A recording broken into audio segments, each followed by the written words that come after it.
Introduction. Here lies the realm of Westeros, a world brimming with knights, magic, and dragons. In your infancy, you are known as Harold Hutton, the heir to the Duke of the Vale and a young falcon. During your childhood, blessed by the Seven, the current Duke is a man in his 70s, with a promising future ahead. As a youth, under the protection of the Seven, the Duke is now but a fragile 5-year-old child beset by ailments and in need of your encouragement. Chapter 1. The Heir. In the year 297 AC, on the 16th day of the second month of the 8th summer, Seagull town in the Vale, one of the 5 major cities of Westeros, thrives in prosperity and clamor. The town is shaped like a pentagon, with watchtowers soaring 30 feet high at each corner, connected by thick city walls, while vibrant crimson banners flutter above the battlements, signaling the fiery tower emblem of the ruling Grafson family. If I could partake in today's tournament and earn glory, perhaps the Lord Earl would bestow upon me a title. We shall henceforth address you as Sir Knight. Dressed in armor of red and black, a guard wielding a pike stood at the entrance, observing the passing guests and idly engaging in idle chatter. Their conversation was interrupted by the sound of synchronized hoofbeats approaching from afar, prompting curiosity as they stood on tiptoe, eager to discern the source. Who approaches? Which noble has arrived? Do you not see the banners? Nearly 100 knights and cavalrymen advanced in 2 parallel lines, like a mighty river of steel rushing forth, their orange and green heraldic standards billowing in the wind. The orange banner bore the embroidered sigil of the Royce family of Runestone, while the green banner displayed the emblem of the Valerion family of Iron Oaks, a shattered wheel. Among the procession were familiar faces. To some of the guards clad in bronze-engraved armor was Count Yohn Royce of Runestone. The youth following him was undoubtedly his second son, Ser Robb, clad in silver armor adorned with the same bronze runes. As the younger son, he is ineligible to inherit lands and titles, yet he strives to make a name for himself, gaining a modest reputation in the Vale, and is quite skilled in swordsmanship. Leading another column was the middle-aged knight, Sir Morton Valerion, the heir of Iron Oaks. Behind him stood his earnest younger brother, Ser Donal, who, despite his youth, has earned the recognition of the Blood Riders and may ascend as the next commander of the Bloodgate, overseeing the gateway to the Vale. However, trailing behind these noble lords was a stranger in the eyes of the guards. He was a magnificent knight clad in ornate gilded silver armor, a scarlet cloak with white trim cascading over his shoulders like the summer sun, reminiscent of a legendary hero from the Age of Legends. The guards, astonished, hurried to greet him, their minds racing with speculation. Who could this lord be? It was not until the procession drew near and came to a halt that an elder guard recognized the visitor. The fortunate one of the Vale, the heir, once the young falcon, Harold Hutton. Indeed, he possesses the youthful charm reminiscent of the Duke in his prime. Harold Hutton, at approximately 15 years of age, stands tall and impeccably proportioned, his radiant golden locks framing a striking visage. His sapphire-like eyes, prominent nose, and charming dimples add to his allure. Upon his birth, Harold's origins were rather humble. His father was a landowning knight in service to the Weewood family. However, destiny soon altered the course of his life, while he remained oblivious in his cradle.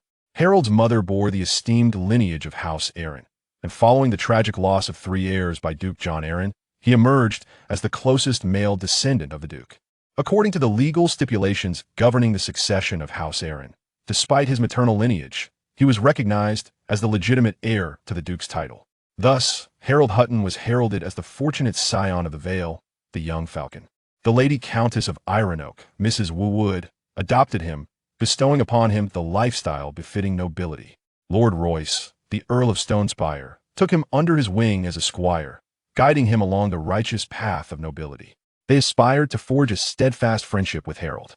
Yet, life is replete with its vicissitudes. Can the 7 gods truly favor a soul eternally?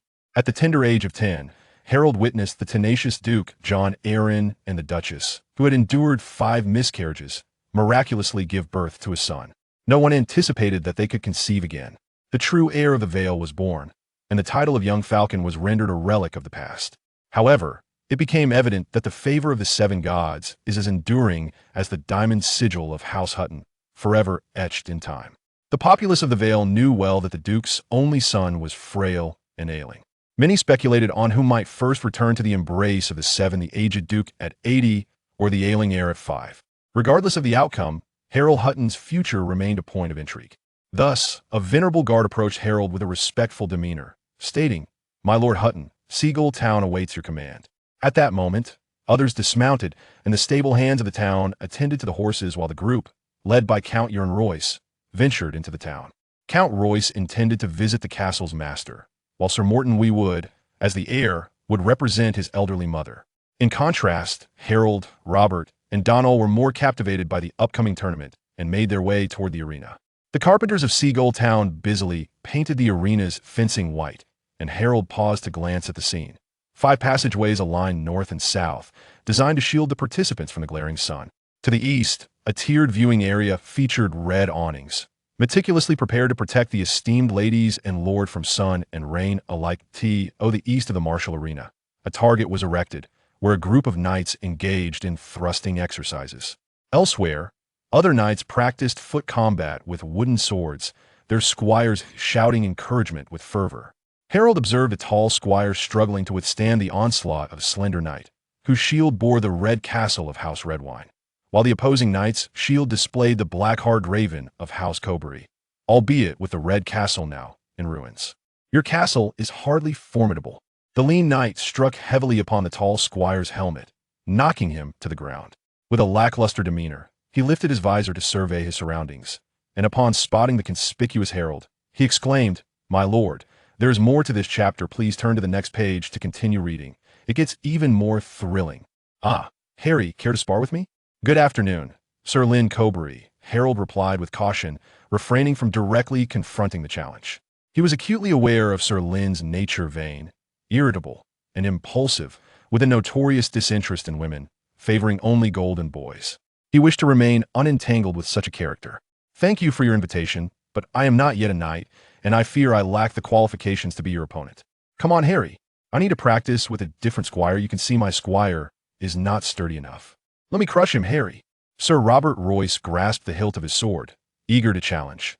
"Your squire indeed lacks resilience, but your heart has long turned black. I shall shatter your raven." "You shall not. Let it be bronze Yorn instead."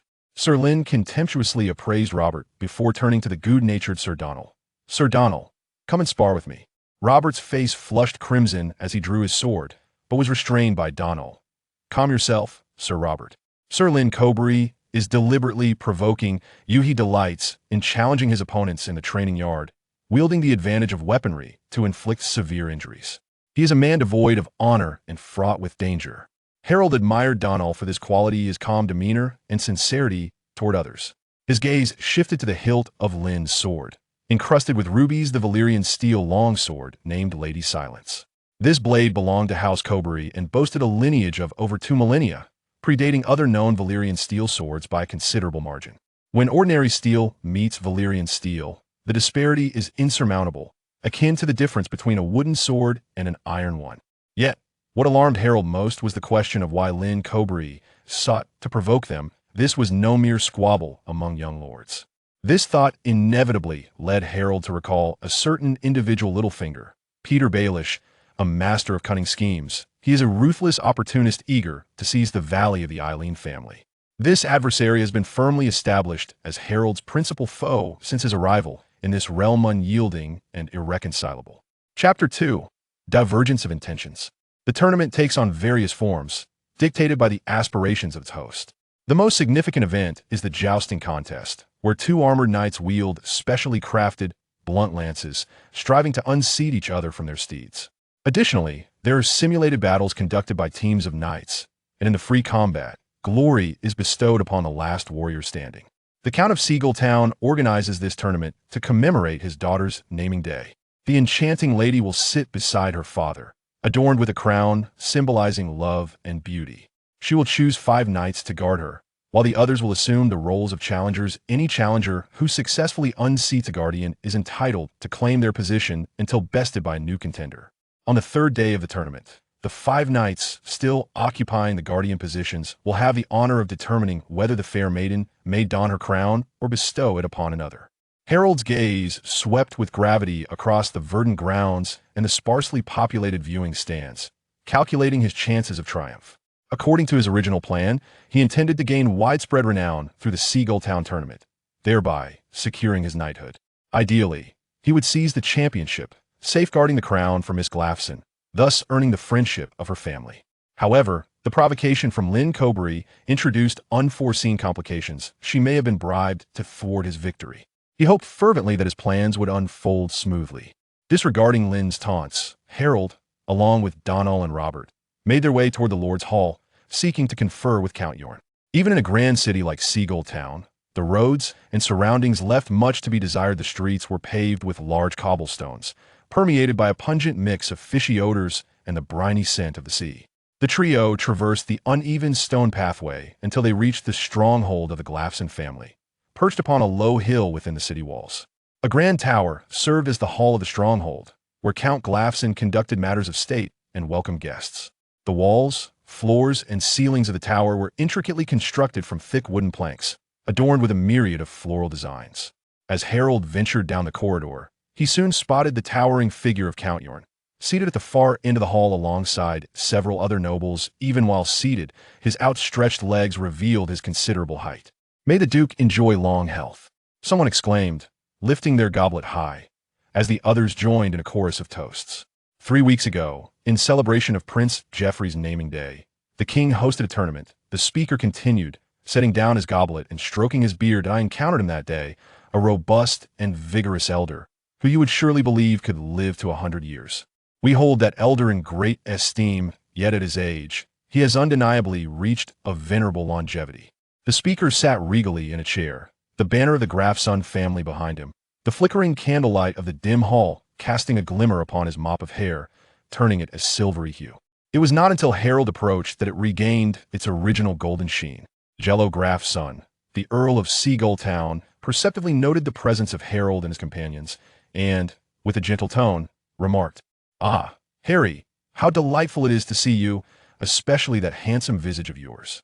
The Earl of Grafson scrutinized Harold from head to toe before laughing heartily. "You truly resemble him. It's akin to encountering the young Duke John once again." "Good afternoon, Lord Grafson." "Good afternoon, esteemed lords." Harold politely acknowledged Lord Grafson, then sequentially regarded each noble present with deference.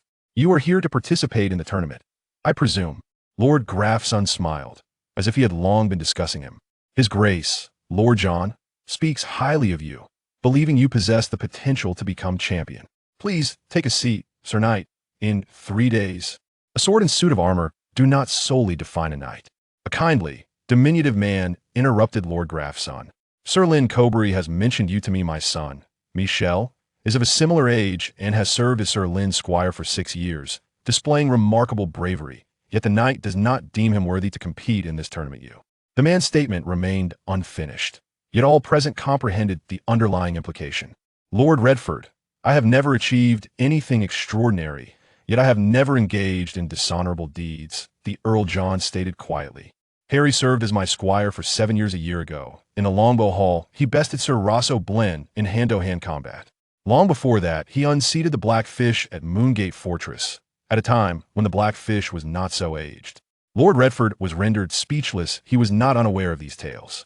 "Michel, I hear his swordsmanship is commendable." Lord Grafson mused, holding the scroll in his hand. "What if we were to have him compete tomorrow?" "A splendid suggestion. 2 equally admirable young men could claim victory at the tournament and both be knighted." The earlier toast giver for the Duke's blessing gaped in delight, laughing as he added, "If they achieve greatness in the future, this tournament in Seagull Town shall be celebrated as a remarkable tale. I shall inform Lynn he will vouch for Michel's participation tomorrow." Harold's gaze fell upon a man of around 40, adorned with a red heart crow badge, who was Sir Lynn Cobury's brother, the Earl of Heartstar City. I doubt Count Redford stumbled over his words, eager to speak, but was interrupted by the rotund figure beside him. "Very well, my lord. Your son may participate now. Let us raise our glasses in your honor." Harold recognized the speaker, the portly Earl of Belmore from the city of Honga, with his pear-shaped belly, rounded shoulders, and double chin. The atmosphere grew lively, and Earl Yorn leaned closer, whispering to Harold, "Have you grasped the situation?" "Yes, my lord," Harold replied, lowering his gaze. He surveyed the gathered nobility and then quietly added, "My lord, there's another matter. We encountered Sir Lynn Cobury at the tournament grounds, and he has been deliberately provoking us." Earl Yorn nodded thoughtfully and glanced at Earl Cobury. The Cobury family lacked the acumen for such schemes. Someone is manipulating them to undermine your influence in the Vale. The Earl uttered a quiet curse and sighed deeply. He has also returned from King's Landing with news of another plan from the Duke. The Duke intends to send his only son to Dragonstone as the ward of Duke Stannis Baratheon. I understand, Harold responded. He certainly comprehended, and moreover, he knew that this plan would come to naught, for the Duke's time was short. Yet Harold remained unconcerned, feigning a semblance of curiosity as he prompted. My lord, do you not find it peculiar? Who is orchestrating these events? What would be their motive? Indeed, it was strange. Who could it be? What would be their purpose? As long as the Duke's sole heir remained alive, even if he were a fool, he would forever be the heir to the title. Harold was not a rival to him. This indicated that Harold posed no threat to either the Duke or his successor. They might harbor disdain for Harold, but they would not wish him harm. Chapter 3. The tournament. On the inaugural day of the tournament, the weather was splendid and bright. The venue was thronged with eager spectators, all vying for the best vantage points. Meanwhile, the noble ladies and gentlemen, along with affluent merchants from the town, were comfortably seated in the stands, accompanied by a few knights who were not participating in the events of the day. Harold encountered Sir Lyn Cobury here, but the squire he had bested was conspicuously absent. It seemed that the squire was none other than Michel, the son of Count Redford. If only I could cross paths with him, Robert whispered to Harold. You are unlikely to encounter him, Donald cautioned. Lyn's target is Harry. Suddenly, cheers erupted as 5 guardians emerged from their tents on the grassy expanse to the north of the tournament ground. 2 red tents displayed shields emblazoned with the burning tower, signifying the sons of the Earl of Grayson from Seagull town, the brothers of the lovely ladies. Harold had never heard mention of their prowess. Perhaps they were among the more easily defeated guardians. Adjacent to them stood a purple tent, adorned with the 6 silver bells emblem of the Belmore family from Song of the Flood City. That is Sir Marvin Belmore, a guard from Eagle's Nest, Robert elucidated. I have seen him in Eagle's Nest. The slender redhead is indeed he, Donald added. They often refer to him as the Tinkle Knight. It is said he possesses the finest swordsmanship among the guards. Before the two could continue their introductions, Harold recognized the 4th tent, which bore the flag of the Count of Baratanlion from Black Harbor, showcasing a purple forked lightning and a 4-pointed star. This young and dashing count was known for his enthusiasm for travel and participation in tournaments. He had recently triumphed in a foot tournament at Maiden Spring Town and had felled 3 knights in the lance competition. The final tent belonged to a lady, its flag displaying a quartered emblem of a yellow sun on a rose background and a white moon on a sky blue field, fluttering atop the canopy. A towering female knight stood before the tent, clad in black attire and armor, her stature surpassing that of the 4 knights beside her, and her physique was equally formidable. Her face was round and rugged, adorned with freckles, her nose seemingly broken multiple times, and her wide mouth revealed an uneven row of teeth. Yet, her large blue eyes sparkled with innocence and candor, radiating confidence. As Harold gazed upon her, an inexplicable smile crept across his face. Brienne of Tarth, Robert exclaimed. What is she doing here? Do you know her? Donald inquired with curiosity. That woman is a madwoman, Robert replied with a hint of annoyance. She fights without regard for her life. She is a true knight, came the retort. Donald quietly remarked. The Maiden of Tarth, the enchanting Brienne, was often playfully referred to by this title. Even the most courteous would merely commend her as the daughter of the Evening Star. However, since her triumph in the tournaments across the 7 kingdoms, she has come to be known as Brienne of Tarth, and this speaks volumes. Noticing Robert's silence, Donald continued. It is said that she achieved victory in a grand melee at Storm's End, which featured 128 knights. Armed with a morning star, she vanquished many who scoffed at her. Robert, she is not a challenger you should seek. Listen, Donald, I do not require your guidance on whom to challenge. Robert gazed at Brienne, seemingly recalling the dismal defeat he suffered at Storm's End, where he was one of those 128 knights. Soon, he would no longer be ensnared in such unpleasant memories. The sound of a horn echoed, and 5 guardians rose, prepared to defend the fair lady of the day. As a throng appeared at the southern entrance of the tournament grounds, the crowd erupted into a frenzy, with the herald calling the names. They took their places before the viewing stands, saluting the Earl of Seagull Town and the lovely lady with their lances, before circling to the north to await their opponents. Before long, 5 challengers emerged. Some opted for the sons of Lord Grayson, others chose the silver bell crest of Sir Malvin Belmore, while others struck the shield of Earl Beric Tandalion. Harold once again spotted the squire, Michel, of Sir Lyn Cobury, who was the last challenger, brandishing a new shield adorned with the crimson castle emblem of House Redwine. This knightly squire, praised by his father for his exceptional bravery, indeed possessed remarkable courage as he selected Brienne of Tarth as his opponent. The challengers withdrew to the southern end of the field, silently holding their lances aloft, awaiting their adversaries. Meanwhile, the Guardians, with the assistance of their squires, mounted their steeds, each adorned with the red silk ribbons gifted by the fair lady. The Justers took their positions, and the arena fell into an expectant silence. At the sound of a short horn blast, the tournament grounds erupted with fervor as if a tempest had been unleashed. Spurs dug into the flanks of the steeds, and the roar of the crowd reverberated like distant thunder as hooves thundered upon the grass, seemingly intent on trampling the very earth beneath them. In an instant, the two sides collided, splintering wood flying like sparks, and cheers erupted from the audience. 10 lances shattered into splinters, yet none fell from their mounts, although 2 riders swayed precariously before regaining their balance. This indicated that the tournament would be a splendid affair, as all participants exhibited exceptional skill. Squires swiftly equipped their masters with new lances, and the spurs drove down once more.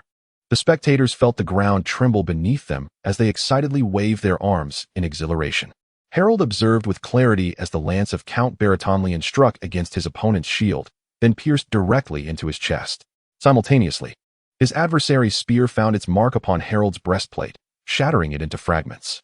The warhorse, propelled by the impact, reared up, violently throwing Barrett's challenger to the ground. Sir Marvin Belmore was similarly unseated by his opponent, who swiftly rose to draw his longsword, discarding his unscathed lance, and engaged Sir Marvin in combat. Unfortunately for Barrett's adversary, his squire rushed over to unfasten his helmet, immediately crying out for help, and soon the unconscious knight was carried back to the tent by waiting attendants. The remaining 6 knights still mounted began their third round of confrontation. This time, 2 pairs of knights emerged with a victor. The sons of Count Grafson were both unhorsed, unable to continue the fight, and they were compelled to raise their arms and surrender. Within this brief moment, Sir Marvin Belmore had triumphed over his foe, his swordsmanship vastly superior to that of the lance. Now, only the final 2 combatants remained, Brienne of Tarth and the knightly squire Michel Redford, neither of whom had yet attained knighthood. Harold was taken aback to witness that the valiant Michel was indeed as formidable as his reputation suggested. Brienne and Michel faced off for 3 rounds, shattering 6 lances between them, until they both fell from their saddles. They then continued their duel with mace and longsword. Ultimately, as Michel's armor was nearly battered into submission, he had no choice but to concede defeat. Everyone watched the victor depart, yet Harold's gaze remained fixed on Michel. Chapter 4. The Mysterious Knight Exclusive Privileges, a 7-day ad-free reading card, available for all registered users for free. With the first tournament concluded, the 2 sons of Count Grafson from Seagull town were removed from their guardian seats, their red tent dismantled. The remaining challengers, including Michel, all faced defeat. Count Grafson displayed no signs of disappointment, while Count Redford hurriedly exited with an anxious expression. The horns sounded once more, announcing the entrance of 3 new challengers. The participants took their positions, and amidst the atmosphere of the previous contest, the bustling crowd began to wager and cheer for their chosen champions. Unfazed by the clamor surrounding him, Harold intently observed the contest, silently analyzing the strengths and weaknesses of the knights, all potential adversaries in the future. The tournament progressed in successive rounds, with challengers entering in groups of 2 or 3, or even 5. The horn would sound, announcing names, followed by the thunderous gallop of steeds and the cacophony of voices, until silence reigned once more after the splintering of lances and the clash of blades. Before long, half the day had passed. Of the 5 guardians designated by the fair lady, only Brienne remained. She triumphantly vanquished 8 distinguished knights, earning the adulation of the crowd and leaving her dismissive opponents utterly humiliated. Consequently, no knight dared to challenge her again. As dusk descended, a resounding horn echoed once more, heralding the arrival of yet another challenger into the arena. The newcomer concealed his visage beneath a helmet, his shield bearing no insignia, and his steed, a black stallion, donned merely a nondescript red adornment. He approached the viewing stand to pay his respects, yet none could discern the features beneath his visor. A mysterious knight had emerged at the tournament in Seagull town. By the 7, spare me. Robert clenched his fists tightly, muttering under his breath, is his mother a giant? No one can stand against him. Is it the mountain? Donald inhaled deeply. The Knight of Cregenberg, sworn to House Lannister. It is said he wields a 2-handed sword, as if it were a mere 1-handed blade, cleaving foes in twain with a single strike. Harold, though initially taken aback, quickly formed several conjectures in his mind and exclaimed, it cannot be the mountain. This man is probably not even 7 feet tall. The mountain stands nearly 8 feet and is far more robust. Aside from the war and the Duke of Lannister's commands, the mountain never leaves his own lands. Robert, surprised, turned to Harold and gestured. That makes it all the more unfathomable, given the mountain's stature. Harold seemed oblivious to Robert's remark, continuing. Perhaps it is an amber from the north. Their lineage bears giant blood, known for their formidable size and ferocity in battle. Fearsome warriors indeed. Robert, Donal, I implore you to approach him with caution. I understand, Donal replied softly. His curiosity piqued as he regarded Harold. We grew up together in Iron Oak. And you've only traveled southward. How is it that you seem to know of events at the world's end? I am all-knowing, Harold replied with a smile. Donal's eyes lifted in acknowledgement. He was not surprised. Harry always spoke thus, and he chose to believe him each time. Just as Harry had informed him that the Bloodgate was the stronghold guarding the Vale of Arryn, and that he would one day become a Knight of the Bloodgate. Thus he joined the Bloodgate Guard. The sound of hooves echoed as the mysterious knight casually gestured his lance toward a fair maiden before galloping toward the northern edge of the arena. He leisurely passed each tent, and every guardian rose, rigidly locking eyes with him. In an instant, the atmosphere fell silent. Their emotions oscillated between "do not choose me" and "he will choose me."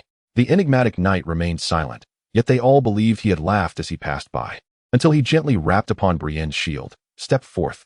His voice was somewhat hoarse, yet remarkably clear.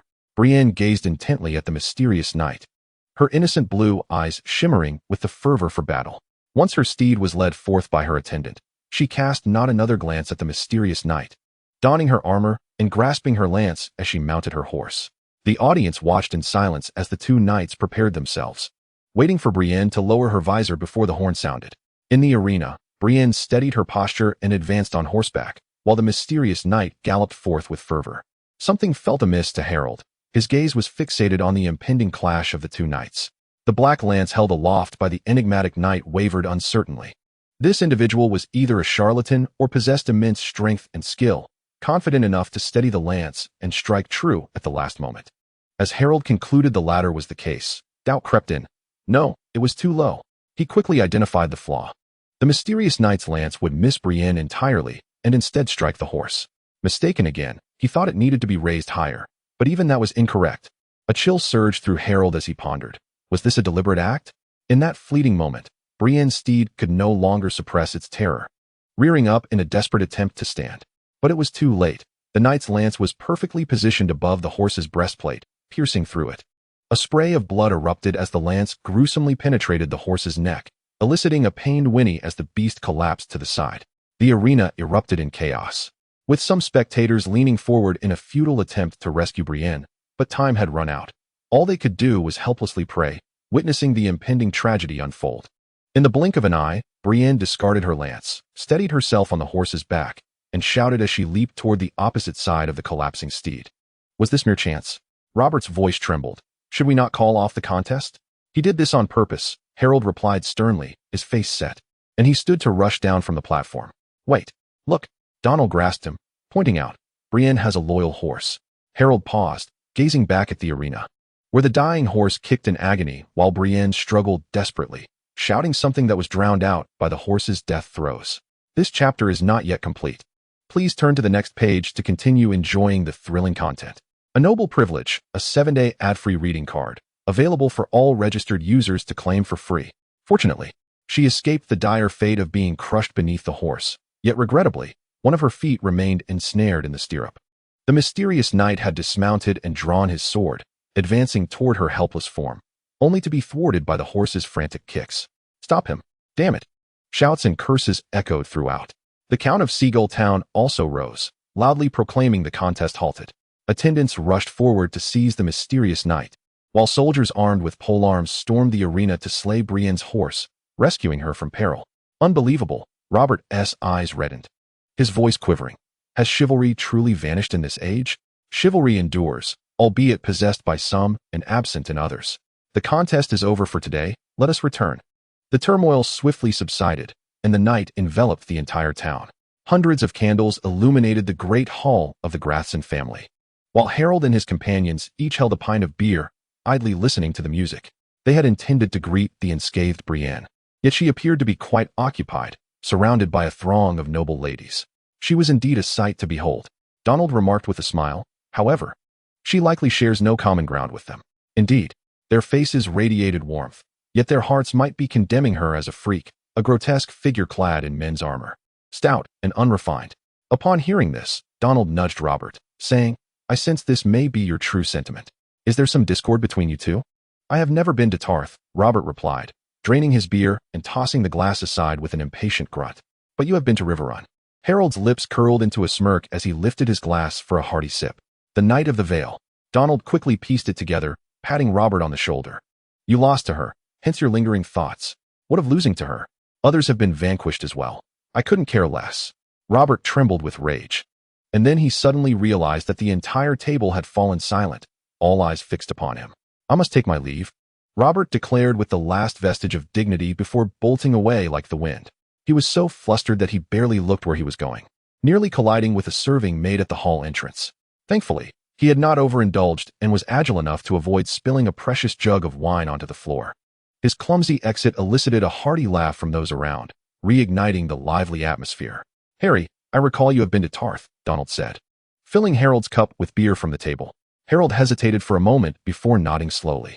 Yes, Brienne is my friend. We met in Tarth. Chapter 5. Friends? Donald exclaimed, leaning back in astonishment, his eyes wide as he gazed at Harold. Indeed, friends, Harold replied, brushing off non-existent dust from his attire with a smile. Are you startled? The double entendre was not lost on Donald, who leaned forward, raising his glass. To our new friend. Amidst the revelry of music and dance, Harold and Donald drank heartily. Lord Harry, Sir Donald. Suddenly, a voice called out from behind them, halting their merriment. You two are certainly a sight to behold. Michelle Redwine approached with a smile, inquiring, May I join you? The squire of Sir Lynn Cobury appeared markedly more composed and courteous than during their previous encounters, despite the bruises still visible upon his visage. It seemed, however, that his physical condition was not severely compromised. Greetings, please take a seat. Harold responded casually. Your performance today was equally remarkable, yet still resulted in defeat. Michelle frowned. Lady Brienne is a true knight, yet her position has been usurped. How do you know? Donald's tone was brusque, discomfort evident in his reaction to the news brought forth by Michelle, rendering him somewhat perplexed. My father took me to meet Lord Graf's son, where the gentlemen were engaged in discussion regarding this matter. Lord Yorn advocated for declaring Lady Brienne the victor and compensating her with the steed of the mysterious knight. Earl Cobury, however, contended that it was an unfortunate incident. The mysterious knight's helm was ill-fitting, obstructing his vision and preventing him from accurately perceiving his target. His initially wavering lance served as a testament to this, warranting the removal of Lady Brienne's shield and tent. Nonsense, it was intentional. He circled the arena, clearly assessing his opponent. Earl Belmore echoed this sentiment. What judgment does he support? Lord Belmore wishes to replace the mysterious knight with Sir Marvin Belmore, who is equally capable of delivering a spectacular performance, thereby eliminating the contention of whether it was indeed an accident. How clever of him, Donald chuckled, masking the irony within his words, while Harold silently shook his head in admiration of Lord Belmore's wisdom. A tournament must ultimately yield a victor. Only one may claim triumph. And irrespective of whether the mysterious knight and Brienne can continue to compete, a verdict must be rendered. Conversely, if a decision has already been decreed, why should the victor not be allowed to continue? The reactions of the two men resonated with Michelle, who, with a friendly countenance, proposed, My lords, may I have the honor of inviting you both to share a drink with me? We may indulge in libations at any time. Our queries remain unanswered. What was the judgment rendered by Lord Graf's son? He has yet to reach a definitive conclusion. Thank you for the information, Michelle. Cheers. Donald erupted into laughter, raising his goblet. Harold's azure eyes sparkled with the flickering candlelight as he too lifted his cup. The host of this tournament was Lord Graf's son, the only one capable of delivering the final judgment. So, which side will Seagull Town take? Harry, another voice called out to him, prompting Harold to turn. Lady Brienne approached with a commanding presence, her golden tresses resembling parched straw. As Michelle moved to greet her, Donald seized his arm. Mr. Redford, let us partake in a drink together. Observing Donald's departure, Harold rose slightly and smiled. Brienne of Tarth, quite a formidable name. Harry, it is splendid to see you. Especially your handsome face. Brenny emitted a resonant shout akin to that of a man, then enveloped him in a fierce embrace, nearly dislocating his bones. How I wish Harry could utter the same words to me, Brenny pondered. She scrutinized him meticulously from head to toe before bursting into a hearty laugh. You truly have not changed at all. 17 years ago, Brynny, the only daughter of the Earl of Mornhaven, was born on Taz Island. She had an elder brother who tragically drowned when she was 8, and 2 younger sisters who perished in infancy, rendering her the sole heir to Mornhaven. Consequently, her father had always sought a suitable match for her. However, this was no simple endeavor. He presented her with 3 suitors, each of whom appeared more interested in her inheritance than in her person. The first 2 engagements ended without fruition, and the third insisted that Brynny conduct herself as a proper lady after marriage. To this, she resolutely declared that she would only acquiesce to such demands if he could defeat her in a duel.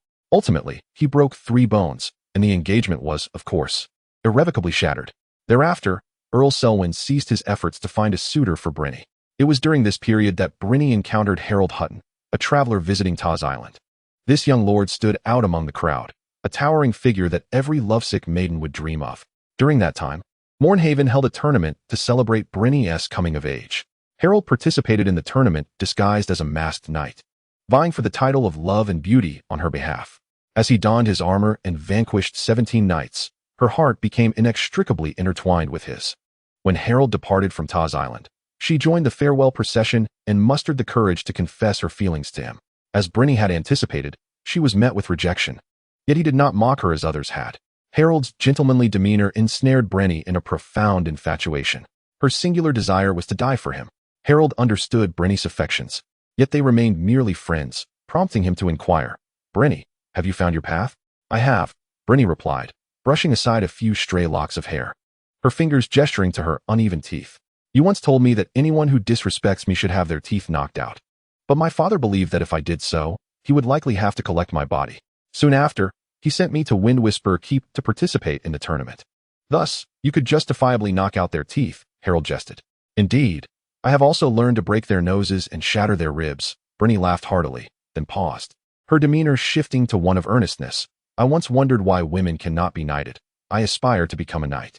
To speak candidly, I have been somewhat naive. Training with a blunt sword in the courtyard is one matter, but plunging a long sword into another's abdomen and witnessing the light in their eyes gradually extinguish is an entirely different experience. By the chivalric standards, I may be capable of defeating an ordinary knight, yet the skills of those distinguished knights surpass mine by leaps and bounds. But you have achieved it." Harold smiled. "You now possess skills that rival those of the eminent knights. I have accomplished this. Thus I have discovered my path to knighthood. Once I vanquish all knights, they shall have no choice but to bestow upon me the title of knight." Chapter 6. The Rights of Guests and Noble Privileges, a 7-day ad-free reading privilege card. Available for all registered users free of charge. "Harry, my lord Harry." A boy came tumbling toward him, his hood askew, brown eyes glimmering with flickering flames. "You must hurry. They have drawn their swords." "Drawn swords? Who?" Harold suddenly rose, his face etched with urgency. He recognized the boy, a fellow attendant of Count Yorn. "Robert." The attendant nearly shouted. "The knights and Sir Lynn have drawn their swords, and the young masters of the Grafson family are also present. You must follow me." With that, he turned and fled. Harold was about to pursue when Breen seized him. "Harry, they are drawing swords before the host. Be cautious of the rights of guests." This was a well-meaning warning, yet Harold could not heed it. Shouts erupted from outside, and the entire hall was in an uproar as he hastened to catch up with the attendant. The lower courtyard of the tower was packed with onlookers, and Harold forcefully elbowed his way through. A guard wielding a halberd attempted to block his path, only to be shoved aside, sprawling onto the ground in a cloud of dust. The once beautiful garden was now in disarray, lamp posts overturned, and shards of flower pots scattered everywhere. A lady-in-waiting knelt weeping on the ground, while the 2 young masters of the Grafson family stood beside the columns, flanked by several guards wielding long swords. In the center, Sir Lynn stood triumphantly in his attire of white silk and satin, while Robert knelt at his feet, a Valyrian steel sword, the Lady of Emptiness, suspended above his neck, while his bloodied steel sword lay shattered in 3 pieces on the ground. For a moment, Harold stood frozen, unable to believe his eyes. "Surrender now, Robert. My lady is parched. If she is drawn, she shall not cease until she tastes blood." With Sir Lynn's taunts, Harold clearly saw the Lady of Emptiness stained with crimson. He rushed forward, grasping Lynn's arm. Lynn forcefully swung the sword towards Robert's neck, but Harold twisted his arm, wrenching the long sword away. In swift succession, Harold delivered a punch that sent Lynn sprawling to the ground, followed by a kick to his midsection. As Lynn fumbled for a dagger, Harold stepped on his wrist and delivered several blows to his nose. Ultimately, Lynn, his face smeared with blood, succumbed to unconsciousness. Harold, with a smirk, wiped his face with the empty lady of solitude and addressed the onlookers. It seems this lady is not particularly parched. Gentlemen, disperse. Let us continue our revelry and dance. Harry, that may not be advisable. A burly middle-aged man emerged from the crowd, his bald head gleaming and his beard streaked with gray, bearing a conspicuous birthmark on his face. Sir Nestor Royce, the Grand Maester of the Vale, guardian of Moonsinger Keep, and the most esteemed member of the Royce family branch. Following Duke John Arryn's departure to King's Landing as the Hand of the King, he had assumed the responsibility of overseeing Eagle's Nest and Moonsinger Keep, managing the day-to-day affairs of the Vale and relaying the Duke's commands. To date, he had served as Grand Maester for 14 years, earning great respect. Sir Nestor, this is merely a squabble among young lords, Harold retorted, kicking Robert, who remained dazed on the ground, and inquired with a stern countenance. Will you involve yourself in this matter as well? No. After all, I am no longer in my youth. Sir Nestor stepped closer, his voice lowering ominously. Harry, you remain oblivious to Robert's actions. Someone has accused him of committing murder in our Lord's Hall. May the 7 gods curse us. This is a grievous crime. Harold stood frozen, his mind blank, loosening his grip on Robert's arm. Sir Nestor gestured, and the armored knight, Sir Marwyn Belmore, approached, hand resting on the hilt of his sword, accompanied by a contingent of guards clad in blue armor emblazoned with a cerulean eagle soaring against a white moon. What is this all about? Harold inquired, blocking Sir Marwyn's path with a fierce glare, enunciating each word. The fair lady of House Grafton has been murdered. Sir Marwyn, undeterred, drew his sword. It is alleged that it was Sir Robert who committed this act, and that the maid is one of the witnesses. Impossible, Harold exclaimed, his agitation palpable. I too find it hard to believe, Sir Nestor hissed in a lowered voice, but take note of the stench of alcohol on him. He is inebriated. The following day, the west wind howled through the somber sky. Such weather might have deterred spectators, making it easier to find a close seat, one where you would be in the center, with Robert to your left and me to your right, as we have always been your right and left hands. Yet now, only the two of us occupied this space, while Robert languished in the dungeon, likely staring blankly at a wall, oblivious to whether there were windows. Robert, Harold murmured to himself. To his left sat the younger son of the Vale's most prominent vassal family, a knight devout to the chivalric code. His mind as blunt as a pebble. What knight would be so naive as to trust others as he did? Since Robert was seized by the guards from Eagle's Nest, summoned by Sir Nestor Royce, the soldiers of Seagull town had imprisoned him in the dungeon. No one was permitted to meet with Robert any longer. Not even Harold or Donald, nor even Count Yorn. Perhaps he would be cloaked in black and sent to the wall, allowing him to reunite with his brother, Wymar Liss. What am I thinking? Robert must be innocent. Harold pondered bitterly, slapping his face to dispel the nonsensical thoughts. The sky was overcast, shrouded in gloom. Knights galloped across the arena, adorned in resplendent armor. The sounds of trumpets, shouts, and the clatter of hooves filled the air, while lances splintered and swords clashed. Scenes from the tournament flashed rapidly through Harold's mind, the cacophony echoing in his ears anew. The laughter from the hall drowned out the tumult of the arena. And in a moment of clarity, he realized Robert was not intoxicated. Harold exclaimed, "What?" Donald looked at him in confusion. Deep in thought, Harold lowered his gaze, then lifted his head with renewed hope. There are inconsistencies in the witness testimonies. The maids claimed that the beautiful lady's gown was stained with wine and needed to be changed. Hence, accompanied by them, she returned to her chamber, where she encountered the inebriated Robert in the garden. The drunken Robert attempted to assault the lovely lady, brandishing his sword in threat and, in his stupor, inadvertently injuring her. The maids then fled, crying out for help, and the 2 young masters of the Grafson family, who were nursing injuries and could not attend the feast, arrived upon hearing the commotion. They witnessed Robert pursuing the maid with his sword to the lower courtyard.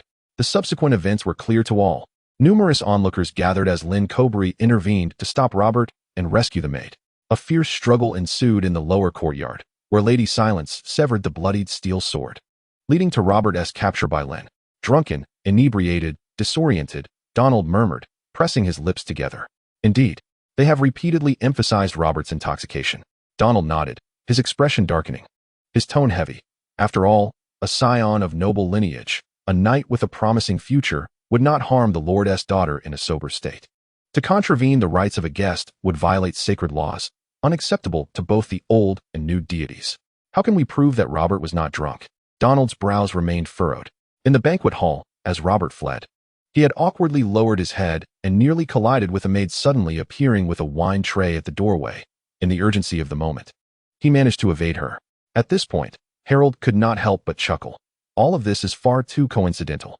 The beautiful lady needing a change of attire, fortuitously encountering the inebriated Robert, the injured witnesses unable to attend the feast, the timely arrival of a valiant rescuer, and the just lord arriving precisely at the right moment. It all feels as though the necessary players have appeared solely to weave an elaborate lie to further a singular agenda. Chapter 7. The plan in the Lord's Chamber of Seagull Town. Count Gelag Glafson stood silently by the window, gazing into the ominous expanse of the darkening sky, the cold wind howling around him. Harry, Yorn, what transgression have I committed that warrants such an affront from you both? The Count turned to face Harold, his bloodshot eyes brimming with malice, his tone laced with bitterness. It is my duty, Harold replied, bowing before the Count. I have come to fight for the crown of a beautiful lady, and I cannot stand idly by while she is unjustly slain due to the machinations of a scoundrel. A scoundrel? You are all perceived as such in my eyes, Count Glafson thundered, before becoming lost in a reverie. My daughter, my only daughter, inherited her beauty from her mother. Raised as a lady, she is innocent and charming, skilled in poetry, song, and dance, possessing all that befits her noble lineage. Yet you have destroyed everything she was. The Count roared, collapsing into his chair. Jello, I trust my son would not commit such vile acts. Earl Yorn spoke, his voice heavy with sorrow. Silence, Yorn. Count Glafson, overwhelmed with rage, seized hold of Earl Yorn. I know that, though you never voice it. You believe your son to be superior to mine, yet he has brought you shame and disgraced the entire Royce family. Depart from here. Your son is destined to be hanged. Earl Yorn fell silent, realizing that he would act similarly if the roles were reversed. My lord, Harold approached the Count, mere feet away, his demeanor earnest. A girl has been murdered, your beloved daughter, a lady sworn to be protected by countless knights. Such a calamity ought not to occur within your domain, before the eyes of hundreds of knights. Does this not provoke fear? Reflect upon the past, in Stone-Ruined City, when we were but children at your feet. Later, it was Lord Yorn who sent him to serve at Seagull Tower. You know him well. And even a blind man could see he is imbued with the spirit of knighthood. Of course, this is not the time for insincere words. Allow me to present new testimony. The knights at my table can attest that Robert was not intoxicated. Furthermore, should Robert seek your daughter's hand in marriage, you would consider it, would you not? Count Glafson stiffened, quickly regaining his composure, scrutinizing Harold's face. Regardless of his state of inebriation, one fact remains undeniable. My son witnessed everything, and this alone suffices as evidence. My lord, I witnessed the entire tournament, and I am aware that they are the most distinguished knights from the 7 kingdoms, loyal and honorable. Yet, have they not seen with their own eyes that Robert stabbed Miss Glafson? Harold gazed sincerely into the eyes of Count Glafson, took 2 steps back, and bowed. Arrest, trial, and then due punishment. This is the law of the world. Please uncover the truth and restore justice for Miss Glafson. Count Glafson furrowed his brow, tapping his finger upon the table. After a lengthy pause, he slowly nodded. As Harold arrived at the corridor bridge connecting the city and the walls, he found Earl Jordan Royce leaning against the wall. The once spirited elder now appeared weary, his bloodshot eyes listlessly gazing ahead. Upon hearing Harold's footsteps, the Earl turned to him. Did your persuasion fail? After all, she is his daughter. He wishes only to sever Robert's head. He will believe nothing you say. Indeed, he would not believe, but he had resolved to listen to Robert's testimony rather than continue in his current state of biased judgment. What? Earl Jordan exclaimed, his face a map of wrinkles, utterly astonished. A trial will be held for Glafson? How can this be? How is it even possible? Because their aim is not Robert. Harold replied quietly. Their target is me. Framing Robert is merely their means of approaching me, just one part of a larger scheme, deliberately leaving behind ample loopholes. Harry, what are you saying? Do you recall the day before the tournament when I expressed my curiosity about who might wish me harm? I remember. It was indeed peculiar, and I could not quite grasp it. I am now certain that the Cobry family is involved, and the Belmore family may also be implicated, with shadowy hands manipulating them from behind. I'm sorry, Harry, this is too incredible. To target you by framing Robert, even to the extent of sacrificing a girl? Yes. It is hardly worth it, is it? Harold chuckled merrily. Thus, their ultimate goal is not merely to diminish my influence, but to eliminate me. Cobry, Belmore, how dare they? How dare they do such a thing? Earl Jordan rose, bellowing, but soon seemed to have a revelation, furrowing his brow as he surveyed the surroundings. Lowering his voice, as if to protect his young, he growled, they would not dare on their own. Who is the mastermind? Seeing Harold shake his head in silence, he pondered deeply, tugging at his beard. Who could it be? Who possesses the ability to orchestrate this? The Duke? Impossible. His character would never permit such actions. Especially with his heir in frail health. You are the assurance that the Aelin bloodline will not wane. Duchess Lisa? Surely she has not descended into such madness. Harold interjected, interrupting Count Yorn's thoughts. If someone harbors sinister intentions towards the island family, they would have no concern for the lineage of the island bloodline. Their sole aim would be to ensure the Duke's line perishes, eliminating all heirs, including the Duke himself. Who could it be? Count Yorn was becoming increasingly perplexed. I do not know, replied Harold, his tone calm, as if he genuinely possessed no knowledge. However, if your assertion holds true, then all that transpires will indeed make sense. Count Yorn's voice turned sharp. Who possesses the influence to manipulate Cobry and Belmo? What could possibly motivate them to commit such a heinous act against their kin? The nobility of the valley frequently intermarried. The sister of Count Belmo was wed to Count Graf's son, and Cobry had also previously allied with Graf's son. That is enough. Harold refrained from further comment. He was aware of who was targeting him, yet lacking definitive evidence. He knew that revealing it would invite skepticism. Thus, he merely guided Count Yorn to speculate. When the time is ripe, certain revelations will emerge, and whether these revelations constitute the entirety of the truth would depend on Harold, the cultivator of this narrative. A game of chess requires two players to be engaging. My lord, Harold once more interrupted Count Yorn's contemplation, in hopes of preventing him from reaching any conclusions. Now is not the appropriate time to discuss this matter. We must first rescue Robert and clear his name. What shall we do? Count Yorn, not particularly adept at cerebral endeavors, found himself utterly befuddled. We need not take action. That shadowy puppeteer has already orchestrated everything for us. However, how we make our entrance is his decision, while we shall determine how to conclude. His plan is commendable. I shall accept it. Chapter 8. The knights soared. The illustrious hall of the Grafson family was ablaze with light, nearly 100 candles flickering on wall-mounted sconces. Harold, accompanied by Donald and Brenny, entered the hall, courteously acknowledging those present, seizing the opportunity to survey the attendees. At the elevated steps at the front of the hall sat Count Jello Grafson, who appeared as though he had weathered a storm overnight. Clad in a black formal suit adorned with a yellow tower insignia, his once disheveled golden locks were now meticulously groomed. Reminiscent of someone attending a funeral, perhaps the words he wished to hear most today were confessions of guilt. Given that the victim was his daughter and the accused a nobleman, he felt compelled to invite other nobles to partake in the trial. On either side of him sat Count Cobry and Count Belmo, their faces etched with indignation as they spoke fervently to him, seemingly advocating for his cause. Additionally, seated upon the dais were Count Redmond and Sir Nestrois, the Grand Steward of the Valley. This tribunal's judges were comprised of these 5 individuals. In the grand hall below the high platform, over 100 knights were seated at long tables, filling the space to capacity. Harold spotted the handsome Earl of Barrington Dowleen, the enigmatic masked knight of unknown origin, and Lynn Cobry, whose entire face was swathed in bandages. Were it not for the presence of his attendant, Michel Redford, one might have failed to recognize him. Given the circumstances, it appeared that most of the knights had gathered to participate in the tournament at Seagull town, or rather, the witnesses had assembled. All were solemnly awaiting the trial, having traversed great distances to vie for the guardianship of Miss Glafson, only to discover that the beautiful lady had been murdered under their watch. Should Robert stand here today to confess, they would undoubtedly pounce upon him, tearing him to shreds. Harold, accompanied by Donald and Brenny, approached a long table near a pillar, each finding a vacant seat, effectively encircling the masked knight in their midst. Noticing the 3 approach, the knight instinctively rested his hand lightly upon the hilt of his sword, prompting Harold to cast him a knowing smile. Soon after, Robert was brought in by the guards, and all eyes in the hall turned solely upon him. He retained the same impassive expression as on the day of his capture, though his once neat and clean hair had become tangled and disheveled, making him appear as though he had aged a decade overnight. The trial commenced with a prayer from the bishop, beseeching the Heavenly Father for justice. Upon the conclusion of the prayer, a glint of cold light flashed in the eyes of Earl Glafson as he was the first to break the silence. Robert, did you murder my daughter? No, my lord. Robert replied with unwavering certainty.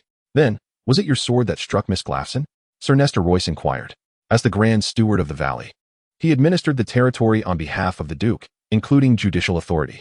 His question indicated a seasoned familiarity with legal proceedings, suggesting that material evidence was far more reliable than mere testimony. Robert furrowed his brow, hesitating to respond, while whispers filled the hall. I apologize, my lord. Donal offered an expression of regret to the mysterious knight before leaning over him to address Harold in a voice audible to all. His expression tells me that he has had ample time in the dungeon to concoct various tales. You are mistaken. I believe he has thought of nothing at all. Harold decisively countered, turning to smile at the mysterious knight. Perhaps he truly knows nothing, my lord. What do you think? The masked knight seemed disinterested in the speculations, leaning back in his chair with arms crossed. Yet, Harold astutely observed that the fingers pressed beneath his arms were clenched tightly together. Sir Robert, I shall pose my question again. Where is your sword? Sir Nestor pressed once more. I do not know. Robert finally spoke up. Sir Nestor rose and stepped a few paces away from Robert, declaring, My lord, I must inform you that the very sword which was severed from you during your duel with Sir Lynn is the same weapon that was used to murder Miss Glaffson. And indeed, it is undoubtedly your sword. A murmur of agitation swept through the hall, with discussions buzzing all around. The majority of the knights were convinced that Robert should be executed without further trial. The wrapped figure of Lynn Cobry also stood from his seat, emitting a cacophony of unintelligible sounds. You were taken aback and filled with confusion, yet, deep within, it seemed you possessed some inkling of the truth. Sir Nestor raised his voice, paying no heed to the surrounding clamor, his gaze fixed intently upon Robert's face. Under the weight of numerous stares, Robert stepped forward 2 paces, asserting, I swear I have not murdered anyone. I do not know where my sword is, nor do I understand why it would have slain Miss Glaffson. After speaking, Robert felt a surge of blood rush to his face, clarity flooding his thoughts as he exclaimed, at that moment, I heard someone cry for help and ran towards the sound. A squire rushed to me, handing me a sword, only to realize that my own sword was missing. I had no knowledge that this sword was mine, nor did I know it had taken a life. Ah, a knight who does not recognize his own sword. I hope you are not inebriated, remarked Count Belmore, his tone exaggerated. Subsequently, Count Cobry interjected to reinforce Belmore's statement. He must be intoxicated, for a knight. The sword is akin to life itself. A knight would never part with his blade, and even among 100 identical swords, he would instantly recognize his own. Cobry's words resonated with the knights present, eliciting a chorus of agreement. Observing this scene, Harold understood the plan had commenced. They had first introduced a figure acknowledged for his honesty and fairness, establishing a compelling narrative, then escalated the discourse to matters of morality, ultimately pinning the charge of drunken manslaughter upon Robert. The essence of knighthood and the conduct expected of a knight were rooted in a shared moral resonance. Should one fail to meet these standards, they could not be considered a knight. One must embody these ideals. If unable to do so, surely something was amiss, perhaps due to intoxication. At that moment, even if doubts lingered, no one sought the truth. All that remained was condemnation. This could be likened to the knight's own version of the emperor's new clothes. Lords and ladies, declared Count Glaffson, today, numerous witnesses are present. Let us first hear their testimonies. He cast a cold glance at Robert and continued, following this, you may present your defense witnesses. If you are indeed innocent of the murder of my daughter, please provide solid evidence. Be advised, no one is to interrupt the witnesses without the judge's permission. Robert turned to glance at Harold behind the pillar, nodding in agreement. The first witness was none other than Miss Glaffson's maid. My lord, esteemed lords. She bowed and, after swearing her honesty before the bishop, began to testify. I have had the fortune of accompanying Miss Glaffson for 7 years. She possessed an elegance in her demeanor and a trusting nature. Yet it was precisely these noble qualities that brought her fate to a tragic calamity. The maid, her countenance haggard and her eyes brimming with tears, reluctantly recounted the sorrowful events of that day when Robert assassinated Miss Glaffson. Indeed, he had consumed alcohol, reeking of malice as he gazed upon the young lady. In a fit of rage, she rebuked him, nearly resulting in the slaughter of us all. Chapter 9. The Unraveling of Noble Privilege. A 7-day ad-free reading card is available to all registered users free of charge. According to the laws of the world, violating the rights of a guest warrants a death sentence for treason. Count Cobry rose, his voice booming with fury, momentarily stunning even Count Glaffson. Ladies and gentlemen, can there be no semblance of justice within these blood-soaked walls? A guest who murders his host is a heinous crime, intolerable to the 7 gods. He pointed at Count Glaffson, allowing all to witness the anguish etched upon his face after losing his daughter. The Almighty knows all. No sin escapes judgment. Where, I ask you, has your sense of justice gone? Kill him. Execute him. Hang him. A thunderous chorus echoed through the halls of the Glaffson estate. Silence. Count Glaffson raised his hand, signaling for quiet. My esteemed lords, I extend my heartfelt gratitude to you. I assure you, all members of my family present would feel the same appreciation. Across the 7 kingdoms, None can rival your fairness and valor. How I wish I could execute the murderer myself. Alas, I have been informed that arrest, trial, and punishment are also the laws of this world. As the trial has commenced, we must allow the witness's testimony to be fully heard, and the defendant must be given the chance to defend himself. Lest today as proceedings become a jest among the 7 kingdoms, tarnishing your honor. The commotion gradually subsided, and the trial continued. The next witnesses were the sons of Count Glafson, who glared at Robert with indignation, adding to the maid's account. We saw him charging into the courtyard with a sword. Where cries for help rang out. We believed him to be a knight of noble character and hastily followed him to render aid, unaware that he was a ruthless villain whose true intent was to eradicate all witnesses to his crime. We followed him into the lower courtyard, where he was seen with a bloodied sword, rushing towards our sister's maid, the girl collapsing in terror. The sons of the Glafson family cast grateful glances toward the bundled figure of Sir Lin. Fortunately, Sir Lin appeared in time to thwart this atrocity at that moment. We were still oblivious to the fact that he had murdered our sister. Otherwise, that scoundrel would not have lived to see the day of judgment. I discern no lies in this testimony. Donald lowered his gaze, his voice a mere whisper, as though the recent testimony had drained every ounce of his strength. He sensed something amiss, yet could not pinpoint any discrepancies. No one was lying. Harold grinned and remarked, "So far, all witnesses have spoken the truth." Surprised, Donald cast a quick glance at him and sat up straight, invigorated. The next witness was Lynn Cobbery, who spoke with a stutter, his words unclear, necessitating the assistance of his aide, Michel Redford, to relay his testimony. However, he had composed an extensive statement filled with grandiose language. He recounted how he had intervened to prevent Robert from assaulting a maid, bravely defending the honor of the Grafson family while safeguarding the sanctity of the kingdom's laws, even facing death threats in the process. This last statement was indeed true. Unable to contain himself, Harold interjected, "He did not speak wrongly. I wanted to kill him at that moment." Many others took the stand, including Sir Nestor Royce, whose accounts largely aligned, predominantly focusing on the altercation between Robert and Lynn. Among them was a particularly dapper knight, distinguished by a coat embroidered with a red-eyed white mouse. This young knight, named Chadwick, spoke with determination akin to a bard, claiming that Robert had long harbored nefarious intentions toward Miss Grafson. "My lords, on the eve of the tournament, this vile assassin pulled me aside and urged, 'Chadwick, good sir, please lose to me in the tournament, for I wish to present the crown of love and beauty to Miss Grafson, thereby proving my worth to her father when I seek her hand in marriage.'" "Scoundrel! Liar!" Robert shouted, rushing forward, but the guards swiftly restrained him. Count Grafson frowned and admonished, "Sir Robert, do not interrupt the witness. Consider this your warning." He then turned to Chadwick, sternly inquiring, "Sir, were there others present at the time who can corroborate your testimony? Or do you possess any tangible evidence?" Indeed, Chadwick, undeterred by Robert's furious glare, stepped past him to the opposite side of the hall, where he beckoned 2 similarly adorned knights from the crowd. One, an older knight, bore an emblem of a white marten, while the other, a stout knight, was embroidered with a golden bull. "These are my dearest friends, Elif and Clayton.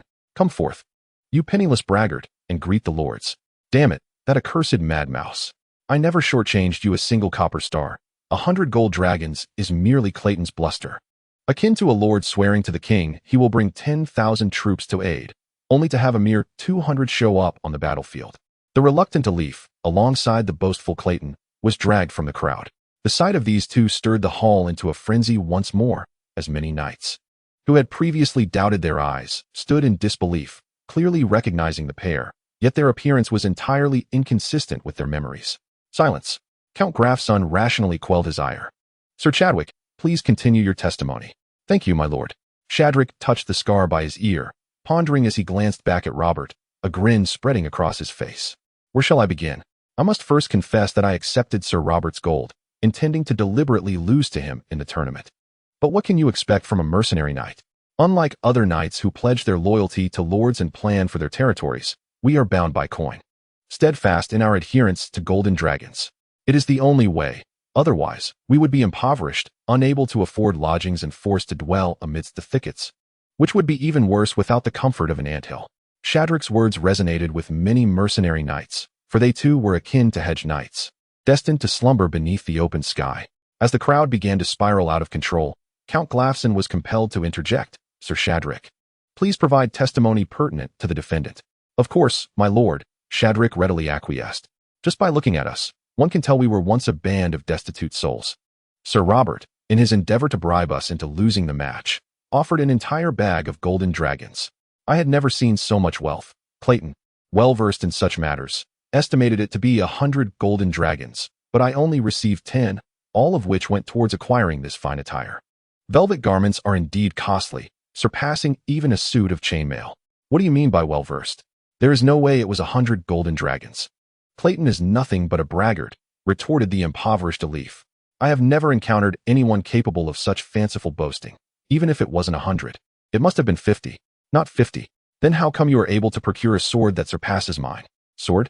What sword? Do not conceal it. It hangs at your waist. All eyes turned towards Elif and Clayton's waists, where two formidable castle steel swords gleamed, each of considerable worth. That is my sword, Robert bellowed, his gaze fixed on the hilt. Chapter 10, Farce Exclusive Privilege, a 7-day ad-free reading pass, available for all registered users. Madmouse Shadrick pointed at the castle steel sword at Elif's waist, taking note of the rune-engraved weight ball. That rune is exclusive to the Royce family of Stonehold. Elif, you ought to find a blacksmith to grind it down and inscribe your own family crest. Damn it, Elif cursed, responding with irritation. Why would I grind it away? This rune protects the warrior from harm, allowing me to fight as valiantly as Lord Eorn. Seeing Shadrick and Elif still engaged in their dispute, the other four judges displayed signs of impatience, prompting Sir Nestor Royce, the Grand Chancellor of the Valley, to preside over the proceedings. According to the law, only direct blood relatives may wield equipment emblazoned with rune family crests. Sir Elif and Sir Clayton, you must inscribe your own family crests upon the weight balls. Furthermore, as I recall, many Roycekin have perished while donning bronze rune armor. Those magical inscriptions do not safeguard warriors from injury. I shall do so, Elif replied, expressing gratitude to the Lord. A fine sword can stir the heart of any knight, yet the heavens above perceive the truth with utmost clarity. Sir Nestor smiled at Sir Ilivor and Sir Clayton. Gentlemen, could you enlighten us on the origins of these two swords? Surely, they must have been stolen. Sir Shadrick was the first to respond. Mercenary knights and brigand knights are but two sides of the same coin. Ilivor disregarded the Mad Mouse's words, pondering that it was time for the Lord to shine, casting a glance at Robert. Where to begin? I confess, I am a man of greed. My esteemed lords, I am a mercenary knight, having served countless employers. When I encounter those miserly individuals who withhold my pay, I take it upon myself to reclaim some of their wealth to settle my dues. Is that not fair? A light laughter echoed through the hall as Ilivor puffed out his chest, continuing unabashedly. To speak candidly, Sir Robert is not a miserly employer. He paid a full 30 golden dragons for the chance to court the fair Miss Graff's son. At this revelation, many mercenary knights gasped for breath. However, upon further reflection, I realized that she is the sole daughter of the Count of Seagull Town, a beautiful lady cherished by many, and 30 golden dragons would not suffice. I would require more. The hall erupted in laughter, and Ilivor's chest swelled even further. Yet, I had no opportunity to reconcile accounts with Sir Robert, as he was always amidst other gentlemen. For the sake of my employer's secrecy and dignity, I was compelled to revert to my former ways and pilfer this steel sword from the inn where he resided to compensate for my losses. And what of the sword at Sir Clayton's waist? Sir Nestor stepped forward, scrutinizing the two swords, which were clearly the craftsmanship of a master blacksmith. Ilivor tilted his head. Alas, just as it is today, Sir Clayton too found it most unjust, prompting me to return and procure another sword to make amends. And what about me? Shadrick queried, pointing to his own nose. Ilivor shrugged helplessly. There are only two swords in this chamber. I cannot conjure a third. Silence. Sir Robert's pale visage flushed crimson with rage. What are you all saying? There are no swords in my room, not a single one. To this day, he could not fathom how his sword had become a weapon, nor why it had appeared at the waists of two strangers, now transformed into two blades. With these strangers claiming they had stolen them from his chamber, his mind was a tumult of confusion. Enough. Count Belmore abruptly rose from his judicial throne, his rotund belly quivering. Do not seek to amuse us. This is no farce of a jester. The truth is that the murderer recognized his own sword at a glance. According to the testimonies of several honest witnesses, the perpetrator had long harbored ill intentions towards my sister's daughter. He was inebriated, murdered her, and denied any remorse or intention to repent. My Lord Graff's son, this trial is abundantly clear. It is time to render a verdict. The hall buzzed with commotion, as all present believed they had apprehended the true culprit. Several soldiers clad in red and black armor approached Robert, but Count Glafson gestured for them to halt. Lowering his gaze to fixate on Robert, Should the court declare you guilty here and now, the law of the realm dictates that you face only death. If you confess your guilt now, I can offer you the opportunity to don a black robe. Thank you, my lord. Robert managed a faint smile. But I am innocent. Then I fear I shall not see you again, Count Glafson declared, turning to leave. My lord. Upon hearing that familiar, clear voice, Count Glafson glanced back, noting Harold's presence, and paused. His cold, indifferent eyes bore into Harold, his impatience palpable. What more do you wish to say?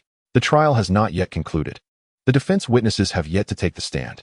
Harold rose and positioned himself in the center of the hall, assuring Count Glafson, you shall receive the truth. The Count's expression was inscrutable. His impulsive mind craved immediate retribution against the murderer for his daughter's sake, yet his rational heart cautioned him that uncertainties lingered. Robert, being a tall and powerful vassal of the valley, was also a knight of great promise. If he truly harbored intentions of marrying his daughter, he would not resort to the heinous act of murder. Moreover, Harold's assurance, as a promising young man likely to inherit the title of Duke of the Valley, compelled him to heed the call for a fair trial. After a prolonged silence, Count Glafson ultimately resolved to allow the trial to proceed. A subtle smile graced Harold's lips as he surveyed the assembly. Lords and ladies, in the interest of a valiant knight's innocence, I propose we patiently listen to the testimonies of the defense witnesses. The first to testify was a knight who had shared a table with Robert on the night of the first day of the tournament, recounting Robert's conduct at the feast. My lords, Sir Robert consumed only 2 cups of ale and departed under the playful banter of Lord Harold and Sir Donald, one knight testified, with others nodding in agreement. It was a jug of spiced wine, a prized vintage from the Count's cellar, worth a fortune. Even if I sold my entire family, I could not repay it. A serving woman subsequently entered the fray, bowing nervously and stammering. He seemed a bit flustered at the time, nearly colliding with me as he exited.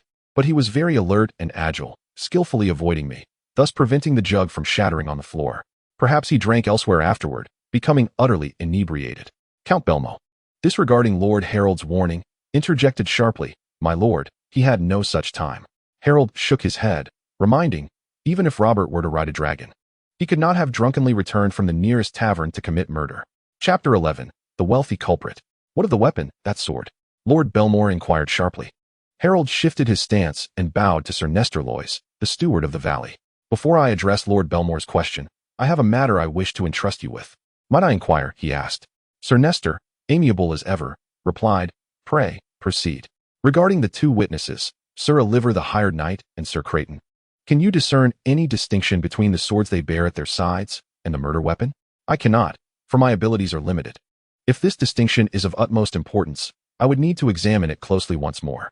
This is not solely your concern. Even Sir Robert, who is accustomed to his sword, failed to recognize it just moments ago. Harold gestured for Sir Nestor to continue at his leisure, smiling as he turned his gaze toward Lord Cobbery. It appears that even a distinguished knight may not recognize his own blade. He paused for a moment, then continued slowly. For the swords worn by the 2 knights are mine. How could that be? Many present were taken aback by this assertion. Yet, upon reflection, one might consider that Harold, being the squire of Count Yorn, who regarded him as his own, could indeed possess 2 swords from the Royce family castle. Perhaps he even had more, as some speculated. Lord Belmore, unable to contain himself, rose to speak, but was preempted by Lord Cobbery. What does this signify? Are you implying that I am the true culprit? Harold paid no heed to Lord Cobbery, fixating instead on Lord Belmore with a broad grin, his arms extended toward the assembled knights. My array of witnesses could tirelessly converse with you for an entire day. With a judge of your caliber presiding, how can we expect to attain justice? Lord Cobbery raised his voice, interrupting before Lord Belmore could respond, his face reddening. Enough. Lord Harold, please answer my question. Excellent. A just judge has stepped aside. Harold feigned surprise, glancing at Lord Cobbery, his brow exaggeratedly furrowed. Do you not comprehend? I am merely responding to your previous eloquent remarks.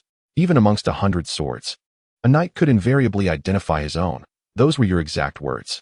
Harold's brow relaxed as he regarded Lord Cobbery, a subtle smile gracing his lips. Here. The illumination is akin to daylight, yet a seasoned knight, one who has meticulously studied the murder weapon, cannot discern it from the other 2 swords. He extended his hand towards Sir Nestor, who was inspecting the steel swords, and the latter shook his head in good-natured resignation. A knight of notable skill, yet he misidentified his own sword among merely 3. His hand then gestured towards Robert, and he lowered his gaze to the assembly, stating, how can you all expect a knight, amidst the enveloping darkness and the urgency of a cry for help, To identify whether a sword thrust into his hands by an outsider is indeed his own, Count Kobri furrowed his brow, yet soon assumed a serious demeanor. No, I contend that your assertions, coupled with the testimonies of your witnesses, merely indicate that the perpetrator was not intoxicated. He committed the heinous act of murdering the daughter of the household, an innocent girl, which only serves to underscore his cruelty and egregious transgressions. Harold could hardly suppress a laugh, realizing that the notion of a knight's sword was not a novel invention of Count Kobri. The opponent's intellect surpassed that of Count Belmore, yet was evidently insufficient to uphold such a theory. My lord, Harold stepped back to stand beside Robert, his voice steady and commanding as he inquired, what is the rationale? If he was not inebriated and was of clear mind, what then of his intent to murder Miss Gravesone? Did they not all assert it? Count Kobri rose in indignation, pointing at the mad-mouthed Shadrick and the 3 hired knights, then directing his finger towards Robert. He was driven by lustful desires, scheming inappropriately, and when spurned, he became enraged. Silence. Count Gravesone's face turned crimson as he sprang to his feet, grasping the back of his chair. I do not accept this accusation. Agreed, Harold stated solemnly. Before we departed from the city of Runestone to attend the tournament, Count Joran Royce had expressed his intention to propose to Sir Robert on behalf of Count Gravesone's daughter. A murmur of astonishment rippled through the hall. Given that the Count of Runestone had shown interest and Miss Gravesone was not betrothed, it suggested that the match was nearly assured. If, under such circumstances, the Count's son were to commit murder, he would not merely be intoxicated, he would surely be under some curse. Robert nodded in agreement. Not because of a surge in his own intellect, but because Count Joran had indeed broached the subject, having mentioned several noble ladies. Though Robert had fixated on the beautiful Miss Gravesone, thus only recalling her name. Silence. Count Kobri's expression remained obstinate as he glared at Count Gravesone, rebuking. You would abandon the charge against the murderer? Do not forget, it was your maid who witnessed the event firsthand, and your son provided testimony. Does this not hold weight? Are you not incensed? My son did not witness Robert committing the act, did he? Count Gravesone retorted warily. And what of your daughter's maid? Count Kobri pressed, unwilling to relent. The maid spoke the truth, Harold interjected, advancing towards the 2 counts, maintaining his enigmatic aura. As far as I am aware, there exists an assassin guild within the free trading city-state of Bravos, whose elite members are known as the Faceless Men. Much like the many-faced god they revere, they possess the ability to disguise themselves as other individuals, thus assuming the identity of their target to facilitate an assassination. Therefore, the assailant witnessed by Miss Gravesone's maid was not Robert, but rather an assassin disguised by the Faceless Men. Upon this revelation, astonished and anxious glances were cast toward Harold. He etched those gazes firmly into his memory, and with an air of calmness, he continued, although I lack conclusive evidence to assert that the Faceless One is responsible, I possess sufficient proof to demonstrate that this matter has no connection to Sir Robert. This chapter is not yet concluded. Please turn to the next page to continue reading. A prestigious privilege, a 7-day ad-free reading card, available for all registered users free of charge. Where's the evidence? Sir Nestor inquired first. This is physical evidence. Harold gestured towards Robert, and the crowd's gaze followed, revealing their expressions of confusion. Esteemed lords present, I am certain that many of you have valiantly battled against foes and have taken lives. For a knight, after the conclusion of a battle, the most crucial task is to cleanse the bloodstains from their armor and cloak.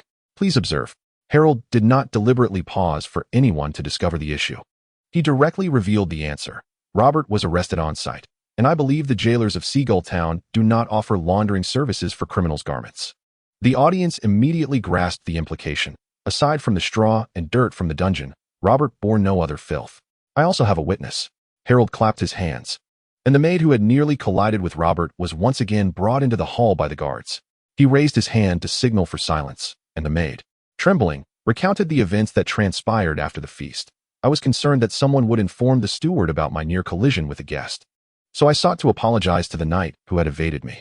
After delivering the wine, I hurried to find him and saw him kicking and punching a tree. I was too frightened to approach him. And then, Count Belmore eagerly interjected. Did Miss Glaffson's appearance anger him? The maid displayed a look of confusion, but then recalled Harold's instructions and quickly replied, I did not see the lady appear. Then someone cried for help, and he rushed out. My lady, where were you positioned when you saw that knight? Harold stepped forward to stand beside the maid and gently asked. Just outside the hall, not far from the stables. Can you identify that tree? Yes, the 3rd tree from east to west. You have done excellently.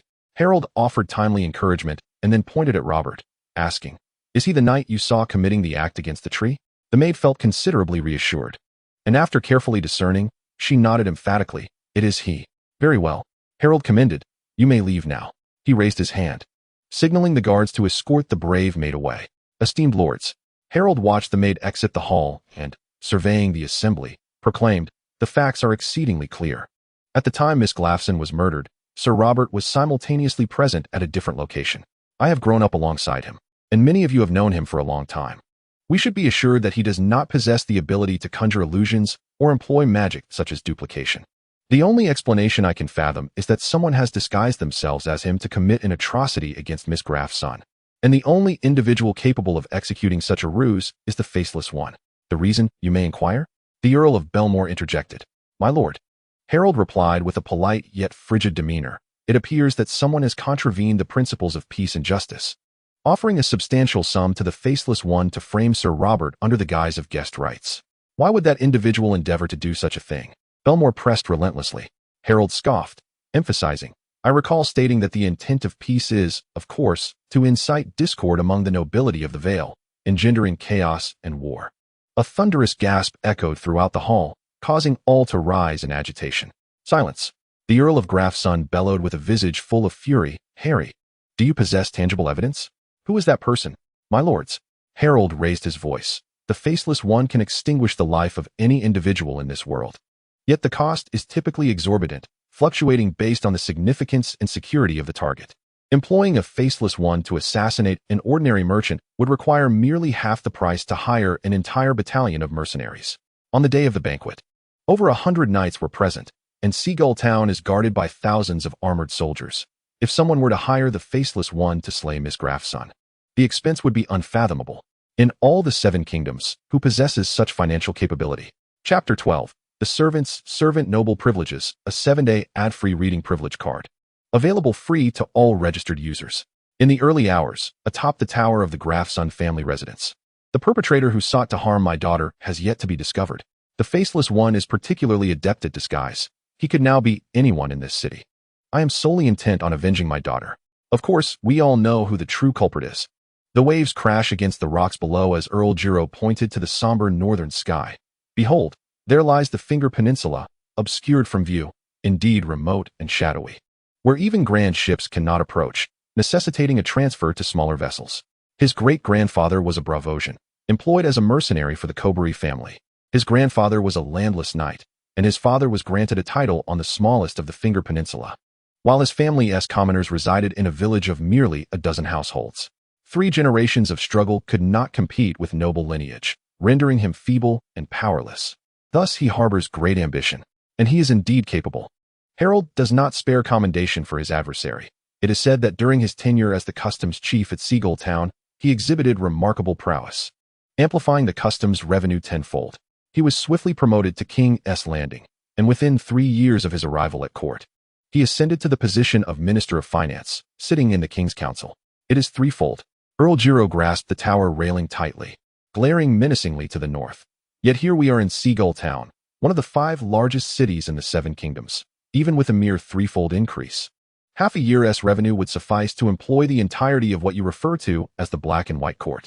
Harry, if you assist me in my quest for vengeance, the 2 shares that originally belonged to Peter Baelish will henceforth be yours. Shares. Harold feigned ignorance, inquiring. Count Gerald cast a glance his way, lowering his brows with a sardonic smile. Do not feign foolishness, Harry. With your keen intellect, it is implausible that you cannot discern the source of the triple taxation.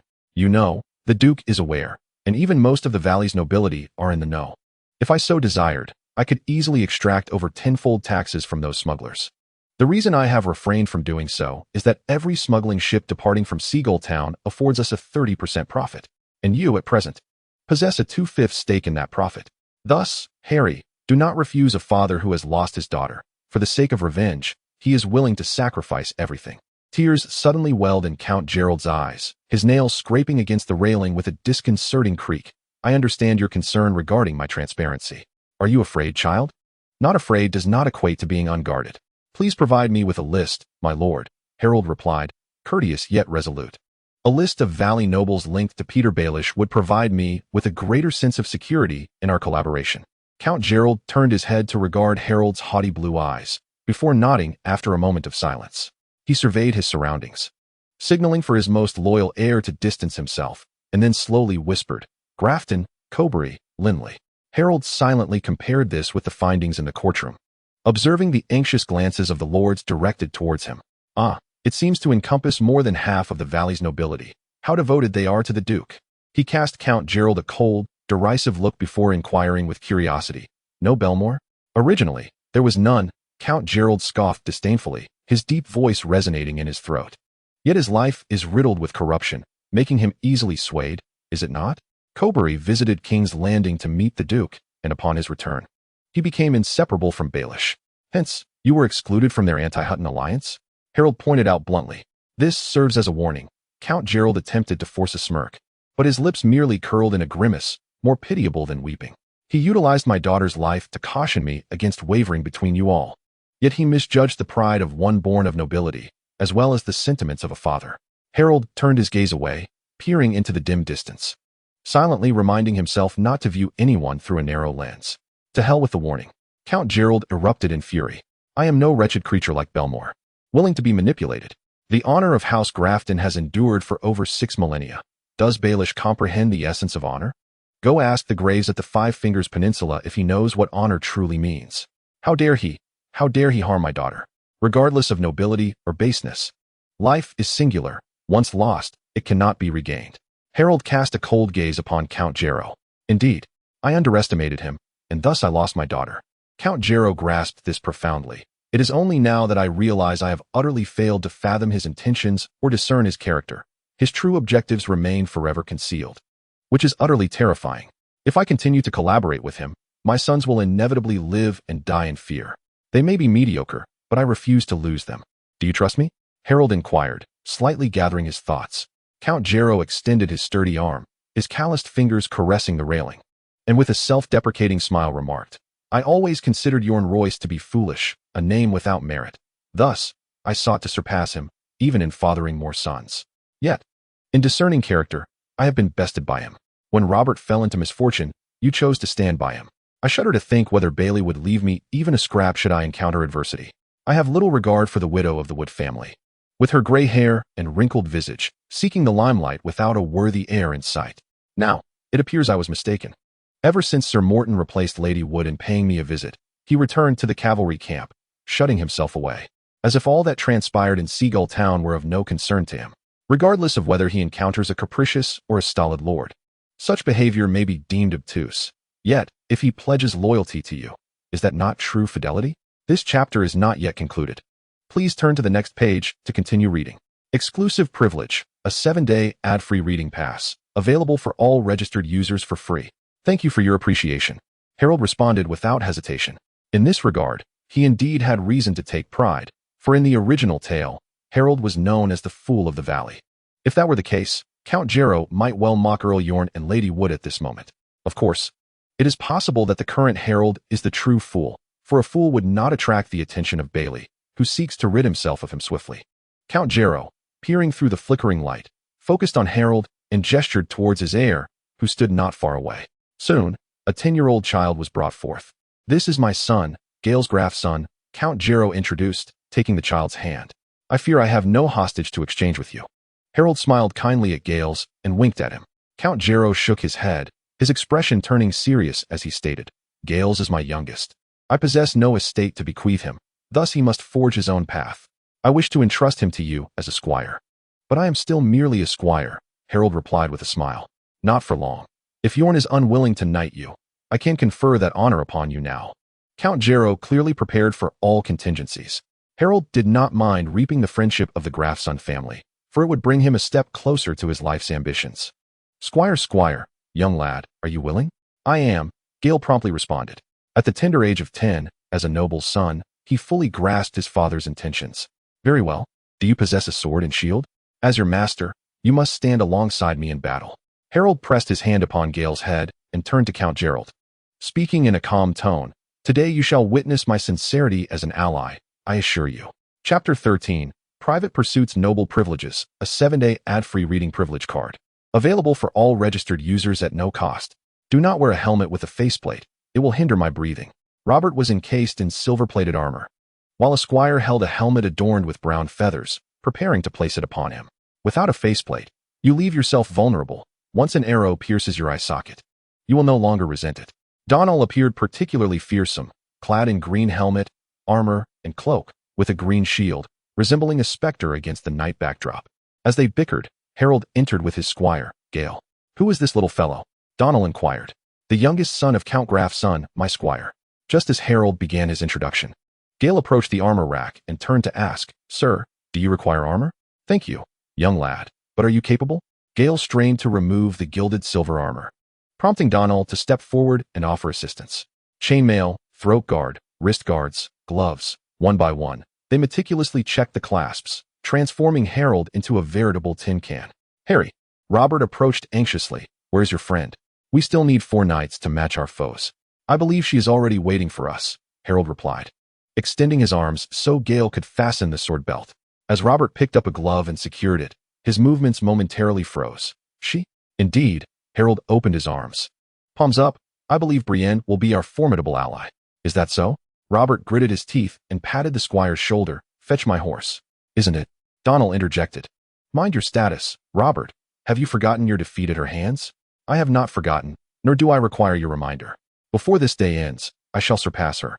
Robert snapped as he donned the other glove and turned to his steed. "You need not go." Donal grasped Harold's shoulder. "We shall behead all your enemies." "He speaks the truth." Robert mounted his horse, adding, "Harry, take action. Each of your foes must pay the price." A crimson glow began to seep across the horizon. The wind ceased and mist swirled, like a white serpent unfurling over Seagull town. Harold, accompanied by Robert and Donald, traversed the street, hastening out of the city gates. They discovered Brienne waiting for them in the woods on the western edge of the town, accompanied by a restless new warhorse clad in leather armor.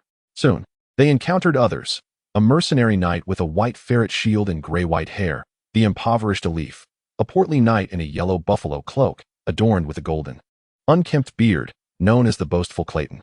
2 knights rode towards them on chestnut warhorses. "My lords, you truly owe us a significant debt of gratitude. The Golden Dragon will ensure you do not forget it," Harold replied. "You may claim it from me after the battle." "Brienne is indeed correct. You are both affluent and generous," Elif remarked, patting Clayton's belly. "Though we may be starving now, as long as we can sit atop our steeds, we shall fight, ensuring our worthiness." "We are now 6 in number," Robert counted, moving closer to Harold. "But we are still short 1.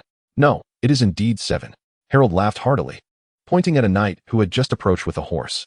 The mad mouse Shadrach was lean and of modest height, youthful yet bearing the weight of experience, his gaze revealing a resolve uncommon among boys. He wore a brown-blue coat embroidered with red-eyed white mice, the brown symbolizing the lands he had traversed, the blue representing the rivers he had crossed. Harold dismounted, stepping forward briskly to greet him. "Sir Shadrach, I truly do not know how to express my gratitude for your contributions over the years. I swear it shall be repaid." "My lord, Shadow Valley Shadrach is ever at your service, ready to heed your command," he replied, tucking his helmet under his arm and bowing respectfully, revealing an old scar beneath his ear. "Huh, the Mad Mouse, your courteous demeanor today is quite a departure from the one we are accustomed to," Elif chuckled. "You are exceedingly stingy. With such a generous employer, you have yet to utter a word to us. And it is thanks to Lady Brienne that we have not missed this lucrative opportunity." Shadrach ignored Elif, smiling at Harold. "Though one is aged and arrogant, and the other is corpulent and nearsighted, they are rare good men among mercenary knights, worthy of trust." "No," Elif cried, shaking his head.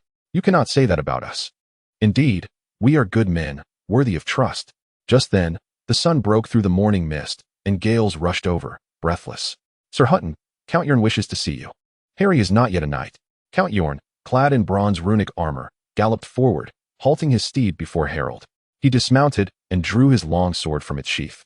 Pushing Robert aside, Harold of House Hutton, the Count solemnly placed the sword upon Harold's right shoulder. "In the name of the warrior, I bestow upon you courage." The long sword then shifted to the left. "In the name of the Heavenly Father, I grant you justice." Subsequently, the sword was raised above Harold's shoulders as Earl John intoned, "In the name of the Holy Mother, I command you to protect the weak. In the name of the Virgin, I command you to safeguard women and children." "Sir Hal," the crowd shouted with exuberance. "Ladies and gentlemen, I am the 6th knight. And now, we require a true 7th knight," Harold proclaimed. All eyes turned towards Brienne, the daughter of Tarth, her eyes shimmering with disbelief. "Sir Hal, proceed." "Each knight has the power to knight another," Sir Donal interjected. "Brienne of Tarth." Harold drew his long sword from its sheath. "Are you prepared?" "Yes," Brienne replied, gradually approaching and kneeling on the ground. The daughter of Tarth had her wish fulfilled. We now had 7 knights. Illyrio burst into hearty laughter. "Indeed. The 7 knights shall commence a trial by combat today." Donal lifted his visor, a smile gracing his lips. "The trial of the 7 sons, initiated by our accusation, requires no lord's consent, nor the defendant's acknowledgement, until one side is completely vanquished in battle." Robert, too, smiled as he raised his shield. "The gods shall determine guilt or innocence." Harold mounted his steed, abruptly pulling the reins and urging his warhorse westward. Chapter 14. The 7 Knights in the western expanse of Seagull town. A thicket overlooked the river, where Harold and his companions discovered a band of knights encamped and resting. Although they were too far to discern the emblems on their banners, through the hazy mist, they could still make out the white standards, with a dark emblem that might be the red heart of House Cobray. Time passed slowly. After witnessing the scene firsthand, Harold bowed his head in gratitude to the gods above, thankful they had not arrived late. "Hal, they are awaiting our approach." Sir Robert chuckled, "Like lambs to the slaughter." "Then let us not keep them waiting any longer." "Good sir," Harold said, lightly spurring his horse forward, with the 6 knights flanking him. "Come forth, everyone." The war horses trotted at a measured pace as Harold signaled the knights to close in. "The sound of hooves cannot be muffled. As we draw near, their attendants and guards will surely form a shield wall with their pikes and shields, providing cover for the knights to mount. Therefore, we must charge with our long spears, 8-foot lances. When we strike our target, they shall not even touch us. Remember to aim for their helmets or chests." Striking an opponent's shield in a tournament may be deemed valiant, but in true combat, it would be tantamount to suicide. The steel-tipped spear, coupled with the momentum of the warhorse, is sufficient to pierce an adversary's armor and break through their formation. "Understood," the 6 knights replied in unison. The thunder of hooves descended upon the riverbank, just as anticipated. Within the encampment, the steeds of the knights fidgeted restlessly against the earth. These battle-trained horses instinctively aware of the impending peril, an enemy assault. The guards shouted warnings, brandishing their pikes as they formed ranks. "Quickly, form up. Mount your horses." The knights emerged from their tents, donning their shields and calling for their squires to join the fray. These seasoned warriors, despite the dire circumstances, maintained an air of calm and order. Harold's warhorse took small, eager steps, its extensive training prompting him to instinctively prod its flank with his spurs, tilting his lance forward while raising his shield to protect the majority of his left side. The lance and shield were his companions in life and death. The steeds surged forward, and Harold's teeth clashed with the rhythmic motion of the galloping horse. He lowered his body, exerting all his strength to press down on the stirrups, merging with the horse's cadence. The air within his helmet grew stiflingly hot, nearly suffocating. Just as the guards had assembled a rudimentary square formation, they beheld a charge akin to a wall of iron surging toward them. Dust billowed beneath the pounding hooves, the very breath escaping the horse's nostrils visible in the air. Black lances descended like the claws of a monstrous beast, and they struggled not to gaze upon the ever-approaching tips. In an instant, amidst the thunderous clamor of metal colliding, the guards felt an immense force collide with their heads. Following the jarring impact of armor against armor, the world spun violently before their eyes, hurling them away as blood gushed forth, saturating their helmets and breastplates. Harold had no time to glance back at the fate of his comrades. He discarded his lance and drew his longsword, pressing onward. Then, Lyn Cobray appeared before him. The knight tore away his bandages, revealing a bruised visage. And with a toothless grin, he cackled, "Harry, I know it's you. Assaulting a noble without cause, confess your crimes. And perhaps I shall only require one of your hands, and a few of your teeth."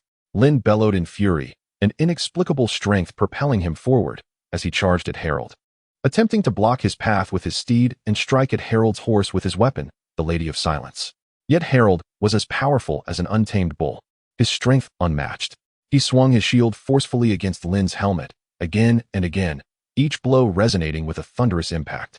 The oak shield, encased in steel, proved far more formidable than Lyn's skull, and blood erupted from his helmet in torrents until he finally relinquished his grip and toppled from his mount. As silence dissipated, chaos erupted around Harold, shouts and curses intertwining in a cacophony. The crowd engaged in brutal combat. Unmounted steeds whinnied wildly, galloping aimlessly amidst the clashing of steel. Robert and Donald had also lost their mounts, fighting valiantly amidst the encirclement of knights, squires, and guards, delivering slashes to the left and right. Their shields lay in ruins, their armor battered and dented. The impoverished Elif lay on the ground, while the boastful Clayton dragged him, having endured 3 strikes. Brenny's warhorse was momentarily hindered, her mace clashing resoundingly against the long sword of a towering knight, the encounter fraught with peril. Shadrick crouched upon his steed, brandishing his shield to fend off a knight adorned in a cloak embroidered with venomous serpents. Harold's heel struck the side of his warhorse, swiftly redirecting its head to the right. A burly knight obstructed his path, swinging a battle axe with intent to crush. Harold was compelled to twist in his saddle, intercepting the blow with his shield, the force of which threatened to render his arm limp. He retaliated with his long sword, striking the knight's raised arm, the clash of steel reverberating in the air. The giant knight urged his warhorse in circles, attempting to flank Harold's unprotected side, yet Harold adeptly pivoted to meet him, unleashing a barrage of fierce strikes. He even rose in his stirrups, concentrating the full force of his longsword into each blow. Harold pressed his assault relentlessly, while simultaneously observing his opponent's vulnerabilities. At last, he discerned that the knight's throat guard had become loosened, having fallen away under his relentless strikes, leaving only leather in its stead. Harold calculated the frequency of his attacks, accelerating his pace, before suddenly altering his rhythm and thrusting his longsword with ferocity. The blade penetrated the leather, piercing the giant's throat. He clasped his neck, blood gushing through his fingers as he collapsed to the ground. Osney, another formidable knight, fiercely assaulting Clayton, bellowed in rage upon witnessing this scene, charging forward only to be toppled by the opportunistic braggart. Clayton seized the moment, wrapping his arms around the giant and forcefully pinning him to the earth. The giant struggled fiercely, grasping a stone nearby to strike at Clayton's head and hands. Clayton remained undeterred, his hand gripping the hilt of a dagger which he drew forth, thrusting it into the gap in the giant's armor beneath his arm. Twisting as he penetrated, the giant convulsed violently, writhing until he gradually lost his strength. Clayton forcefully shoved him aside, unsteadily rising to retrieve the long sword that had fallen to the ground, lifting the giant's visor and plunging the blade straight through. No. The knight, who had been evenly matched with Brenny, let out a heart-wrenching roar. I will kill you, all of you. I recognize your voice. You are that enigmatic knight. Brenny furrowed her brow and shouted, once more raising her mace high, pursuing the mysterious knight with fervor.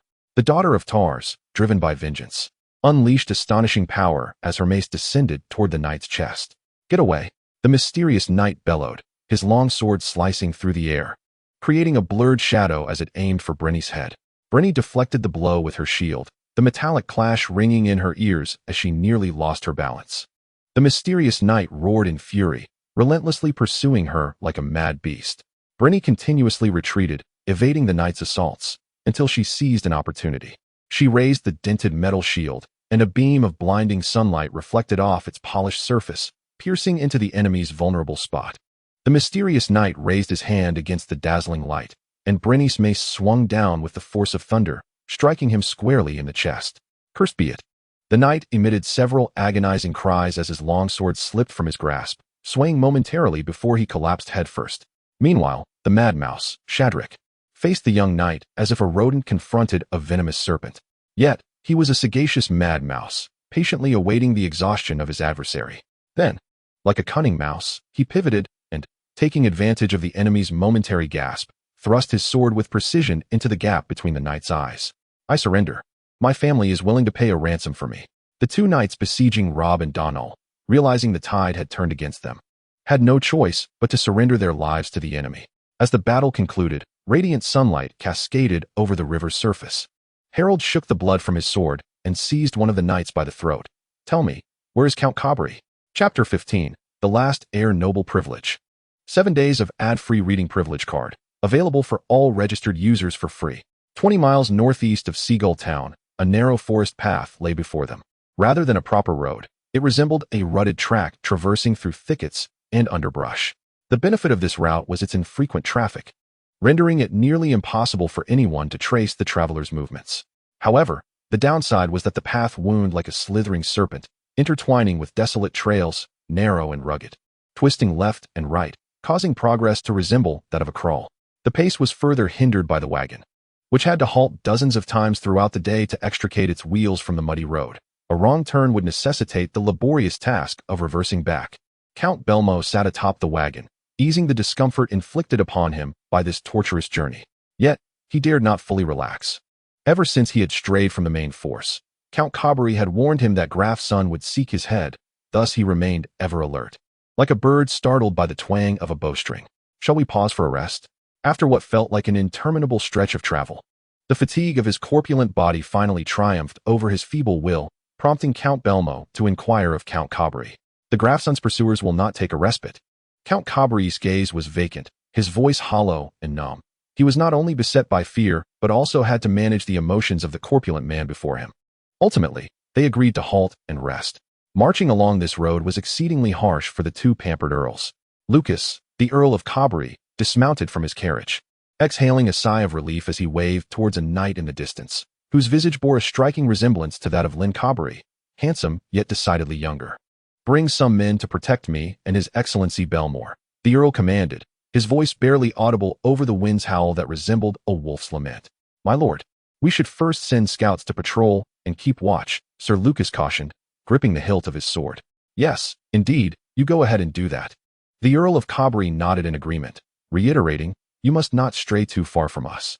"As you wish, my lord," Sir Lucas bowed in compliance. "My good friend, do not be overly anxious." The portly and affable Earl of Belmore began to soothe the Earl of Caubry, finding comfort in the arrangements that aligned with his desires. "In my opinion, your plan is foolproof. The pursuers have undoubtedly been vanquished by Sir Lyn's contingent." The abrupt shift in identity left the Earl of Caubry feeling quite disoriented. "Vanquished? You mean to say they were eliminated? They have 7 knights, over a dozen attendants, and 30 elite armored soldiers guarding them. Surely that is sufficient to deal with a band of pursuers?" he inquired, furrowing his brow. "The tournament at Seagull Town has attracted numerous mercenary knights. Grafson certainly possesses the means to hire them. A mere band of destitute vagabonds who cannot afford lodging." The Earl of Belmore scoffed dismissively, his tone exaggerated. "My Lord Caubry, consider your brother Sir Lyn's achievements. He was responsible for slaying Prince Mathel at the Battle of the Trident, and furthermore, he wields your family's ancestral sword, Lady Sorrow. Curse Lyn, and curse that glutton." The Earl of Caubry muttered inwardly, his displeasure mounting. It was precisely due to Lyn's battlefield exploits that their father, on his deathbed, bequeathed Lady Sorrow to the younger son. As the elder brother, he was left with only the family's lands and title, a loss of the sword's inheritance that had long left him dissatisfied. It is known that every Valyrian steel weapon is a cherished heirloom of ancient families. Even those of modest means would not part with them. And even the wealthiest and most powerful families yearn in vain for such treasures. Earl Belmore appeared oblivious to the turmoil within the Earl of Caubry, selfishly indulging in his own greed. That is a weapon of unparalleled value. It is said that the Duke of Lannister is willing to offer a fortune sufficient to assemble an army in exchange for a Valyrian steel sword. Yet he has been repeatedly rebuffed. "My lord, now is not the time for tales of the Lannisters," the Earl of Caubry interjected coldly. "Ah, yes, of course." Earl Belmore candidly suppressed his avarice, smiling as he remarked, "After all, Sir Lyn has sustained injuries.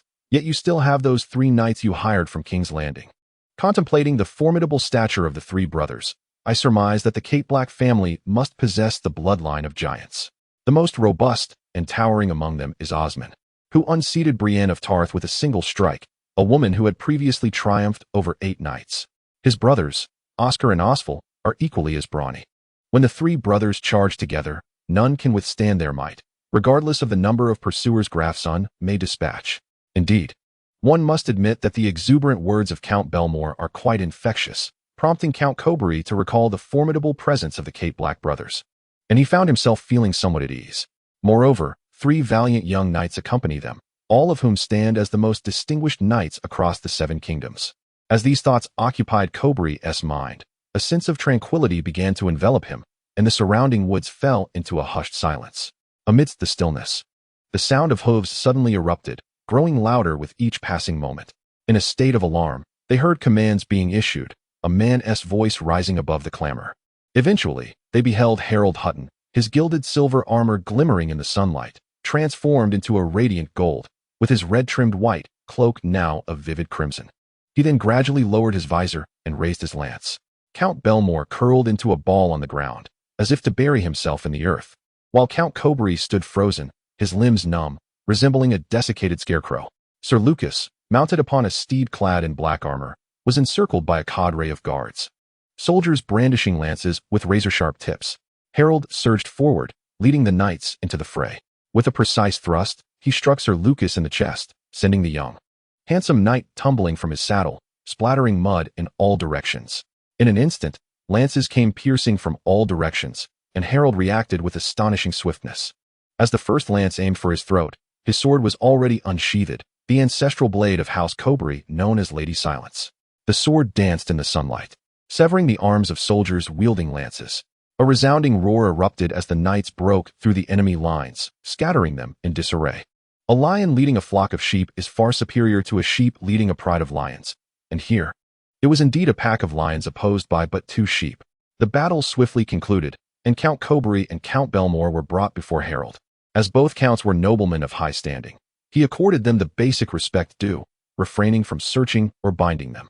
Suddenly, Count Cobry lunged at him with a shout. Harold deftly evaded, seizing the dagger and thrusting it into Count Cobry's mouth. "You doubt my resolve to kill you, do you?"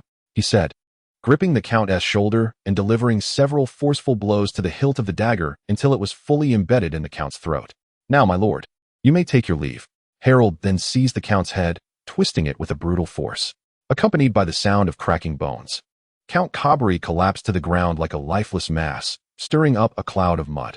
I can now declare the extinction of the Cobry lineage. Chapter 16. Dark Tidings. The full moon hung like a wheel, surrounded by twinkling stars. A raven soared over rivers and mountains, flapping its immense black wings as it entered the raven's nest, bearing dark tidings. In the Lord's chamber of Grassfen, the atmosphere shifted. "Heavenly Father, in your mercy, justice shall prevail." Count Jello's prayer was directed towards Harold, his previously somber gaze now brightened with satisfaction. Harold slowly drew back the curtain to savor the gentle sea breeze, and then casually inquired, "Have you received my sincere intentions?" Count Jello leaned back against his cushion, closed his eyes, and after a moment sighed, "Very well, Harry. Since the Cobry family has met its end, I shall support your elevation to the title of Earl of Heart's Rest. Your Excellency, that is already in my grasp." Harold's voice was resolute. "I knew you would say that." A bittersweet smile tugged at Count Jello's lips as he gazed out into the darkness. Seemingly lost in the moonlight and stars, his mind drifting to the distant eagle's nest in the west, though it remained unseen. "Why are you always so ambitious and yet so impatient?" "Because of youth, time waits for no one, my lord. Since my birth, I have carried the title of heir. My responsibility lies here, in the valley. Duke John Arryn is aging, yet he has an heir, Robert Arryn, who is frail and sickly." Confronted with the stark reality, Count Jello's expression softened. "Then you should exercise patience. You are their rightful heir and should inherit all the lands and titles of House Arryn." "We may not be able to transition smoothly to that time," Harold silently countered, unable to share with others the uncertain future awaiting the Seven Kingdoms. Just as every pivotal moment in history presents calamity for those seeking stability, it offers opportunity for the ambitious. Yet, amidst this tide, no one can remain untouched by the waves. To avoid being easily swept away, one must stand higher and firmer. As Count Jello prepared to rise and approach Harold to continue his counsel, a sudden knock at the door pierced the air, jarring in its unexpectedness. He turned, frowning as he inquired, "Who is it?" The voice of the Count's eldest son came from outside. "Father, the scholar is here, claiming urgent business." "Did you inform him that I instructed no one to disturb me?" "I did, father, but he insists on seeing you." "Very well, let him enter." Count Jello sat up straight, adopting a demeanor suited for political affairs, his mind elsewhere. Harold, intending to take his leave, was signaled by the Count to remain. The scholar, an elderly and frail figure clad in gray, was ushered in, clutching a recently unsealed letter sealed with red wax. Sweat trickled down his temples, and his expression was one of acute anxiety. Upon entering, his gaze immediately fell upon Harold, who stood by the window. "Sir Hutton, you are acquainted with the scholar, Harry."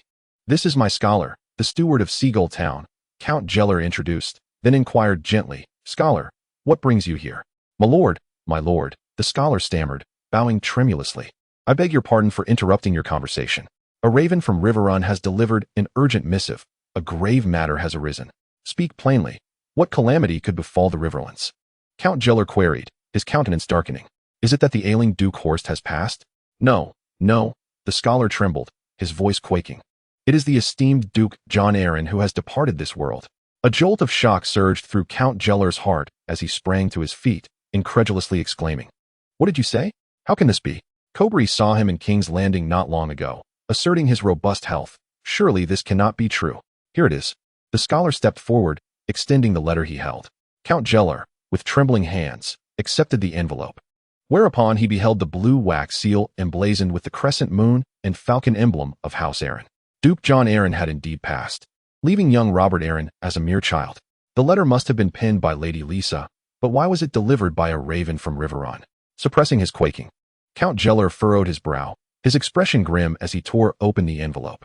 His eyes scanned the contents, his body stiffening as his fingers clenched tightly, leaving deep creases on the parchment. 7 gods! Count Geller exclaimed in shock, followed by a bout of vehement curses. Is this woman mad? She has no comprehension of what she speaks. Indeed, she was a lunatic, Harold mused. When Lisa married Duke John, there had been infidelities prior to their union, and given the Duke's advanced age, their marriage was devoid of love. They had endeavored to produce an heir, with Lisa suffering 5 miscarriages before finally giving birth to the frail Robert Arryn. Now, consumed by paranoia, she perceived enemies lurking everywhere. And under the mental manipulation of her former lover, Peter Baelish, she had grown increasingly deranged, even resorting to poisoning her husband, Duke John. Count Geller, feeling utterly defeated, cast a weary glance around the room, his eyes landing on Harold. Duke John Arryn passed away a fortnight ago in King's Landing, and his young son Robert Arryn has inherited the title and all the taxes from the lands of the Eyrie. He paused, emitting a disdainful scoff before continuing. Lady Lisa is currently a guest in Riverrun with the new Duke, in her capacity as the Duke's regent. She is summoning all vassals of House Arryn to immediately proceed to the Riverlands and pledge their fealty to Duke Robert. Harold was left bewildered by the latest news. He shook his head and remarked, the Duke of Eagle's Nest ought to ascend the throne in Eagle's Nest, and the vassals of the Vale shall not pledge their loyalty in Riverrun. Who knows what madness resides in her foolish mind, that lunatic? Count Gerald cursed under his breath, slamming his hands upon the table as he exclaimed, in any case, I shall never swear fealty in Riverrun. That would render us as exiles bereft of our lands. A disgrace to the 7 kingdoms. Lady Lisa's original surname was Tully. Perhaps the banner of trout from Riverrun would provide her with a sense of security. Security? Would we harm them? A pair of women and children? Count Gerald, displeased by this notion, waved his hand impatiently. She does not doubt that you would harm them. Rather, she is wary of me. Harold's tone was as cold as ice, startling Count Gerald, who soon softened his demeanor. Perhaps she contemplates more. Such as the moment I kneel in Riverrun to pledge allegiance, only to have my head severed by a sword, justified by the murder of Count Cobry. She is utterly mad. Count Gerald fumed, his expression shifting to one of contemplation before he finally assured, let her remain in Riverrun. Duke Robert must return to Eagle's Nest to receive fealty. Chapter 17. The Lord's night after the news of Duke John Arryn's demise reached the Vale. Crows began to stir in the skies above the gorge. Each black-winged raven, bearing the will of the lords, incessantly took flight from the nests of nobles, only to descend again. During this time, outsiders also came to witness this spectacle, bringing significant tidings. King Robert Baratheon was soon to tour the north. In that moment, the newly appointed Earl of Hart's home, Harold Hightower, felt an urgent sense of impending storm. Indeed, from squire to knight, and now to earl, his identity had swiftly transformed once more. With the Cobry lineage extinguished, their lands of Hart's home and title could only be reassigned. After Harold declined the noble's suggestion to assume the guardianship of Duke Robert, Lady Lisa likely misinterpreted his refusal as an overture of goodwill. In her misguided belief that sincerity begets sincerity, and that interests can be exchanged for interests, all in the name of preserving her son, Lady Lisa thought herself clever. Thus, Harold was bestowed the title of Earl of Hart's home by Duke Robert Arryn, tasked with persuading the Vale's nobility to journey to Riverrun and swear their allegiance to the Duke. One wonders, since departing King's Landing, whether the ambitious and unrestrained Lady Lisa has caused Lord Peter Baelish unexpected headaches.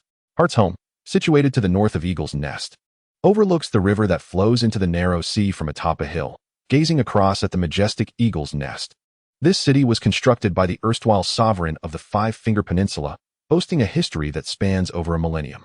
Enhanced and fortified by successive earls, it has evolved into a formidable fortress, occupying nearly the entirety of a hill. At its base, a high and robust circular wall, fashioned from azure stones, encircles the settlement, crowned by numerous towering guard towers. The grand entrance gate comprises 2 colossal towers, their silhouettes visible from afar, steadfastly guarding the drawbridge leading into the heart of the city. As Harold and his companions arrived on horseback, the white banner adorned with a red heart and raven had already been lowered. "My lord, please enter." Several knights, awaiting at the gate, respectfully proclaimed. These knights, all landholders, stood ready to pledge their allegiance to the new lord governing their territories. The landowning knights led the way through the narrow, cobblestone passage behind the city walls, which extended throughout much of the castle, allowing unimpeded access from the city gate directly to the keep. The keep serves as the very nucleus of the fortress, its walls constructed from the same azure stone. A grand entrance, crafted from oak and iron, leads into the hall, which is quite spacious, divided by a central aisle. On one side, long tables are arranged, capable of accommodating 300 guests. At the far end of the aisle, a raised dais is prepared specifically for noble visitors, with hooks visible for hanging banners behind it. On either side of the dais, there are side doors. As explained by one of the landholding knights, one door leads to the armory, while the other grants access to the castle's second level. "My lord, you must display the banner emblazoned with your family crest above," one of the landholding knights reminded Harold. Gradually, Harold approached the dais, his fingers gliding over the chair, akin to caressing a priceless gem. The fishleaf wood, also known as heart tree, holds immense sanctity for the followers of the old gods, who would pray and vow before such trees, forging sacred bonds. However, with the incursion of the Undulls, who introduced the faith of the Seven, the fishleaf wood, considered a symbol of the old gods, faced decimation. Subsequently, the Undulls discovered that this wood does not decay, making it an exceptional material for crafting various items. Nevertheless, apart from the ancestral regions that embraced intermarriage and peaceful assimilation, as well as the unconquered north, the fishleaf wood has become nearly extinct in the south. To Harold's knowledge, the throne of Eagle's Nest is crafted from fishleaf wood, and the Iron Throne also features a table made from the same. Thus, he was eager to behold it. "Bring me my new banner," Harold commanded as he settled into the chair, casting a glance at Robert. "Yes, my lord," Robert replied loudly, his arm in a sling. The trio of battered companions trailing behind him stiffened, immediately adjusting their posture and standing at attention. The roving mercenary knights, barebacked upon their steeds, evoked no sense of crudeness. But after swearing their allegiance, everything changed. Dining at the same table as their lord and partaking of his meat and wine marked them as sworn knights, obliged to act on his behalf and fight alongside him. The position of a lord's personal guard is one that combines status and honor, providing a stable livelihood. The Imperial Iron Guard, in fact, consists of the most renowned oath-bound knights among the Seven Kingdoms, sworn to serve the king. It is imperative to uphold this trust with strict adherence, and, above all, to avoid bringing shame upon the lord to whom one is loyal. Such were the thoughts of the injured Shadrach. His face, still swollen and bruised, bore the marks of one of the least injured among the 7 knights. "Heh, I am now an oath-bound knight," declared the impoverished Alif and the boastful Clayton, both holding their heads high. The former had fallen from his horse during battle, breaking an arm, while the latter had 6 fingers crushed and 2 ribs fractured. The heavy steel and oak door swung open, and Brienne strode in, accompanied by 2 guards. The landed knights in the central hall quickly stepped aside. Lady Tarth unfurled the banner she held, embroidered with an eagle poised for flight, its sharp talons grasping a crescent moon and a diamond. "This is the new crest of House Haddon, symbolizing my bloodline's kinship with House Aaron, a dual existence," Harold proclaimed loudly. As the wind swept through, the multitude of torches flickered like banners along the walls, rising and falling in a rhythmic dance. "Noble son of the Vale, Lord Harold Haddon, we swear fealty to you in the name of the 7 gods." The landed knights bowed their heads and knelt, their vows echoing through the hall. "I accept," Harold replied with a warm smile, his tone gentle. "Except for the lack of authority to dispense justice on your own lands. I shall protect your interests from infringement. The fields, castles, farmers, and soldiers under your command shall belong to you." "Thank you immensely, my lord." The knights raised their heads slightly to glance at Harold, noting his sincere demeanor, and satisfaction swiftly spread across their faces. They had found a generous lord. Harold feigned deep contemplation for a moment before speaking again. "I have often heard of 2 ancestral families residing in the territory of Heart's home. Why have I not seen them today? Are they perhaps free folk?" The landed knights hesitated briefly before swiftly replying. "They are the Minjishi and Shell families. They have sworn allegiance to House Kobri." "Then they are oath-bound knights," Harold exclaimed angrily. "If that is the case, why do they possess land on my territory?" "The Minjishi, Shell, and Kobri families had a prior agreement." "Do you think I am Kobri?" Harold coldly interrupted. "If they are indeed oath-bound knights, their lord has perished. They must either seek vengeance or leave immediately. If they are landed knights, they should kneel to me. Chapter 18. Passage through exclusive privilege. A 7-day ad-free reading card. Available for all registered users at no cost. The Minjishi and Shell families were originally two ancestral clans of the Vale. Before the invasion of the Undulls, they both claimed the title of kings of the Five Fingers Peninsula and were in constant opposition to one another. Each side had a wise and powerful king.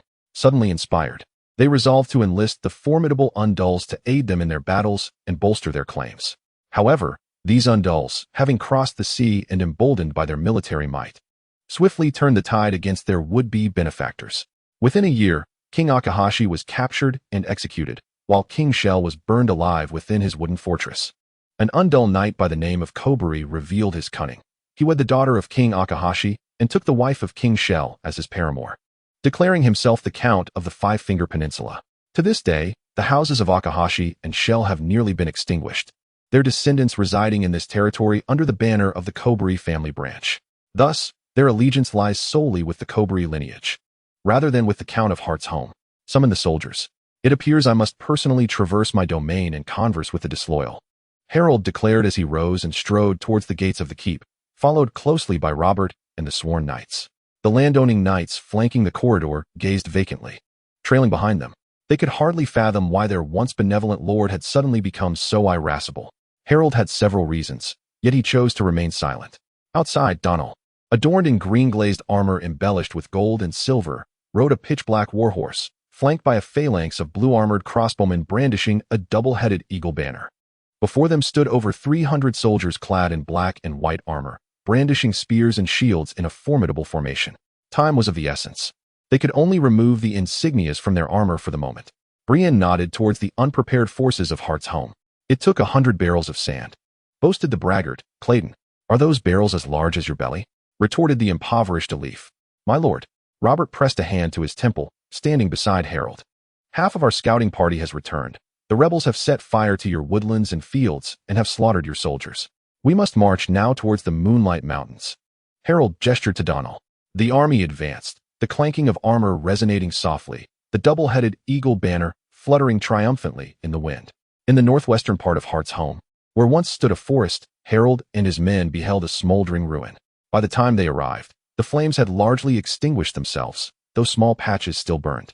Charred tree trunks resembled blackened spears piercing the sky, while fallen trees lay across the westward path, their branches scorched and fractured, with dull red embers smoldering upon them. The acrid smoke wafting through the air. The forest floor was also unnaturally hot, forcing the army to pause momentarily to clear the debris from the road.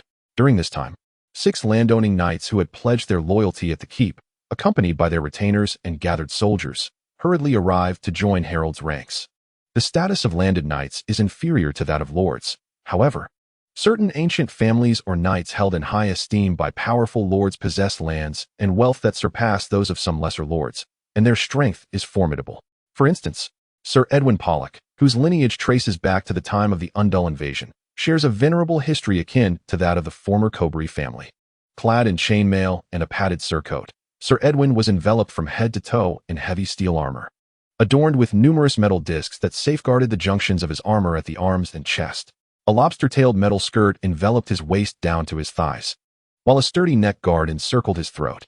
This suit of armor alone was of considerable value, beyond the means of an ordinary lord to equip. Moreover, he brought with him 20 soldiers and 2 sworn swordsmen. Although the other landed knights may not match Sir Edwin's prowess, each of them also brought forth no fewer than 10 soldiers, which undoubtedly pleased Harold immensely. Nearly 400 warriors took turns clearing the road, accomplishing the task in less than half a day, allowing the army to progress. As night began to fall, they halted at a point where the western road intersected with a river. Upon reaching the water's edge, they paused. The river shimmered softly, and the heads of several scouts from Heart's home were impaled on the tips of spears as a grim display.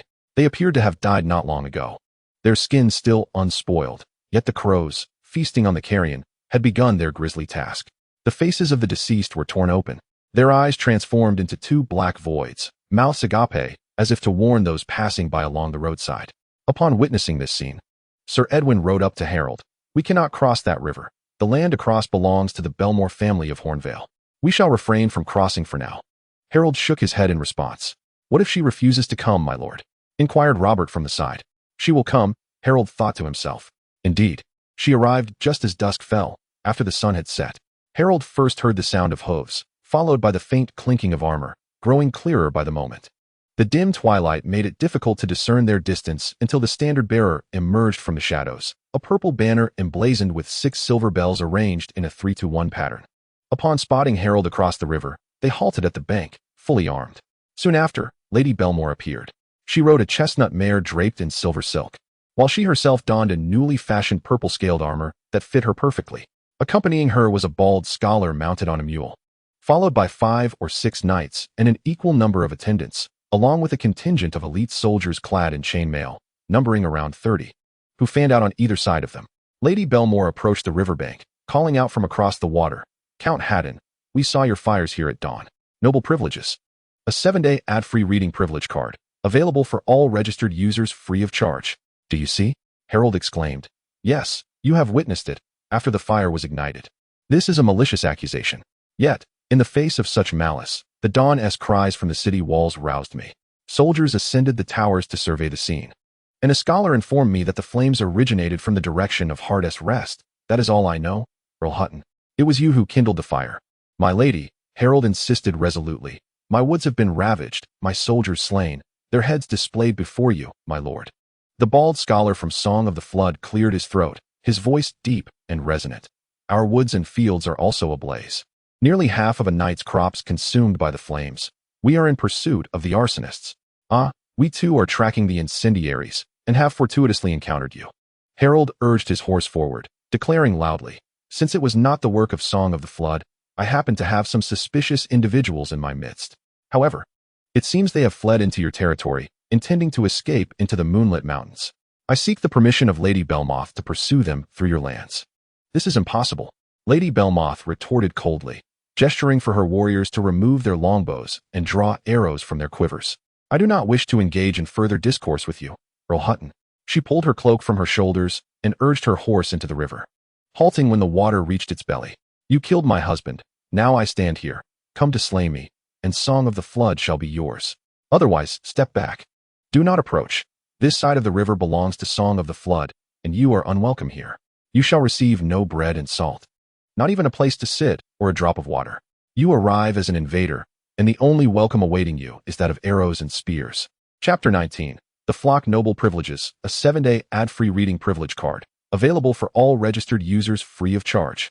This group cannot offer you even the slightest assistance. Harold touched the hilt of his sword and shook his head at the meager forces of Song of the Flood. Donald gestured, and the crossbowmen immediately dismounted, straining the bowstrings and loading their bolts. "Now, my lady, your response," Harold shouted, as every crossbow was drawn and ready. "If you do not care for their lives left here, my soldiers will fill them with arrows. Let us see." Lady Belmoth drew her sword and then turned to the soldiers. "I permit you to leave, to return home." No one moved. They stood firm, gripping their bows and spears. "Give the order, my lord." Robert surveyed the opposite bank and said to Harold, "We shall shoot a dozen arrows at her, at this distance. They would penetrate that armor as easily as tearing paper." "No, not yet, my knight." Harold rubbed the hilt of his sword, furrowing his brow. "We bring 400 warriors. Yet they muster barely 50. How dare they attempt to impede our crossing?" Donald gazed into the distance. "Perhaps they have laid traps amidst the pebbles. Or maybe they conceal an army behind us." The light was dimming, obscuring the situation behind them. "But you cannot return to Heart's Rest empty-handed, my lord." The old knight, miserly Ilif, spoke gravely. "They will claim you have lost this battle, that a feeble lord cannot dispense justice nor protect his subjects." "I am aware of this," Brienne interjected. "I recall a time when a minor lord from Tarth sought aid from the Hall of Dusk to combat a petty noble from Storm's End. When I inquired of my father regarding the nature of their conflict, he simply replied, 'Nothing at all, my child, merely a contest of urination.'" Harold cast a shocked glance at her, then could not restrain a grin. Whether it be a contest of urination or Lady Belmore's bravado, both serve as warnings against being perceived as weak. Those who outwardly display vulnerability shall encounter misfortune. Harold donned his helmet and unsheathed his longsword. Upon witnessing the widow's eyes widen at the sight of steel, he immediately launched his assault. The sharp sound of bowstrings filled the air as arrows flew forth, heralding a slaughter. "For Belmore," the knights of Hornsong shouted, descending into the water, shielded by their squires. Across the river, Harold's knights advanced as well, shields raised. Under Donald's command, A well-ordered line of soldiers pressed forward, maintaining a steady march even as the water lapped at their thighs. The river was neither deep nor wide, and the clash of steel echoed with relentless swiftness. Yet, the speed at which 40 faced 400 was akin to a tempest, the Hornsong forces faltering in an instant. The soldiers of Heart's Rest cheered as they surged forward, pursuing the scattered remnants of the enemy. However, Harold forbade them from continuing the chase, issuing a command to halt once they had crossed the river. The soldiers of Heart's Rest paused, regrouping under Donald's guidance. They stood tall, their eyes alight with anticipation as they regarded their lord. Light the torches. Pay no heed to those cowardly souls retreating homeward. We march upon Hornsong. Harold's voice rose unconsciously, his reason struggling to mask his exhilaration. Time flowed slowly, drawing nearer to the hour of wolves, when the night grew darkest. All around lay a shroud of blackness, obscuring even the keenest of eyes from discerning far-off events. It was not until the exhausted, disheveled soldiers of the defeated stumbled beneath the city walls that the garrison finally caught sight of them, most bearing wounds, some appearing as if pursued by monsters. Then, the guards beheld the flickering lights to the east. The flames grew ever brighter, resembling a serpentine dragon of fire piercing the darkness, beginning to spread across the land, advancing along the Grand Avenue towards the main gate of Honga City. The enemy had slain the Countess. The rout of soldiers cried out, "They have forcibly crossed the river. What of our troops? They have gone to pursue the arsonists. They shall return swiftly." The guards within the city held their breath in anticipation. The few surviving soldiers of the rout were just about to utter further words when a piercing cry suddenly echoed from the city walls. The enemy had emerged. The initial serpent of flames gradually coalesced into a tumultuous wave of fire, a line of soldiers brandishing torches and hoisting the double-headed eagle banner, marching in disciplined formation. The defeated soldiers immediately fell into disarray. Some discarded their weapons, others, seized by terror, shouted in panic and fled without thought, while some lay prostrate on the ground, paralyzed with fear. If they survived, they might never forget the moment they were engulfed by a sea of steel. This group appeared to be hastily assembled farmers. Sir Robert pointed derisively at the meager defenders of Honga City. "If Lady Belmoth leads these men, our soldiers would cleave them to pieces. The clubs they wield are of no use." "They can hurl objects from the walls," suggested Brienne. "I suspect they might manage to throw a stone or two," replied a leaf, "until a crossbowman pierces them with a bolt. There may be ambushers," Donald added, positioning himself beside Harold. "My lord," called a knight named Edwin Polkey, rousing Harold from his contemplation. He dismounted, cradling a beaked helmet under his arm, and knelt on one knee before Harold's horse. "My lord, there are no ambushers here." "How do you know?" Harold furrowed his brow. If Honga City truly had sufficient soldiers to set an ambush, Lady Belmoth would not have come forth with but a handful to confront us, allowing us to approach the city with such ease. "Look at those guards on the walls. They are no different from the flock of chickens I keep at home." "My lord, what is your plan?" Harold interjected, as he discerned the knight's intentions. "I implore you to persuade these guards to surrender. They could cultivate your lands, fish, and even fight for you after some training." "Very well," Harold replied. "But I can grant you only a brief window, my lord. You must understand that the enemy has many soldiers unaccounted for, and the unknown is always the greatest threat." "Yes, my lord," Sir Edwin Polkey bowed respectfully. He then rose, remounted his horse, and trotted to the base of the wall. Addressing the farmer guards, "This is not your place. Return home. All of you, go back to your villages and see if the fire has reached your homes and fields." No one moved. All the farmers stared at him, standing there as dumbly as a flock of hens. Edwin Polkey issued another warning, this time roaring. "Are you all deaf? Hasten your steps, lest you fail to see the dawn. Do you yearn to kiss your wives once more? Do you long to embrace your children? Return home at once." Yet, no one stirred, until chaos erupted among the flock. It was as if a colossal foot had descended upon the chicken coop, sending roosters, hens, and chicks fluttering and scurrying in all directions. Chapter 20. All within grasp, a privilege of distinction, a 7-day ad-free reading card. Available for all registered users to claim without charge. Several gatekeepers, their faces etched with fear, lowered the drawbridge. And under the commanding shouts of the soldiers from the city of Heart's Abode, they opened the city gates. The heavy doors creaked as they slid open, and Harold entered, flanked by knights. The flickering torchlight cast an eerie glow upon the ancient walls, as the sound of their slow hoofbeats echoed until they reached the main fortress of song of Flood City. The servants of the Belmore family stood with bowed heads, their faces marked by dread, anxiously awaiting the voice of their ruler. "Where are the main forces of song of Flood City?" Harold inquired. The servants, upon hearing this, hesitated in uncertainty, while some gazed blankly at Harold. "You, speak," Harold commanded, pointing to a bald, middle-aged man dressed as a steward. The steward hesitated, but when he saw the knight's hand resting on the hilt of his sword, he promptly replied, "My lord, I overheard the scholar and the lady speak of bandits setting fire to our lands. Sir Marvin has taken 300 soldiers to pursue the arsonists." "Yes," interjected a servant beside the steward. "The bandits came from the east in broad daylight, burning fields and homes. Anyone who dared to intervene was met with death. But my lord, they are not mere bandits. They did not come to plunder. After slaughtering cattle and sheep, they left the carcasses to rot, feeding the flies and crows. They even trampled my brother to death," lamented a villager. The residents of one village sought refuge in the manor, and the invaders laid straw outside, burning them alive within. When someone dared to flee, they were shot with arrows, sparing neither women nor children. One by one, the servants stepped forward, recounting the heinous acts of the invaders. "I shall seek justice for the people of Song of Flood City," Harold declared, his voice laced with indignation as he struggled to suppress his fury. In truth, he was well aware of the identity of these marauders. They were the descendants of Akashi and Shell, or remnants of the Kobri family, serving as his pretext for marching upon Song of Flood City. "Sir Marvin, as in Sir Marvin Belmore?" Harold asked, his tone stiffening. "I have met him in Seagull town. He is a man of honor. We must urgently alert him not to underestimate this band of marauders. Where has he gone?" "I am uncertain of the exact whereabouts of the knight," the steward replied, shaking his head. "But I have heard from the townsfolk that he may have headed towards the direction of the Mingyue Mountains, to the west of Song of Flood City. Although Honga City is not under my jurisdiction, I shall not stand idly by while massacres continue to unfold before you.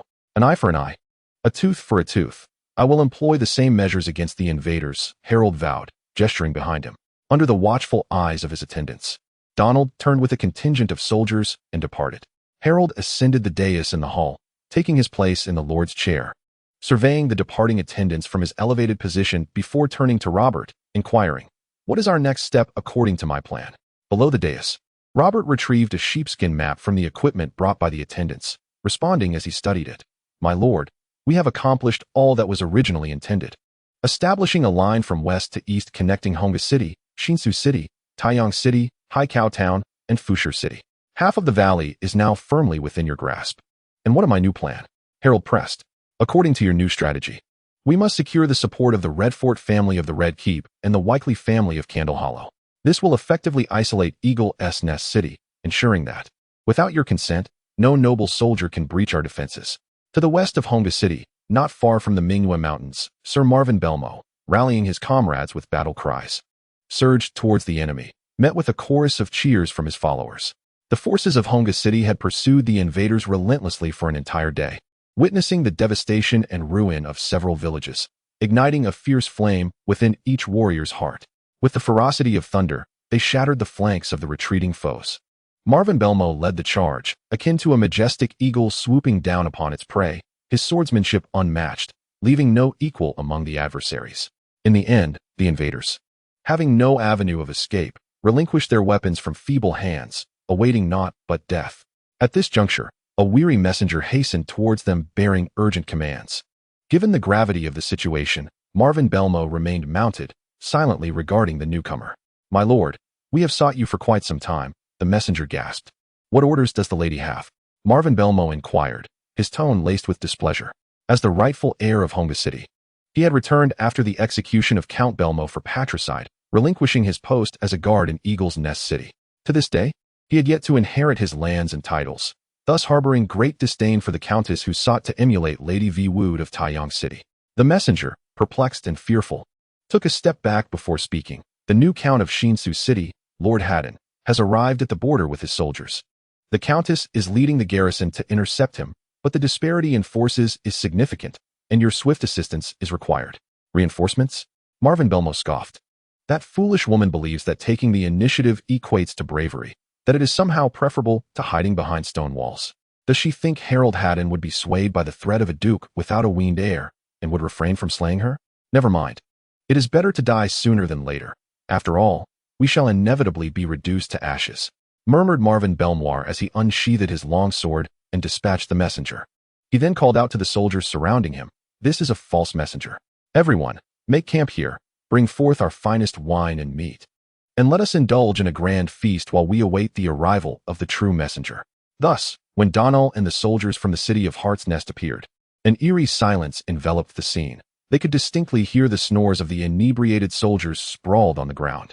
They proceeded to the entrance of Marvin Belmoir's tent, where the guards regarded them with astonishment, yet remained inactive.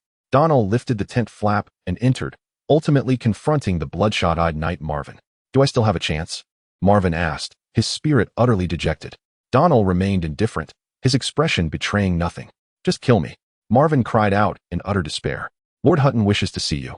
Donal replied calmly, "The dead have no further opportunities, nor do they garner the interest of those who are alive." Marvin Belmoir abruptly raised his head, a mix of disbelief and a flicker of hope illuminating his eyes. He realized he had momentarily triumphed. Dying later was certainly preferable to dying sooner. Chapter 21. Credible Rumors Noble Privileges, a 7-day ad-free reading privilege card, available for all registered users. Marvin Belmoir capitulated the moment he killed the messenger from the city of Song. At the very least, Harold Hutton would prioritize the preservation of his life and legitimate inheritance. A far more favorable outcome than coexisting with a self-important widow eager for vengeance. Were it not for that damned widow's law, he would have long since expelled her from the castle, for otherwise, they would both meet the same fiery fate. Meanwhile, Harold, now in possession of the city of Song, first ordered the heads of the remnants of the Cobry faction to be pickled in lime, instructing the soldiers to parade them on long pikes throughout the territory. This action greatly pleased the citizens of both cities, who felt justice had been served and that their new lord possessed the strength to safeguard their safety.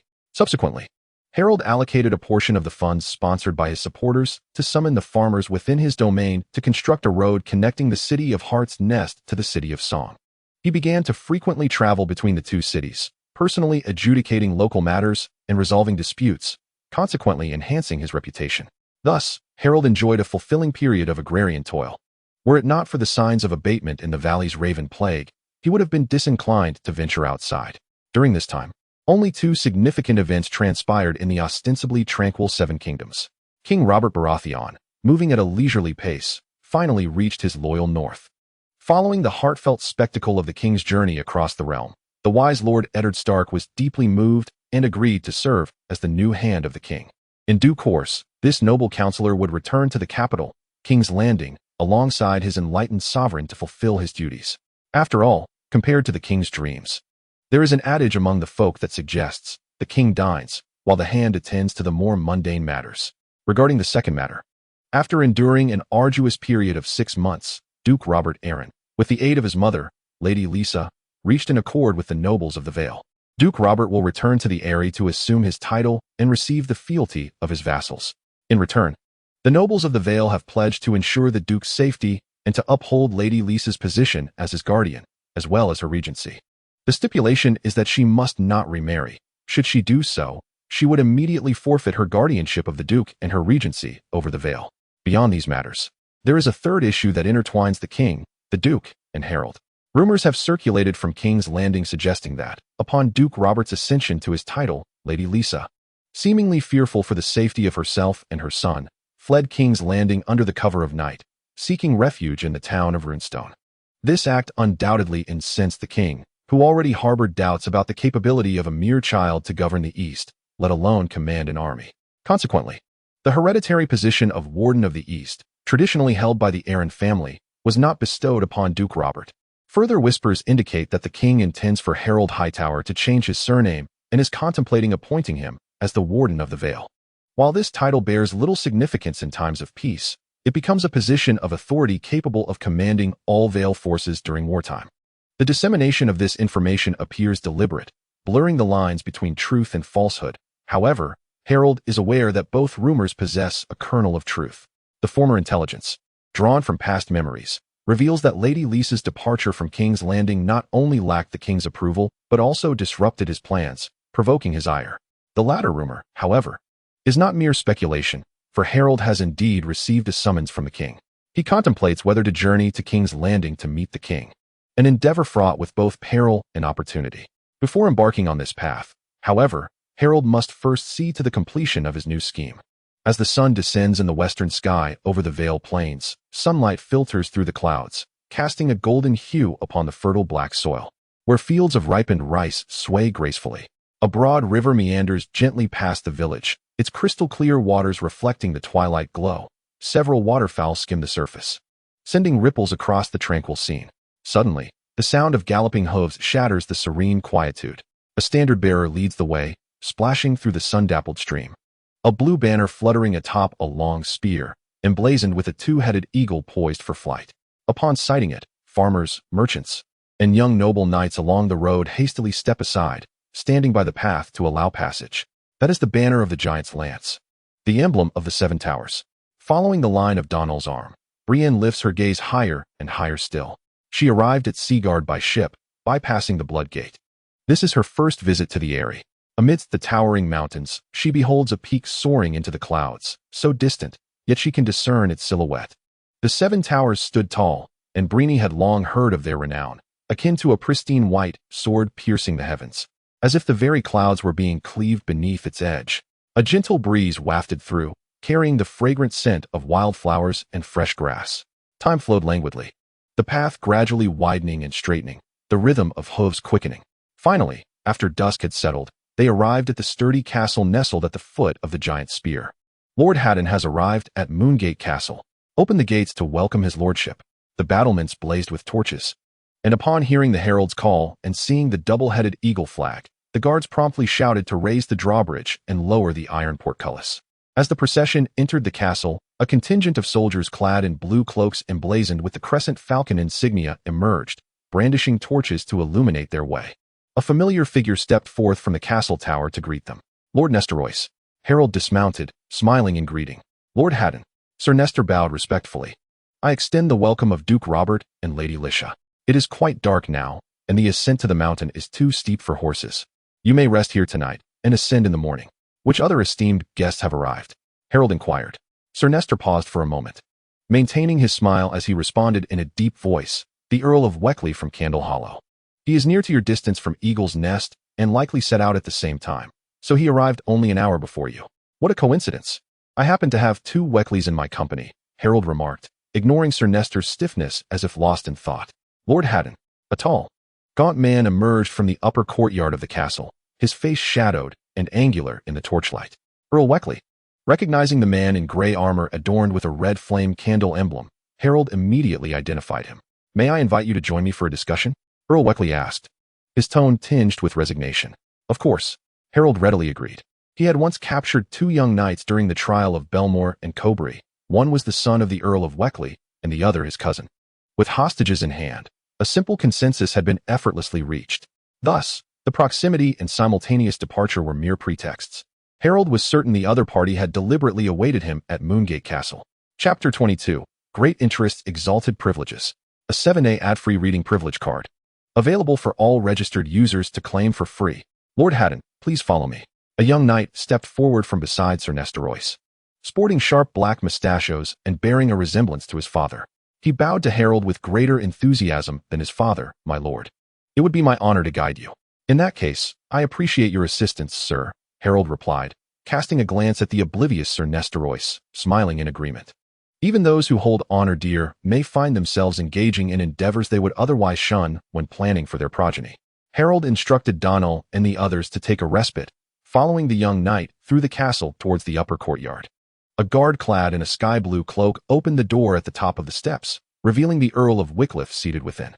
The Earl was slender, with long hair of brown interspersed with white cascading from his gaunt shoulders, and his sharply defined face bore a pair of black eyes as piercing as a hawk's.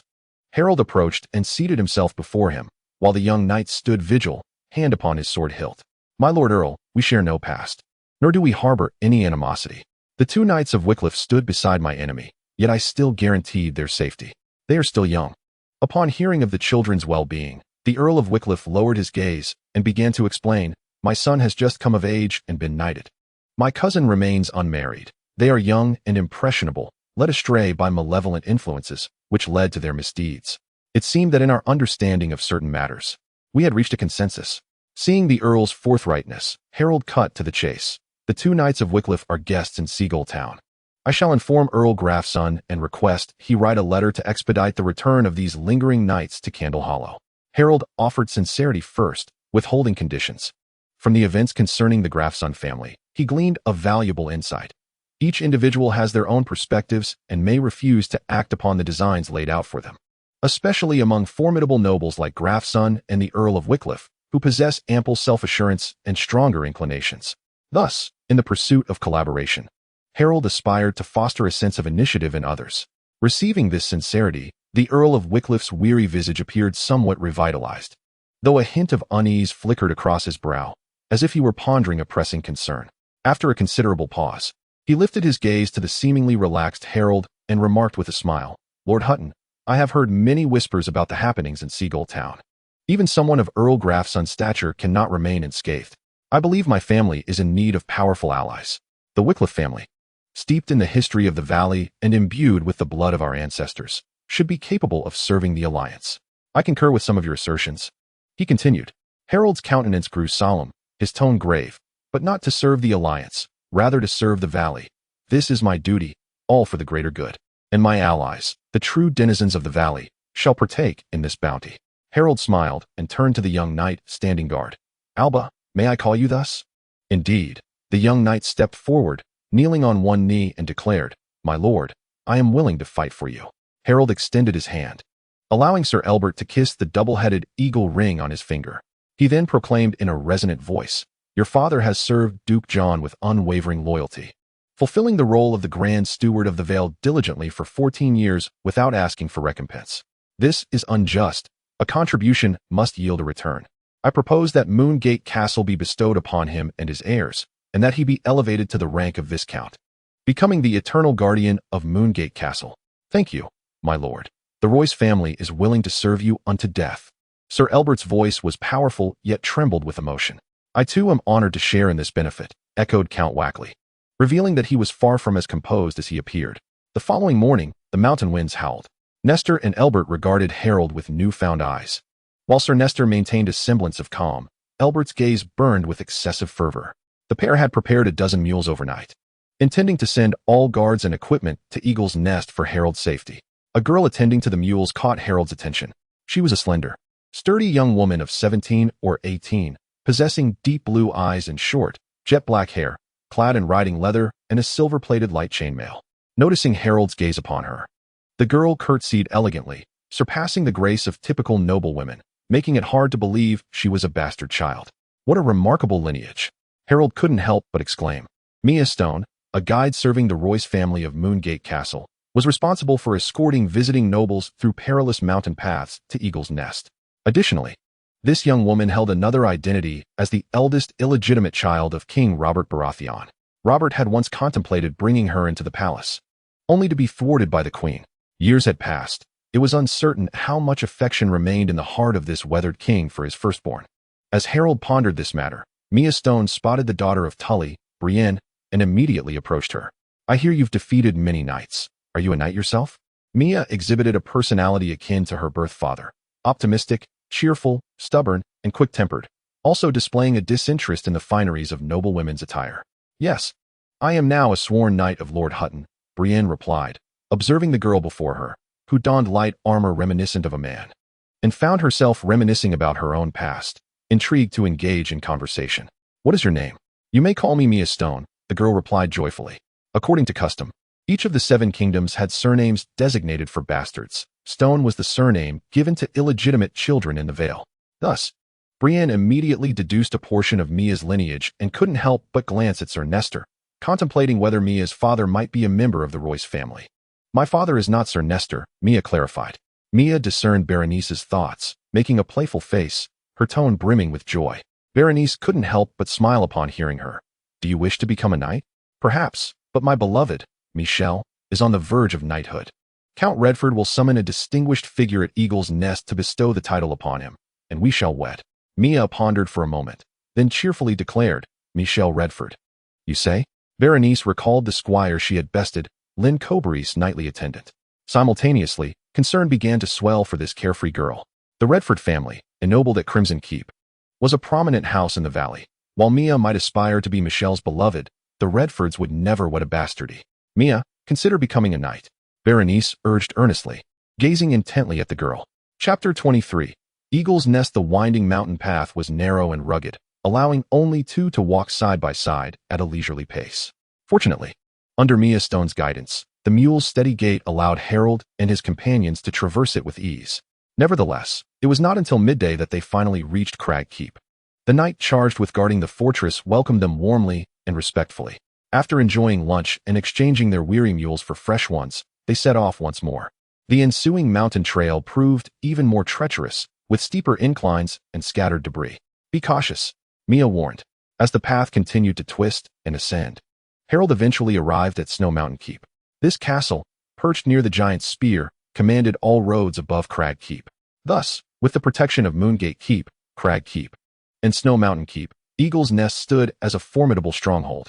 Should an enemy wish to seize Eagle's Nest, they would first need to breach Moongate Keep and then ascend through Crag Keep, all while enduring the relentless rain of arrows and falling stones from Snow Mountain Keep. After replacing their mules once more, they realized the summit was still a considerable distance away. Beyond Snow Mountain Keep, fierce winds became a new obstacle, howling like a banshee in their ears, unsettling hearts and minds, and a moment's inattention could lead to a perilous fall into the abyss below. If it weren't for the Lord residing here, would anyone truly desire to traverse this path twice? Berenice gasped, struggling for breath, her fear of heights apparent. Or perhaps it was a natural trepidation shared by all at such heights. "I," Mia responded, her voice carried away by the howling wind, sounding as if it came from miles away. "Am not the Lord here, yet I have traversed this path many times. That is not by choice. It is merely your duty," Donal remarked, eyes closed against the stinging gusts that brought tears to his eyes.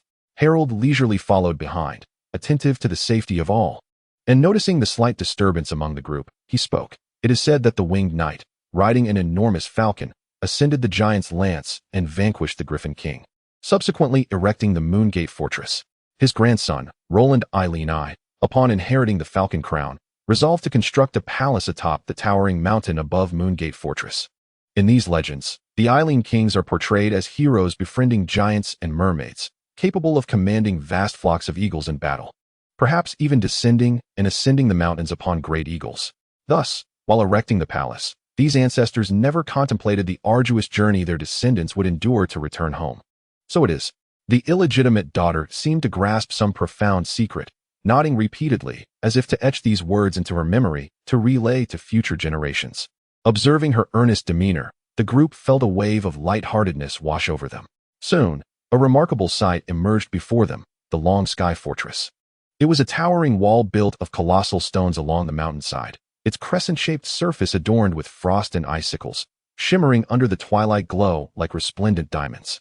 Beyond this fortress lay a flight of stone steps, which resembled siege ladders more than mere stairs. From this point onward, the mule could go no further. Yet, the ancients had their methods, and the future generations would devise their own. Harold gazed upwards, where the foundation of Eagle's Nest City loomed above. He gestured to those behind him, and Donal immediately understood, instructing a group of soldiers. "You shall raise the banners and ascend the mountain," informing the lords in Eagle's Nest City that Lord Harold Hutton has arrived at Long Sky Fortress. Have the guards lower the basket to prepare for the Lord's entrance into the city. Remember, ensure that Count Royce and Lady Wywood are notified. Additionally, the Lord will be the second to ascend the basket. You must remain vigilant in the winchroom, ready to escort him to meet the two lords immediately upon his arrival. "Yes," the soldiers replied respectfully as they began their ascent up the stone steps. The sun dipped below the horizon, and night approached. Harold finally reached Eagle's Nest City, and as he was the first to step out of the basket, a look of surprise spread across the faces of those awaiting him. A robust man with a full head of silver hair approached Harold. Clad in crescent falcon armor and a sky-blue cloak, he was Sir Vadius Egan, the captain of Duke John Eileen's guard. Accompanying him was the slender, balding bachelor Common. Upon seeing Harold, Sir Vadius was momentarily taken aback before regaining his composure. "Harry, it has been many years. Your presence truly astonishes us." Bachelor Common, perplexed, nodded in agreement. "Indeed, Lord Hutton, Lady Lisha has expressly instructed us to inform her the moment you arrive. May Lady Lisha enjoy good health." Harold humbly extended his wishes and then greeted Sir Vardis. "It has been many years since we last met, and I am delighted to see you in such robust health." With these words, the soldiers began to escort Harold from the winch room up the spiral staircase. Both parties remained vigilant, though it went unnoticed by anyone. In truth, Eagle's Nest Castle was the smallest among the major fortresses, accommodating no more than 500 souls.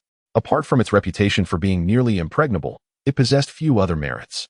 The sparse soil atop the mountain was ill-suited for trees, yielding only grasslands, shrubs, and a few gardens, presenting a rather desolate appearance. Upon emerging from the spiral staircase, Harold encountered Count Yorn. "You go ahead and inform Lady Lissa to prepare. I wish to speak with Count Haddon privately." Count Yorn clasped Harold's arm, watching Sir Vardis and Maester Coleman depart. As soon as they left, Count Yorn's expression darkened, as if a storm cloud had obscured the sun. "I encountered that boy, Duke Robert. It is truly a dire situation. May the gods have mercy on me. As rumored, he is both intellectually and physically stunted, no better than a 3-year-old. Prone to fits at the slightest provocation. Rumors should not be taken at face value, yet they must arise from somewhere," Harold replied. Count Yorn was at a loss for words, struggling to comprehend that this child was indeed Jon Arryn's son. The vassals of the Vale had gathered privately that day, sharing his anxious sentiments. "What of Lady Waywood?" Harold inquired, showing little concern for Robert Arryn but a deep regard for Lady Anya Waywood, his foster mother and the biological mother of Donal. Lady Waywood, advanced in years, found the ascent to Eagle's Nest Castle nearly life-threatening. "Where is she?" Harold asked, his urgency evident, for she was a stern yet kindly woman to him. "You must change first. Look at your travel-worn appearance," Count Yorn insisted, gently restraining Harold. "Lady Waywood is quite well. Sir Morton is attending to her. However, Lady Lissa can no longer wait. She wishes Duke Robert to swear fealty as soon as the vassals arrive." Chapter 24. The farce. The Hall of Eagle's Nest was spacious yet austere, with walls of white marble veined in blue, exuding a chilling solemnity. 100 torches flickered upon the wall sconces, illuminating the entire hall. At the far end, 2 chairs stood upon a raised platform, the highest of which was a throne intricately carved from fishbeam wood, adorned above by the new crescent falcon banner of House Arryn. Along the sides of the hall, the lords of the Vale stood in rows, and Harold smiled as he surveyed the scene. But his expression faltered as he caught sight of the opposing heraldry. There, the crest depicted a raven-haired widow's head, a green serpent, a fan of silver arrows, a solar eclipse in hues of dusty crimson, and a rusted anchor upon a turquoise field, suggesting a formidable assembly not to be underestimated. After a while, the voice of Bachelor Keeman resounded. "We welcome the guardian of the valley, the ruler of Eagle's Nest, His Grace, Duke Robert of House Arryn and House Tully. We also welcome the Duke's esteemed mother, the Regent of the Vale, Lady Lissa of House Tully." Sir Vardis, clad in a pristine blue cloak and silver armor, led them into the hall, flanked by Sir Nestor Royce and a battalion of fully armed guards from Eagle's Nest. Lady Lissa, adorned in a sky-blue silk gown embellished with a pearl-stitched emblem of the crescent moon and the falcon, wore her chestnut-brown hair intricately braided, cascading gently over her left shoulder, accentuating her pale and plump visage. She walked gracefully, carefully holding the hand of a frail child, who was notably smaller than his peers, possessing a sickly countenance that trembled intermittently. This was the rumored Duke Robert Arryn. Once Robert, with the assistance of the guards, trembled his way up to the fish-lever throne. Lady Lissa smiled and surveyed the hall, slowly taking her seat before proclaiming, "A son has the duty to obey his father, and a vassal must serve his liege. It is the obligation of the Vale's vassals to pledge their fealty to the Duke of Eagle's Nest. My lords, do not heed the rumors outside. Jon is quite aware. He spoke to me directly of the strength of our bloodline, which was his dying wish." He repeatedly uttered Robert's name, gripping my hand with such fervor that he left bloodstains. "He wished for me to convey to you that our bloodline is resilient, and Robert shall grow to become a robust man, a worthy liege. Bachelor Keeman, I command you to proclaim the coronation of King Robert Baratheon and the appointment of the Duke." Bachelor Keeman stepped forward, drew forth a scroll of parchment from his sleeve, unfurled it, and began to read. "In the name of the king, I hereby confer upon Jon's son, Robert Arryn, the title of Duke of Eagle's Nest, and he shall inherit all taxes of the lands." Bachelor Keeman rolled the parchment and tucked it back into his left sleeve before producing another scroll. Clearing his throat to continue, "The Duke commands that the vassals of the Vale step forward to pledge their loyalty immediately. Failure to comply will be deemed treasonous, resulting in the revocation of their lands and titles." Harold heard the surrounding nobles whispering, but the murmurs quickly subsided, as these were terms agreed upon. Under the guidance of Sir Vardis and Sir Nestor, the lords knelt on one knee, swearing fealty to Duke Robert of House Arryn. Once the oath was completed, Bachelor Keeman continued to recite, "To safeguard the peace of the Vale, and in accordance with the Duke's wishes, Lady Lissa shall serve as regent, assisting the Duke in managing the affairs of the realm and dispensing justice." This time, the chatter grew louder, interspersed with tones of anger. The lords gazed towards the dais, where young Duke Robert's tremors intensified. Lady Lisa promptly stood. Rewarding the loyal is also the duty of a liege. Bachelor Keeman, I command you to immediately declare the Duke's rewards for his loyal subjects. After Sir Common's eyes scanned the parchment with diligence, he resumed his proclamation. To the devoted steward of the Vale, Sir Nestor Royce, guardian of Moongate Castle. The Duke wishes to elevate him immediately to the rank of Viscount and bestow upon him the historic Moongate Castle along with all its territories and taxes. A legacy to be inherited by his descendants for generations to come, an everlasting honor. Harold noticed the grateful gazes exchanged between Sir Nestor and his son, and he returned their smiles, as if all this were his own doing.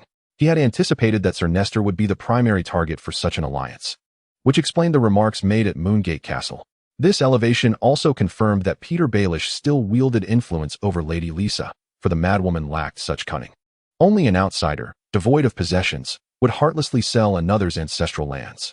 Just as Viscount Nestor was to take his place among the lords, Sir Common was about to continue his reading when an elderly knight with graying hair stood up. I object. Sir Arnold Arryn? Lady Lisa rose, somewhat flustered. Moongate Castle belonged to the Arryn family, just as Bloodgate was to the Vale, for generations.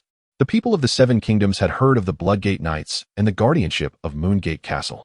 Yet none had ever seen the Count of Bloodgate or the Viscount of Moongate. Sir Arnold Arryn fixed a cold stare upon Lady Lisa, then approached Nestor Royce. The great ancestor, Lord Atias Arryn, erected Moongate Castle at the site of the camp on the eve of the Battle of the Seven Stars, to commemorate that very conflict, during which he vanquished the House Royce. Therefore, I beseech you to decline this elevation. Nestor Royce's blood surged, his face reddening as his hand tightened around the hilt of his sword. How had this old fool not yet perished? Who had summoned him here? Count Joran Royce was equally incensed, muttering to Harold. The Arryn family of Seagull Town was a branch of the Arryn line. Sir Arnold's grandfather had once contended for the inheritance of Eagle's Nest. Perhaps they perceived another opportunity. Harold feigned ignorance, offering a conjecture. He then stood up and thundered at Sir Arnold Arryn. Silence. You frightened the child. Young Robert trembled, clutching Lady Lisa tightly, desperately burying his head against her chest. Do not fret, dear little one. Do not be afraid. Lady Lisa reassured him, holding the boy's hand and trying to soothe him, preventing his wild grasping. Little Robert, struggling to glimpse Harold from his mother's shoulder, let out a shriek. I hate him. Let him fly. No one noticed the young Duke's gaze. Both Nestor Royce and Sir Arnold Arryn turned pale at the scream, each believing the Duke wished to see them dead. However, Harold was acutely aware that young Robert was directing his outbursts at him. He stepped forward promptly, addressing the Duke. Your Grace, Sir Nestor is a man of honor. He has served the Vale loyally for 14 years. Before Harold could finish his sentence, young Robert extended a trembling finger toward him, declaring, I do not like you. Mummy does not like you either. I wish to see you fly. The boy began to thrash, his body convulsing as he proclaimed, No one dares defy my commands. None shall ignore my words. Let him fly, let him fly. Chapter 25. The Eagle of the Cliff. The morning was shrouded in gloom, overcast and heavy. As Harold and Sir Nestor shared breakfast, Sir Albrecht remained incensed, his stern gaze fixed upon the food before him, untouched. In contrast, Sir Nestor devoured everything on his plate with fervor. The Marquis of Sunderland from the Sisters Islands has announced a banquet for the evening, and he has invited me to attend, he stated. The islanders, while ostensibly loyal to the Eyre family, were notoriously fickle and ravenous as beasts. One must tread carefully in their company. Has yesterday's affair concluded thus? Sir Albrecht lifted his gaze from his plate. That was the Duke's command, and only one old fool opposed it. Silence, Sir Nestor retorted. Is the disgrace of House Royce not sufficient? Do you wish to frolic with the child as well? My lord, you could indeed accept the Duke's bounty, Harold suggested. After all, a lord's command is a command, irrespective of his age. I am afraid, Lord Hutton, that this matter is not suitable for further discussion at present. Sir Nestor firmly declined, his stooped posture suggesting an unseen burden weighing heavily upon him. You place too much emphasis on honor, sir, Harold remarked. No, Sir Nestor replied, his tone calm, yet resolute. My lord, the moment of dread has arrived. No title can purchase life. Very well, Harold nodded. Let us confer on our plans once all fear has receded. As you command, Sir Nestor bowed and took his leave. After this father and son departed, Sir Morton Weewood approached, clad in a verdant cloak and intricately adorned armor, his posture as straight as a tree. Harry, mother has requested my service. Will you accompany me? Of course, Harold smiled and rose immediately. Together, they made their way to the Maiden Tower, the easternmost of the 7 towers. From its balcony, One could gaze upon the entirety of the vale and the giant's lance. Sir Morton gestured for Harold to ascend, remaining outside to stand guard. As Harold ascended the steps, he encountered Lady Anya Weewood, supported by Donal. Her green cloak, embroidered with a shattered wheel, fluttered in the wind, revealing her slender frame. Her once chestnut hair, now streaked with silver, was neatly arranged, reflecting her lifelong commitment to decorum. As Harold stepped onto the balcony, Mrs. Woodward immediately turned with a beaming smile, exclaiming, "Oh, Harry, it is such a pleasure to see you." "Madam, it has been quite some time since we last met," Harold replied, moving forward to embrace Mrs. Woodward. In truth, it had been 5 years since their last encounter. During this time, Harold had either served Earl Yorn in Stonehaven or traveled to the south. The passage of 5 years had left its mark on Mrs. Woodward, with wrinkles adorning the corners of her eyes and the skin on her chin sagging. Holding her in his arms, Harold reminisced about the formidable and graceful lady who had once imparted wisdom to him in Iron Oak City. Though she still retained an air of elegance, she had undeniably aged. "You appear to be in good spirits," Harold remarked, albeit disingenuously. "I know you well, Harry," Mrs. Woodward laughed. "Whenever you lie, your ears twitch. Just as they did yesterday when you were whispering with Yorn in the hall. That was certainly not your intention." "I shall not lie again," Harold blurted out impulsively. "No, no." Mrs. Woodward gently adjusted his cloak, smoothing his hair and pressing his ears down. "Lying is an instinct of a mature noble, as well as a means of survival for the weak. You have matured, but you are not yet strong enough, Harry." "How can I become stronger?" Harold inquired. "Look outward. Venture beyond the valley." Harold frowned at this, pondering that he had yet to fully control the valley, let alone expand beyond it. Mrs. Woodward disregarded his thoughts, taking hold of his wrist with her wrinkled yet soft hand. "Before you revealed your keen intellect and fervent ambition, I considered selecting one of the foolish hens from my household for you, but I soon realized that hens can never coexist with eagles." "No." Harold respectfully lowered his head, grasping the elder lady's hand. "I am unworthy of a lady from the Woodward family. Harry, I cannot see your ears, but I can discern your pride. However, you are correct in one regard, that you are unworthy. A hen cannot touch an eagle, yet can a fledgling that has not yet taken flight be compared to a stag, a wolf, a lion, or a rose? Do you wish for me to forge an alliance with another ducal family?" "Indeed," Mrs. Woodward replied bluntly. "A fledgling is still an eagle. It merely lacks the courage to leap from the cliff and learn to soar through the skies." "Mother," Donald interjected, feeling somewhat uneasy. "Silence, Donald. The wheel must bear the golden chariot. A wheel that merely pulls straw is worth nothing." In any case, Harry cannot afford to retreat a single step, for awaiting him are arrows and blades. "Madam, please continue," Harold urged. He had thought this was merely a game of kings and knights they played in their youth. Mrs. Woodward turned back to Harold. "What is your perspective on this, Harry?" Harold opened his mouth, feeling a torrent of thoughts welling up within him, but unable to articulate them. He hastily replied, "Earl Yorn has proposed that his daughter marry me." "Very well." Lady Weewood waved dismissively, turning to gaze over the valley. "What good is it? The Royce family, the Grayson family, the Wycherley family, and half the valley's nobility of the Weewood clan are willing to heed your call. Yet, in my opinion, they cannot offer you any greater assistance." "Mother," Donald interrupted again, "this is Eagle's Nest. Please choose your words carefully. And where is your courtesy, Donald? We are all aware of our location, hence your brother is stationed downstairs, and unless his sword has rusted or his tongue has tied itself, he is sure to make some noise." "Donald is a prudent aide," Harold explained on behalf of his friend. "He is an excellent coward," Lady Weewood corrected. "Very well, madam. I seek your counsel regarding the eagle's leap from the cliff." Harold hastily shifted the topic. "King Robert has commanded me to journey to King's Landing, after his new prime minister has settled in. The rumors of the Seven Kingdoms have a kernel of truth. The drunken stag seems to have time to sober up." Lady Weewood expressed her incredulity. "Why not go? King's Landing is the precipice from which you may soar. What if someone has woven a great net at the edge of the cliff, waiting for my ascent only to ensnare my descent? What of your knights? What of your sword? Let your knight breach the net and ensnare that man, then use your sword to pierce him." Chapter 26. Bait Exclusive Privileges, a 7-day ad-free reading pass, available for all registered users. Whether it was the descent being easier or Harold and his companions having grown accustomed to the path, they swiftly exited the Eagle's Nest, which felt like a prison. Harold had always felt a prickling discomfort while residing in that castle.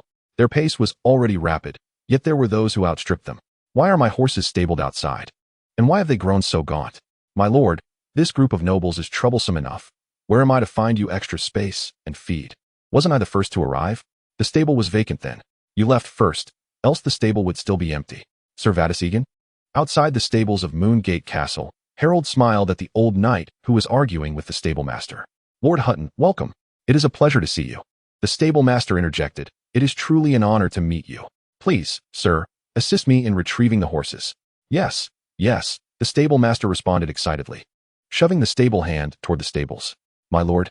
Harold turned to the momentarily dazed Sir Vadis, gently calling out. Ah, Lord John Hutton.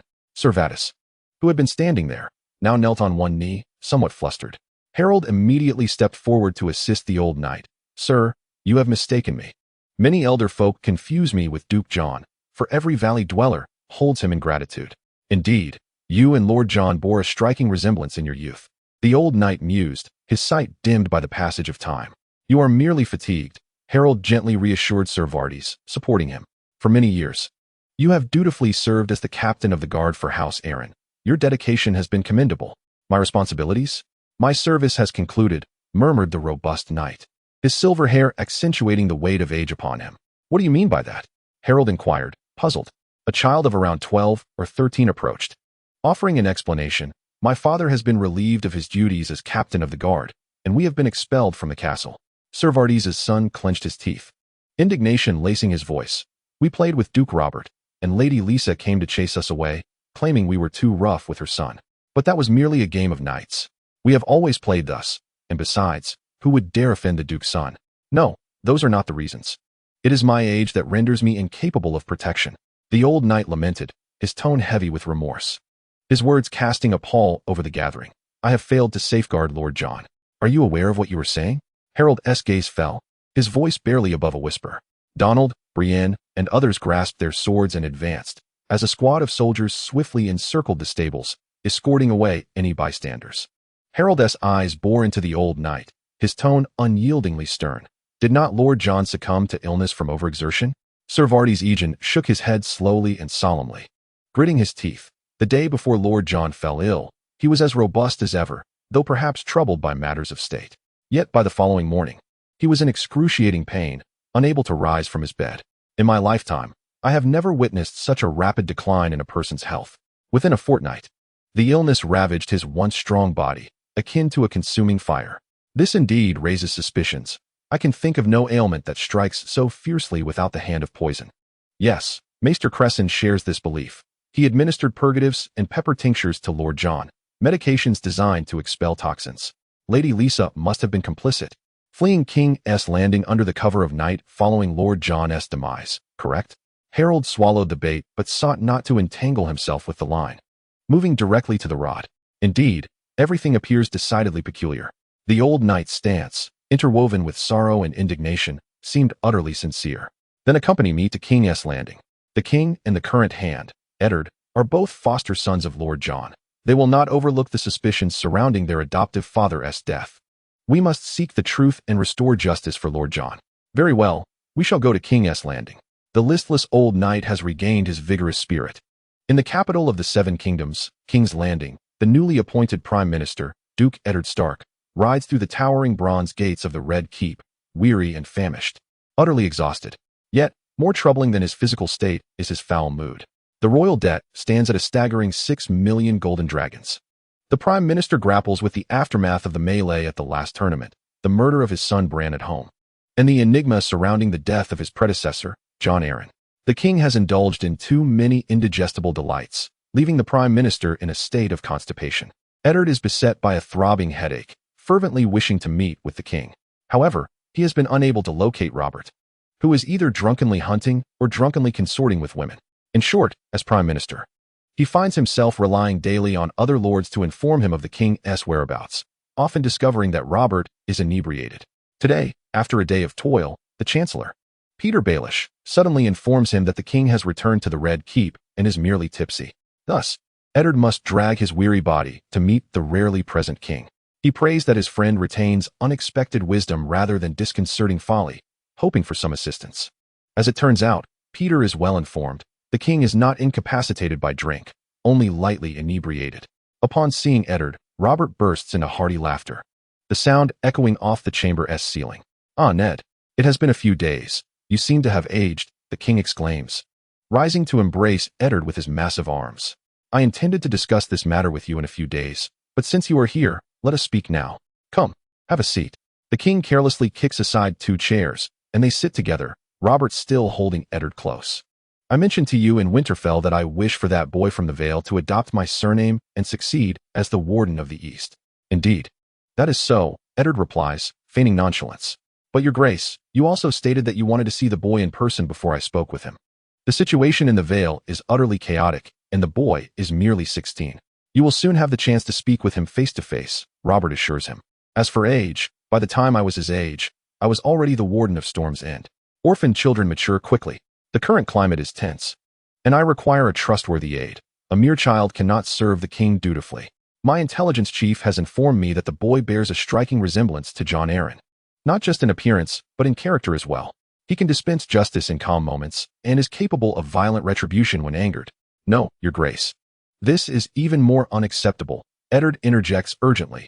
Your actions may provoke a repetition of the events from a century ago in the Vale. Should war erupt, that boy would not only be unable to pledge his loyalty to you, but the crown may also need to send troops through the Bloody Gate. What old events are you referring to? A profound confusion was distinctly etched upon Robert's countenance.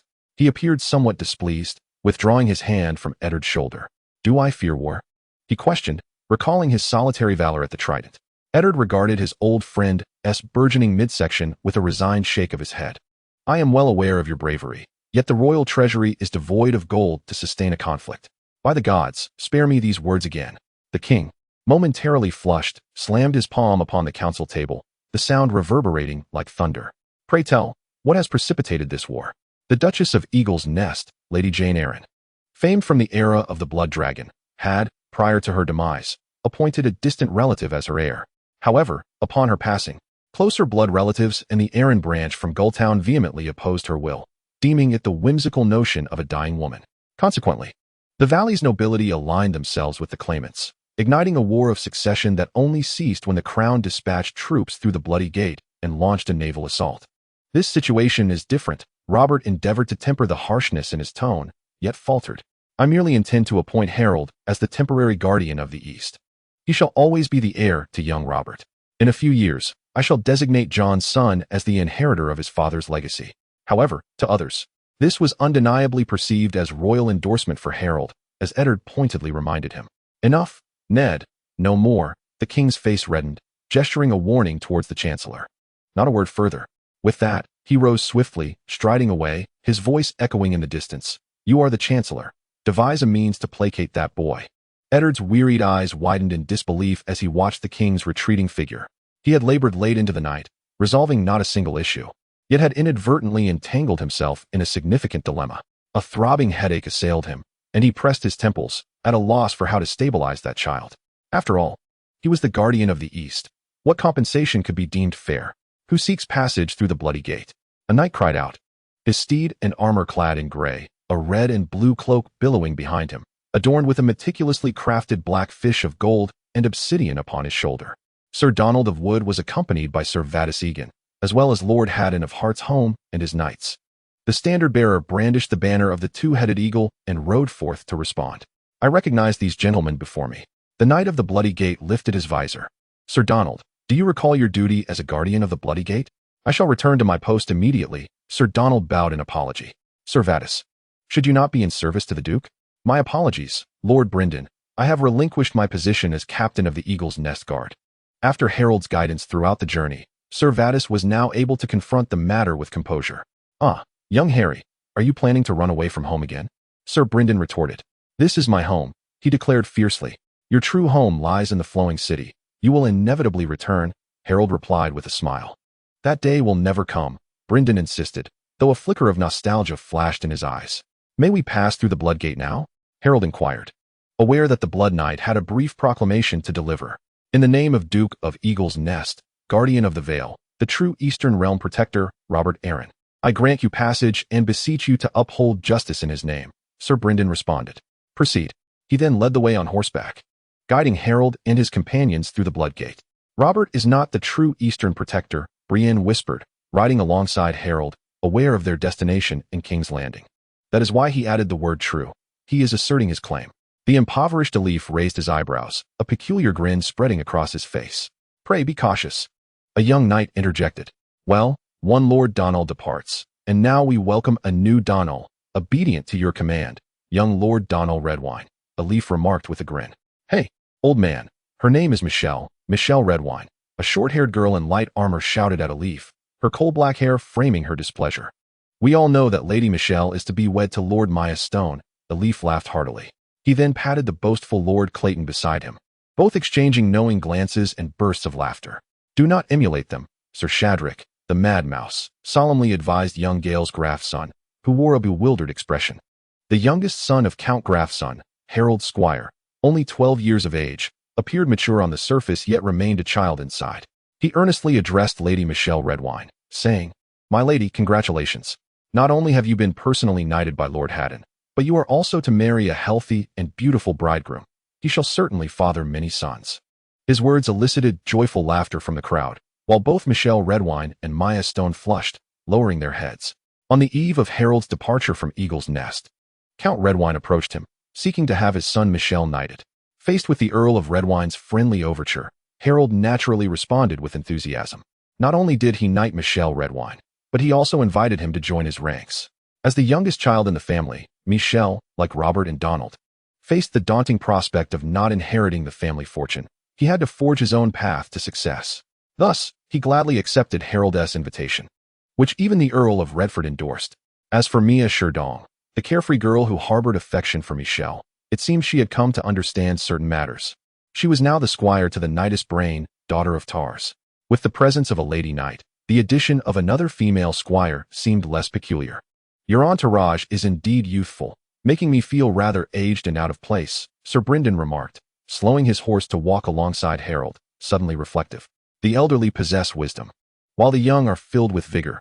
Each holds a unique role in my company. Young man, do you imply something? Perhaps I do, elder. At this, Sir Brynden threw back his head and laughed heartily, the sound echoing against the cliffs flanking them. As his laughter subsided, his expression turned grave. Indeed, I have aged. Were I as youthful as they, I would certainly desire to follow in your footsteps and make my mark. No, you would not. Family, duty, and honor are tenets that one cannot abandon throughout a lifetime. Family, I am but a black sheep. Sir Brynden scoffed, hesitating for a moment before continuing. Let me remind the youth once more. Lady Lissa has decreed that no knights are to be sent to participate in the Prime Minister's tournament. She insists that all forces remain to guard the Island Valley. One wonders whom she fears.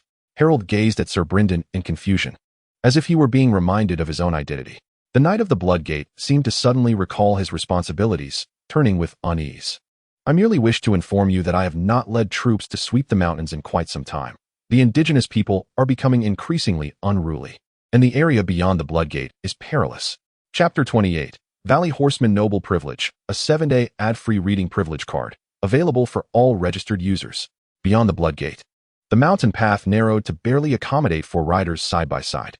Solid battlements rose atop the perilous cliffs, watchtowers clung to the rock faces, interconnected by robust stone arch bridges. Silent eyes peered from the arrow slits of the battlements and towers, observing the outside world. This was the reason countless warriors had met their demise here since the Age of Heroes, yet the gorge remained unconquered. My lord, I fear I can no longer accompany you for the time being, Donald expressed reluctantly as they reached the mountain pass. Do not worry for me, you have your duties. Take care of yourself, guard the Bloodgate, and remember Lady Weewood's words, the wheels must bear the golden chariot. With that, Harold leaned down to pat Donald's shoulder and spurred his horse down the slope. The standard-bearer ran ahead, followed closely by a troop of fully armored cavalry. Brenny and her companions briefly conferred with Donald before swiftly urging their steeds to catch up with Harold, who was flanked by his guards. Upon exiting the Bloodgate, they were met not with an open path but a narrow stone road, flanked by steep and treacherous hills. The only notable change was that the towering snow-capped mountains behind them were receding into the distance. Everyone must remain together, and no one is to fall behind, Harold commanded. As they distanced themselves from the Bloodgate, his acute senses detected an increasing number of watchful eyes upon them. These could belong to indigenous scouts or perhaps shadowy bobcats lurking in the underbrush. In any case, they posed a significant threat. Yet, neither the humans nor the beasts dared to provoke them at this moment, for they were a formidable band of nearly 30 knights and cavalry. As night descended, Harold and his company found a hillside not far from a stream to set up camp. They took turns keeping watch, their armor never leaving their bodies, their swords ever at hand, and the campfire burning brightly throughout the night, with sentinels stationed high to keep vigil. Harold settled on a stone, directing the others in their tasks. "Yes, my lord," they replied in unison, dispersing to pitch tents, gather firewood, and maintain their watch. Thus, they passed the night without incident. Before dawn broke, while the company remained in slumber, the horses grazed peacefully on the grass, a serene tableau. Suddenly, a piercing scream resonated from the ridge above, jolting everyone awake. Sir Chadrick, experienced in the ways of battle, was the first to respond. "Enemies approach from the northwest. Mount up and prepare for combat." "I see them. They do not seem to be charging towards us," Brenny and Mia, stationed on high, shouted as they swiftly descended the ridge. Harold grasped his sword, straining to listen. Indeed, the cries of battle echoed from a distance. "What shall we do, my lord?" inquired the Squire Gales, clad in a small hauberk and holding a shield that shielded most of his body, breathless before Harold. Mia raced down from the ridge to Harold's side. Panting as she reported, "I possess the eyes of an owl. I have spotted over 100 natives, led by a figure draped in a mottled bobcat pelt, ambushing a party clad in armor who are escorting a lady. We must rescue her." "To the rescue!" Harold exclaimed, vaulting onto his steed, with Brenny and Chadrick flanking him on either side, while the others hastily followed suit. The distance between the two ridges was not vast, yet life is fragile and fleeting. By the time they reached the battlefield, 3 from the ambushed party had already perished, while 8 or 9 natives lay slain. The air was thick with the scent of blood, and the chaos of close combat enveloped them. The knights stood atop the ridge, surveying the tumultuous scene below, inhaling deeply as they gripped their saddles tightly. A whirlwind swept through, raising the eagle banner aloft, as the sound of trumpets echoed across the sky. Harold surged ahead, akin to an eagle soaring through a storm, with a cadre of elite knights at his back, serving as the tempest that propelled him forward. Following closely were the cavalry, advancing with the grace of birds poised for flight, their steeds stepping elegantly as the riders lowered their lances, charging toward the battlefield. The earth trembled as the cavalry transitioned from a slow march to a full gallop, hurtling ahead with a terrifying velocity, akin to a boulder gathering momentum, poised to obliterate anything that dared to stand in its path. This was the cavalry of the Vale, inherently imbued with the noble bloodline of the Undulls. "Forward! Slay the foe!" The riders crouched upon their mounts, extending their lances ahead as they charged into battle. They swept through the dry straw like wildfire, leaving no trace in their wake. In an instant, the indigenous warriors, clad in hides, were pierced by the lances of the Vale cavalry, their bodies crushed beneath the iron hooves. Harold set his sights on the chieftain adorned in the pelt of a shadowcat, charging directly toward him, severing the arm with a single stroke of his sword. In quick succession, the Lady of the Silence danced forth, cleaving through the chieftain's chest. The indigenous warriors, witnessing the demise of their leader, erupted in terrified cries, yet could not escape their fate. Harold's knights surged into their midst, akin to a flock of eagles descending upon a henhouse, unstoppable in their advance. Within mere breaths, the battle concluded, resembling a one-sided massacre. Of the 100 or so indigenous warriors who had launched the attack, only 13 managed to flee or survive, the rest lying in eternal slumber upon the blood-soaked ground. "Gods be merciful. Thank you for your assistance, my lord." The survivors were brought before Harold, perhaps due to the Vale's isolation or the failure of news to reach them. None recognized the standard of the double-headed eagle.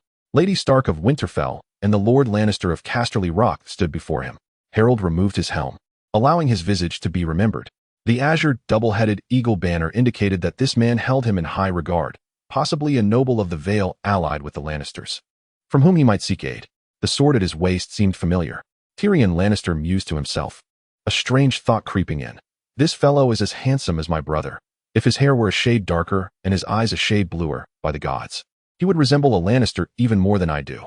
In contrast to Tyrion's inner musings, Lady Stark maintained an air of solemnity, greeting Harold with a courtesy that rivaled that of Lady Waywood.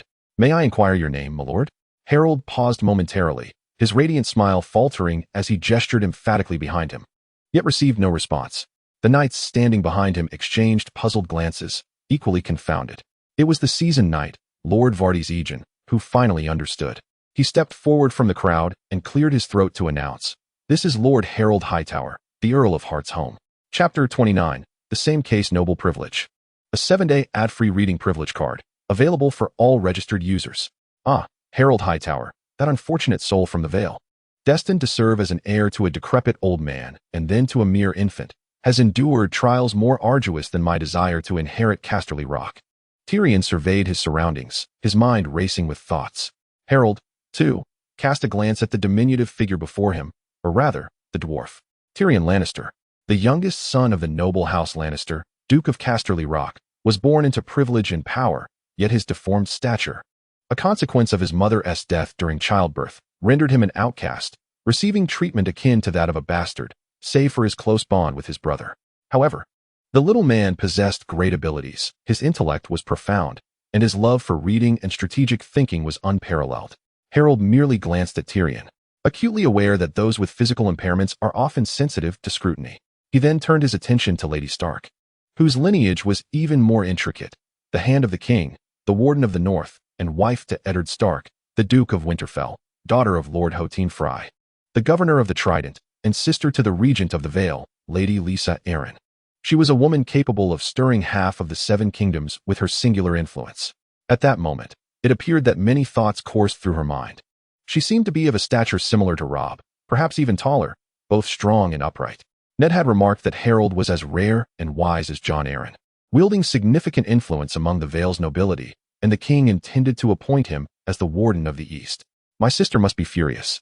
Yet now that I have captured Tyrion, perhaps I can uncover the evidence Ned seeks, sufficient to bring about the downfall of House Lannister.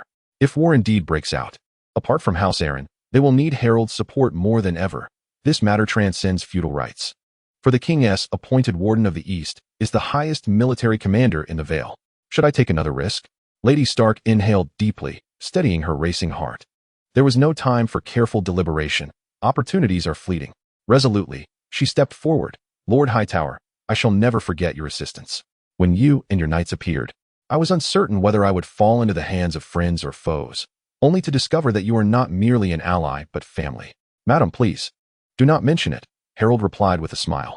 It is the duty of a knight to protect the weak and safeguard women and children. Sir Brynden Tully specifically urged me to uphold justice as I departed from my home. Furthermore, my purpose in this journey is to meet with the king and the Prime Minister in King's Landing. Should Lord Stark learn that I missed the opportunity to aid his dearest ones on my way, he would likely never forgive me. Uncle Brynden. A genuine smile illuminated Lady Stark's face, and Ned, even from a distance, he continues to watch over me. It is finished. First, the recognition of kin, then the recounting of old tales, and soon the demise of the Lannisters. Tyrion mused, his silver tongue now beyond control, tauntingly remarked, I truly envy the lady for having so many relatives. Trout can spawn in schools, marrying both wolf and eagle. The trout symbolizes House Tully. And Lady Stark was acutely aware that Tyrion was mocking her. She cast a disdainful glance at him, thoroughly repulsed by the Lannisters' arrogant demeanor. Turning to Harold, she declared, a guest has come to my home with the intent to harm my 7-year-old son. She pointed at the diminutive figure, making sure all present could see him. The perpetrator is the half-man Tyrion, the little demon of House Lannister. In the name of the gods and the king, I beseech you all to uphold justice. Lady Stark surveyed Tyrion, finding no greater satisfaction than witnessing the look of fear that crossed the Lannister's face. It was utterly finished. He should have foreseen this. If only he had lowered his head and kept his wretched mouth shut, perhaps no one would have noticed him. Yet, Tyrion's spirits were already in disarray. Rationality was the last thing on his mind. Even as a despised dwarf, this was the most humiliating moment of his life. However, contrary to Lady Stark's expectations, the anticipated uproar and the unsheathing of swords did not transpire. The cavalry, their visors down, stood silently, as if the unfolding emotions were entirely unrelated to them. The knights turned their gazes towards Harold, awaiting his command. My lady, it is not that I am unwilling to seek justice for you, Harold said, abruptly lifting Tyrion, whose feet dangled helplessly, his face reddening in distress. Curse this giant. Put me down. To kill a Lannister would mean declaring war. With a resounding thud, Harold dropped Tyrion to the ground, causing him to retch and even cough up blood. Lady Stark felt a profound sense of satisfaction. This was an action she had longed to take. This was also the reason she still listened to Harold after his earlier refusal. She believed this brave boy, who dared to lay hands on Tyrion, was not intimidated by Lannister power. My lady, I apologize for the misfortunes that have befallen you in your home. In fact, 6 months prior to our meeting, the Earl of Grayson held a naming day tournament for his lady in Seagull town, and regrettably, he suffered a fate similar to yours. Moreover, Robert, the son of Earl Yon Royce of Stonekeep, was accused of murdering the beautiful Grayson maiden who had just turned 15, nearly igniting a war in the valley. Thus, I am particularly sensitive to the recurrence of such heinous acts in other regions within a similar time frame. A 15-year-old girl? Lady Stark gasped, clutching her heart in disbelief. Her face a mask of incredulity. Her daughter Sansa was nearly of the same age, and they both ought to live carefree and filled with hope. Yet Lady Stark's countenance bore the weight of sorrow. Indeed, the greatest vulnerability of this woman lay in her children. Harold gestured towards a nearby child clad in chain mail. This is Gales Grafson, the son of the Count of Seagull Town, my squire. The lady who was murdered was his sister. The true culprit? Lady Stark inquired. Is it not the son of Count Yorn? Certainly, Harold replied. He recounted the events that transpired during the tournament in Seagull Town, focusing on the weapon and the intentions of the true perpetrator. My lady, I beheld with my own eyes on the ridge that, when you were besieged by the indigenous attackers, it was this accused who rescued you from behind. Thus, I harbored doubts regarding your accusations from the outset. This is not a question of your character, but rather a testament to the actions of the accused that speak to his virtue. Are you suggesting that the heinous act committed against my son has no connection to Tyrion, and that someone is framing him? You are not entirely foolish, madam, Tyrion interjected. Close your mouth. One day it may lead to your demise, Harold admonished. After reprimanding Tyrion, he turned to Lady Stark. Madam, my allegiance lies solely with justice. I have conveyed the same to Count Gales Grafson. Capture, trial, and execution are the rightful laws of this world. Chapter 30. A new responsibility, noble privileges. 7 days of ad-free reading privilege card, available for all registered users. Lady Stark was not so easily swayed by Harold's words to abandon her deeply entrenched beliefs, especially as this was their first encounter. Yet she found that the once impregnable fortress of truth she had held was showing signs of weakness and fissures, leaving her filled with confusion but at a loss for words. Harold, possessing memories of a past life and fully aware of the pivotal points of the events, seized the moment. Madam, perhaps I can offer you some assistance, just as I have done for Count Gales Grafson. Thank you, Lord Hutton, Lady Stark graciously acknowledged. After a moment of contemplation, she nodded affirmatively. As long as we can ascertain the true murderer of my son, my husband, and the entire Stark family shall be eternally grateful to you. With that, she cast a glance at Tyrion, her greatest suspicion still fixated upon the Lannisters. Pray tell, my lady, how did the murderer conspire to take your son's life? Harold guided her gently. Lady Stark trembled violently, nearly collapsing to the ground as she envisioned her beloved son lying on his sickbed. Overwhelmed by grief, she sobbed. The murderer cruelly cast him from the balcony. She clenched her hands tightly together, weeping, and then, my lady, calm yourself. The Father knows all, and no one's sins escape judgment, Harold comforted, gesturing for Brienne to step forward to offer her support. By the mercy of the gods, your son shall surely recover. Brienne embraced Lady Stark with her robust arms. Then, on the 18th night following my husband's departure to the south, while Bran remained in a deep slumber, the murderer sent forth an assassin to take his life. Lady Stark, suppressing her sorrow, articulated her words with conviction. In that moment, she seemed transformed, as if the honor of her husband and her family upheld her spirit. How did you ascertain that the assassin was not the true culprit, but rather an agent of the murderer? Witnessing Lady Stark's fortitude, Harold's inquiries became increasingly direct. The evidence lies in the dagger, Lady Stark declared. The blade wielded by the assassin was forged from Valyrian steel, and the hilt was crafted from dragon bone. Such a renowned weapon clearly does not align with the stature of an assassin. It must have been bestowed upon him by another. At this juncture, she paused, pondering deeply before continuing. In truth, I was initially convinced that Tyrion Lannister was the rightful owner of the dagger. Yet after hearing of the misfortune that befell the Greyjoy family of Seagull Town, my certainty wavered. Allow me to reiterate, that dagger does not belong to me, Tyrion interjected, his anger boiling forth. How many oaths must I swear for you to believe me? I am no fool. Only an imbecile would employ a dim-witted thief to slay the Duke's son using his own weapon. With the ambition and arrogance of House Lannister, there is nothing they would shy away from, Lady Stark retorted vehemently.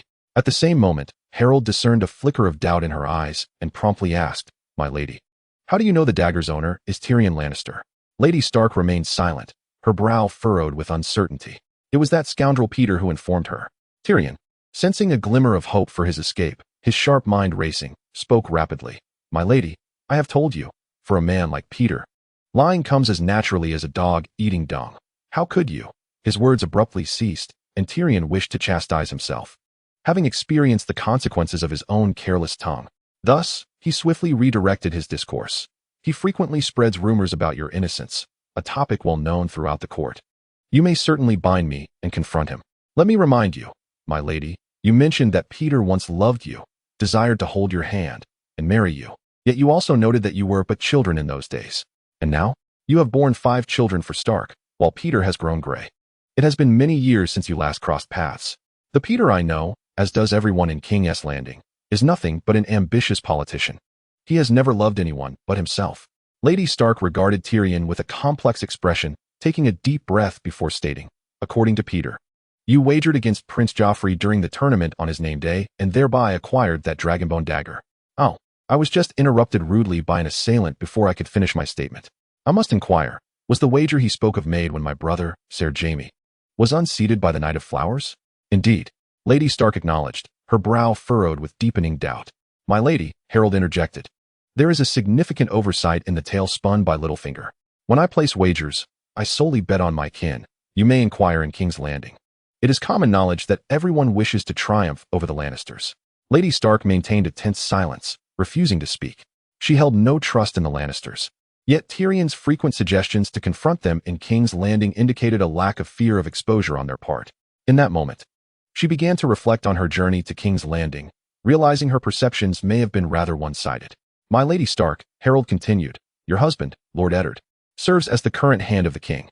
Why not bring the accused to King's Landing? Let him confront the witnesses and provide further evidence of his innocence.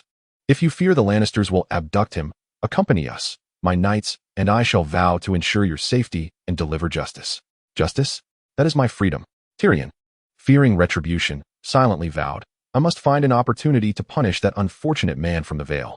I shall arrange for 10 women to take turns with him. Lady Stark remained silent, momentarily at a loss for words. Harold discerned her thoughts and understood her reluctance to return to King's Landing. It was time for him to take over the plan once again. Lady Stark, might I request a private audience? Certainly, she replied without hesitation, relieved. She signaled to her guards to withdraw and followed Harold aside. Yet soon, her heart surged with trepidation, akin to the undulating hills of the Vale. How did you come to know? You are already aware? Harold feigned surprise before suddenly comprehending. Your sister, Lady Lisa, must also be in the know. She likely believes that only the current hand of the king can safeguard her and her son, hence informing the Prime Minister. This situation is dire. I suspect the calamities that befell the Earl of Grayson are connected to the murder in Winterfell, both tied to the assailant seeking to harm Lord Jon. No wonder Lady Lisa dared not return to the Eyrie after fleeing King's Landing. Harold pointed to an elder knight nearby. That knight is Ser Vardis, the captain of Lord Jon's guard. I believe if the Prime Minister intends to investigate Lord Jon's demise, his assistance will be indispensable. Indeed, Lady Stark nodded with fervor. To her, all misfortunes seemed to revolve around the enigma of Jon's death. Unraveling the mystery would surely reveal the true culprit. Harold's company once again expanded, with Lady Stark from Winterfell and Sir Roderick, the captain of her guard, joining their ranks alongside their captive, Tyrion Lannister. The knights and mercenaries who had aided Lady Stark in capturing Tyrion were either buried on the ridge or had departed after receiving accolades and rewards. At the crossroads inn by the Trident River, the news of the upcoming melee tournament in King's Landing had attracted a throng of fully armed knights and heavily laden wagons along the King's Road. Riders, travelers, merchants, and craftsmen surged forth, rendering the inn utterly packed. My lord, I sincerely apologize, but we are completely full, the innkeeper's wife said, her signature humble smile gracing her face as she bowed in apology. Harold nodded with a smile, while the impoverished Alif produced a handful of coins from his pocket and displayed them openly. It was evident to all, even the blind, that they were glimmering gold. My lord, if you would not mind, you may share my room. I can sleep in the hedge. As long as there are no fleas, I would be quite content. And I, too, can sleep in the stable. We do not require many rooms. A little crowding will suffice. You fellows are indeed fortunate, Alif remarked, tossing gold coins to those who vacated their rooms. He then turned to the innkeeper's wife and said, find someone to tend to our horses. Prepare warm water for my lord, and arrange for the finest food. That should be manageable? Absolutely, my lord, it will be no problem at all. The innkeeper's wife assured him repeatedly. Lady Stark smiled from amidst the crowd, with Harold standing in front to draw attention away from them. Moreover, she and Sir Roderick were clad in the armor of the Vale as cavalry, rendering them almost completely concealed. As for Tyrion Lannister, She glanced at the box quietly resting at her feet through the vent of her helmet. Seeing that a leaf had secured accommodations, Harold strode directly to the long table at the center of the hall. The riders, merchants, and other travelers seated their rows to offer their seats. Having likewise received a leaf's bounty, only one mercenary accepted the coin but remained seated, boldly gazing at Harold. The knights, including that singer, and even your mercenary companions have taken their leave. Why do you remain with us? Offering you a seat earns me a reward, so following you promises great fortune. The mercenary Boron replied, tossing a silver stag in the air. He was lean and fierce, with dark hair and eyes, resembling a hungry wolf lurking in the night. You ought to seek out the Lannisters. They are impoverished, having only their coin left, Harold suggested. My survival thus far relies not only on my sword but also on my keen insight. Following you will not only lead to wealth, but also to high advancement. Then I ought to kill you. I detest being seen through. Harold took a sip of the ale just delivered by the innkeeper's wife and cast a sidelong glance at Boron. The mercenary stiffened, his hand lightly resting upon the hilt of his sword. Do not move. 2 daggers pressed against Boron's waist, one on each side. As a hand reached over to seize his sword, Harold's knights had witnessed this mercenary's agile prowess firsthand during his encounters with the indigenous people. I dare not move, Boron chuckled nervously. Throughout the entirety of the meal, the mercenary felt as though he were perched upon a bed of nails. He truly did not dare to budge. Even the slightest motion would bring the sharpness of the daggers to his skin, causing him pain. At that moment, Boron finally realized that this lord before him was unlike other nobles. Harold was neither arrogant nor pedantic, and he eschewed the notion of honor. Truth be told, Boron found such individuals to his liking. He was incapable of groveling or spouting the usual noble platitudes. Most importantly, this lord was lavish with gold. Every individual who had protected Lady Stark upon the ridge, including the utterly useless bard, had received a substantial reward, ample enough for them to indulge with 7 or 8 women. My lord, you truly overestimate my discernment. The aroma of caramelized onions and meat wafted through the air, prompting Boron to swallow hard. The reason I recognized you is due to your well-known purse, the infamous miser Ilivor. The last time I encountered him, he was nearing 60, and I thought that aside from some remote hamlet where a few copper stars might be found, no one would hire him. He was destined to perish on the road, either from age or starvation. To my astonishment, after several years, he has transformed into a sworn knight of a noble lord, wielding wealth beyond compare. I cannot fathom why you employed him. It can only be attributed to your generosity, and a mercenary like me is in dire need of a magnanimous employer like yourself. You are quite astute, Harold remarked. However, a wealthy employer has many options. He desires not only clever and skilled subordinates, but also those who are loyal, responsible, and possess a sense of honor, qualities you likely do not embody. I could also play the saint, Boron shrugged, as long as I have a noble father. Of course, if I could amass a fortune, then I would possess both responsibility and a thirst for honor. Nothing inspires loyalty like gold. Harold wiped the bowl clean with bread and popped it into his mouth, then wiped his hands and nodded toward Ilivor. A clinking purse was tossed before Boron. I buy your loyalty for 3 months. Boron incredulously loosened the purse's opening, his eyes widening at the sight of gleaming gold. He raised his head and declared, Time is priceless. Loyalty has a price. My sword is yours. Ah, Boron, Ilivor said, placing a hand on the mercenary's shoulder. You know me, and I know you well. When there is profit to be gained, you will betray without hesitation. Should the day come that you sell out my lord, remember this, no matter how old I become. My sword can still take a life. Just as you said, my time is short. You ought to live well. As Boron spoke, he stretched out 2 fingers to retrieve a coin from his purse and tossed it to the innkeeper, stating, by the specifications of the esteemed gentleman just now, I require it immediately. In the inn's room, Tyrion gasped for breath, struggling to crawl out of the trunk. Is there no one to assist the poor dwarf? He lamented. Your 2 guards have perished, Brienne calmly replied, harboring sympathy for Lady Stark and thus a distaste for the Lannisters. Indeed, apart from their wealth, no one found favor with the Lannisters. Had my father been present, he would have swiftly severed your head for disrespecting them, Tyrion panted, and without waiting for a response, he continued to shout as he finally emerged from the trunk. First, fetch me a woman, a feather bed, and a fine bottle of wine. You have exhausted your funds. This is all that remains, Harold interjected, offering a plate on which Brienne placed a piece of bread. Hey, that is my money. That was an entire sack of gold. Tyrion struggled to chew and swallow the dry bread. However, you are my captive, and thus your wealth is now mine. Have you heard the song of the reign of Castamere? There was a family that refused to repay my father, and he utterly erased them from the realm, he mused. I suspect that family is not in the Vale, Harold replied. I am beginning to like you. Tyrion laughed heartily. A lion cannot fly and is indeed helpless against an eagle. With that, he stretched. Unless you have business with me, I shall attempt to sleep for a while.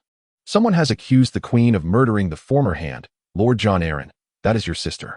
Are you still sleepy? Chapter 32. King's Landing Exclusive Privilege. 7-day ad-free reading privilege card. All registered users can receive it for free. This was indeed within her capacity, Tyrion thought, though he could not voice it. Despite his disdain for the queen, he remained a Lannister. Countless ideas flashed through his clever mind, and he replied with a smile. Upon hearing of the impending conflict between the eagle and the lion, I find my drowsiness has vanished. Does Lady Stark's accusation of your involvement in the murder of her second son Bran signify that the wolves are to war with the lions? No, that is different. Tyrion climbed onto a chair, pouring himself a generous glass from the decanter on the table. After taking a hearty gulp, he crossed his legs and declared, My sister, the current queen, mother of the prince, and the light of the west, is a Lannister duke without birds, greatly favored by our father. As for me, to the duke, I am a monstrous offspring. My birth was a calamity, and he scorns me for my frequent visits to brothels that tarnished our family's honor. Therefore, should harm befall the queen, the angry lion shall surely clash with the eagle. Yet, if misfortune befalls the dwarf, the lion will thank the Stark for purging the clan. Half a lion, he felt he had escaped danger and thus began to act with impunity, finally ceasing to proclaim himself as the light of the Lannisters. Oh, half-lion, is this the new moniker you have bestowed upon me? It certainly sounds far more imposing than half-man. Harold lifted his striking blue eyes to gaze at Tyrion. What you imply is that the Duke of Lannister would wage war against House Arryn of the Vale for the Queen, yet would not lift a finger for the dwarf Tyrion against House Stark of the North. You wish to caution me against making accusations detrimental to the Queen. However, I hold a differing perspective. Like a lion driven by avarice, even if his excrement is taken away, he would seize any opportunity to expand his territory, pursuing the scent relentlessly. There once was a foolish jester who joked that even his dung contained gold. Some say he still lives, though confined to the dungeons of Casterly Rock. Well, your jest has indeed unsettled me. Harold, with a stoic expression and a monotone voice, replied, Before we reach King's Landing, ponder wisely with your astute mind and devise a flawless plan. We shall reconvene then. With that, Harold rose and departed the chamber, accompanied by Brienne. Tyrion remained seated at the table, pouring himself another drink, as if nothing had transpired. It was not until a jug of wine was emptied that he furiously hurled his cup to the ground, cursing the queen incessantly. Leaving the crossroads inn, crossing the Trident, the path along the King's Road towards King's Landing was clear. In less than an hour, we shall arrive at King's Landing, Sir Shadrach, the Mad Mouse, called out from his mount. He had met Harold 3 years prior when he was a wandering mercenary in King's Landing. During a skirmish against bandits, he was unseated by a spear and gravely injured. Just as he was about to be cleaved by an axe, Harold rescued him, financing his recovery. Without such intervention, he would have surely succumbed to his wounds in that forest. Since then, he had remained in King's Landing, managing Harold's shop, organizing his men, and gathering intelligence. It was not until over half a year later, after Shadrach conveyed information regarding Jon Arryn to the Vale, that Harold summoned him back to his side. I can see the Red Keep, a cavalry scout shouted, returning from the front, and a wave of elation swept through the entire party. The Red Keep, perched upon a high hill, overlooked the entire city. Upon entering King's Landing, one need not fear becoming lost, for even from several kilometers away, its presence could be discerned with a mere glance skyward. Soon, the capital of King's Landing, nestled among 3 hills, came into view. I see it. I also behold King's Landing. There is the Godswood, the Old Gate, the Dragon Gate, and there stands the great September of Baelor, with its 7 crystal towers. I once dueled a knight there, boasted the braggart Clyton, though everyone was aware of his myopia. At midday, beneath the blazing sun, Harold and his company entered King's Landing through the Dragon Gate along the King's Road. Not far away lies the Rennies Hills, one of the 3 prominent mounds, which once served as the lair for the dragons of House Targaryen, perched atop the hill. However, with the demise of the last dragon, the bronze gates of the lair have remained sealed for a century and a half. The crowd did not linger here. They proceeded along Silent Sister Street towards the Visania Hills, where the Grand Baelor's September, as mentioned by Sir Creighton, was erected atop this elevation. As they passed through the white marble plaza of the September, a note was slipped to Shadrach. Upon glancing at it, he spurred his horse to Harold's side. Word from the carrier pigeon indicates that Hand of the King, Duke Eddard Stark, is on Iron Street. Divert to Iron Street. Commanded Herald. My lord has arrived. Make way at once. The advance cavalry hastily issued orders, clearing the obstructing carts and pedestrians. The standard-bearer raised the eagle banner high, its silk flag fluttering in the breeze towards Iron Street. My lord, are you here to participate in the melee tournament? One rider could not help but exclaim upon seeing the formidable cavalry lined up. I am here to claim the championship. Herald replied loudly amidst the cheers of the crowd. True to its name, Iron Street was lined with numerous blacksmith shops, with blacksmiths hard at work before their forges and knights haggling over armor. As Herald and his company ascended, the buildings grew taller, and the wares displayed in the shops appeared increasingly opulent. Their destination, a blacksmith shop, was situated atop the hill, larger than any on Iron Street, with a height that afforded a view over the entire thoroughfare. Halt! Ahead lies the Right Honorable Eddard Stark. 2 guards, clad in steel helmets and armor, draped in gray and white cloaks, shouted, gripping their sword hilts to block the path.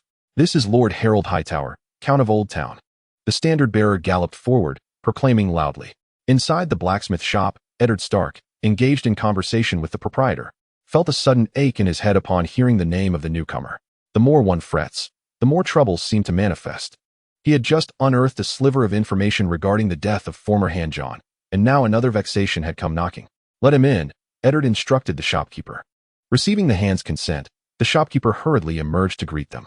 Lord Hightower, I am Tobamort, please step inside. The proprietor, beaming with a wide smile, bowed deeply. Dressed in a black velvet coat embroidered with silver hammer motifs, and adorned with a heavy necklace bearing sapphires the size of pigeon eggs. My lord, if you are in need of new armor for the melee tournament, you have come to the right place. Tobamort bore no semblance of a master blacksmith, but rather resembled a merchant eager to attract customers. Harold picked up an eagle-headed helm displayed outside, fiddling with it, then leaned towards Tobamort, lowering his voice and speaking menacingly. You rascal, you've earned quite a fortune over the years. The profits awarded to you have indeed risen year after year. Tobamort wiped the beads of sweat from his forehead, glanced around the room, and raised his voice to proclaim. My lord, I acknowledge that my creations come at a steep price, yet I assure you, what I forge is nothing short of artistry. After this exclamation, he lowered his voice and added, the Prime Minister has just arrived and has yet to meet the child. Chapter 33, The Prime Minister Noble Privileges. A 7-day ad-free reading privilege card, available free of charge to all registered users. It is said that you are the finest blacksmith in King's Landing. To participate in the tournament, I require a new ensemble. Your family crest features a double-headed eagle. I can craft for you a falcon-headed helmet and forge a suit of fine steel armor, all plated in silver, with a blue jade carved double-headed falcon adorning the chest, ensuring that children flee at the sight of you. Armor serves its purpose for protection, not as mere embellishment. Harold and Tobamort engaged in a lively exchange, their conversation drawing attention. Inside the room, Eddard nodded, recalling that Jon Arryn had expressed similar sentiments. It appeared that this young Eagle King indeed shared Jon's practicality, eschewing ornate silver armor set with jewels. Noticing the stillness within the room, Harold smiled slightly, shifting the topic with a tone neither too loud nor too soft. I have heard that many noble lords are your regular patrons. Did Lord Jon Arryn, accompanied by the King's brother Stannis, seek your services in crafting armor? At this, Tobamort fell silent, pondering for a long moment before replying, regrettably. I have not had the honor of serving them. Upon hearing this, Harold regarded Tobamort calmly, his tone earnest and deliberate. It seems I should first disclose my lineage, as it may facilitate our conversation. I am Harold Hightower, heir to the Vale, once referred to as the young Eagle King. Eddard nodded once more, considering how remarkably young the boy was, yet seemingly wise beyond his years. He had deliberately donned a vest emblazoned with the sigil of the Ice Wolf to convey his identity, making it easier for others to engage with him. Tobamort turned his head to glance at the interior of the room, the friendly demeanor vanishing entirely, his tone now frigid. My lord, please follow me. May I accompany you? Eddard Stark stepped out of the doorway, gazing steadily at Tobamort, his voice gentle yet firm, leaving no room for refusal. He was uncertain of their destination or whom they were to meet, yet he understood that the purpose of the Vale heir's visit must align with his own. This was Harold's first encounter with the true Eddard Stark, and he held no preconceived notions. The man appeared to be in his 30s, with brown hair and gray eyes, his serious visage framed by a neatly trimmed beard, giving him an air of unapproachability. However, it was well known throughout the Seven Kingdoms that the Duke of the North was a man of strict self-discipline and unwavering honor. earning the respect and admiration of noble families in the north for his integrity and principled conduct. In Harold's memory, Ed is largely defined by his flaws. For instance, he tends to form judgments based solely on impressions, and once he reaches a conclusion, he offers his unwavering trust. This tendency led Harold to collaborate with Tobamot in a particular scene. It was also Ed's first encounter with Harold Hutton, as described by the king, leaving him momentarily stunned. Perhaps it was Robert's incessant murmurs in his ear or Harold's recent actions that evoked a peculiar illusion within him. Since the age of 8, Ed had been the ward of John Arryn, yet having grown up in the Eyrie, he had never witnessed the youth of John. However, the moment he beheld Harold Hutton, he felt deep within that the man he regarded as his father must have appeared thus in his youth. Ed struggled to articulate this sensation.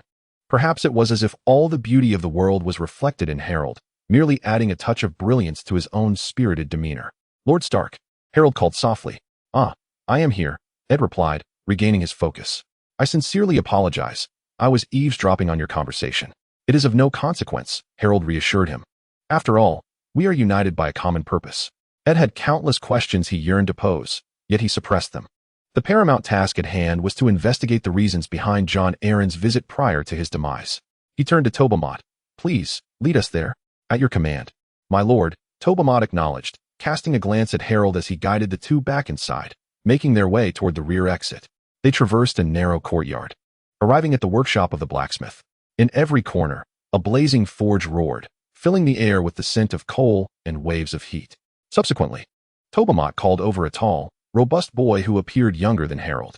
The boy possessed striking blue eyes and hair as thick and dark as coal. "What a sturdy lad," Harold exclaimed with an air of sudden admiration.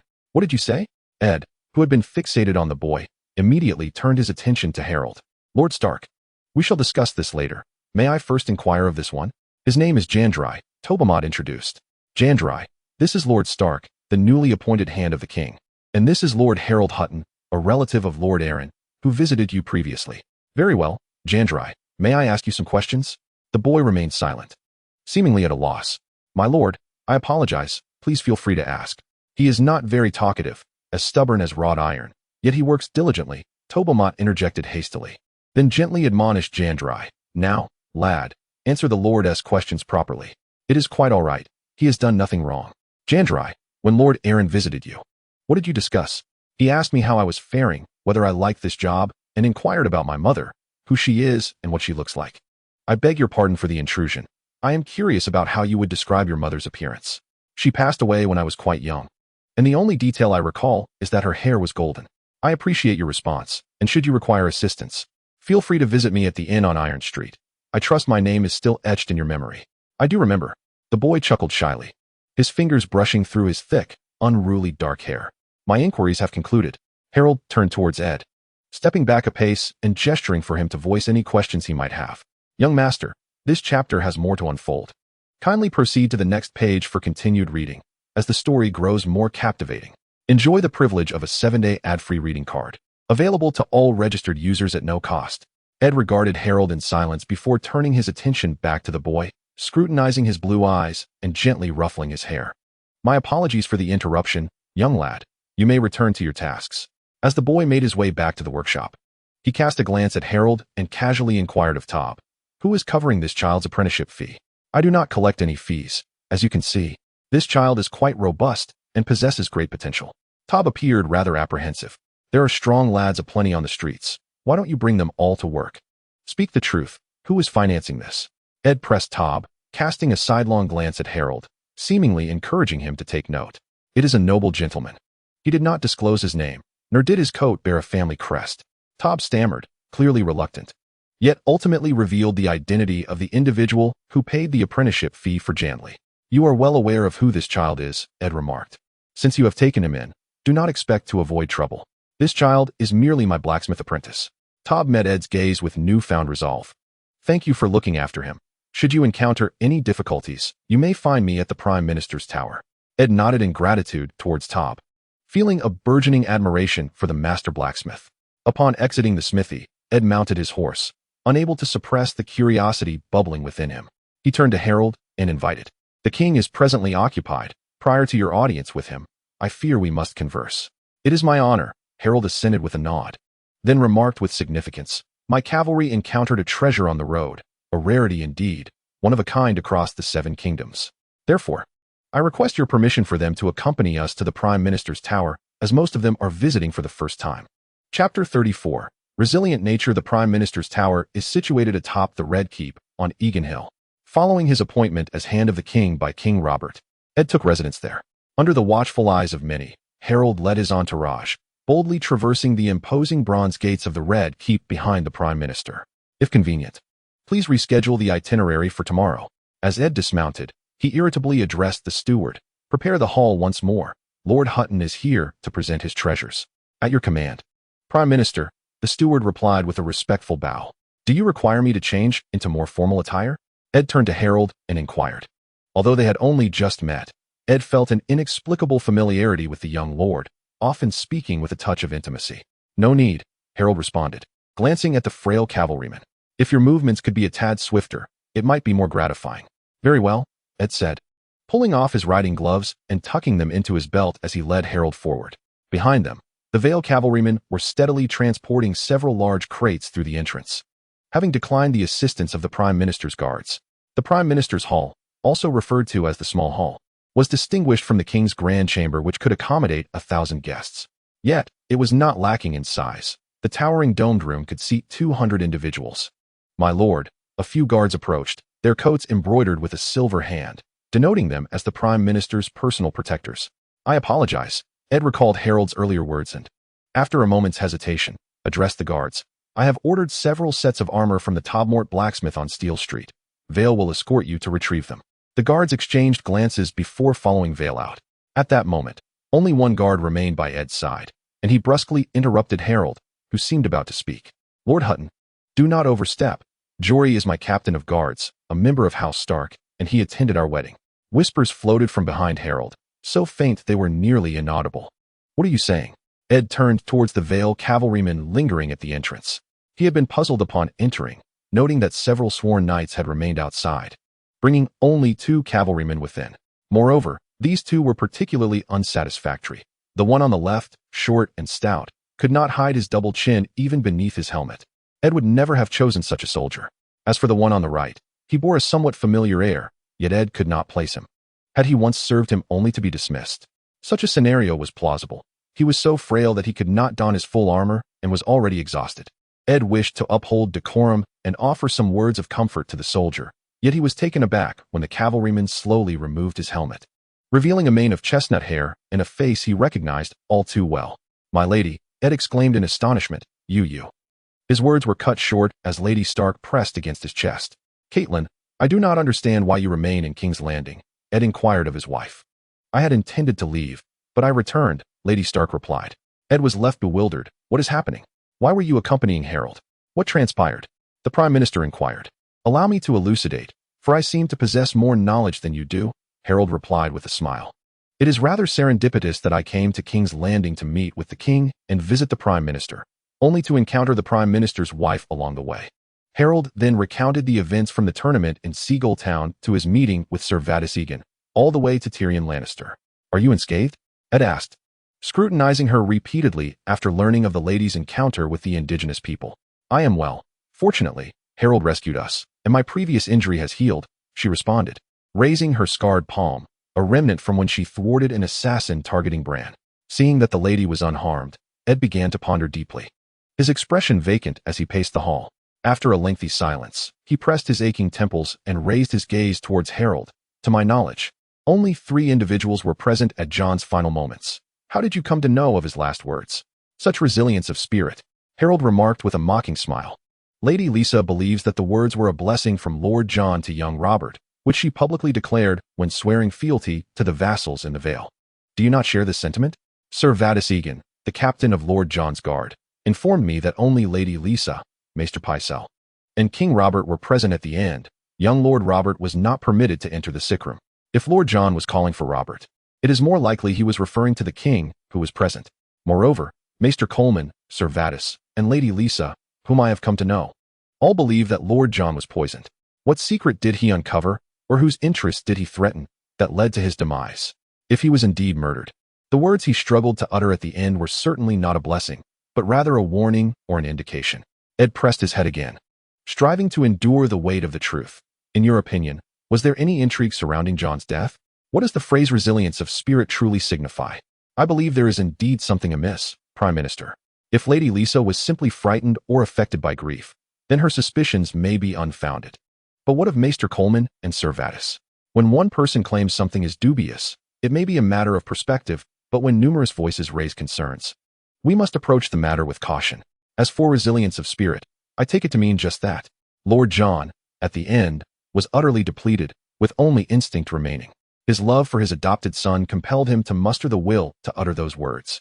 In such a state, he would not ponder deeper meanings, but only surface implications. Indeed, Ed murmured gravely, he loved his adopted son so deeply. Resilience of spirit. Resilience of spirit. The concept of caste embodies the essence of family and the inheritance of bloodlines, while resilience signifies unwavering steadfastness and unchanging nature. A steadfast lineage indicates an unshakable familial legacy and an unaltered bloodline. Just as Lord John chose me as his heir prior to the birth of young Robert, it was due to the lineage of House Aaron that flows within me. The elders of the Vale often remark that I bear an almost uncanny resemblance to the youthful Lord John. We share identical features, hair color, and eye color. This is the essence of bloodline inheritance. Chapter 35. Enshrouded in mist on that evening, Harold and his companions were left by Eddard to spend the night in the Prime Minister's tower.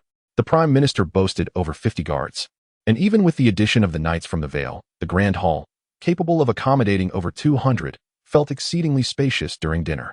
Eddard was not in the mood to dine, his mind consumed with the enigma surrounding the death of John Arryn. The news Harold brought not only failed to dispel his uncertainties but entangled even more individuals, further thickening the shroud of confusion. Suddenly, a thought seemed to strike him. After setting down his plate and apologizing to those present, Eddard hurried to the top of the Prime Minister's tower and returned to his chamber. The sweltering heat of the day had lingered, rendering the room stifling. He approached the window and opened it, inviting the refreshing evening breeze to sweep in. Gazing down at the courtyard below, he spotted the girl, Myrcella Stone. She was the illegitimate daughter that Robert had sired during their time as John Arryn's wards. Women despise men's infidelity, and men loathe women's betrayal. His sister Lina had grown disenchanted with her engagement to Robert upon hearing of Myrcella, leading to a cascade of tragedies. Eddard recalled that during that time, whether he wished it or not, he would often be compelled to accompany Robert, despite Robert's waning interest in the child's mother. He frequently brought Eddard along to see Myrcella. Perhaps it was because she was his first child, resembling him so closely with her coal-black hair and blue eyes. Later, when Robert ascended to the throne and resided in King's Landing, Myrcella remained at the Moon Door, never to be visited again. Beyond the Queen's influence, it was largely Robert's own irresponsibility that accounted for this. Myrcella was no longer unique. The king had fathered numerous illegitimate children scattered across the 7 kingdoms. For instance, he had publicly acknowledged a bastard whose mother was of noble birth, now raised by the proxy Lord of the Vale, the Duke of Storm's End. Eddard's thoughts wandered to the apprentice blacksmith he had seen that afternoon.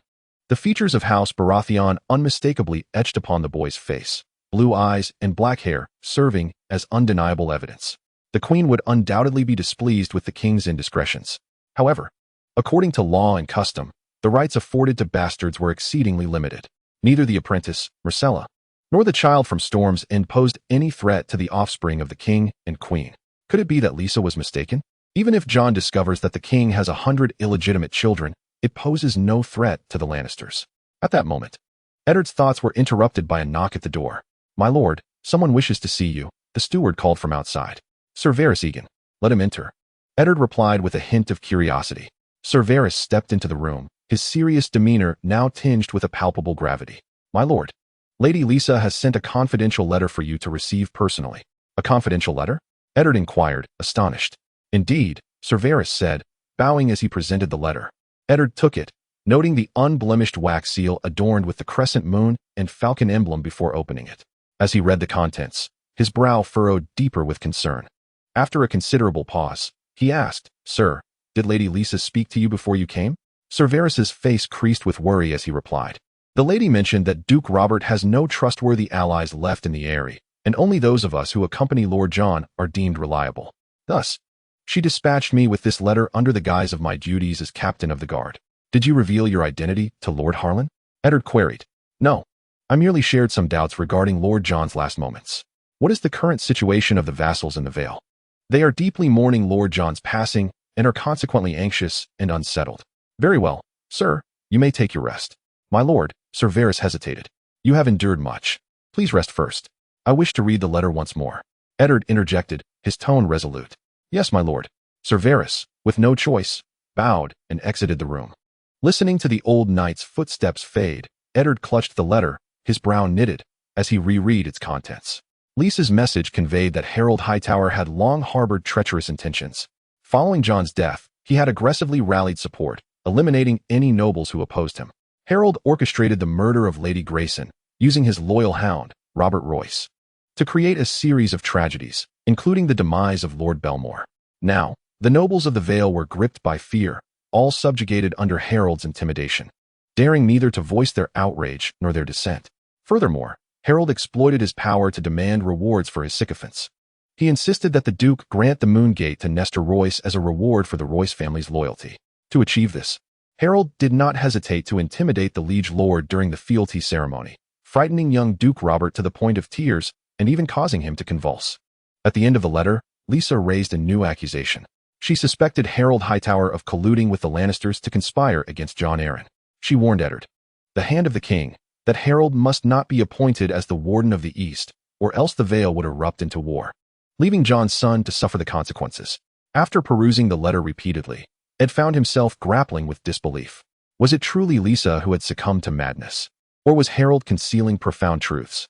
Perhaps it was merely a sign of his own advancing age. Contemplating these thoughts, Ed retrieved another letter from his pocket, the wax seal embossed with the sigil of the burning tower already broken.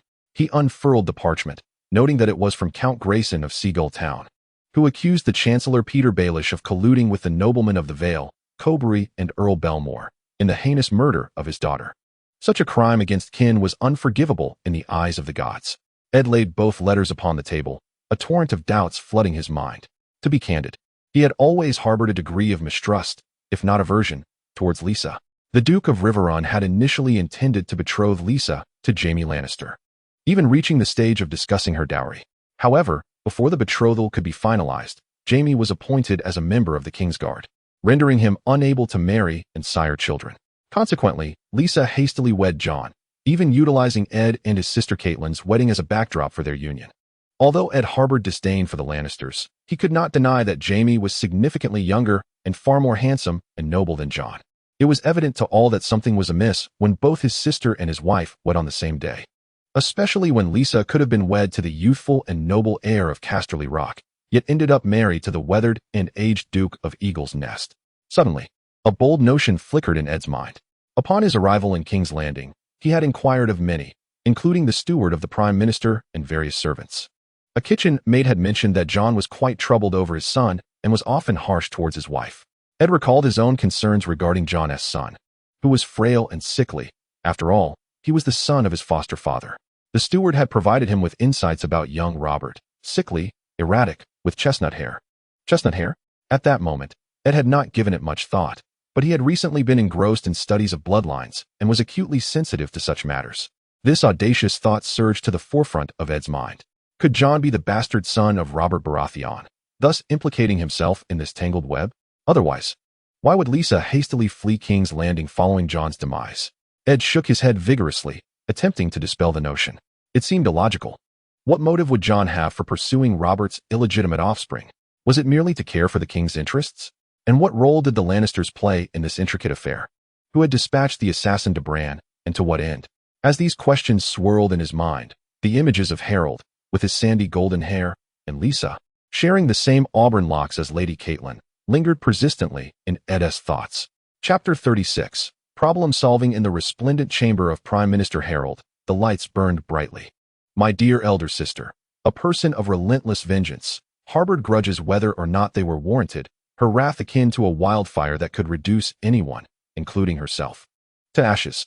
Tyrion Lannister took a seat and savored a generous gulp of chilled wine. When I was in the north, I yearned for the warmth of the south. Yet upon returning to King's Landing, I found myself enamored with the icy beauty of the north. I admit, I am greedy for pleasure. However, Cersei's greed surpasses mine 100-fold. She craves power, glory, and adoration, claiming them as her rightful possessions. Anyone who dares to infringe upon her interests shall face her ruthless, frenzied retribution. Ah, the queen, once the pride of the West, now reduced to your mere words, Harold jested. Are you certain she will show mercy? I am a Lannister, Tyrion replied, spreading his hands in a gesture of resignation. Then, dear Lannister, why choose to collaborate with me now? Harold inquired, pacing the room while his fingers grazed the wall. Because I am a Lannister, Tyrion reiterated, taking another sip of wine, his tone heavy with gravity. Even the bravest knight struggles against a united front. A lion fears a pack of wolves, especially when eagles circle overhead and fish lurk beneath the surface. When faced with formidable adversaries, one must make sacrifices. It is wiser to seize control than to relinquish it. Harold pondered this rationale, tapping the wall thoughtfully before declaring.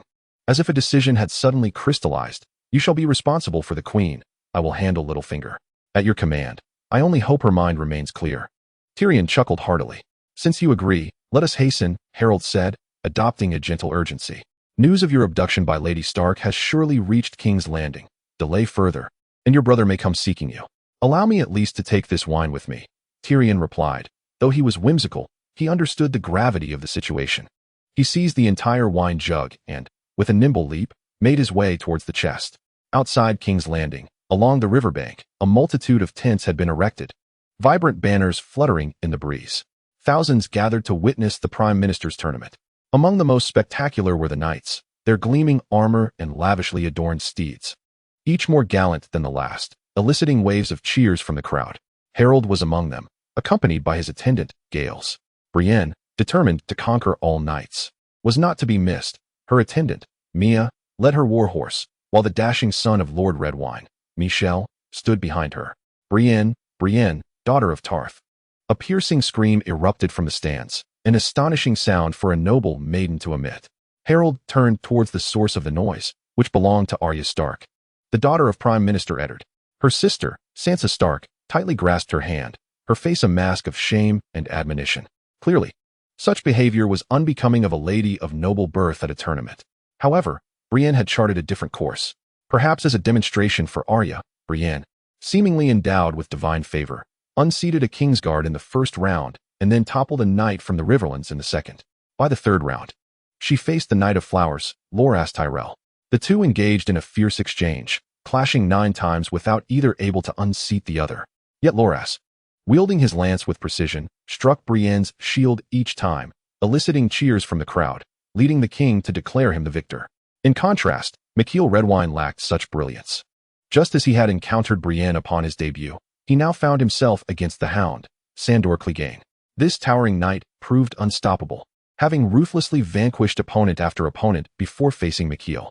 Predictably, within a single round, Mikhail was unseated. As the trumpet sounded to signal the tournament's commencement, Harold emerged onto the field clad in gilded silver armor, a sky-blue cloak draped over his shoulders, and a newly forged double-headed falcon helm atop his head.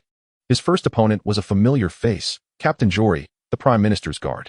The Northerner donned simple gray-blue armor, devoid of any heraldry or embellishment, his thin gray cloak hanging limply like a tattered rag. Harold did not underestimate his adversary. To be the captain of the Prime Minister's guard indicated considerable skill. From 100 yards apart, the steeds beneath them fidgeted, pawing at the muddy ground. May the gods be with you, Gales offered as he passed Harold his shield. The horn sounded abruptly. The horses charged forward, hooves splattering mud like a tempest. Harold steadied his lance, his arm firm and resolute, his gaze fixed solely on Jory. In an instant, amidst the dull crack of splintering wood, Harold's lance struck Jory's shield with tremendous force, exploding into splinters like fireworks. Jory reeled from the impact, his body quaking, and as his steed faltered and spun in place, he lost his balance and fell. Arya, what are you doing? Sansa maintained her composure as a noblewoman, observing her sister's frantic gestures from the stands. Cheer for Jory, Arya cried, her arms flailing in the air. Unfortunately for Jory, he felt as if his body were being torn apart, his shield arm aching as if it had been broken, rendering him unable to rise and continue the fight. Next, Harold's opponent was Lord Renly Baratheon, the Duke of Storm's End. If the king's elder brother, Duke Stannis, was a block of hard iron, this handsome younger brother was akin to bright copper, beautiful but lacking in substance. He was struck fiercely by Harold, almost catapulted off his horse, and a golden stag horn from his helmet was broken, which appeared somewhat amusing. Nevertheless, Duke Lancel was remarkably dignified. He rose gracefully and took a bow, inciting a frenzied cheer from the crowd. However, the applause quickly faded, and a profound silence enveloped the tournament grounds, soon followed by gasps of astonishment. The mountain, Gregor Clegane, positioned himself at the sidelines. Arya swore that he was the tallest and most imposing man she had ever seen. Harold was tall, and the hound was also a giant. But there was a simple-minded stable boy in Winterfell who surpassed them both, yet all paled in comparison to this knight, known as the Mountain. He stood nearly 8 feet tall, broad-shouldered, with arms as thick as tree trunks, and his warhorse appeared almost like a mule beneath his armored feet. Gazing at the Mountain, Harold furrowed his brow, his eyes narrowing slightly. Lannister, did they intend to kill him? If problems could not be resolved, the ones who create them could be removed. Crude, yet effective. Chapter 37. The Falcon Knight, Sir Gregor Clegane, a knight of Clegane's Keep, loyal to House Lannister.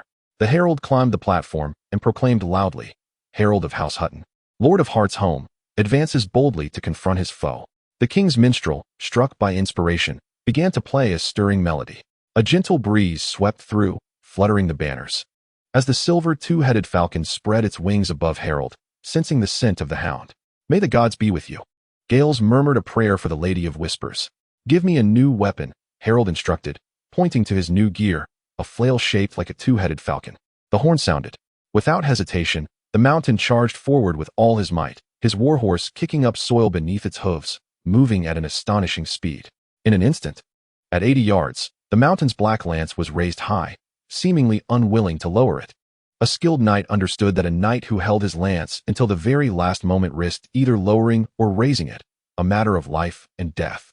Harold paid no mind. His steed continued to canter forward as he shifted his lance to the left, allowing it to dip slightly, his shield firmly guarding his chest. He lowered his posture, his legs tightly pressed against the horse's belly, merging man and beast into a bloodthirsty eagle of iron and gold, then charged at full speed. At that moment, the sun, the throne, the tournament grounds, the audience, the cheers, the clamor, the music, the sound of hooves, all faded into nothingness, leaving only his gaze fixed upon his adversary. At 10 yards, the Mountain's lance dipped, its tip growing larger as it hurtled toward the center of his breastplate. As the two horses collided, there was a thunderous roar in Harold's ears.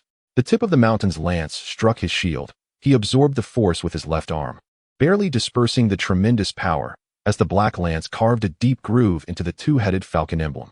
In the stands, the timid Sansa tightly shut her eyes, unable to bear the sight of the unfolding spectacle, but the exuberant cheers of Arya jolted her back to consciousness. The Mountain? Where had the Mountain gone? Such remarkable skill. The commander of the Kingsguard, Ser Barristan Selmy, could not help but exclaim in admiration. At the moment Harold's shield was struck by the Mountain, his lance tore through the adversary's saddle with the swiftness of lightning. The massive form of Ser Gregor Clegane collapsed, horse and rider tumbling into the mud, the impact reverberating through the ground. In that instant, Sansa spotted the Mountain, now face down in the muck. The cacophony of cheers, applause, and fervent curses and jeers washed over her, overwhelming her senses and leaving her breathless, as if her ears were ringing. Harold, having reined in his horse at the spot where the Mountain had stood, did not lift his visor to acknowledge the crowd. Instead, he turned his steed to glare at his foe. Nevertheless, his exceptional prowess and dazzling silver armor incited wild adulation from the audience. As anticipated, the Mountain staggered to his feet in the center of the arena, his colossal helm smeared with mud. In a fit of rage, he ripped off his helmet and hurled it to the ground, bellowing, "Give me my sword." A squire hurried forward, presenting him with a massive blade. Armed with the sword, the Mountain surged towards Harold like an iron giant. "Stop him quickly," Arya shouted, but her voice was drowned out by the tumultuous roar, leaving Sansa frozen in fear. Just as the Mountain raised his sword to charge, he caught sight of a falcon soaring overhead, accompanied by the whirling morning star trailing behind. In an instant, his head erupted as if shattered by a lance. The Mountain fell backward, momentarily disoriented, unsure of his whereabouts or how he had arrived there. "In the name of the king, cease at once." Gregor heard the king's thunderous voice and beheld numerous guards. "You are doomed," a rasping voice warned him. Soon, all that remained before his eyes was the blinding sky. "Is Harold now the champion?" Sansa inquired of Arya. "Not yet, the contest is not over." "But I believe he already is," Arya replied, and Sansa nodded silently in agreement. The jousting continued throughout the day, until dusk fell. Ser Jaime Lannister of the Kingsguard, with a stellar record, easily triumphed in the first 2 rounds and bested his own commander, Ser Barristan Selmy, in the third. The Hound, Sandor Clegane, inspired by the lifting of his brother the Mountain, went on to secure victory in several matches. At last, only 4 remained in the arena. The newly dubbed Knight of the Falcon, Harold, Ser Jaime Lannister of the Kingsguard, the Hound, Sandor Clegane, and the renowned Knight of Flowers, Loras Tyrell. Sir Loras, the son of the Warden of the South and the Duke of Highgarden, was of the same age as Harold. After defeating Brienne, he vanquished several formidable opponents. Each time he emerged victorious, he would remove his helm and toss a white rose to a maiden in the crowd. His remarkable prowess, striking appearance, and captivating charm have garnered him immense popularity. In the final round, Loras triumphed over his opponent, parading around the arena to the sound of thunderous applause. His white steed halted before Sansa, and he uniquely presented her with a red rose. "Dear lady, no victory can rival your beauty," he declared. Sansa, feeling bashful, reached out for the flower, only to hear Arya's earnest interjection. "Had you vanquished the Knight of the Vale, you would not utter such words." Loras inhaled deeply and rode away. As Sansa processed Arya's audacious remark, she noticed a man staring intently at her. He was of diminutive stature, adorned with a pointed beard and streaks of silver in his hair, his age akin to that of her father. "You must be his daughter. You possess the visage of House Tully," he remarked with a smile, though his gray-green eyes betrayed no mirth. "I am Sansa Stark," she replied nervously. The man was draped in a cloak with a fur collar, a silver mockingbird clasped at his neck, exuding an air of elegance that signified he was of high nobility. "Child, this is Lord Peter Baelish, a prominent member of the Small Council," the nun accompanying Sansa introduced. "Your mother was once my queen of love and beauty." Peter softly stated, "You have inherited her hair." As he reached out to caress her auburn tresses, Arya seized his hand. "But you are certainly not my mother as champion." Peter's outstretched hand clenched into a fist and withdrew as he turned away. By this time, the moon had risen, and the crowd had grown weary. The king announced that the final 3 contests would take place the following morning. The masses, engaged in discussions about the day's grand events, gradually dispersed, while courtiers and knights made their way to the riverside for a meal. Tents, grand tables, and long benches had been erected, and 6 golden yak carcasses were turning on the spit, their juices sizzling. Harold was seated in the makeshift elevated VIP area, not far from the king and queen, where he spotted the diminutive Tyrion Lannister. Chapter 38. Night Conversations, a Privilege of Nobility, a 7-day ad-free reading card, available for all registered users. Courses of dishes were continuously served, and goblets of fine wine were filled to the brim. Melodious tunes wafted through the twilight as the king's jester, clad in vibrant attire, danced and jested with everyone present, eliciting peals of laughter from the king. The laughter drowned out the surrounding clamor, rendering his words indistinct. However, it wasn't long before everyone could hear him clearly. "Silence," the king bellowed, his voice booming over the assembly. He stood up, his face flushed and his form swaying, directing his ire towards the queen. "I am the king." Everyone in attendance was taken aback, yet none intervened. The queen, drained of color, rose from the table in fury, wordlessly turning away, followed closely by her attendants. The queen's brother, Jaime Lannister, reached out to grasp the king's shoulder, only to be violently shoved aside, stumbling to the ground. Does the regicide still wish to slay his sovereign? Mark my words, I am no mad king, and I possess myriad ways to make you eat dirt. The king thumped his chest, laughing drunkenly. As long as I wield my war hammer, none shall stand in my way. Indeed, your majesty. Jaime Lannister replied stiffly as he rose from the ground. Amidst the chaos, Tyrion Lannister approached Harold, a goblet in hand. The queen wishes to confer with you. Is your so-called responsibility to deal with the queen merely to relay her messages? Harold placed his hand atop Tyrion's head, startling him. If that were the case, I ought to stand upon the dais cackling or follow in her wake. Tyrion flippantly discarded his goblet, a sardonic smile gracing his face. My dear sister, perpetually lacking in judgment and patience, will only pause to listen when she realizes her impotence. But heed this, do not trust any promises she offers. She cannot distinguish between reward and recompense. Then I shall first hear the queen's assurances, Harold replied, rising slowly from the bench to observe the king staggering aimlessly. Tyrion ignited a torch, leading Harold through the maze of tents until they reached an expanse of darkened ground. Where's the queen? Harold inquired. You know how these queens and noble ladies behave. Tyrion shrugged. They always arrive fashionably late to assert their lofty status, with Cersei being the most egregious example. As Tyrion had mentioned, after his departure, Harold found himself in this stillness for an indeterminate time. It was not until the moon reached its zenith that the queen finally appeared. Are you here to advise me? Cersei Lannister inquired in a condescending tone, positioning herself at a distance from Harold, ensuring she would not have to look up to her interlocutor. I have come to King's Landing to investigate the death of Lord Jon Arryn. Might I inquire what insights the Queen possesses? Harold asked. Jon Arryn. The Queen scrutinized Harold, her tone considerably more cautious. Have you summoned me merely for a deceased individual, or do you intend to seize me, as you did my brother? If it were truly as you claim, the Queen would not have come, Harold replied. Pray tell, what have you discovered? Cersei's expression remained impassive as her eyes casually scanned the surroundings. Someone poisoned him, and poison is typically the weapon of cowards, eunuchs, bastards, and women. The weapon of women. Does that refer to me? A mocking smile flitted across the Queen's lips. Not at all, Harold promptly denied. Speak, what do you desire from the Lannisters? The Queen raised her chin haughtily, her tone laced with contempt. Harold recalled Tyrion's earlier words about the woman, noting her lack of judgment and patience.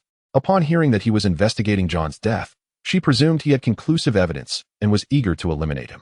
When he merely suggested that someone had been poisoned, her pride flared up.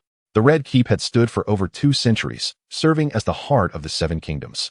What exactly do you intend to convey? Harold disregarded the Queen's agitation and continued. Any item taken from this fortress could have a history spanning over a century, such as a tome authored by Maester Melian titled The Genealogy and History of the Major Nobles of the Seven Kingdoms. Faced with Cersei Lannister's bewildered gaze, Harold felt he was merely wasting his breath. I had the privilege of seeing this book in Lord Eddard's study. It is a substantial volume, filled with accounts of many lords and ladies and their progeny. Upon hearing Eddard Stark's name and the mention of children, the Queen's demeanor shifted. Her emerald eyes narrowed like those of a lioness ready to pounce. Stubborn by nature, Lord Jon cried out such truths before his demise. Indeed, every one of the king's bastards bore hair as dark as coal. According to Maester Melian's records, every union between the Baratheons and Lannisters produced children with black hair. No matter how far one traces the lineage, the golden always yields to the black. Be silent, Cersei Lannister screamed furiously. Yet your 3 children are all golden-haired. Thus they cannot be the king's true offspring. Harold did not relent. Amidst the Queen's hatred and fury, he spoke his piece with calm conviction. However, he soon witnessed one of this woman's rare strengths. Her rage and animosity dissipated in an instant, leaving her seemingly aggrieved, evoking a sense of impending tears. Harold was well aware of what she was about to say and do, an entanglement of unrequited love, irrational domestic strife, and justifications for infidelity.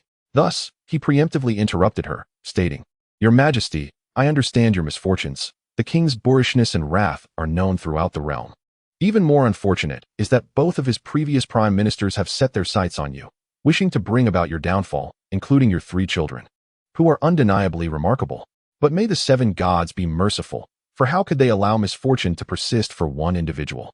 This moment, without a doubt, marks your fortune. Dear Lord, there is more to this chapter. Please click to the next page to continue reading. The story becomes even more thrilling.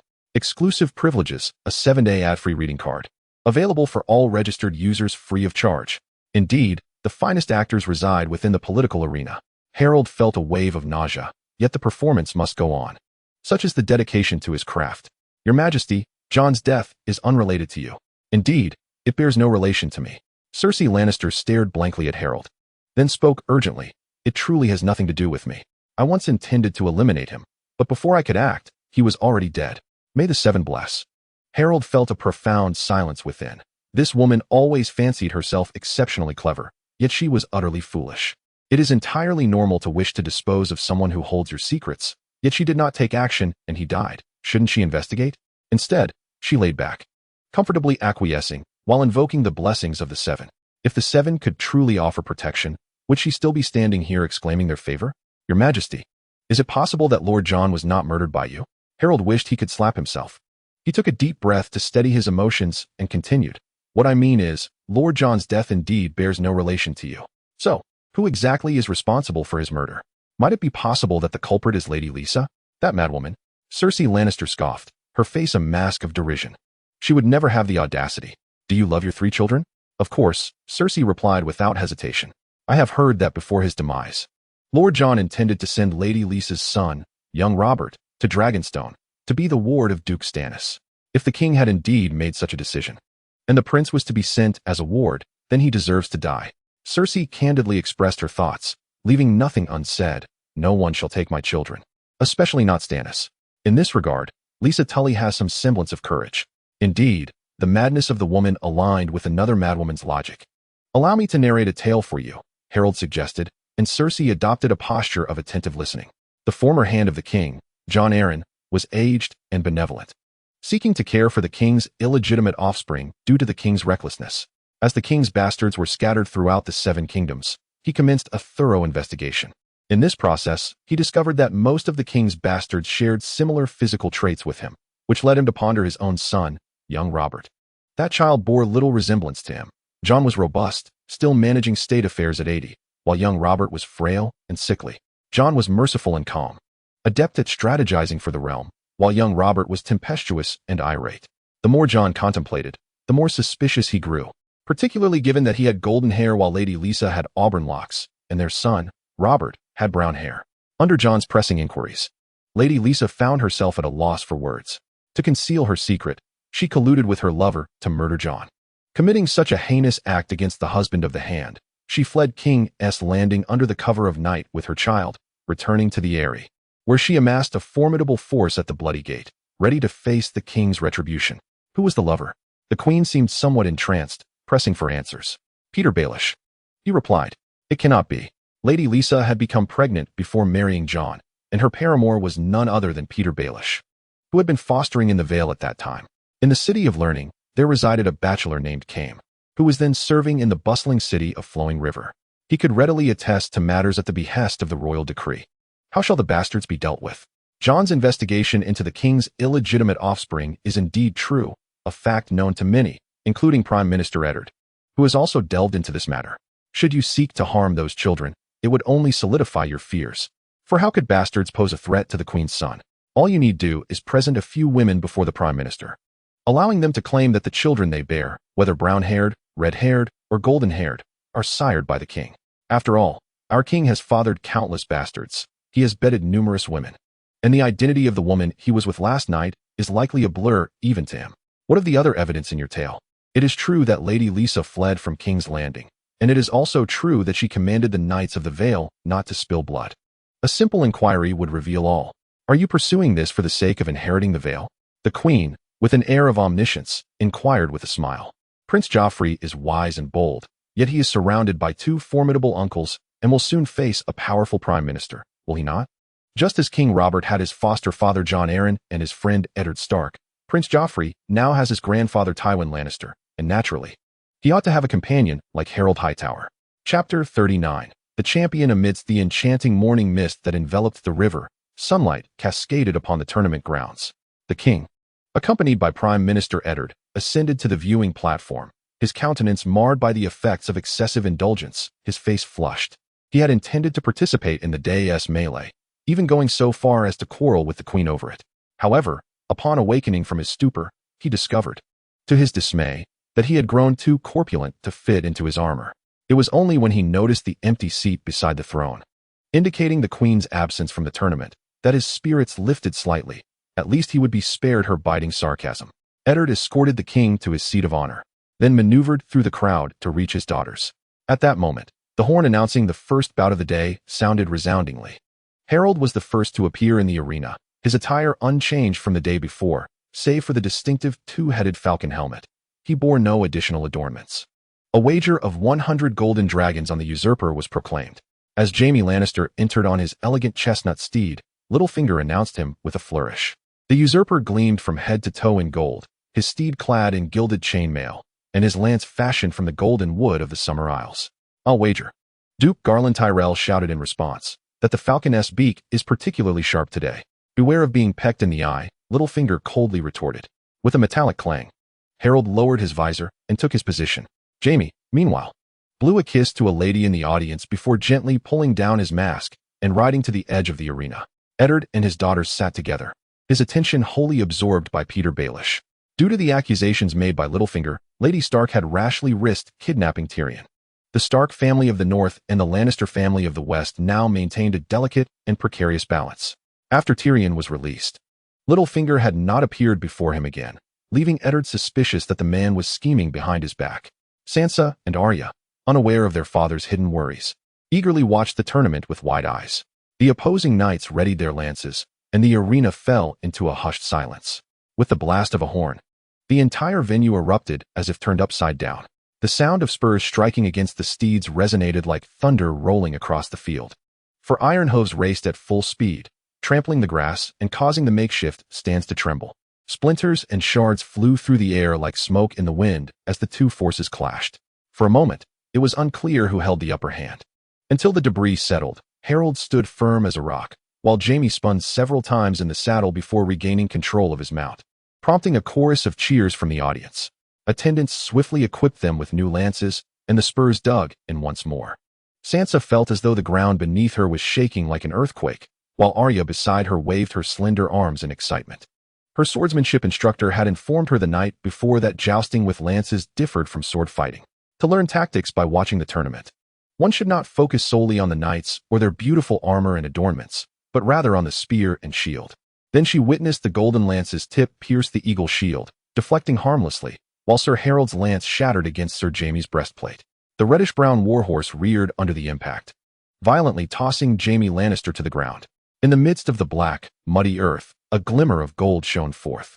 Sansa and Arya gasped in unison, and the crowd erupted in loud cheers, the king's laughter ringing out the loudest among them. "I knew Harold would win," Arya exclaimed excitedly, to which Sansa nodded in agreement. This was perhaps the only silent understanding shared between the two sisters, each distinct in character. Alas, the imp was not present. Duke Lisa laughed as he remarked to Littlefinger, "Otherwise, I could have won twice as much." Eddard, who had been intently observing Peter Baelish, pondered upon hearing this remark. Tyrion Lannister had testified in his defense that he would only wager on his own kin. Indeed, Lisa's recent words corroborated that testimony. Thus, it was certain that Littlefinger was lying. Why would Peter seek to frame Tyrion? No, it should be said that he was attempting to incriminate the Lannisters. It seemed that since Robert had begun his tour of the North, there had been a group lurking in the shadows, intent on diverting his attention toward the Lannisters. Yet, with Eddard's understanding of the Lannisters, he found it utterly implausible that the family could be innocent. Amidst his tumultuous thoughts, the Hound, Sandor Clegane, and the Knight of Flowers, Loras Tyrell, made their entrance. The Hound appeared first, clad in ash-gray armor, draped with an olive-green cloak, and crowned with a hound-shaped helmet, unremarkable in every sense. The only aspect that rendered him truly fearsome was his face, marred by burns. As the Knight of Flowers entered, whispers rippled through the crowd. He was adorned in resplendent silver armor, polished to a dazzling sheen, embellished with pairs of black vines and blue forget-me-nots. Upon reaching the arena, onlookers gasped in astonishment as they realized the blue flowers were crafted from sapphires, prompting a collective intake of breath from thousands. The young knight's shoulders bore the weight of opulence, his cloak woven with genuine blossoms. His white steed was equally magnificent. The boy from Highgarden gently urged his mount, which danced gracefully as if it were a nimble performer, exhibiting unparalleled elegance in its movements. Cheers, whistles, and gasps of astonishment erupted simultaneously, as the entire audience reveled in the brilliance of the sapphires, cheering madly for him. The two knights, amidst the uproar, bowed to the king before taking their positions with their lances raised. The Hound spurred his horse forward with force, while the Knight of Flowers met him with equal fervor. As the morning breeze subsided, Sandor thrust his lance into the rose petals, sending splinters of wood and shards of paint flying. Loras's beautifully painted tricolored lance aimed directly at the ash-gray breastplate, but was evaded, striking only the shoulder guard. However, that blow was sufficient to leave Sandor's arm too weak to hold his shield, and he struggled to maintain his balance to avoid tumbling from his steed. This chapter is not yet finished. Please turn to the next page to continue reading the thrilling content. Enjoy the esteemed privilege of a 7-day ad-free reading card. Available for all registered users at no cost. "The flashy fellow is bound to win," Arya remarked, her displeasure evident. Sansa remained silent. The sisters' unspoken understanding dissipated in an instant. She felt torn, wishing for the handsome Ser Loras to triumph, while simultaneously feeling sympathy for the unfortunate Ser Sandor. Just the night before, when Prince Joffrey had commanded Sandor to escort her home, she had learned some secrets about House Clegane, which deepened her empathy for him. Before the girl's inner turmoil could reach a resolution, the situation in the arena shifted dramatically. The Hound suddenly reined in his horse, his legs gripping the animal tightly, as he seized a new spear with one hand, facing the approaching Knight of Flowers once more. As their steeds met, their lances shattered simultaneously. But the white stallion was suddenly riderless, prancing to the edge of the arena on its own. The Hound swiftly dismounted, drawing his long sword. Only to witness the Knight of Flowers remove his visor, his slender form slightly bowing in grace as he addressed Sandor. You struck splendidly. The victory belongs to you. My lord. I am not your lord, Sandor retorted coldly, yet his words went unheard. Amidst genuine expressions of humility, the Knight of Flowers gracefully withdrew, earning thunderous applause from the crowd as they celebrated him. Is Harold now the champion? Sansa inquired of her father. Not yet, Eddard replied. The Hound must still compete against him. But Ser Sandor is injured. Eddard remained silent, yet Sansa's observation held merit. Moments later, the king arose to announce that the victor of the jousting tournament was Ser Harold Hightower, the Knight of the Falcon. The Hound, Sandor Clegane, had suffered a fractured left arm and had departed to seek the maester's aid. An injured hound that refrains from biting, Eddard remarked coldly. Perhaps he too is a tormented soul, a knight returned from the depths of hell, Sansa pondered inwardly. Chapter 40. A Tangled Web Noble Privilege. 7 days of ad-free reading privileges available for all registered users. In King's Landing, at the Red Keep, Eddard, having concluded the Royal Council meeting, shed his formal silks worn as hand of the king, grumbling about the king's capriciousness as he ascended the stairs. The so-called Tournament of the Hand had drawn to a close. In the morning, Ser Harold, the Knight of the Falcon, triumphed in the jousting contest. The team tournament lasted 3 hours, with the victor being Ser Jorah Mormont, a red priest wielding a flaming sword. That afternoon, a commoner named Ange from the Dornish borders claimed the archery championship in the shooting finals. This was the outcome perceived by the king. Yet the Hand saw a different reality. Throughout the tournament, tavern brawls erupted, armed conflicts ensued, fires broke out with alarming frequency, and incidents of robbery and murder were innumerable. The final casualty list from the team tournament alone included 2 broken legs, a dozen shattered fingers, and countless cuts, sprains, and abrasions. The 3 champions received not only honor but also tangible rewards in gold dragons, all to be funded by the already beleaguered treasury. The king's lavish promises only exacerbated the financial woes of the kingdom. In this moment, Eddard Stark felt an unprecedented sense of pessimism and despair regarding the future. He could not fathom how Robert and Jon had managed to govern this realm effectively. Reflecting on his late foster father, Eddard steeled himself and hastened to his study to retrieve a book, preparing to sit down and read.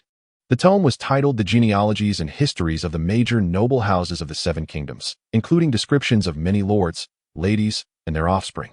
The title was lengthy, the volume thick, and its contents exceedingly dull. However, since Jon Arryn had specifically borrowed it before his passing, Eddard was convinced that there must be a reason behind it. Amidst the fragile, yellowed pages lay vital clues. The question was whether he could decipher their deeper meanings. What could they possibly reveal? This book's history extended over a century. And when the author, Maester Merlin, compiled this noble genealogy, most of the individuals alive today had yet to be born. Eddard focused his attention on the section concerning House Lannister. Even in his mind, Tyrion Lannister had temporarily cleared himself of the charge of murdering Bran, yet Cersei Lannister, the queen, still bore suspicion for plotting against Jon Arryn. The history of House Lannister stretches back to the Age of Heroes. However, Eddard did not rush. Instead, he deliberately slowed his pace, engrossed in his reading. At that moment, a series of urgent knocks at the door announced the arrival of a visitor. Eddard closed the book and ordered the intruder to enter. Captain Jory of the guard stepped inside and reported, I sought out that city guard again, and, after some expenditure, he swore that Lord Jon and Lord Stannis indeed rode to a brothel. By the gods, Eddard shook his head in disbelief. The Duke of Eagle's Nest, the Hand of the King, and the King's brother visiting a brothel together? Setting aside the fact that the Hand, Lord Arryn, was an octogenarian, Stannis was entirely different from his brother. While Robert's lechery was well known throughout the realm, Stannis was solemn and austere, with a sense of duty bordering on coldness. The guard insisted on the veracity of his claim, revealing that the Hand was accompanied by 3 guards, and while holding their horses, he overheard them jesting about the matter. Which brothel? Eddard inquired, sensing something amiss, akin to the revelations hidden within the pages of his book. Unbeknownst to him, the guards had not divulged this detail. Unfortunately, Lisa had taken them all back to the Vale. Eddard bitterly lamented, every potential informant is 1,000 miles away. He mentally recited a list of names, and suddenly recalled the old knight who had delivered a message from Lisa. Please summon Ser Vardis Egen. He is Jon's captain of the guard. Fear not, my lord, for I am well aware of your affairs. Truly, the gods have favored you, Jory remarked with a smile. After he turned to leave, Eddard couldn't help but think of Duke Stannis. During Jon's investigation into the king's bastards, Stannis had accompanied him on 2 occasions. If Jon's demise was indeed linked to the inquiry, did Stannis possess certain evidence? Why had he departed from King's Landing? Was it to partake in Jon's murder? Or out of fear of sharing the same fate? Yet, Eddard found it hard to imagine what could intimidate Stannis Baratheon. In the Wars of Yore, this iron-willed prince had withstood a siege at Storm's End for an entire year, subsisting on rat meat and shoe leather. Time flowed slowly through Eddard's thoughts.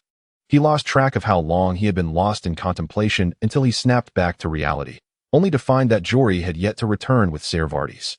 A sense of unease gripped him, prompting Eddard to rise and pace within the chamber.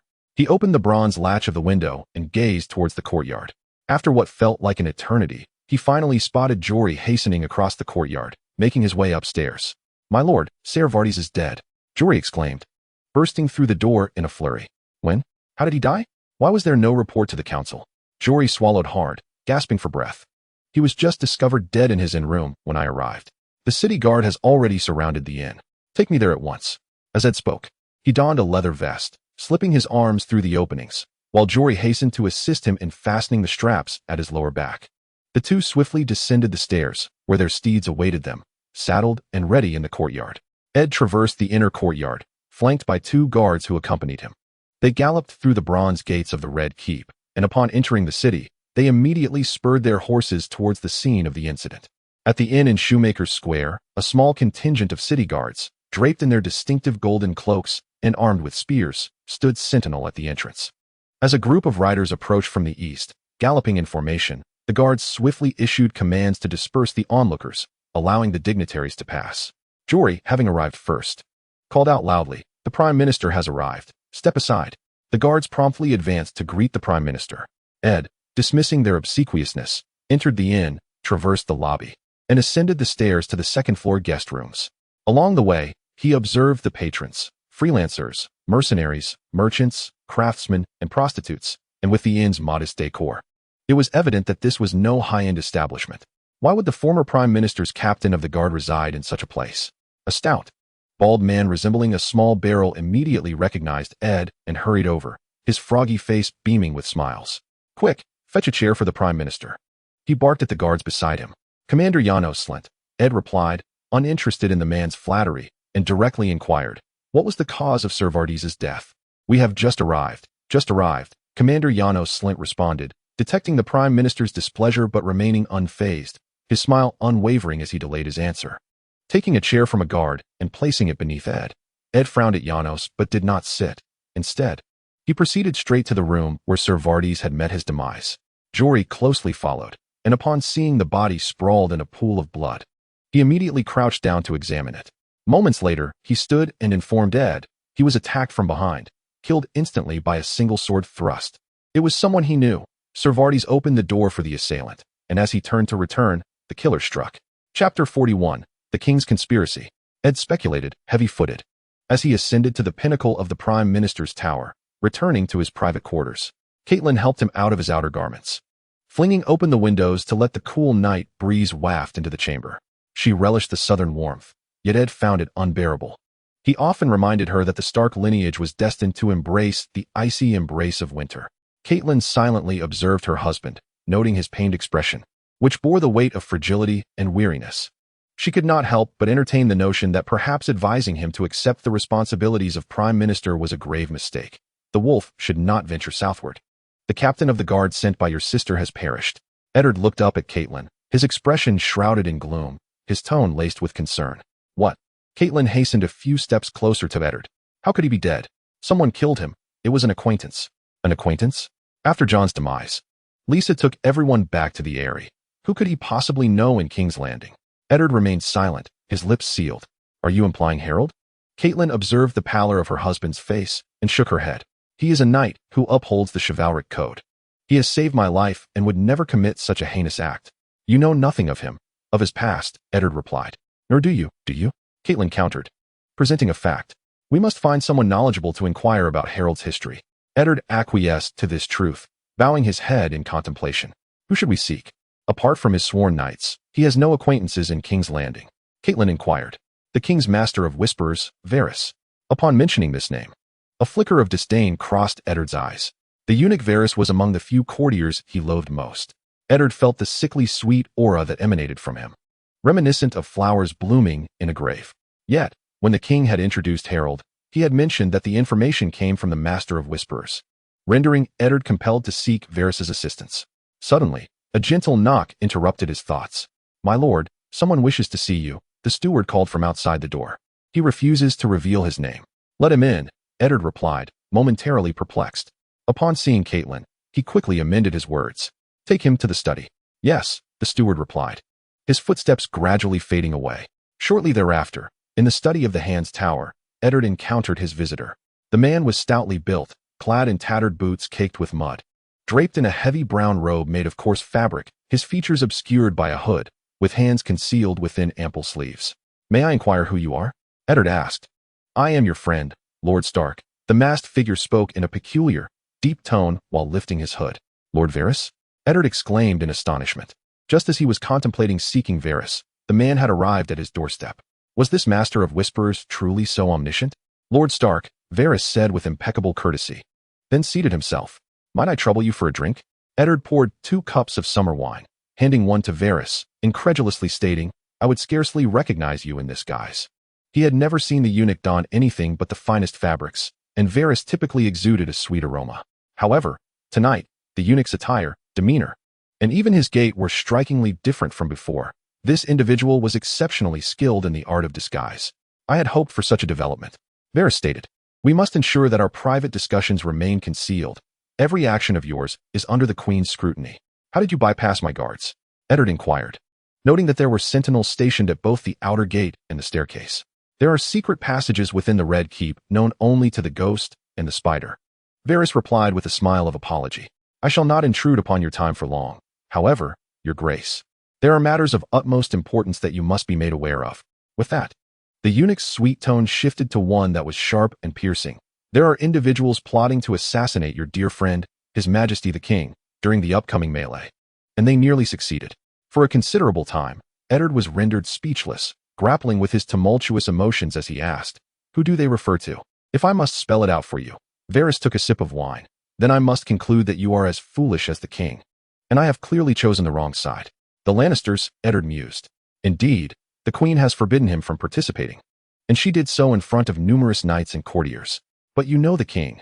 The more he is forbidden, the more he will seek to do it. Particularly in opposition to the Queen, which serves only to spur him on." Eddard felt at a loss for words. He wished to affirm, "Yes, you are correct. Robert is indeed like that." Yet, all he could manage was, even if the king enters the fray, no one would dare to strike him. "You witnessed it yourself." Varys shrugged. "With so many participants, the arena will be chaotic, limbs severed and bloodshed. Should someone accidentally collide with His Majesty, could you truly claim that as premeditated murder?" The eunuch rose to refill his cup. "This is a formal tournament. Injuries and even fatalities are to be expected. It is all the will of the gods. Once the dust settles, what can you do? You can either generously forgive the perpetrator or, in your kindness, have their heads severed." The Lannisters had strategically anticipated this very plan, ensuring both safety and reliability. "If you are aware of this conspiracy, why remain silent?" Eddard's anger flared. "What would it matter if I spoke? You would rush to the king to inform him of these schemes, urging him to abstain from the tournament. And then what? He would curse and demand that everyone leave, only to participate regardless, eager to demonstrate his might. He is the king, unafraid of anything." Eddard fell silent once more, contemplating the veracity of Varys's words. "To speak frankly, my reason for not informing you is rooted in my distrust of you," Varys declared, hands raised in honest admission. "You do not trust me?" Eddard was genuinely taken aback. He had grown up alongside the king, and there was no more loyal and reliable ally than Robert. Varys, with a sincere smile, earnestly clarified, "A spider must possess patience to survive. I needed to discern what manner of man you are, whether loyal to the king or to yourself. Now, I finally see, and that is why I sought you out. I believe you could uphold the king's interests even without my assistance," Eddard replied. Varys maintained a faint smile, seamlessly merging it with the demeanor he presented in public. "My station is humble. The king employs me, yet he feels shame for it. The most valiant warriors disdain to associate with one of my kind. Should the queen whisper a few words into the drunken king's ear, and he utters a few incoherent murmurs, my life would be forfeit, and no one would mourn the pitiful spider." He extended his soft hand to touch Eddard. "You are different. Even if the king were inebriated and heard that he was to execute you, he would awaken from his stupor. Even if the queen pleaded and wept, He would never harm you. Damn it. Eddard slammed his hands on the desk and raised his voice. Does the king have no other trustworthy allies? Who are they in your view? Varys offered a cruel smile, revealing a painfully harsh truth. Look at who surrounds the king. Duke Stannis has retreated to Dragonstone, reportedly gathering forces.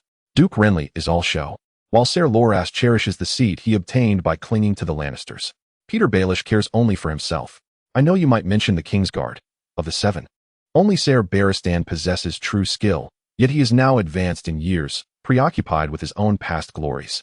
Jaime Lannister once swore loyalty to the Mad King. Yet now he is known as the Kingslayer. His oath is worthless. The others are either the Queen's devoted lackeys or jesters who offend the honor of the Kingsguard. Indeed, my lord, if conflict arises, it is once more you and Robert Baratheon who must stand shoulder to shoulder, but this time, there will be no Jon Arryn to safeguard you. I must inform Robert. Eddard clenched his fists in anguish. If what you say is true, the king must be made aware immediately. Where is the evidence? Shall we confront them openly? It would be more efficient for you to conspire directly against the king. Chapter 42. The Informed One. My lord, this matter must remain between the two of us. We shall join forces. I will listen attentively, and you must wait for the right moment. Varys rose, pulling his cloak over his face. Let us end our discussion here for today. We shall speak of other matters later. Thank you for your fine wine. Oh, and when next you see me in court, please do not forget to maintain your previous disdainful demeanor. I believe that should be quite easy. As he approached the door, Eddard called out to him. Varys, are you acquainted with Harold Hardon? The darling of the Vale, young and remarkable, possessing the allure of Lord Allen in his youth, a kind and trustworthy individual. Perhaps the people of the Vale shall come to adore him as they did John Allen. The Master of Whisperers sighed, his eyes concealed beneath his hood, lost in contemplation. Let us speak of specifics. It was you who recommended him to Robert, prompting the king to consider him for the position of Warden of the East. You greatly overestimate my influence, Varys replied with a nonchalant shrug, his tone saccharine. Only the king holds the power to make his own decisions. I merely shared with him the same sentiments you expressed when he inquired. Nevertheless, the new Knight of the Vale serves as undeniable proof. I am pleased to witness the rise of such promising youth. Very well, enlighten me on the circumstances surrounding John Allen's demise. Eddard's curiosity was piqued. I had been wondering when you would broach this subject. Then speak, Varys replied. A poison known as Tears of Lys, exceedingly rare and costly, sweet to the taste and soluble in both wine and water, imperceptible to the senses. The victim succumbs as if afflicted by a bowel disease, leaving no trace.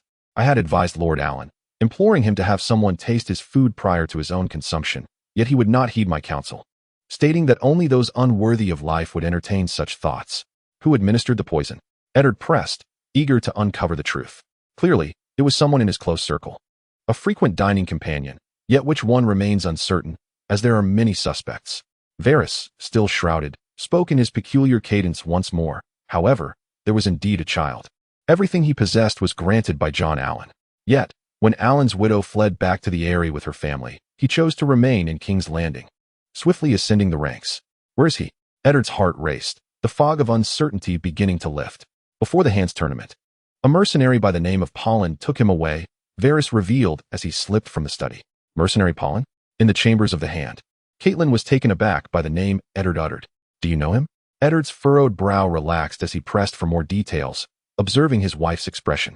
He, Catelyn stammered, a wave of sorrow and anxiety washing over her. Speak swiftly.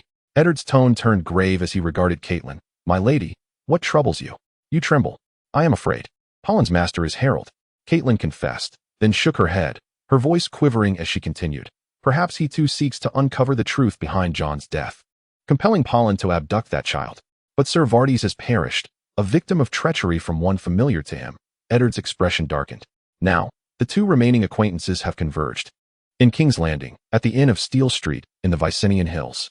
Are you in league with the Hand of the King? I shall only converse with the King's Hand. A young knight gazed upon the disheveled mercenary before him, his demeanor exuding an air of arrogance. Yet, the mercenary's eyes, fierce and predatory like those of a famished wolf, instilled a sense of trepidation within him. I have not engaged in conversation with you, Balin remarked with a hint of exasperation. Several days had elapsed since he brought this polished knight to this place, and his patience was wearing thin. However, upon hearing that his employer had triumphed in the tournament, his spirits lifted. That was a significant reward. Perhaps the completion of this task would earn him ample recompense. Blue Crescent, It seems you hold Lord John in fond remembrance. At that moment, Harold entered, scrutinizing the proud young man clad in gleaming new armor and draped in a blue cloak adorned with a crescent embroidery. I served Lord John as a squire for 4 years. Naturally, I hold him in high regard, the young man replied with an air of entitlement, then tilted his chin upwards to address Harold. And who might you be? I wish to speak with the hand of the king, to converse with the prime minister. It seems you possess some knowledge. Harold stepped forward, pressing a hand against the young man's face, drawing him closer. I am Harold Hutton, of the same bloodline as Lord John Arryn. Open your eyes and recognize who stands before you. My lord, the young knight's countenance shifted to one of alarm, and disregarding his bound state, he struggled to kneel. Sir Hugh of the Vale greets you. Pray tell, what do you know, and what have you witnessed? Trembling, Hugh remained on the ground, too fearful to rise or meet Harold's gaze, and the room fell into a profound silence. Speak, Balin urged, advancing to kick Hugh. The fallen young knight clenched his eyes and lips, remaining mute. Harold dismissed the mercenary and knelt before Hugh, speaking slowly. I have heard that you are alone, devoid of kin or friends, with only your mother from the Vale. Why did you choose to remain in King's Landing when Lady Lisa returned to the Eyrie? I aspire to be a knight, Hugh finally spoke, prompted by the mention of his mother. You wish to make a name for yourself in King's Landing? Indeed. Thus I purchased this armor to partake in the tournament. The king has knighted you for what reason? You must understand the inquiry I am making. He stated it was in honor of Lord John. Is there no other reason? None. Hugh's responses were succinct and devoid of hesitation, and Harold, scrutinizing his eyes, found no indication of deceit. Then let us return to the matter at hand. Did you witness anything before Lord John's passing? At this question, Hugh fell silent once more. You must have seen something. Reveal it to me. Only I can protect you. Otherwise, that secret may cost you your life. Is it related to the queen? Is it the king? Harold fixed his gaze intently on Chev's eyes and expressions, noting no sign of unease, and continued to inquire. So, that would be Lady Lisa? Chev blinked several times. What was she doing at that time? Meeting with a man? Poisoning? Where did she place it? In the food? The wine? The vintage? Under the relentless questioning, Chev turned his head away, no longer daring to meet Harold's eyes. You witnessed Lady Lisa pour poison into Lord John's wine, and then he died. After which you were knighted due to his favor. I don't know it was poison. It looked like water to me. I thought it was water. Chev's voice cracked, tears streaming down his face, his words tumbling out incoherently. Chapter 43. Eye of the Storm exclusive privilege. A 7-day ad-free reading card, available for all registered users to claim for free. Who have you told about Lady Lisa's poisoning and murder of John? Harold's fingers traced the crescent badge, lightly tapping Chev's pristine armor. This piece must be worth quite a sum. I wonder if you've settled the blacksmith's bill. I sold the information to a lady, Chev stammered, halting his tears. Which lady? Why did she want your information? I don't know who she was. She said Lady Lisa had publicly humiliated her at a feast, so she wanted to gather some of Lady Lisa's scandals. What did she look like? Any distinguishing features? Her face was round and rosy, with a head of black hair, quite plump, and her voice was rather peculiar, Chev recalled as he spoke. How much did she pay you? 10 golden dragons. He swallowed hard. Harold furrowed his brow, contemplating gravely. This brand new armor of yours may not be flamboyant, but is quite practical. It must have been custom-made, coupled with 2 warhorses and a pack horse. 10 golden dragons would hardly suffice for this entire set. Honestly, have you sold to anyone else? That lady recommended a buyer to me. I sold it to him for 30 golden dragons, Chev explained with an anxious expression, treading carefully. That noble was favored by Lord John. He wanted to silence me and cover up the scandal for House Arryn. The noble you refer to wouldn't happen to be Peter Baelish, would it? Harold sprang to his feet, exclaiming, Yes, him. An important minister in the royal court, Chev answered, startled. Podrick, prepare to escort him away. Speaking softly, Harold unsheathed Lady Quietus and stepped out of the door, quietly listening to the sounds along the corridor. This night, Chev. It was no wonder he met such a brutal end in the original world, slain by a spear from the mountain that pierced his throat. He had not only sold evidence to the mastermind, but also to the greatest intelligence chief in the 7 kingdoms. If Harold's suspicions were correct, that plump woman was likely one of Varys's disguises. When Littlefinger and the spider conspired together from the shadows, Chev's fate was already sealed. Fear grips the heart, for the eye of the storm threatens to engulf many. Indeed, the more one fears something, the more likely it is to come to pass. Sir, Bren called softly, her voice hoarse yet alert. The once silent staircase erupted with the sound of countless footsteps. In the blink of an eye, the left side of the second-floor corridor was teeming with soldiers. Harold observed that they were clad in robes dyed gold, their armor, boots, and gauntlets as black as night. He couldn't count them precisely, but there were at least a dozen, armed with hammers and black iron-tipped spears, blocking the exit. To the right, Harold heard Michelle Redford shout. Turning his head, he discovered more figures emerging from the right corridor, severing all avenues of retreat. "Eliminate the obstacles," Bren shouted, her long sword unsheathing with a metallic ring. "The freak has drawn her sword," the leader in golden robes remarked, and Harold noted the black breastplate adorned with four golden discs he wore. "What is the meaning of this? Before you stands the champion of the tournament, the Falcon Knight, Lord Harold of House Hutton. Hereby the king's command to meet with the Lord of King's Landing." The impoverished Elif cautiously stepped forward, attempting to negotiate. "I beg your pardon. I am somewhat hard of hearing." A raspy voice emerged from behind the soldiers, and they parted to reveal the commander of the guard, Genos Flint, who arrogantly bellowed. "There are no noble lords or knights here that I am acquainted with. I only know that I act under the orders of Prime Minister Ed Stark." "Flint, have you lost your mind?" Elif retorted. "Our lord arrives in King's Landing, and the first person he intends to meet is the Prime Minister. What is your intention?" Elif, having traveled extensively and mingled within King's Landing, recognized the commander of the guard for what he truly was, a brazenly corrupt man, engaged in bribery and the trafficking of positions, both greedy and shameless. "I am fully aware of my actions," Harold replied calmly. "This is no falsehood," Genos Flint smiled. "I am in search of the murderer of Sir Vadis Egan. Do you remember him, sir? A broad face, silver hair, and a stout build. When you arrived in King's Landing, my soldiers noted your presence. I recall it vividly. He was murdered in a lodging at Shoemaker's Square," Harold responded. The Prime Minister himself verified the scene and concluded it was the work of an acquaintance. "Surely, you do not deny your familiarity with him?" "Vadis was the former captain of the guards for the late Prime Minister, Lord John. We traveled to King's Landing from the Eyrie." "Very well." Genos Flint drew his sword from its sheath, pointing it at Harold. "Arrest the suspect. Those who resist will be executed without hesitation." "As you command, my lord." Harold and his knights raised their weapons, standing back to back at the door of the lodging. The enemy began to encircle them from both sides. With a fierce grip on his sword, Harold swung forcefully at the head of the foremost soldier, immediately bringing him crashing to the ground. Subsequently, he exerted force with his front foot to elevate his body, while the Lady of Silence executed a swift arc in midair, slicing through the enemy's chest to the crown of his helmet, blood cascading down his visage like a slender ribbon. Michelle's sword, though light, was swifter and more precise, piercing through like a wraith and striking true at a soldier's neck. Elif, in his seasoned vigor, quickly discerned the vulnerabilities of his adversary, deftly avoiding the armor and delivering a direct blow to his opponent's armpit. Beren raised a spiked mace with one hand and brought it down upon the enemy's head, producing a resounding clang as the foe shrieked and collapsed. The quartet exhibited seamless cooperation, uniting against their foes, and within the confines of the narrow corridor, they momentarily gained the upper hand. Time moved as if in slow motion.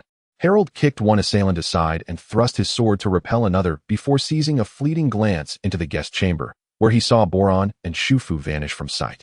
He immediately called out in a low voice, "To the left, charge forth." Upon uttering these words, he surged into the left flank of the enemy like a whirlwind, his longsword cleaving and slashing with the ease of slicing through vegetables, unleashing a tempest of blood and carnage. Harold's knights swiftly reformed their ranks, aligning to the right to safeguard his rear, advancing and retreating in tandem. When they turned back, only the lifeless remained before them. Yet, there was no time for contemplation as they followed Harold's lead in retreating down the stairs. "Halt! Seek cover!" Harold bellowed, and the four of them scattered, quickly concealing themselves beneath the long table or behind columns. Soon after, a deluge of arrows rained down upon them. It was that scoundrel Sherlent, who had summoned archers to block the entrance. Elif peeked outside, catching sight of an officer adorned in golden embellishments, who bellowed in a piercing voice from the street, "Surrender, and I shall spare your lives." "Damn it, if we step outside, they will immediately turn us into pincushions," Elif cursed. Harold, maintaining his composure, assessed the situation and saw that the archers outside had drawn their bows taut. Just then, he witnessed an arrow piercing through the throat of the golden-clad officer. The officer opened his mouth to shout, but only blood gushed forth. Chapter 44. A Gathering of Heroes. The esteemed privilege of a 7-day ad-free reading card is available free of charge for all registered users. The Iron Street Inn, oriented southward and situated at a T-junction, now bore flags on all three routes. To the east flew the double-headed eagle banner of House Hutton. To the west fluttered the roaring lion standard of House Lannister, and to the north waved the running wolf flag of House Stark. Prepare. Ready. Sir Chadrick dashed past the banners like lightning, bow in hand, his voice booming. The cavalry of the valley promptly donned their winged helmets, raising their lances in unison, advancing as if a soaring falcon had spotted its quarry, unfurling its talons. The air trembled under the thunder of hooves, the oppressive atmosphere rendering it hard to breathe. "Align. Close ranks. Advance," commanded the golden-helmed and armored Lannister lion. The boastful King Creighton rode alongside Sir Jaime, his proud belly thrust forward as if he were the one issuing commands. Soldiers adorned with golden lion-emblazoned helmets marched forth, their long spears held aloft, maintaining a synchronized rhythm as they chanted in unison, "For Casterly Rock! For Casterly Rock!" Their voices echoed to the heavens. "The Prime Minister has arrived." The silver-handed cloaked guards formed an impenetrable wall to protect their lord. Eddard Stark stood resolutely at the front, allowing all to see the sigil emblazoned upon his leather armor. A hurried, diminutive figure, obscured by a half-helm, held the reins of his horse, revealing the anxious, youthful visage of Giles Grelson. At this moment, even the most courageous among the onlookers could not help but tremble. The golden-robed nobles glanced around, a cacophony of noise surrounding them, as the prudent discarded their bows and spears, relinquishing any notion of resistance. However, the more cunning Commander Genos Slint acted with greater swiftness. He raised his hands and rushed toward Eddard, aware that among those present, he was the one who could save his life. "My lord, Prime Minister, I am here by your command to apprehend the murderer," Genos called out as he ran, resembling a frantic frog. "Take him down." Eddard gestured to the guards and then spurred his horse forward, seemingly disregarding the commander as he passed by. He stood at the center of the long street, surveying the surroundings as he bellowed, "In the name of the king, cease at once."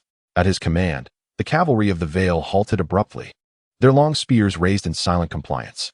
Jaime Lannister shot Eddard a glare, sheathed his sword, nodded to an officer beside him, and silently turned his horse away. The Prime Minister's guards attempted to intervene, but Eddard halted them. "Let him go. The king shall render judgment." "My lord," Harold said as he emerged from the inn with the knights, "I am indebted to you for your assistance. I owe you my life." "It is the duty of the Prime Minister. There is no need for gratitude," Eddard replied, yet he accepted Harold's thanks. Upon hearing this, Harold felt a wave of relief. Stark's nature was such that he only engaged with those he trusted. "Where is Serhue? Is he safe?" Eddard inquired. Before Harold could respond, a voice from the eastern street called out, "He is here. I cannot say whether he is safe. He has broken a leg, but he lives. That is all that matters." Harold replied, "You will not withhold my payment, will you?" As Bolland assisted Hugh toward them, he handed him over to the Prime Minister's guards. "I have decided to pay you double," Harold smiled in response. "Thank you for your generosity, my lord." Bolland feigned a bow, though his words rang true. "Take him back to the Prime Minister's tower. Find a maester to tend to his injuries," Eddard instructed, scrutinizing Hugh. "My lord, I fear that may not be possible." Harold intervened, leaning closer to Eddard, whispering, "He witnessed the assassin who poisoned Lord John." "Who is it?" Eddard inquired impatiently. "Lady Lisa." A wave of blinding dizziness washed over Eddard, accompanied by a mouthful of bitterness. "My lord, we must convene the court's high officials immediately to meet with the king," Harold urged, then lowered his voice as if realizing something. "I suspect that besides Lady Lisa, others were involved in the plot against Lord John." Janos Slint surrounded the inn with soldiers, claiming to apprehend the murderer of Ser Vardis.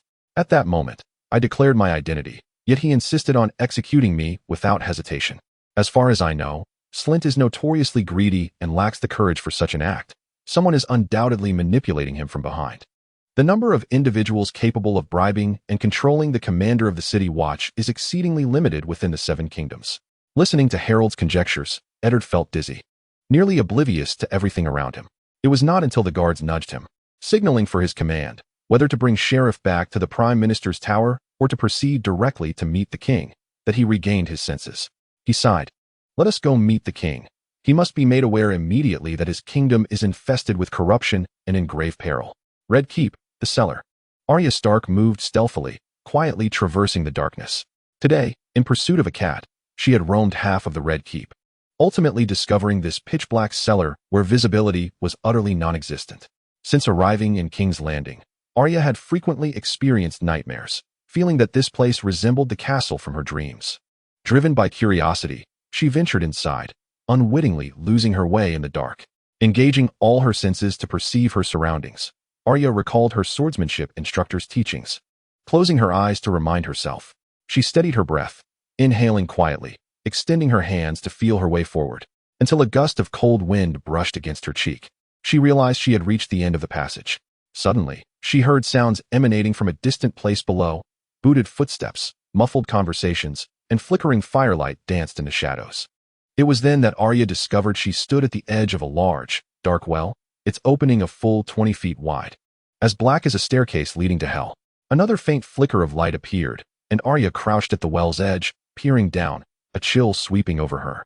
In the depths of the well, she caught sight of a torch flickering with light, its glow tiny as a candle flame. Arya scrutinized closely and discerned two figures standing beside the torch. Their shadows intertwined upon the wall, resembling two giants, their voices echoing off the well's walls. "She only knows how to kill. She lacks such wisdom," one voice remarked. "Surely, someone must be advising her.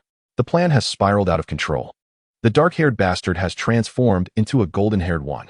The second voice, tinged with the slick accent of a free trade city-state, interjected, "Not yet." The first voice continued, "Those fools wish to kill his son, but he is not so easily dispatched. If someone intervenes, at least the wolf and lion will not descend into chaos immediately." Indeed. Indeed. May the gods bless us. "We are ill-prepared for war," the accented voice lamented before asking. "But our plan has become passive. What shall we do?" "Then we must adapt," another replied with a chuckle. "No plan is immutable. How shall we adapt? Do you think I am a sorcerer, able to change on a whim? I believe your capabilities rival those of a sorcerer, but we must act swiftly. We do not have much time. The princess is with child, and after the birth of her son, Ko will march his forces. You are indeed peculiar. When I urged you to hasten, you insisted you needed more time. And now you claim there is none. Times have changed. The prime minister is not the same, and others have entered the fray. Indeed, this is no longer a game for two players. Stannis Baratheon and Lisa Tully have escaped my grasp, and according to intelligence reports, they are amassing troops. The Knight of Flowers has written to Highgarden, urging his ducal father to send his sister to court, a 14-year-old girl, both beautiful and obedient.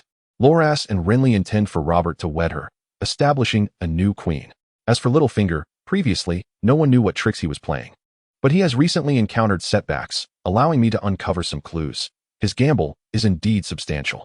Recently, it was Lord Stark who truly unsettled me. He has found that bastard and obtained the book, and it is only a matter of time before he pieces together the truth. Now, one must be grateful for the interference that has granted us an abundance of time. This individual seems to embody the essence of a spider, possessing an intricate understanding of all matters, akin to an omniscient sorcerer. I have doubted Harold, yet he is too young to be credible. Old friend, that lad is merely a jester. You are the true magician. Please conjure a new plan swiftly. I shall do what I can, but I require funding and 50 birds. Chapter 45.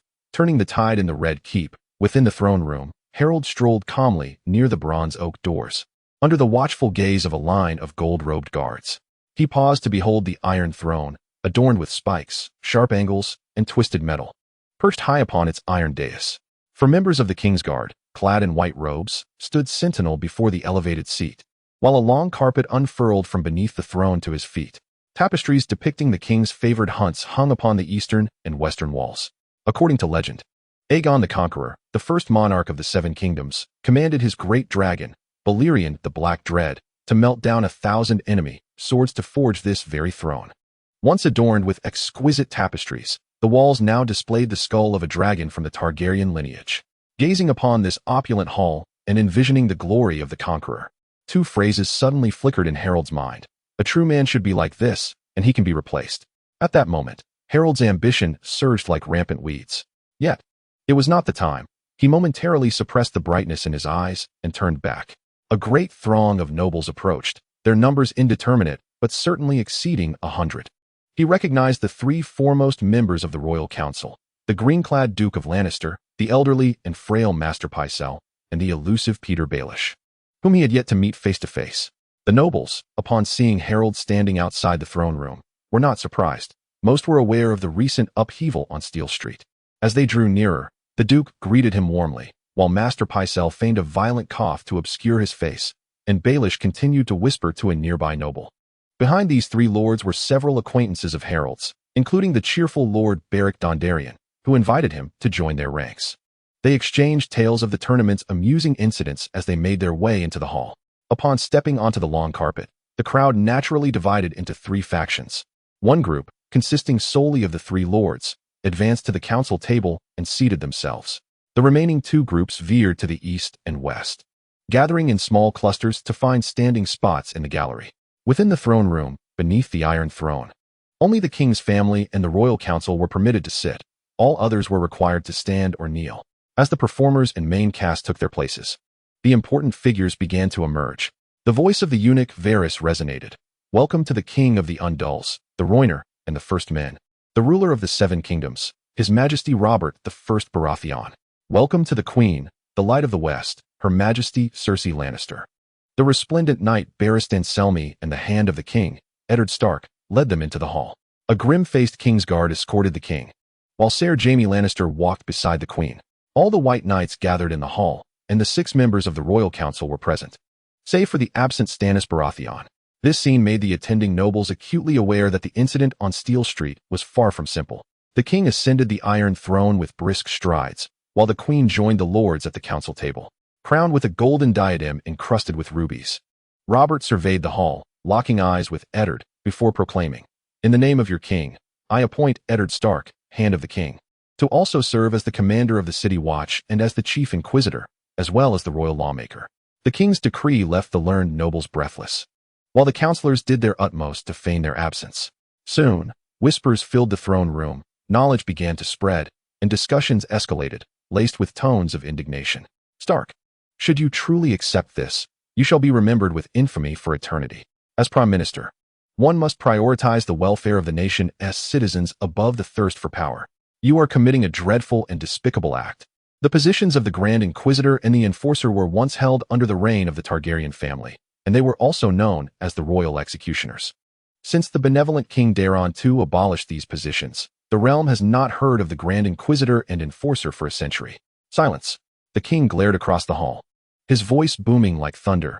"If blame is to be assigned, let it fall upon me. As long as the task is accomplished, this is my appointment. Your Majesty, you must ponder this deeply. Indeed, Your Majesty, should you proceed in such a manner, it will undoubtedly." "Enough." Robert coldly regarded his dissenters, cursing. "By the 7 hells, the shadow of the axe looms over my neck. Do you not see it? I tire of further discourse. Heed my words. I want the traitors dead, one by one. Let it be understood. I desire their demise."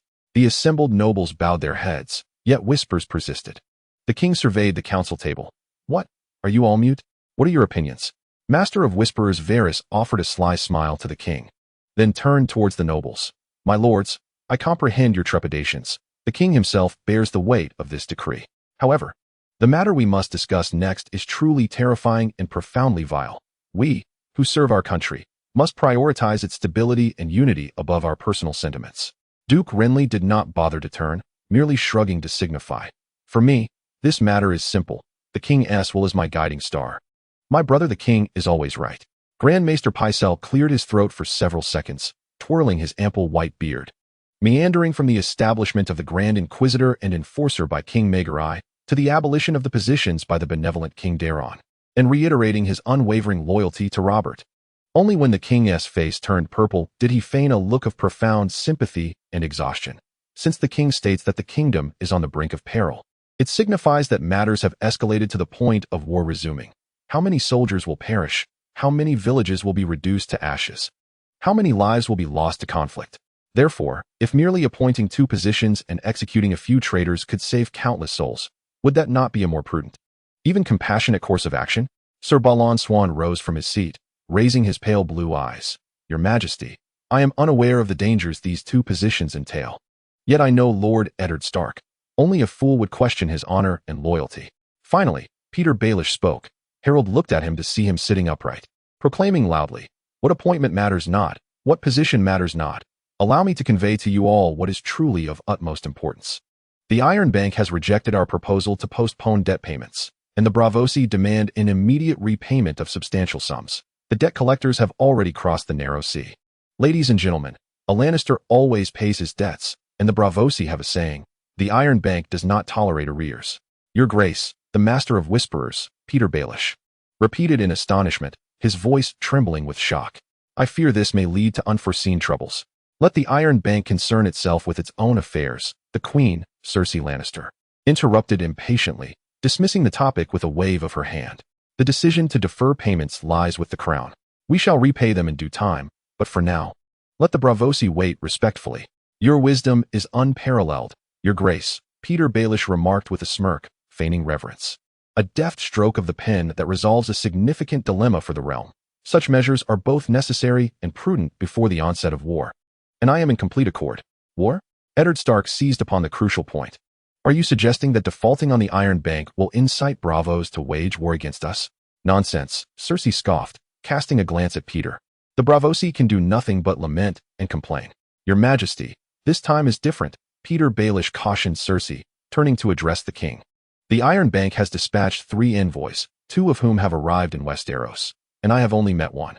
According to this envoy seeking repayment, the destination of the other envoy is the Iron Islands. What do they intend to do? The king roared. Incite a rebellion? Eddard's expression turned to one of disbelief. The Iron Islands are the smallest region of the 7 kingdoms, inhabited by a fiercely independent and often brutal people. The mainlanders refer to them as Iron Men, while they call themselves the Ironborn. The Ironborn thrive in harsh conditions, with little arable land and no livestock, adhering to an ancient tradition of warfare and plunder. Eddard understood that with sufficient backing, even holding a hostage from the Iron Islands, the Ironborn would undoubtedly rise in revolt. Survival is the most primal of motivations. It seems we have no choice, Eddard murmured regretfully. On his first day as Hand of the King, he learned from the small council of a grave piece of news. The treasury had been empty for many years, with the royal debt exceeding 6 million gold dragons. The Lannisters being the largest creditors, followed closely by the Iron Bank of Bravos. Throughout these years, Peter Baelish, as the master of coin, had primarily engaged in borrowing, lending money to repay debts, and then borrowing again to settle those repayments. Moreover, in order to satiate the king's extravagant expenditures, he has been relentlessly seeking alternative sources of revenue, turning to the high nobility, the commercial city-states of free trade, and even soliciting funds from the church.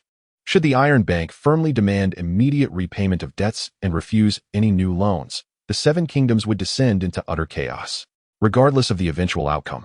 The reality is stark. There is no one among the court's ministers capable of addressing this dire financial predicament, leaving them reliant on Peter Baelish for resolution. Harold stood silently in the gallery, observing the unfolding scene. The king, with a face ashen and purple, the queen, utterly astonished, the prime minister, dejected, the ministers feigning ignorance, and the nobles, heads bowed, whether in understanding or ignorance. This was the scheme of Littlefinger. In this moment, his life held more value than that of the king. Yet, that was insufficient. Robert was not one to easily capitulate, and Littlefinger surely had an ace up his sleeve. Harold awaited with bated breath. By the gods, and the 7 hells, a curse erupted from the king, infused with his entire fury. Damn it, do you truly wish to oppose me? He reached for the flask at his side only to find it empty, and he hurled it vehemently towards Littlefinger. My wine is gone, my patience has vanished. Go back and inform the Iron Bank that if they desire war, then war they shall have. Your Majesty, you are the king, I shall act as you decree. Peter loosened the clasp of the mockingbird brooch fastening his cloak, adopting a gentler tone. However, before relaying your command to the envoy of the Iron Bank, I must inform you of the whereabouts of their 3rd envoy.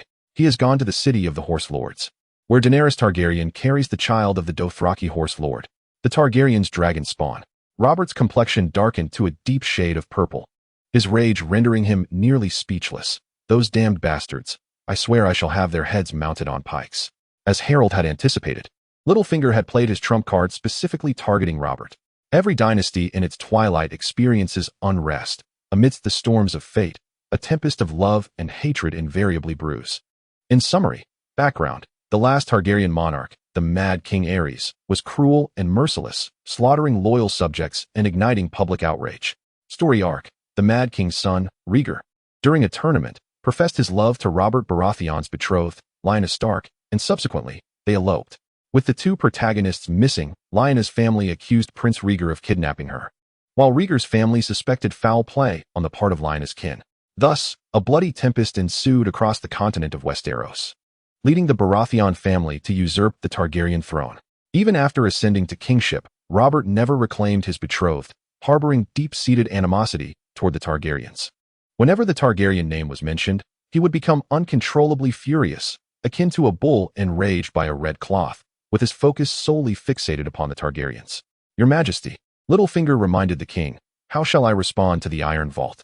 The once mighty Targaryen dynasty now consists of but two, and they are soon to welcome a newborn. One who arrives with a formidable army of 100,000 cavalry.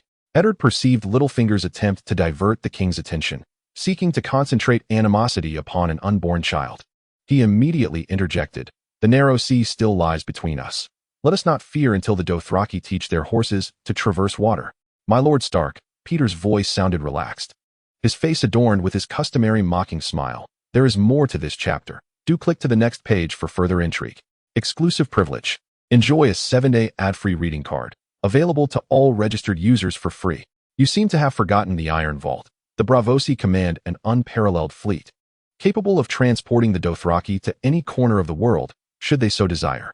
Upon hearing this, the king, already somewhat deranged when faced with Targaryens, glared fiercely at Eddard from his throne. Are you suggesting I do nothing and simply await the arrival of the dragon spawn with its troops? The spawn of that dragon resides still in the womb, Eddard replied, exasperated. By the gods above, Stark, I see you are confused, the king bellowed. Your Majesty, remember that even the Mad King and Prince Rhaegar could not instill such fear in you. Eddard attempted to provoke the king's reason, oblivious to the disdain that tinged his tone. Who would have thought that after all these years, your courage would wane so? That even an unborn child could send you trembling. Silence, Stark. Robert's face twisted in anger as he pointed a finger at Eddard, issuing a warning, not another word. You have forgotten who the king is. Your Majesty, I have not forgotten. Be quiet. The king thundered, interrupting Eddard, and turning to Littlefinger declared, if I do not slay the last Targaryen, I will face divine retribution. My mind is made up on this matter. The remaining question is, who shall we send to execute him? Varys is our master of whispers, Renly reminded them. I was about to report this to the king myself, but the treasurer beat me to it, Varys said lightly. However, the Targaryen princess has arrived in Westeros. No one dares to attack Daenerys in the sacred city of the Dothraki. Should any fool draw his sword there, the consequences would be dire. If I were to elaborate, none of you would sleep tonight.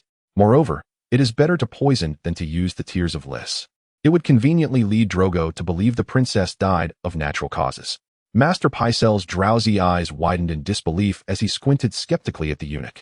Poison is the weapon of cowards, the king objected. Pycelle averted his gaze, turning to the king with a proposal. I have heard tales of an organization in Braavos known as the Faceless Men, who leave no survivors. You surely do not know their rates. Littlefinger lamented. To merely assassinate an ordinary merchant, one could hire an entire army for half the price. How much would it cost to eliminate a princess? I dare not even contemplate it. Eddard, who had remained silent for far too long, was fed up with the situation at hand and abruptly lifted his gaze toward Littlefinger. He recalled the letter from Lord Gregor, which implicated Peter Baelish in hiring the Faceless Men to murder his daughter. Littlefinger's recent remarks only intensified his suspicions. Yet, even if the truth were uncovered, what would it matter? The king was currently reliant on Littlefinger's counsel. When he had entered the palace to speak with Robert and mentioned the misdeeds of Commander Janos Slint, Robert had retorted, I know, Jon has already informed me, but at least being brazen is better than hiding in the shadows. The next might be even worse. Had Eddard not promised to temporarily assume the role of commander of the City Watch, Slint might have retained his position. This realm was utterly corrupt, rotting from top to bottom. He even harbored doubts about Robert's involvement in many of the affairs at hand. Eddard turned his gaze toward Harold, who was seated in the audience, his mouth slightly agape. Harold noticed the Prime Minister's attention and observed his lips moving. He discerned a single phrase. The sooner you leave King's Landing, the better. I shall depart, but not at this moment, Harold silently replied, then surveyed the hall, which resembled a scene from hell. Before the scrutiny of over 100 nobles, the king was fervently discussing the assassination of a young girl and her unborn child with his trusted advisors. They were about to commit murder and still sought a seemingly legitimate method. How absurd. Particularly Littlefinger, who had audaciously mentioned the Faceless Men, perhaps feeling secure enough to relax, believing he had played all his cards. If that were the case, he would indeed take action. Harold exchanged a barely perceptible nod with Queen Cersei. With a resounding clang, the heavy bronze and oak doors were thrust open once more, casting a shadow upon the long carpet leading to the throne, and all eyes were drawn to that silhouette. The figure was tall and slender, broad-shouldered, draped in a magnificent cloak woven with golden thread, adorned with a vivid lion. The lethargic Master Pycelle, upon seeing him, instantly revived, shedding his previous fatigue as he adeptly rose to pay his respects, bowing deeply, My Lord Tywin. Following him was the young Lord Renly, who had never witnessed Tywin's former splendor but recalled his brother Stannis recounting, "That was the first time father took me to court. Back then, Robert had to hold my hand. I was no more than 4, and Robert was 5 or 6. After that day, they had both regarded the king as immensely noble, akin to how one would fear a great dragon. It was only years later that their father revealed that on the morning they had an audience with the king, the Mad King had been wounded by the Iron Throne, thus delegating his duties to the Prime Minister. The figure that had left such an indelible impression was none other than Tywin Lannister. In the presence of Stannis, the young Renly had once mocked his elder brother, seemingly ridiculing both his cowardice and the Lannisters. At this moment, Renly grasped his brother's sentiments. Though Tywin had never donned a crown, he undeniably exuded the essence of a king. Thus, as Tywin passed by him, Renly instinctively rose and lowered his head. Eddard Stark harbored a profound disdain for the Lannisters, akin to a man avoiding a venomous serpent. Yet, after serving as Hand of the King, he could not help but feel a twinge of admiration. When it came to governance, he found himself lacking in comparison to Tywin, and likely Jon as well. Eddard had served as Robert's hand, while Tywin had been the hand of the Mad King. No matter Robert's shortcomings, he was certainly superior to the Mad King. At least Robert had placed his trust in him. However, even with that, Eddard had grown weary of his role after less than a year. Conversely, Tywin, at the tender age of not yet 20, had endured the Mad King's jealousy, insults, and scrutiny, yet he had served as his hand for 2 decades. This epitomizes Tywin. He is the very embodiment of Lannister pride. The mocking smile that had lingered at Littlefinger's lips vanished, replaced by a smirk from the Queen, as Harold joined in the amusement. The most affluent and powerful lord of the 7 kingdoms had arrived. The crown's most significant creditor stood in the throne room, compelling the king to bow his head and heed his words, especially as Robert came to terms with his precarious position. "Your Majesty," Tywin Lannister bowed to the king, uninvited, taking a seat beside the Queen. "Peter Baelish, did you murder Hand Jon and frame the Lannisters for it?" "No," Peter promptly denied. "Then was it Lisa Tully?" Duke Tywin continued his inquiry. "It was her." Chapter 47. The Trial of the 7 Sons. The noble privilege of a 7-day ad-free reading card is available for all registered users at no cost. Upon hearing Littlefinger's accusation against Lisa Tully for the murder of her husband Jon Arryn, a stir arose within the throne room, but it quickly dissipated under Tywin's unyielding gaze. "Your Majesty," Duke Tywin Lannister turned to the king, his expression devoid of emotion. "The duties of the Master of Whispers and the King's Justice are distinct. The former is responsible for the interrogation and sentencing within the dungeons, while the latter executes those condemned to death. Why, my Lord Robert, would you burden the hand of the king with tasks that a jailer or executioner could undertake?" Robert was left speechless. He had not considered such nuances. In his understanding, the Master of Whispers and the King's Justice were merely the king's agents for dealing with traitors. In truth, he was not entirely mistaken. Yet it was inappropriate to assign these roles to the hand, a fact that Tywin seized upon. However, apart from Eddard, the king found no one else around him whom he could trust. A glimmer of gold flashed in Tywin Lannister's eyes. Whether it was mockery or disdain remained uncertain. The Hand of the King serves as the principal advisor and executor of the king's commands and presides over the council in the king's absence, possessing the authority to draft legislation and enforce laws. The Lord of the Inquisition and the enforcer must still obey the directives of the Lord Chancellor of the council. Upon hearing this, Robert stared blankly at Eddard and Lancel. He seemed to be contemplating whether it was Eddard, who simultaneously held the positions of Lord of the Inquisition and Enforcer, who was to heed the commands of Chancellor Lancel, or if it was Chancellor Lancel who was to submit to the authority of Prime Minister Eddard. In Tywin's eyes, Robert and Eddard, these fools, clearly failed to grasp the structure of power. The roles of Lord of the Inquisition and Enforcer were evidently established by the king to execute his will when his authority was curtailed by the Prime Minister. Ultimately, Robert could not arrive at a conclusion. He waved his hand and declared the appointment null and void. The nobles on either side exchanged glances, their faces alight with joy, for none relished the sight of the king's cruel agents. Harold, witnessing this scene, immediately understood that Littlefinger's downfall began here. For those nobles who wielded privilege, guilt or innocence was never determined in the courts. The verdict was settled beyond the courtroom, within the halls of power. Duke Tywin interlocked his fingers beneath his chin, his golden beard framing a face that resembled an unmoving mask.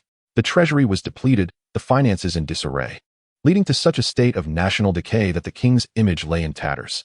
As the Lord Chancellor of Finance, Peter Baelish could not escape blame. As a lord invested by the king, I bear the responsibility to propose the dismissal of Baelish from his position to be succeeded by Tyrion of House Lannister. I second that. Cersei was the first to express her support. Tywin paid no heed to his daughter. In his eyes, the queen was equally foolish. His sharp gaze fixed upon Varys. The master of whisperers smiled cunningly, his tone filled with hopeful anticipation. That is splendid. At least Tyrion will surely be able to resolve the royal fiscal crisis. Maester Pycelle cast a glance at Varys, clearing his throat. Since this proposal is beneficial to the realm, I must support it. I second that. Lancel spoke in a low voice. Eddard surveyed the faces along the council table, rising to raise his voice so that all present in the throne room could hear. The council is comprised of the kingdom's esteemed ministers, answerable solely to the king.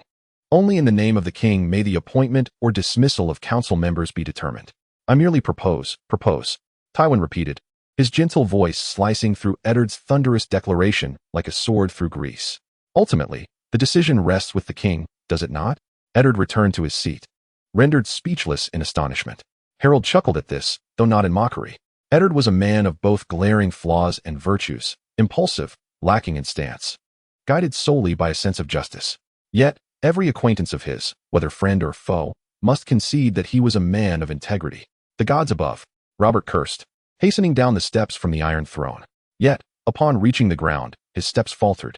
He clenched his fists, fixating on the ornate silver hand emblem on Ed's chest, a symbol of his status. His robust arms lifted repeatedly, yet they never rose high enough. In a fit of rage, he abruptly turned around, approached Littlefinger, and removed the heavy insignia of a lord from his chest, throwing it onto the table with exasperation. He bellowed at Duke Tywin, "Take it away. Remember, I am the king. Anyone who loudly proclaims their kingship is unworthy of being a true monarch." Tywin did not even lift his gaze, a faint flicker of disdain crossing his lips. When challenged, one should respond with iron and blood, not with roars, nor brandishing one's lackeys, nor revealing one's cowardice in pursuit of compromise. I am not here to beg for the office of Prime Minister. Tyrion is entirely fit for the role. Yet your Prime Minister cannot serve as the Chancellor of the Exchequer. Robert's face flushed crimson as he slammed his fist onto the council table, silently departing with the Kingsguard. On the dais, only the empty Iron Throne remained. Lord Ed, Tywin continued, since the king is absent from this assembly, the burden falls upon you. Tywin appeared unfazed, as if nothing had transpired, turning to the queen, and together they rose. My Lord Ed, Tywin of House Lannister, and Queen Cersei extend their greetings. Tywin accused the former Chancellor Peter Baelish of orchestrating the murder of Lord Stark's son Bran, and laying the blame upon his son Tyrion. Cersei accused Baelish and Lisa Tully of conspiring to murder Jon Arryn, shifting the culpability onto her. The myriad misdeeds of Peter Baelish had besmirched the honor of House Lannister. At the mention of Lannister honor, Harold could not help but smile, knowing his enemy was doomed. Tywin cared little for Jon's fate or Tyrion's innocence. However, he regarded the casual defamation of the Lannisters as a grave insult to the family's honor. This was a serious matter, and sweat had already dampened the hair on Littlefinger's forehead. The queen's humiliation warranted royal scrutiny. Since the king was absent, it should fall to the Prime Minister. As I am the plaintiff and the victims are my daughter and son, House Lannister shall not participate in this trial. Tywin surveyed the throne room, making his declaration. Silence enveloped the chamber, yet all the nobles understood that Littlefinger's demise was imminent. Tywin's gaze shifted to Ed, who hesitated for a moment before rising and stepping forward resolutely. Take heed, Lord Baelish.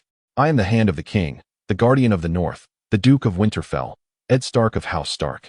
It is now my duty to preside over the case wherein Tywin Lannister and Cersei Lannister accuse you of murder and false attribution. In the name of King Robert, I hereby declare that I will concurrently adjudicate other cases pertaining to you. The Earl of Grayson from Seagull Town accuses you of murdering his daughter, and the commander of the former Capital Guard charges you with instigating him to conspire against Lord Harold Hutton, as well as the murder of Sir Varys Egan, the former Prime Minister's captain of the guard. Peter, fully aware that he has ensnared a shark while fishing, could only nod in resignation. Isolated and slumped in his chair, he clenched his fists, comprehending that escape from death was futile. Before him, visions of the lower courtyard of Runestone surged forth, where Brandon Stark's fierce assault, swift as lightning, battered him, leaving him wounded and staggering. Despite Brandon's urging to surrender, he consistently shook his head until the opponent's sword pierced his armor, slicing open his abdomen, and he collapsed into a pool of blood. Yet, it was merely a depletion of strength, not a desire to concede. There is no need for further inquiry. You must have gathered numerous witnesses, eager to hasten my demise. I demand trial by combat, to have a champion clear my name." Ed, relying on instinct, cast a dubious glance at Peter before furrowing his brow in contemplation. After a prolonged silence, he spoke coldly. "Very well, if you insist, but I must remind you that it was you who proposed trial by combat. And thus I shall determine its form. Given the multitude of accusers, the trial will proceed in the manner of a trial of 7. I consent. Search all of King's Landing. You shall find no man with a mockingbird's sigil upon his breast, yet this does not imply that I, Peter, lack friends within the city." Upon Peter's agreement to the trial of 7, an uproar erupted within the throne room, as the nobles present felt their attendance was justified. Such a trial occurred but once a century at most. Chapter 48. The Lord of the Vale, the Royal Residence. Nestled within the heart of the Red Keep in Maegor's Holdfast, was enveloped by towering walls 12 feet thick and a dry moat bristling with spikes. It was a colossal square fortress, a city within a city. A member of the King's Guard stood sentinel at the drawbridge, his white steel armor gleaming brilliantly in the sunlight. Upon entering the keep, Harold passed by 2 more King's Guard, and the captain of the King's Guard, Ser Barristan Anselmi, personally stood guard outside the King's chambers. "His Grace, Lord Harold Hutton, seeks audience," announced the royal steward, opening the door with a resounding proclamation. "Bring him in," Robert commanded, his tone surprisingly calm. "Your Grace." Harold entered and bowed respectfully. The king sat upon a chair draped in tapestry, a green cloak cast upon the floor, his boots still on, caked with dirt and hay from a recent hunt. Maester Pycelle attended him, while Prime Minister Ed stood by the window, conversing with an elderly man adorned with a maester's chain. "Harry, may I call you so?" The king's demeanor softened upon seeing Harold's face. "Of course," Harold replied. Robert paused for a moment, his lips twisting bitterly. "I held John in high regard. I have never witnessed anyone's condition deteriorate so swiftly. To celebrate my son's naming day, we hosted a tournament, and on that very day, I saw him, as robust as an ox. Yet, just 2 weeks later, he was dead, consumed by a disease that burned like a fierce flame. It turned out to be poison, the colorless and odorless tears of a woman that led to his demise." Robert then gestured towards the old scholar conversing with Eddard. "This man is Maester came from the Citadel, and Maester Pycelle has confirmed his identity. In his youth, he served the Tully family of Riveron, and under royal decree, he revealed the secrets of the Tully lineage. Peter Baelish is the adopted son of Lord Hostine Tully, having grown up alongside Lisa Tully. However, this adopted son, ungrateful and devoid of loyalty, climbed into the bed of his benefactor's daughter. Upon learning of the affair, Lord Hostine returned him to the Fingers, but soon after, Lisa discovered she was with child by Baelish. She beseeched Lord Hostine to marry her to the father of her child, yet Baelish's lowly birth led to the union being denied. Subsequently, with the aid of Maester Kame, Lord Hostine administered Moon Tea to Lisa, secretly terminating her pregnancy, that of the illegitimate child conceived in sin with Peter Baelish. The king paused, cursing in fury. Damn it. It was John who elevated Baelish. Otherwise, he would still be scraping by in the muck. By the gods, was John blind? How could he heed a woman's whispers and bring her lover into his fold? I once thought that John's death had driven that woman mad. She fled to the Eyrie with her son under the cover of darkness, without a word or my consent. Foolishly, I had even considered entrusting that child to Tywin Lannister in Casterly Rock for his upbringing. The Lannisters are a powerful and ancient family, offering a semblance of security for the orphaned mother and child, yet she dared to escape with him. Harold had no words to say. Robert and John, this father-son duo, shared many similarities in life, and Lisa, plotting to cast blame on the Lannisters, would never have the audacity to send her son to Casterly Rock. Robert's countenance darkened. His mouth twisted in rage. Curse you, Lisa, and curse you, Baelish. I truly did not anticipate this. She is genuinely fleeing, committing murder for the sake of her lover. She has indeed lost her mind, for beneath John's very nose, she consorted with Peter and bore a bastard. 7 hells. That child was named after me, and I vowed to protect him. I am on the verge of exploding with fury. Indeed, it was so.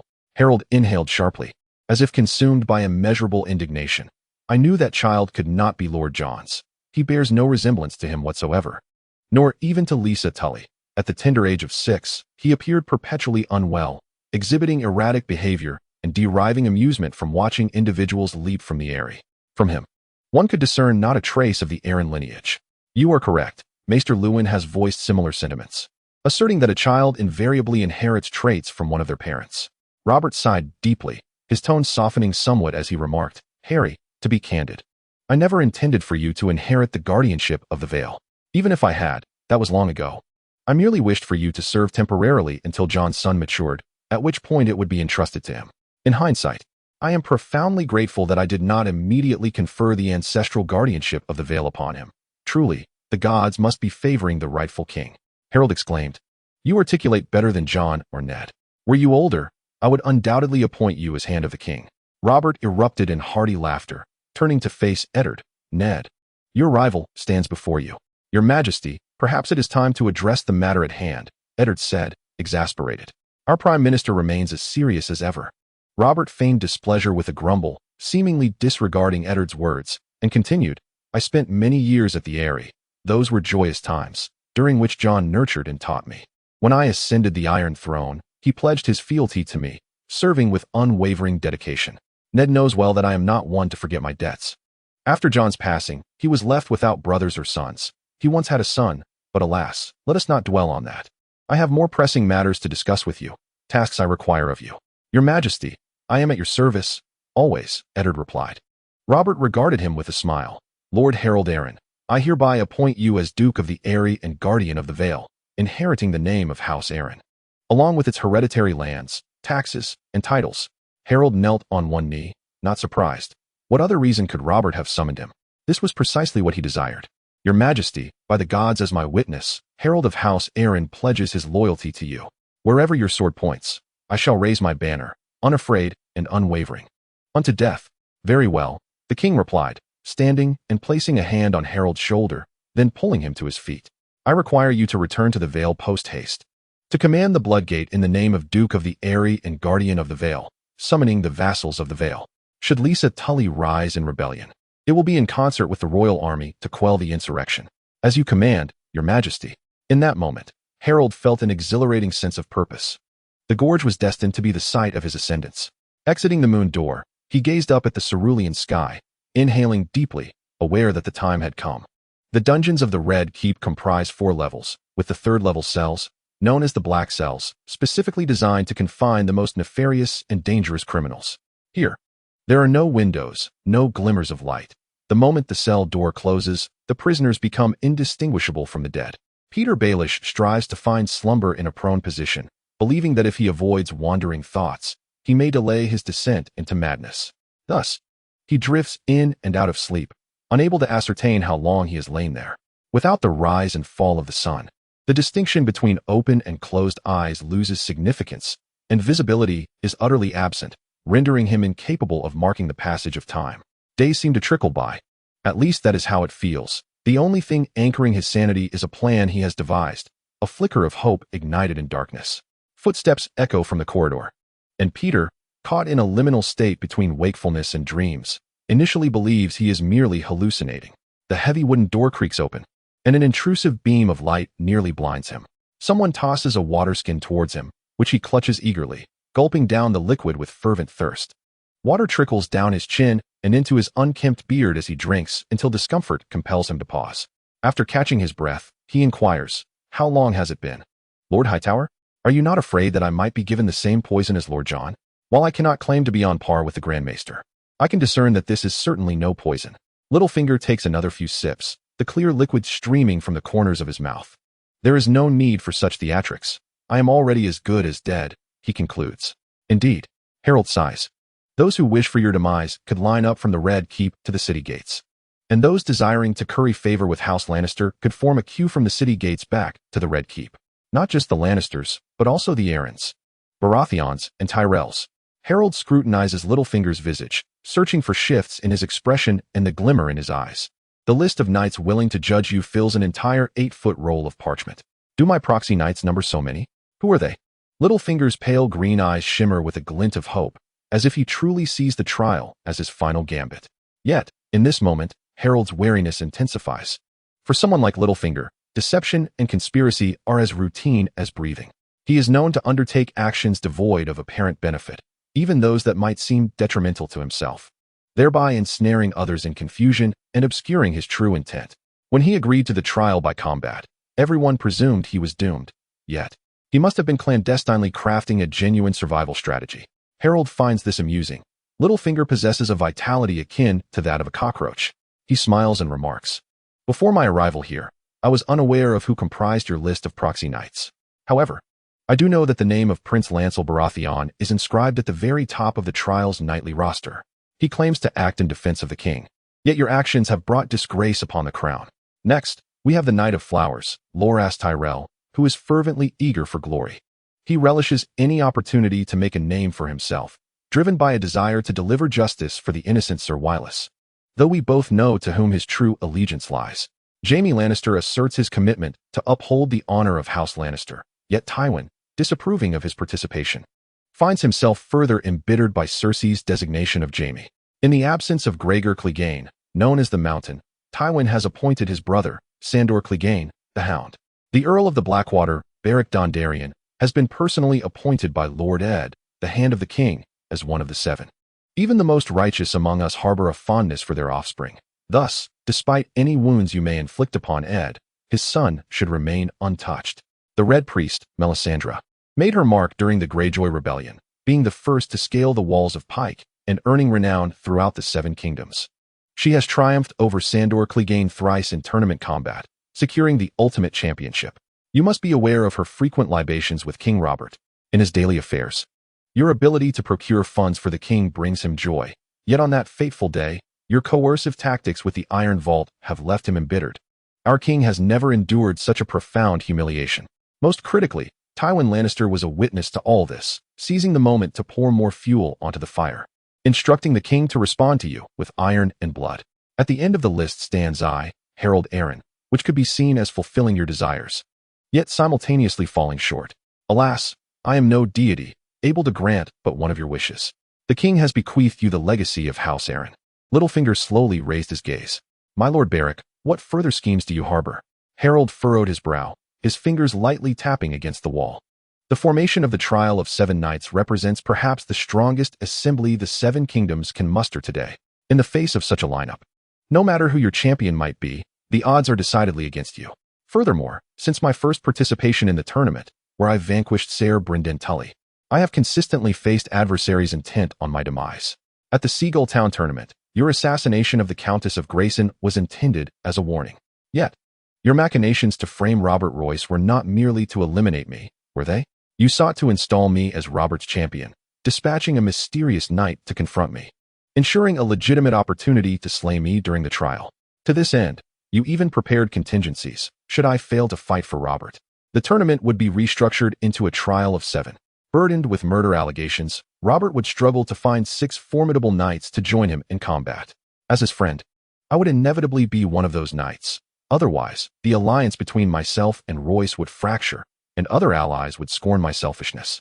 The truth aligns with my conjectures, as I discovered during my encounter with your enigmatic knight that he was not alone, accompanied by 2 equally formidable brothers, all 3 having journeyed from King's Landing together. After the fact, the testimony of Lord Baelish corroborated these events. At that time, I failed to fulfill your wishes, but now I have satisfied your desires. Yet, your focus lies upon the veil, which you have prepared as your grandest and most delectable cake. Thus, you regard your precarious situation with indifference, showing no joy at the realization of your long-held ambitions.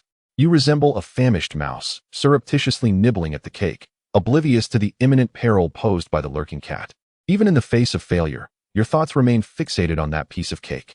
Do you truly possess all knowledge? Peter's breath quickened as he surveyed the straw around him, reeking of urine. This fate is of your making, whether it be Eddard, the king, or the Lannisters. They are all mere puppets in your grand design. This concerns me not. It is entirely your scheme. Harold gestured emphatically. You should be well aware of my purpose in King's Landing. Someone has advised the king to appoint me as the Ward of the East. And that person is you, is it not? Sir Varys has informed me of the dubious circumstances surrounding Lord Jon's demise, and it is through his mouth that you have spoken. This is merely bait you have cast aside. I have discerned the fisherman and grasped the line he has cast, exchanging it for a few formidable catches, the kind that devours. Are you truly a deity incarnate? How could you possibly know everything? Peter felt a twinge of fear, clumsily discarding his waterskin. If deities truly existed in this world, Harold continued, you deserve this fate. Chapter 50. East versus West Noble Privileges. 7 days of ad-free reading privilege cards, available free to all registered users. In the eastern sky, the sun gazed down upon the earth like a fiery eye of judgment, its radiant beams dispersing the morning mist, illuminating the world. The arena was rapidly filling with spectators. Nobles and ladies clustered around the king and queen in the viewing stands, while the citizens of King's Landing began to pour into the grounds, pressing against the barriers. As Harold arrived with a retinue of knights, many approached to offer blessings or shouted fervently, "May the gods protect you." Do so many desire to witness Peter's demise? Harold inquired of the knights behind him. The king and the lords wish for his end, and the nobles have no objection, Elia replied. For the most noble citizens of the Seven Kingdoms, this is a once-in-a-century spectacle, a conversation starter with outsiders. My lord, I fear this may not unfold as everyone wishes. Shadrach held a note in his hand, hastening to Harold's side. A beggar clad in a tattered brown cloak delivered this note to me. He is not my messenger, and I have never encountered him. Harold took the note and examined it before smiling. Not a messenger, but a little bird. When Peter speaks of friends in the city, does he refer to Varys? That cannot be right. To associate with a eunuch, he might as well marry a sow. Our intelligence chief is the shrewdest in all the Seven Kingdoms, and it seems he has sold Peter out. The hidden passage leading to the Blackwater River on the 4th level of the dungeon is already within our grasp, and we have not seen anyone lurking about lately. Shadrach pondered for a moment before inquiring, "Are you suggesting that Littlefinger will not escape through there?" "Who knows?" Harold replied with a smile. After meeting Littlefinger in the dungeon, I knew he would certainly attempt to flee. I just wasn't privy to the specifics of his plan. But it matters not. We shall simply station guards at the passage. Indeed, my lord, I shall reinforce the personnel, Shadrach responded. Send Boron, Harold commanded. Upon hearing the name of the mercenary, Ilif's ears perked up, alerting him to caution. Boron is quite avaricious, and it is rumored that Littlefinger's wealth seems to materialize out of thin air, merely requiring a flick of his finger. Harold shot Ilif a glance. As if to say, "Do you take me for a fool?" He made a slicing gesture with his hand and responded cheerfully. "After enduring for so many years and spending such a fortune to support so many, you think I have only just decided to take action against him for no reason? Littlefinger can no longer conjure wealth. His assets and means of income have either been appropriated by me or severed entirely. I am grateful for the generous gifts from Lord Baelish." Harold reverently gazed toward the direction of the Red Keep dungeon. "Indeed, you have become wealthier than ever, rivaling entire nations." Ilif chuckled with delight. "Ah, such words are ill-advised," Harold waved dismissively. "The royal treasury holds but a scant few gold coins." The group, exchanging banter, arrived at the southern end of the fighting arena, where they encountered several knights. Lord Hutton hailed Ser Soloros from the Vale of Arryn. "No, I misspoke. It should be Lord Aelin." "Ser Soloros," Harold responded, acknowledging the knight. The red-robed monk from the Vale was bald, tall, and portly, clad in incomplete brass armor, embodying the visage of a true madman. The two exchanged pleasantries, their gazes occasionally lingering on the swords at each other's waists. Soloros's sword lacked a scabbard and appeared inferior even to a common steel blade, almost crudely forged with impurities marring its surface. Harold, understanding the rationale behind this, knew it was Soloros's personal preference. In battle, he would ignite his long sword with wildfire. The more impurities it contained, the more fiercely it would burn, though the sword would be rendered unusable afterward. Unless it were forged from Valyrian steel, and Harold's own blade, the Lady of Silence, was indeed made of Valyrian steel. Ser Soloros, may your flame-wrought sword conjure wonders once more. Harold extended his hand to impart his blessing.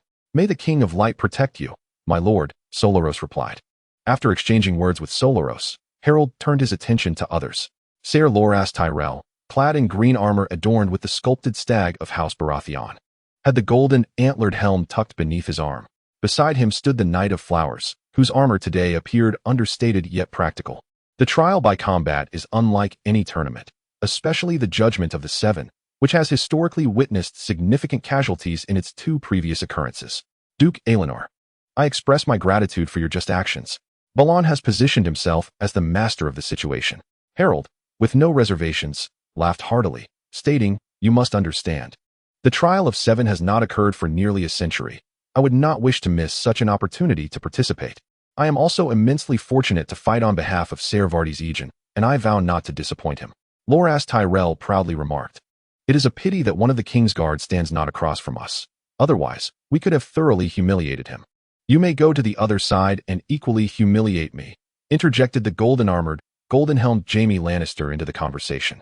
A commotion arose from the crowd as Lord Beric Dondarrion approached from the northern side of the tournament grounds. Draped in a star-patterned cloak and clad in black armor and a black helm, Both his shield and steed were also black, with purple tassels hanging from the saddle. And his breastplate and shield bore a design of purple forked lightning. "Oh, he has stolen the spotlight from us all," Balon remarked with a grin. The hound, Sandor Clegane, standing apart, shook his head slightly in silence. In his eyes, he perceived an inexperienced and flashy knight, utterly unacquainted with the code of chivalry. In a team battle, being ostentatious is far from advantageous. "Our ranks are complete. Where is the proxy knight for Littlefinger?" Ser Oswell suddenly inquired. Harold also noted this. Their seventh participant had yet to appear, and not a single proxy knight representing Littlefinger was present. Could it be that their status surpassed that of those present? Or was there some unforeseen circumstance surrounding the trial? My lord, there is more to this chapter. Please turn the page to continue reading. The excitement only escalates. Exclusive privileges await, a 7-day ad-free reading pass. All registered users may claim it for free. Duke Balon impatiently shook his head. Let us wait a bit longer. Should no one arrive, the king will announce the verdict. At that moment, across the tournament grounds, laughter erupted. A clear voice rang out. We joined the side of Peter Baelish. The voice was articulated in High Valyrian, its pronunciation precise, leaving few able to comprehend. A tall gray warhorse galloped forth, bearing a knight clad in silver armor. Streamers trailed from the horse's hindquarters, and his cloak was stitched from various fabrics of differing hues. He sat high and straight in the saddle, drawing attention. Who is this man? Where has he come from? Duke Balon inquired, and all present shared the same thought.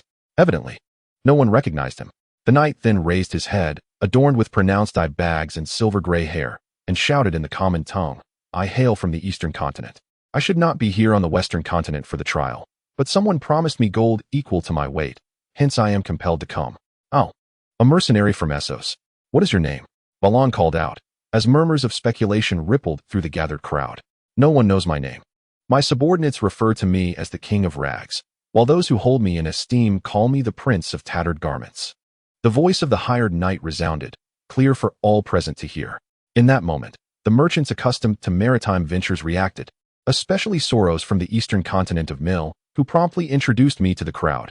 This man is the Prince of Tattered Garments. Once nominated as the Prince of Pantos in his youth, no one knows why he declined the princely title to become a mercenary. He is the founder and commander of the Windblown, and the tattered rags trailing behind his steed were crafted from the garments of foes he personally vanquished, a testament to his formidable prowess. Seeing that someone recognized me, and realizing my reputation in the eastern continent, Lannister raised his voice defiantly. Prince of Tattered Garments. Whether you are a mercenary or a true prince, you ought not to venture into the western continent. You are of an age where rest is prudent, otherwise, you may never return to Essos. Your concern is noted, I replied, but since I am here, let us engage in battle. May the gods determine who is truly guilty.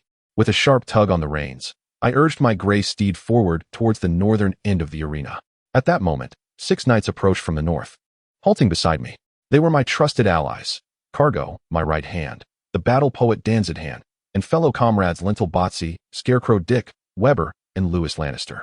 All are present, Harold declared, mounting his horse with the other judges following suit. From this point onward, this trial was no longer merely about a pinky finger, but a confrontation between the eastern and western continents. The victor would not only gain renown across the 7 kingdoms, but would echo throughout the seas. Chapter 51. Witness of the gods. A solemn silence fell over the arena. Even the warhorses appeared unusually subdued, for they were seasoned veterans aware of the necessity for quietude at such a moment. May the gods be with us, the knights declared in unison, igniting their courage and confidence. They then lowered their visors, firmly grasped their shields, and equipped their lances, lining up for battle. Hound Sandor led the charge, followed closely by Jaime Lannister, and then Harold. The narrow field of vision afforded by the full helm revealed only the immediate surroundings, obscuring the spectators behind him, leaving only the enemy before him in sight. Harold noticed the Prince of Tattered Garments attendant presenting him a lance adorned with flowing cerulean silk ribbons. The length of the lance seemed to surpass the standard 8-foot military polearm. With no time for further contemplation, the horn sounded. Without thought, Harold instinctively nudged his steed with the spurs, thrusting the lance forward while raising his shield. The warhorse beneath him moved in perfect synchrony, quickening its pace in a rhythmic gallop, the broad blue and white cloak billowing behind him like the great wings of a soaring eagle, as if he were gliding just above the ground. I am the falcon, and the falcon is me. My conviction ignites the air within my helmet. Harold could scarcely discern the others, only catching a fleeting glimpse of a golden figure persistently following him. However, the spectators observed with clarity. The 14 finest knights of the realm surged forth like twin gales of iron, sweeping across the earth, their presence eliciting a roar akin to crashing waves. In an instant, the two storms collided. Steel sparked, soaring upwards, while splintered wood erupted in all directions. The roars of knights, the bellowing of steeds, the cries of anguish, intermingled with the sounds of clashing armor, wove together a sacred hymn of blood, exalted as glory itself. Harold bellowed his family's war cry, driving his lance through the chest plate of the noble Baki. With an overwhelming thrust, the tip pierced deep into the spinal column. Discarding the lance, he drew his long sword and struck again, cleaving through Baki's breast. He turned his steed to survey the melee around him. Soros wielded a flaming sword in one hand and an axe in the other, his opponent's warhorse reeling in terror and tossing its rider to the ground. Before the man could regain his footing, the red-robed monk surged forward, deftly bringing his axe down, severing the helmet and head with ease. As if splitting an apple in twain, Jaime Lannister had also dispatched a rider from the Windblown, now seeking his next adversary. Duke Loras lay low upon his mount, seemingly gravely injured, as he galloped to aid his friend in a furious rush, striking down a black-armored knight from behind with his lance. While his other foe had already met the ground, the hound, Sandor, having lost his shield, wielded his sword with ferocity against his enemies. Despite the evident pain from a still-healing fracture in his left arm, Count Beric Dondarrion bore the heaviest wounds, lying quietly amidst a pool of blood. A broken lance adorned with a blue silk ribbon embedded in his abdomen. Harold quickly recognized it as the lance of the Prince of the Poor. Spurring his horse forward with the ferocity of a tempest, racing towards the prince. The leader of the Windblown remained remarkably composed, effortlessly redirecting his mount towards the Falcon Knight. As if quenching a thirst, Harold's immense strength and reflexes were unparalleled. Even the mountain could not best him. In the blink of an eye, he swept his shield upwards, deflecting the prince's longsword, while the prince's shield shattered under Harold's full force. In the depths of the prince's regret and sorrow, the Lady of Shadows struck her phantom form, leaving an imprint upon his steel helm. The helm was sent flying, and he collapsed, eyes closing. Harold had no intention of sparing him. He seized the moment to plunge his sword into the prince's unguarded mouth, ending his life. Thus fell the renowned leader of the Windblown, gasping and lifeless upon the ground. His eyes devoid of light, his legs flailing weakly in the dirt. Soon, the greatest mediator of humanity, death, cast the veil of night upon him, allowing him to rest eternally. The left and right arms of Prince of Rags, the only remaining members of the Windblown, Kago and the battle poet Danzidhan, surged towards Harold, eager to avenge their leader. The hound, Sandor, vehemently opposed this, enduring the pain in his left arm as he tore off his cloak to bind his hand.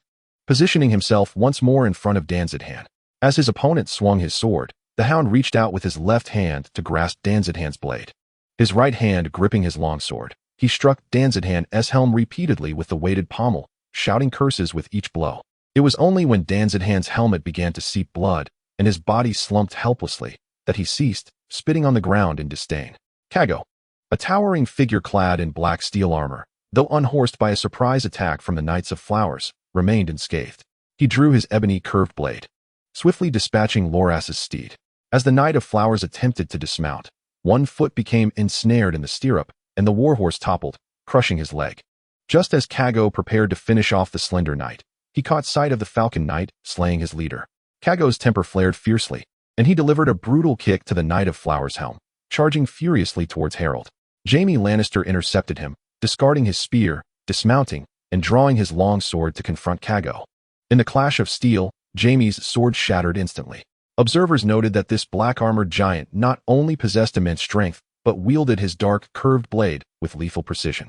Harold, having just dismounted and positioned closest to the fray, realized Jaime was on the verge of being decapitated. He seized a broken spear and hurled it towards Kago. Taking advantage of the moment when the Black Knight staggered from the blow, Harold dashed before Kago and struck him down with the Lady of Silence, sending him crashing to the ground. As Kago struggled to rise, Harold swiftly kicked him in the back, forcing the Black Knight to the earth. Before Kago could move again, Harold knelt upon his neck, pressing down forcefully until a crack echoed and Kago's struggles gradually ceased. Harold inhaled deeply, rising slowly, arms raised to the heavens, proclaiming, "Witness this. Gods, victory for the Seven Kingdoms."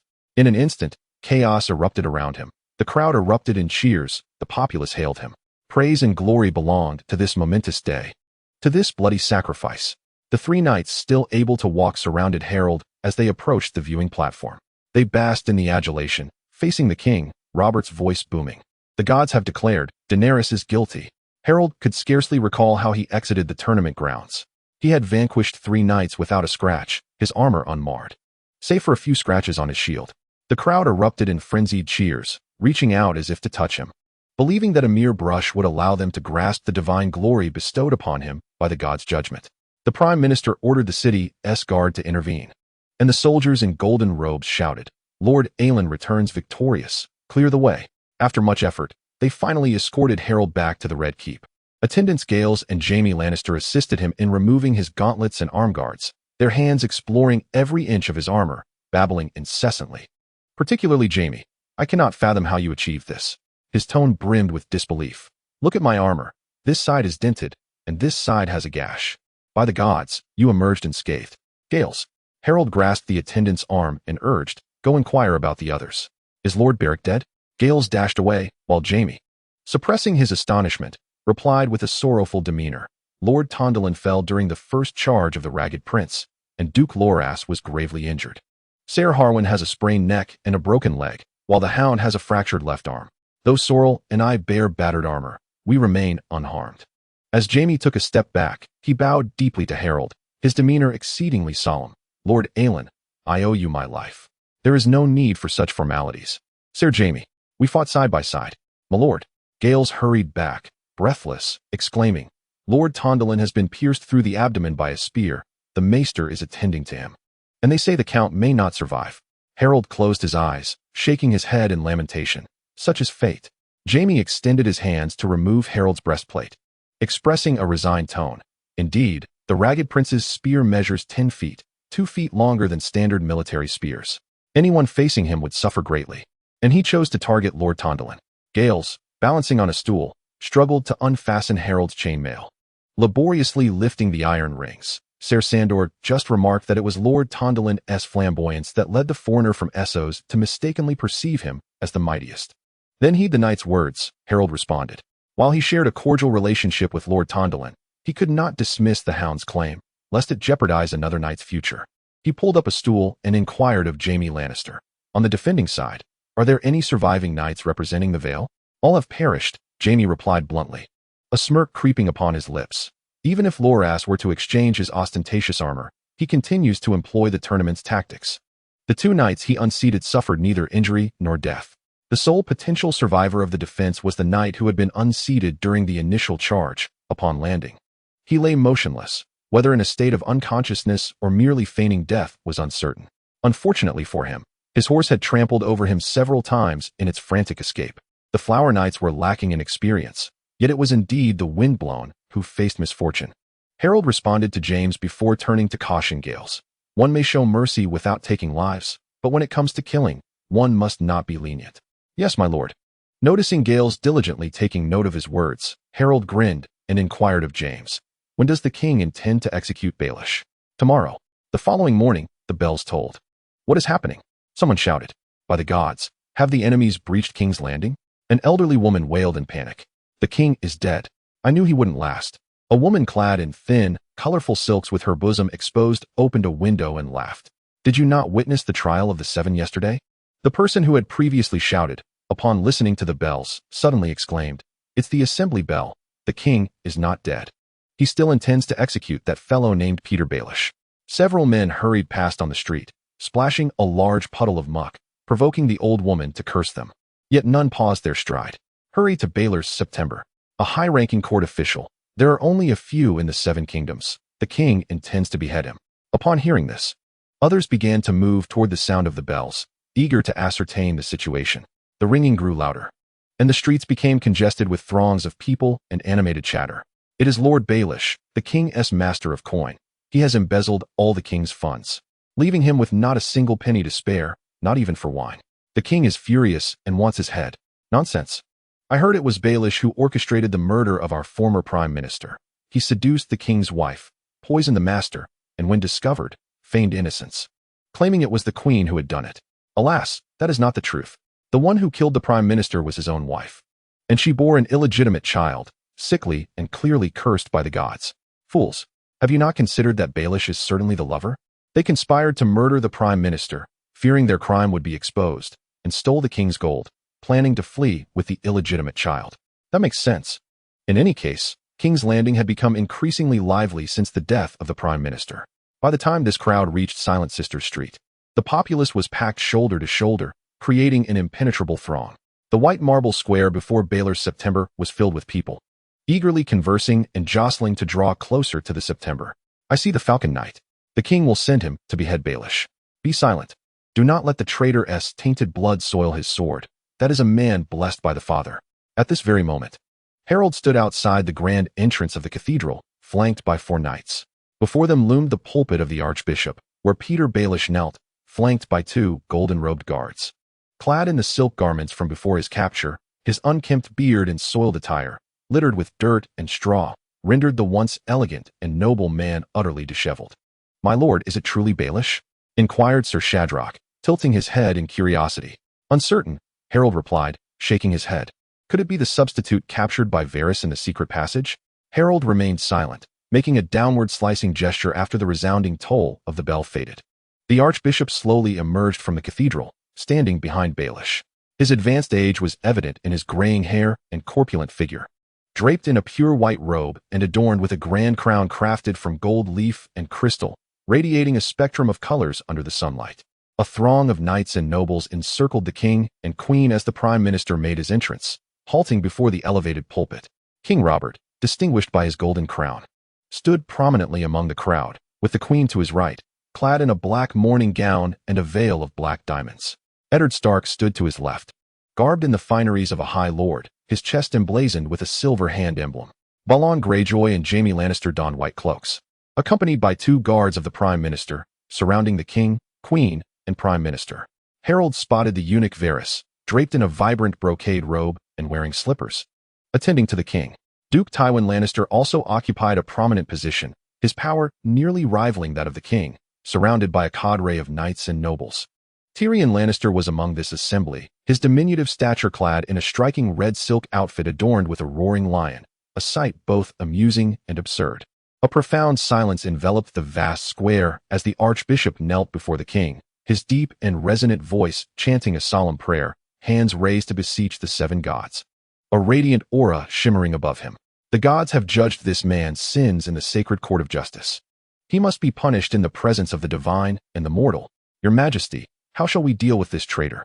Robert emerged from the protective circle of the king's guard, his gaze fixed intently upon Peter Baelish. Baelish lifted his head to speak, but his voice was barely audible, rendering his words indecipherable. "What is this? Speak louder," Robert bellowed. 2 golden-robed guards raised their spears and prodded Baelish with force. With heightened volume, Baelish's voice echoed across the square, courtesy of the cathedral's designed acoustics. "I am Peter Baelish, Count of the Fingers, a key member of the Royal Council." Littlefinger raised his voice once more, growing increasingly louder, nearly audible to all present. "Today, in the presence of the celestial deities and mortal souls, I beseech the High Septon, the blessed Lord Baelish, and the 7 divine ones to bear witness to the truth I speak. Prince Joffrey Baratheon, Tommen Baratheon, and Princess Myrcella Baratheon conspired to murder him." The queen shrieked, "Jaime, kill him at once." A long sword flew from the crowd, piercing through Baelish. His chest was impaled, blood gushing forth. Yet his gaze remained fixed upon the king, a smile gracing his lips, as if the gods above had truly heard his supplications. The queen's 2 sons and daughter were not of the king's blood. In Chapter 53, the Silver Stag's Night Talk, the proclamation of Peter Baelish echoed through the square, inciting uproar among the populace.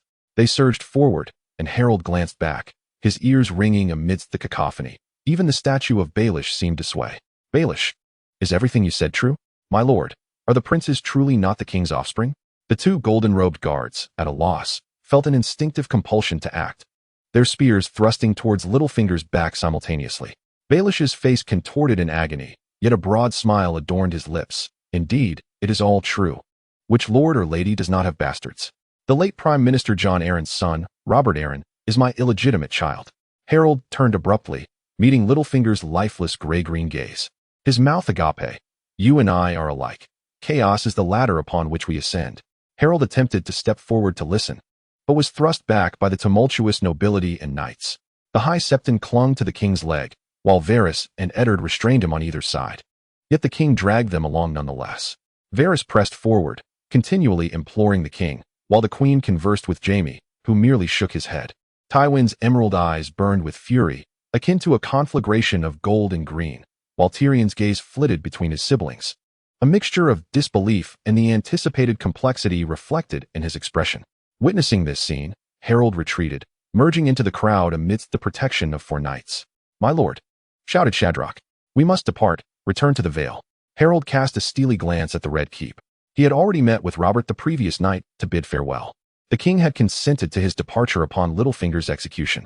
"Yes, my lord," Shadrach affirmed with a nod, then surveyed the surroundings, quickly rallying a motley group from the crowd.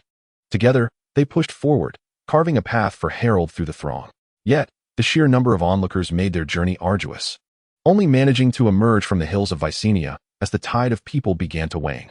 At the Dragon Gate, a contingent of city guards stood at the entrance, their vigilance palpable as they scrutinized the passers-by. "Make way swiftly, by the king's command. Duke Harold Arryn is bound for the north." Shadrach rode forth at a gallop, the twin-headed eagle banner billowing majestically in the wind. Yes, yes. The golden-robed guards hastily parted the way, and a cautious officer adorned with a golden plate inquired, "My lord, is it true what transpired in the Hall of the Saints?" "Indeed, it is true. The king is poised to engage in battle with the Lannisters." "I wish you all the best," Shadrach replied with a smile, as the party rode away from King's Landing under the astonished gaze of the officer. Once the shadow of the capital faded behind them, Harold's heart finally found tranquility. Since midday, they had made relentless progress along the King's Road, only halting to set camp after nightfall, gathering around a bonfire for their meal. "Braggart, who do you think will prevail, the king or the Lannisters?" "I wager a silver stag on the Lannisters," Elif jested, tapping Creighton's ample belly, taking small sips from the wine jug, for the old knight never drank in excess. "I'll take that bet. I wager on the king," Brienne chimed in with a laugh. "As you say, I bet on the king to win. Let the paupers witness Creighton's fortune." Sir Creighton marked his paper accordingly. "I bet on the Lannisters," raised Michelle Redford's hand. "Are you certain? Does that even need asking?" "I too wager on the Lannisters." Balin tilted his head. "After all, he is the king." Creighton muttered uneasily, marking his paper once more. Harold, arms crossed and eyes closed against the tree trunk, suddenly interjected, "Let us hear your thoughts. Whether you favor the king or the Lannisters, share your reasoning for their victory." "Because he is the king," Creighton replied. "You mean the king is supreme, holding the moral high ground, and none can oppose him." Creighton nodded emphatically, while Brienne added, "The king is also supported by 2 royal brothers. Lord Stannis Baratheon of Dragonstone is a seasoned commander and warrior, and Lord Renly Baratheon commands Storm's End, where the nobles have long been loyal to House Baratheon. Moreover, the north is defended by Lord Eddard Stark, who serves as the hand of the king. He would never allow the king to fall into peril without intervening. Lady Catelyn, Eddard's wife, is the daughter of Duke Hotin of the Riverlands. The king boasts countless supporters, a formidable multitude." Harold commented based on Brienne's assertions, "Lord Eddard is an honorable man, but such integrity is rare." Elif sharply questioned, "So? Will the royal brothers surely align with the king?" "Lord Stannis is undoubtedly a man of principle," Brienne countered. "I concede he is courageous and steadfast. Yet his fairness may be overstated." Elif shook his head. After Lord Jon's demise, Stannis, who likely knows the truth, immediately set forth to patrol Dragonstone and has not returned since. As a knight who has thrived to the age of 60, I cannot help but question his motives. "Indeed. Cunning and shrewd," Balin whistled softly. "What is your perspective, greedy ghost?" Elif inquired with a chuckle. "What can I say?" Boron shrugged. "The Lannisters are ruthless and despicable. That suffices." "Indeed," Elif laughed heartily, his entire being trembling with mirth. "Good men find existence more arduous than their malevolent counterparts." Sir Michelle Redford sat in contemplative silence for a considerable time before he spoke. "My father once informed me that Baelish sent envoys to him, which he declined. He deemed Baelish ambitious and untrustworthy, and in his eyes, the Lannisters were even more terrifying and unreliable than Baelish." Jaime Lannister swore fealty to the Mad King, only to turn around and sever his head. The cheers from the populace of King's Landing for Tywin Lannister exceeded those for the Mad King twofold. Yet he subsequently unleashed a bloodbath upon the city. Harold did not comment on the Lannisters. Instead, he turned his gaze toward Shadrich, a knight known for his sagacity. "Whichever side the Lord favors will emerge victorious." "Sir," I admire your candor, Boron remarked, as a sudden illumination flickered in his mind, stirring a profound respect within him. And he slightly bowed in deference. His words provoked hearty laughter from the assembly, while Shadrich furrowed his brow and calmly articulated, I do not intend to extol the Lord's capabilities, but merely to state a fact. I believe the king and the Lannisters are evenly matched. The valley will become a pivotal force in their strategic contest. The Lord's forthcoming choices are of paramount importance. Your decisions will decisively tilt the scales in favor of one side. Let us return to the Vale for now, Harold smiled. We still have adversaries to vanquish. Do we not? Indeed, my lord. The knights eagerly accepted the command, bowing in readiness. Chapter 54. The day the city fell who seeks to cross the Bloodgate? Sir Michel Redford, in service to Lord Harold Arryn of the Vale, commanded, open the gate forthwith in his name. With the eagle banner fluttering, Michel, draped in a crimson fortress cloak, stood alone before the Bloodgate, countless eyes watching him from the battlements. I have only heard of Duke Robert Arryn. Does Harold intend to defy his oath? Sir Brynden Tully, the Knight of the Bloodgate, questioned loudly as he lifted his visor. Silence. Michel boldly advanced despite the crossbow bolts protruding from the arrow slits, producing a parchment and proclaiming aloud, it is widely known that Harold Arryn is the legitimate grandson of the Lady Jaspie Arryn of Eagle's Nest and her spouse, Sir Illy of House Waywood. I hereby swear by the name of King Robert Baratheon, ruler of the Seven Kingdoms, protector of the realm, and of the Undulls, the Royner, and the first men, to uphold the honor of my family. My deeply revered Prime Minister, John Arryn, who is also my adoptive father, left no direct heirs upon his passing. The boy Robert is indeed the illegitimate offspring of Lisa Tully and the traitor Peter Baelish. According to the laws of inheritance and bloodline, Harold Ellen is the rightful heir of House Ellen. In the name of Robert I of House Baratheon, I hereby proclaim him Duke of the Eyrie, Guardian of the East, and grant him the inheritance of all his family's lands and taxes. The vassals of the Vale shall immediately swear fealty to him. The hand of the king, Eddard Stark of Winterfell, and the maester of the small council, Pycelle, have penned this decree. Upon finishing the reading, Michel raised the letter, the parchment whispering softly in the wind, the crimson seal glimmering vividly. Sir Donal of House Waywood, obedient to the command of Duke Harold Ellen, Guardian of the East, opened the bloody gate, bidding the Lord to pass. The Weekly family of Candlekeep has been ordered to open the gates, allowing passage. The Shet family of Seagull Tower has been commanded. The Tollet family of Grey Glen requests the Lord to proceed. The Tamerton family of Nine Stars welcomes you, my lord. We act on orders. Please, my lord, proceed. The calls echoed through the gates of the Vale, resonating across the towering mountains. Not far down the valley road, Harold heard the resounding calls and, smiling at the weary yet spirited knights, proclaimed, back to the Vale. The standard-bearer rode forth, proudly waving the eagle banner, shouting, the Duke has arrived. The cavalry of the Vale, armed with lances, formed into ranks of three, riding shoulder to shoulder through the bloody gate. Beyond the stone walls, countless knights and guards knelt on one knee, bowing their heads. At the other side of the bloody gate, the peaks suddenly unfurled, revealing lush fields, a cerulean sky, and snow-capped mountains, a sight of breathtaking beauty. At this moment, the morning sun rose, bathing Ellen Vale in a golden light. Are the matters mentioned in the letter true or false? Sir Brynden Tully, the Knight of the Bloody Gate, called out over the wall formed by the cavalry. See for yourself. Harold took the royal letter from Michel and stepped through the wall, placing it in Sir Brynden's hands. The Black Crow of the Red Keep will soon take flight to the Seven Kingdoms. Your Grace.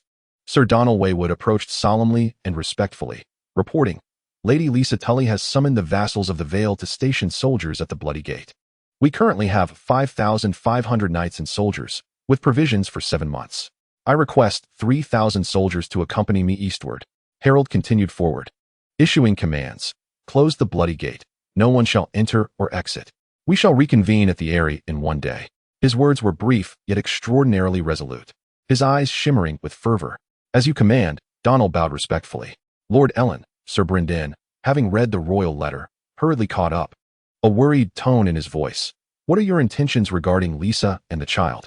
Harold gazed at the ranks of soldiers preparing to depart, pulling on the reins as he replied. The Eyrie is always open to emissaries from Runestone, but the death of Lord John must be met with a fitting and just resolution from Duke Hostert. I understand. Thank you for your kindness, my lord. Sir Brynden offered him a weary smile. As the sun ascended to its zenith, the troops advanced towards Eagle's Nest City in a column formation, followed by an endless convoy of wagons. After 2 hours of marching, The slope beneath the horses' hooves began to level, with the sun now directly overhead. The road widened gradually, becoming straight, and the wind's intensity diminished, allowing the standard bearers to unfurl their banners. As far as the eye could see, the fields appeared to be adorned with a myriad of vibrant flowers, representing the heraldic flags of various families from the valley, all fluttering beneath the double-headed eagle banner. As the sun dipped toward the horizon, darkness enveloped the sky. Torches were ignited atop the battlements of Moongate Fortress. The drawbridge had been raised, and the iron gate had descended, casting a reflection of the sunset's afterglow upon the dark waters of the moat. "Hurry, come and see what that is," a lookout called to his comrades in the tower. They raised their torches to peer into the distance, where on the far edge of the plain, a dark mass appeared, resembling a sudden forest emerging from the fields, with colorful banners fluttering like a rainbow above it amidst the evening glow. Upon closer inspection, it was a tumultuous sea formed by a multitude of men and horses, their spears rising like a forest canopy. "Go and report to Lord Nestor. An army approaches." In the midst of the commotion, several soldiers rushed down the tower like a whirlwind. Soon after, Nestor came running. He ascended the battlements and beheld a sight that sent shivers down his spine. A sea of banners covering the sky, an imposing spectacle. Nestor's expression changed. After a moment of silence, he declared loudly, "Sound the alarm, prepare for battle." At that moment, a knight bearing a banner galloped forward, calling out even before reaching the moat. "The ruler of the Seven Kingdoms, Robert Baratheon I, has declared Lisa Tully's son a bastard and recognizes Harold Arryn as the legitimate heir of House Arryn, the Duke of Eagle's Nest. Sir Royce, I come by the command of Lord Harold Arryn to demand that you swiftly open the city gates." "Bastard," Sir Nestor murmured, clearly taken aback. The red castle crest belonged to Sir Michael Redwine, who carried Lord Harold's eagle standard. Upon hearing Harold's name, Sir Elbert, Nestor's son, felt a rush of blood to his face and turned to his father, exclaiming, "Let us open the gates and welcome Lord Harold into the city." Sir Nestor placed his hand on the battlement, his brow furrowed in contemplation, hesitating. At that moment, over 100 horsemen thundered towards them, and at the center of the throng was Harold himself. "Sir Nestor, do you remember what I once said? Once all fear has dissipated, we shall convene to deliberate our plans. Now is the time to dispel the fears hanging over the vassals of the valley. Please, open the gates." The silence that had lingered in Harold's voice vanished like mist, and Nestor turned to see the expectant expressions on the faces of the soldiers. He raised his voice. "Open the gates." The suspension bridge creaked as it descended, the iron chains sliding into place while the iron gate rose in tandem. Soldiers of Moongate Fortress emerged, torches in hand, as cavalry entered the city, proudly bearing the eagle standard, with Harold leading the charge across the moat. Sir Nestor Royce and his son, Sir Elbert Royce, awaited them in the courtyard, surrounded by a throng of knights. "My Lord Duke, we are eternally loyal to House Arryn," proclaimed Sir Nestor, bowing in deference alongside the knights of Moongate Fortress. Harold dismounted and stood before him. "Sir Nestor, House Arryn is deeply grateful for your noble deeds. The title of Eternal Guardian of Moongate Fortress scarcely suffices to reward your tireless efforts. I have decided to bestow upon the Royce family the City of Heart's Rest and elevate you to the rank of Count, a title that shall be inherited by your descendants for generations, an everlasting honor." "My lord," Sir Nestor's voice trembled, his head bowed even lower. Harold's generous gift was nothing short of a divine blessing for his family, and for him personally, it was a tremendous honor, a means to erase the humiliation he had endured during the farce in Eagle's Nest. "My lord, I assure you that by dawn tomorrow, the path up the mountain will be unimpeded." Count Nestor's tone was resolute, prompting a smile from Harold. The three guardians of Greyrock Fortress, Snow Mountain Fortress, and Long Sky Fortress were all held by jesters favored by Lisa Tully. Once valiant knights, they had now been reduced to jesters, subjected to derision and humiliation. Moreover, with Moongate Fortress in our possession, as long as their wits remain unclouded by drink and debauchery, they would have but one choice left. "Excellent," Harold laughed heartily, pointing to a heavily armored knight draped in a blue and red cloak. "This is Sir Blynden Tully, the Knight of Bloodgate, an uncle of Lisa Tully. He shall accompany you to persuade Eagle's Nest to surrender. At dawn tomorrow, I wish to share breakfast with you all in the Hall of Blue and White." "At your command," Count Nestor and Sir Blynden replied in unison, turning to depart with their attendants. "My lord, please rest in your residence first." Sir Elbert Royce approached Harold with utmost respect. "Sir Elbert, there is no rush. I have matters I wish to inquire about. Please, speak on." "How many ravens does Moongate Fortress rear?" Harold asked. "There are 68 ravens atop the square tower," Sir Elbert replied without hesitation. I intend to utilize them all. Harold paused, gazing at the flock of ravens circling the tower.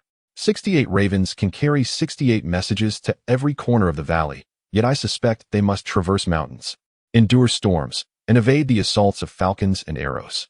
In such a case, how many scholars will manage to deliver the king's letters into the study and chambers, reading them to their masters? Even if these ravens exert every effort to arrive, the letters may be incinerated, or the recipients may feign ignorance, watching as events unfold. Hence, I require your assistance. My lord, I am at your service, always. Harold smiled faintly and nodded. I require you to ride east without respite, passing through Red Keep, Iron Oak City, Seagull Town, and Runestone City. You shall bear my banner, don my cloak, and personally convey my orders to the lords of each castle. I demand that Count of Red Keep summon his vassals and soldiers to march towards Heart's Rest, joining forces with Sir Robert Royce and Sir Mervyn Belmore of Song Harbor, remaining vigilant against northern foes.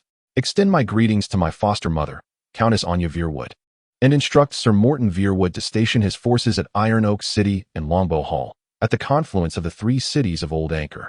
My servant, Gales Grafson, shall accompany you. Ensure that you inform Count Grafson to command the navy of Seagull Town to sail north to Runestone City, reaching the Fingers Peninsula. Count Joran Royce of Runestone City is your uncle. Please inform him that Harry requires his personal command over the naval fleet, to lead the forces along the Fingers Peninsula, Twin Peaks Island, and Pebble Island to threaten the islands of the Three Sisters when necessary. The Count of Twin Peaks is married to my mother's sister. As you pass through Iron Oak City, kindly ask Sir Elia Veerwood to write a letter to his daughter, which you shall deliver to Count Joran. My lord, may I take a few knights with me? Elbert suggested. I fear not death, but rather the inability to fulfill your mission. If I should perish, they will carry your banner onward to Runestone City. Very well, you may depart at once. Harold nodded in agreement, noticing Shadrick deep in thought, hesitating to speak. At your command, Elbert replied, bowing as he took his leave. After Elbert's departure, Harold turned to Shadrick. Do you have something to say to me? My lord, it appears you have amassed your entire strength to the north of the valley, leaving the south vulnerable, which may embolden treacherous southern nobles. The weakly family of Candle Hollow in the south once formed an alliance with me.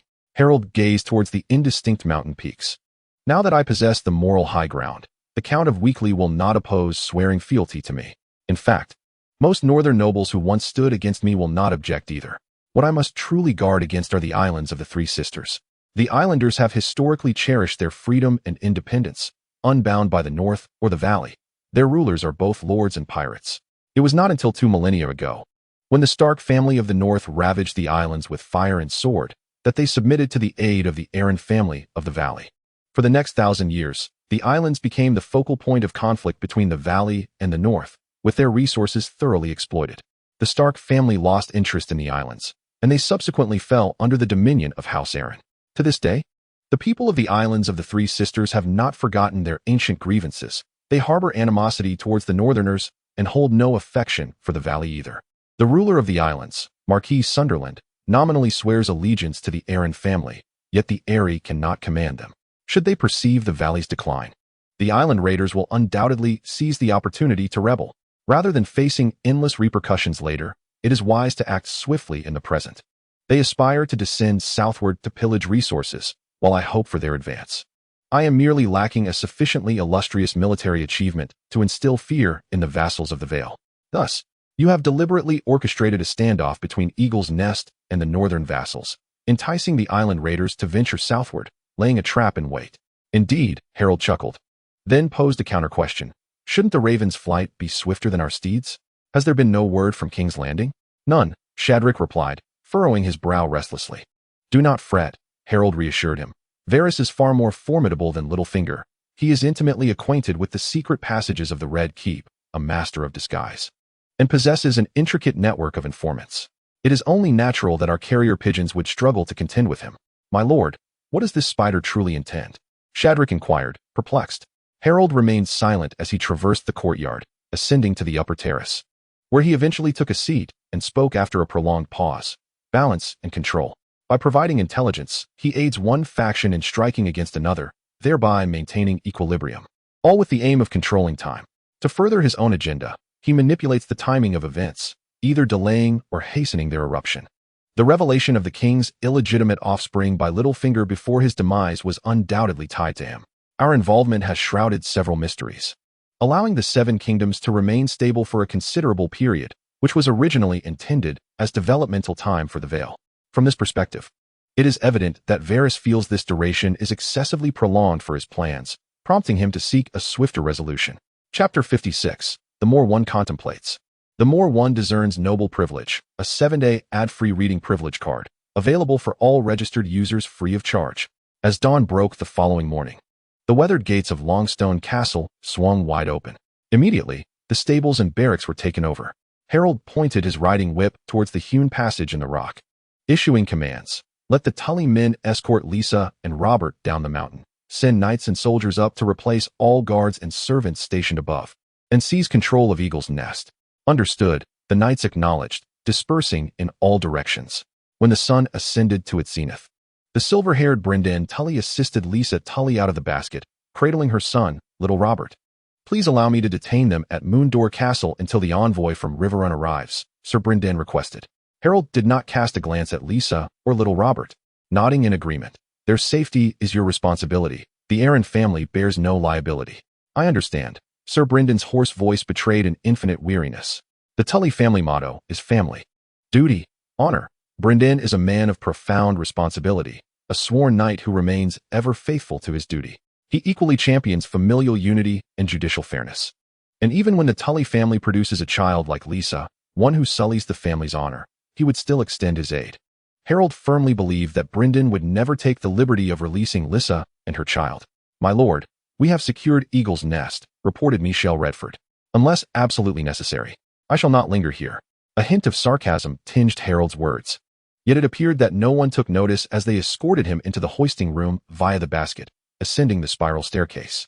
To be candid, by the standards of the kingdom's nobility, Eagle's Nest was rather modest. The legendary 7 white towers seemed crammed together like arrows in a quiver. It lacked stables, blacksmiths, and kennels, presenting an especially desolate appearance. Roland Allen, grandson of the winged knight Atis, deemed Moongate Castle too shabby.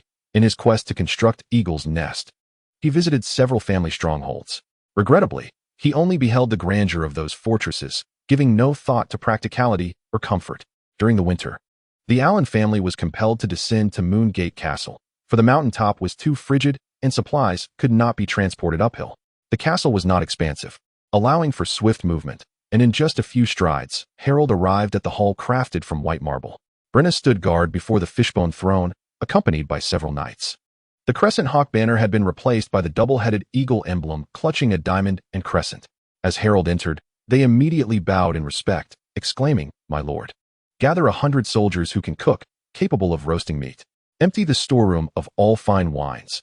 I wish to dine with my knights and warriors. Harold commanded without hesitation. Very well, Brenna replied, her countenance brightening as she and the knights departed. Before the hall's door could close, Shadrick strode in, his expression clouded, sharply contrasting with the sunny demeanor of Brenna and the others. My lord, news from King's Landing. The king has imprisoned the queen and her 3 children, and he plans to depose and execute her, stripping the princes of their rights to succession. Imprisonment, deposition, execution of the queen, revocation of succession rights? Harold was taken aback, yet not entirely incredulous. Considering Robert's temperament, it was quite restrained of him not to have summarily executed Cersei. However, he evidently underestimated the king's reckless impulses, as Shadrick continued. Following the incident at the Great September, the king ordered the dismemberment of Littlefinger in a fit of rage before retreating to his chambers. Prime Minister Ned and Spymaster Varys followed closely behind him into the palace. The Lannisters divided their forces. After lengthy discussions with Queen Cersei, the Duke of Tywin returned to the Red Keep accompanied by Tyrion Lannister. Duke Tywin and Jaime Lannister made their way to the Godswood, protected by a contingent of Kingsguard. Outside the city walls, a camp awaited, manned by the 500 elite soldiers Duke Tywin had brought from Casterly Rock. Subsequently, a tremendous quarrel erupted within the palace, prompting the summoning of Maester Pycelle, followed by an influx of various potions into the royal chambers. Although the king had laid hands on the queen, at this juncture, everything remained within a manageable realm. The accusations from Littlefinger are utterly implausible. Even if the queen commanded Jaime Lannister to take lethal action against him, she could easily employ her cunning to justify her actions in defense of the royal honor. Even should the king harbor doubts, it would be absurd to act solely based on Littlefinger's word against that of the Lannisters. After all, It was you who devised plans for the queen, skillfully concealing the truth about the royal bastards, who all share the same dark hair and blue eyes, by suggesting a substitution for the king's illegitimate offspring. However, mere days later, matters spiraled out of control, beginning with the severely injured Duke of Renly being carried into the palace by servants. Shortly thereafter, Prime Minister Eddard and Grand Maester Pycelle were summoned to the Maegor's Holdfast. The drawbridge was guarded personally by Ser Balon Swan of the King's Guard, with all attendants expelled from the royal chambers, leaving no one permitted to approach. Thus, the occurrences within the palace remained shrouded in mystery, save for the king's thunderous roar echoing like a storm. When Prime Minister Eddard emerged from the Maegor's Holdfast, the silver hand emblem he wore upon his chest had been removed. The current predicament is dire. The queen is imprisoned, the prince and princess are confined, and Tyrion Lannister, who was managing the royal finances, has been apprehended in the streets. The king has decreed that Jaime Lannister is stripped of his Kingsguard status and ordered to return to King's Landing with Lord Tywin at once, or face execution for treason alongside Cersei Lannister. Upon hearing this sequence of events, Harold immediately discerned the pivotal information. It must have been the incident at the Great September of Baelor that reached Dragonstone, where Duke Stannis provided evidence for Renly. These two royal brothers, ever the instigators, would certainly seize the opportunity to undermine the Lannisters. Their current plight mirrors that of Harold's own past, even with a minuscule chance. Who would not fantasize about being the fortunate one? If the king were to perish while hunting, gored by a wild boar, or drown in a vat of wine, or meet his end in the embrace of a woman, anything is conceivable. With Robert's untimely demise and the illegitimate offspring born by the queen, and absent any legitimization of bastards by the king, these two brothers stand as the closest heirs to the Iron Throne. Well, even if the king survives and reinstates a queen, it would still be preferable to the Lannister queen. At the very least, they would find solace in their hearts. Furthermore, should the king and his new queen produce an heir or legitimize the bastards, the lessons of the past remind us that blood ties are not always guaranteed. Legitimacy can be a fickle matter. The future hinges upon who endures the longest, and if these two uncles prove resilient, they may not hesitate to act when the time comes. Ultimately, dreams are born of imagination, and the more one contemplates, the more possibilities arise. Who can resist such temptations? Chapter 57. The struggle in the Vale. The fierce storm churns the tumultuous sea, crashing against the lofty, shadowy stone fortress, sending up countless sprays and resonating with an unending roar. In the dimly lit hall of Storm's End, Count Gendry Baratheon savors a solitary meal of beer, bread, and a hearty stew prepared by his sisters. The beer is brown, and the bread is black. A gap in the roof incessantly leaks rainwater, while the thick stone walls surrounding the room are adorned with 20 iron candlesticks. Yet only 4 torches are mounted, and they remain unlit. Only 2 substantial tallow candles emit a faint, flickering glow.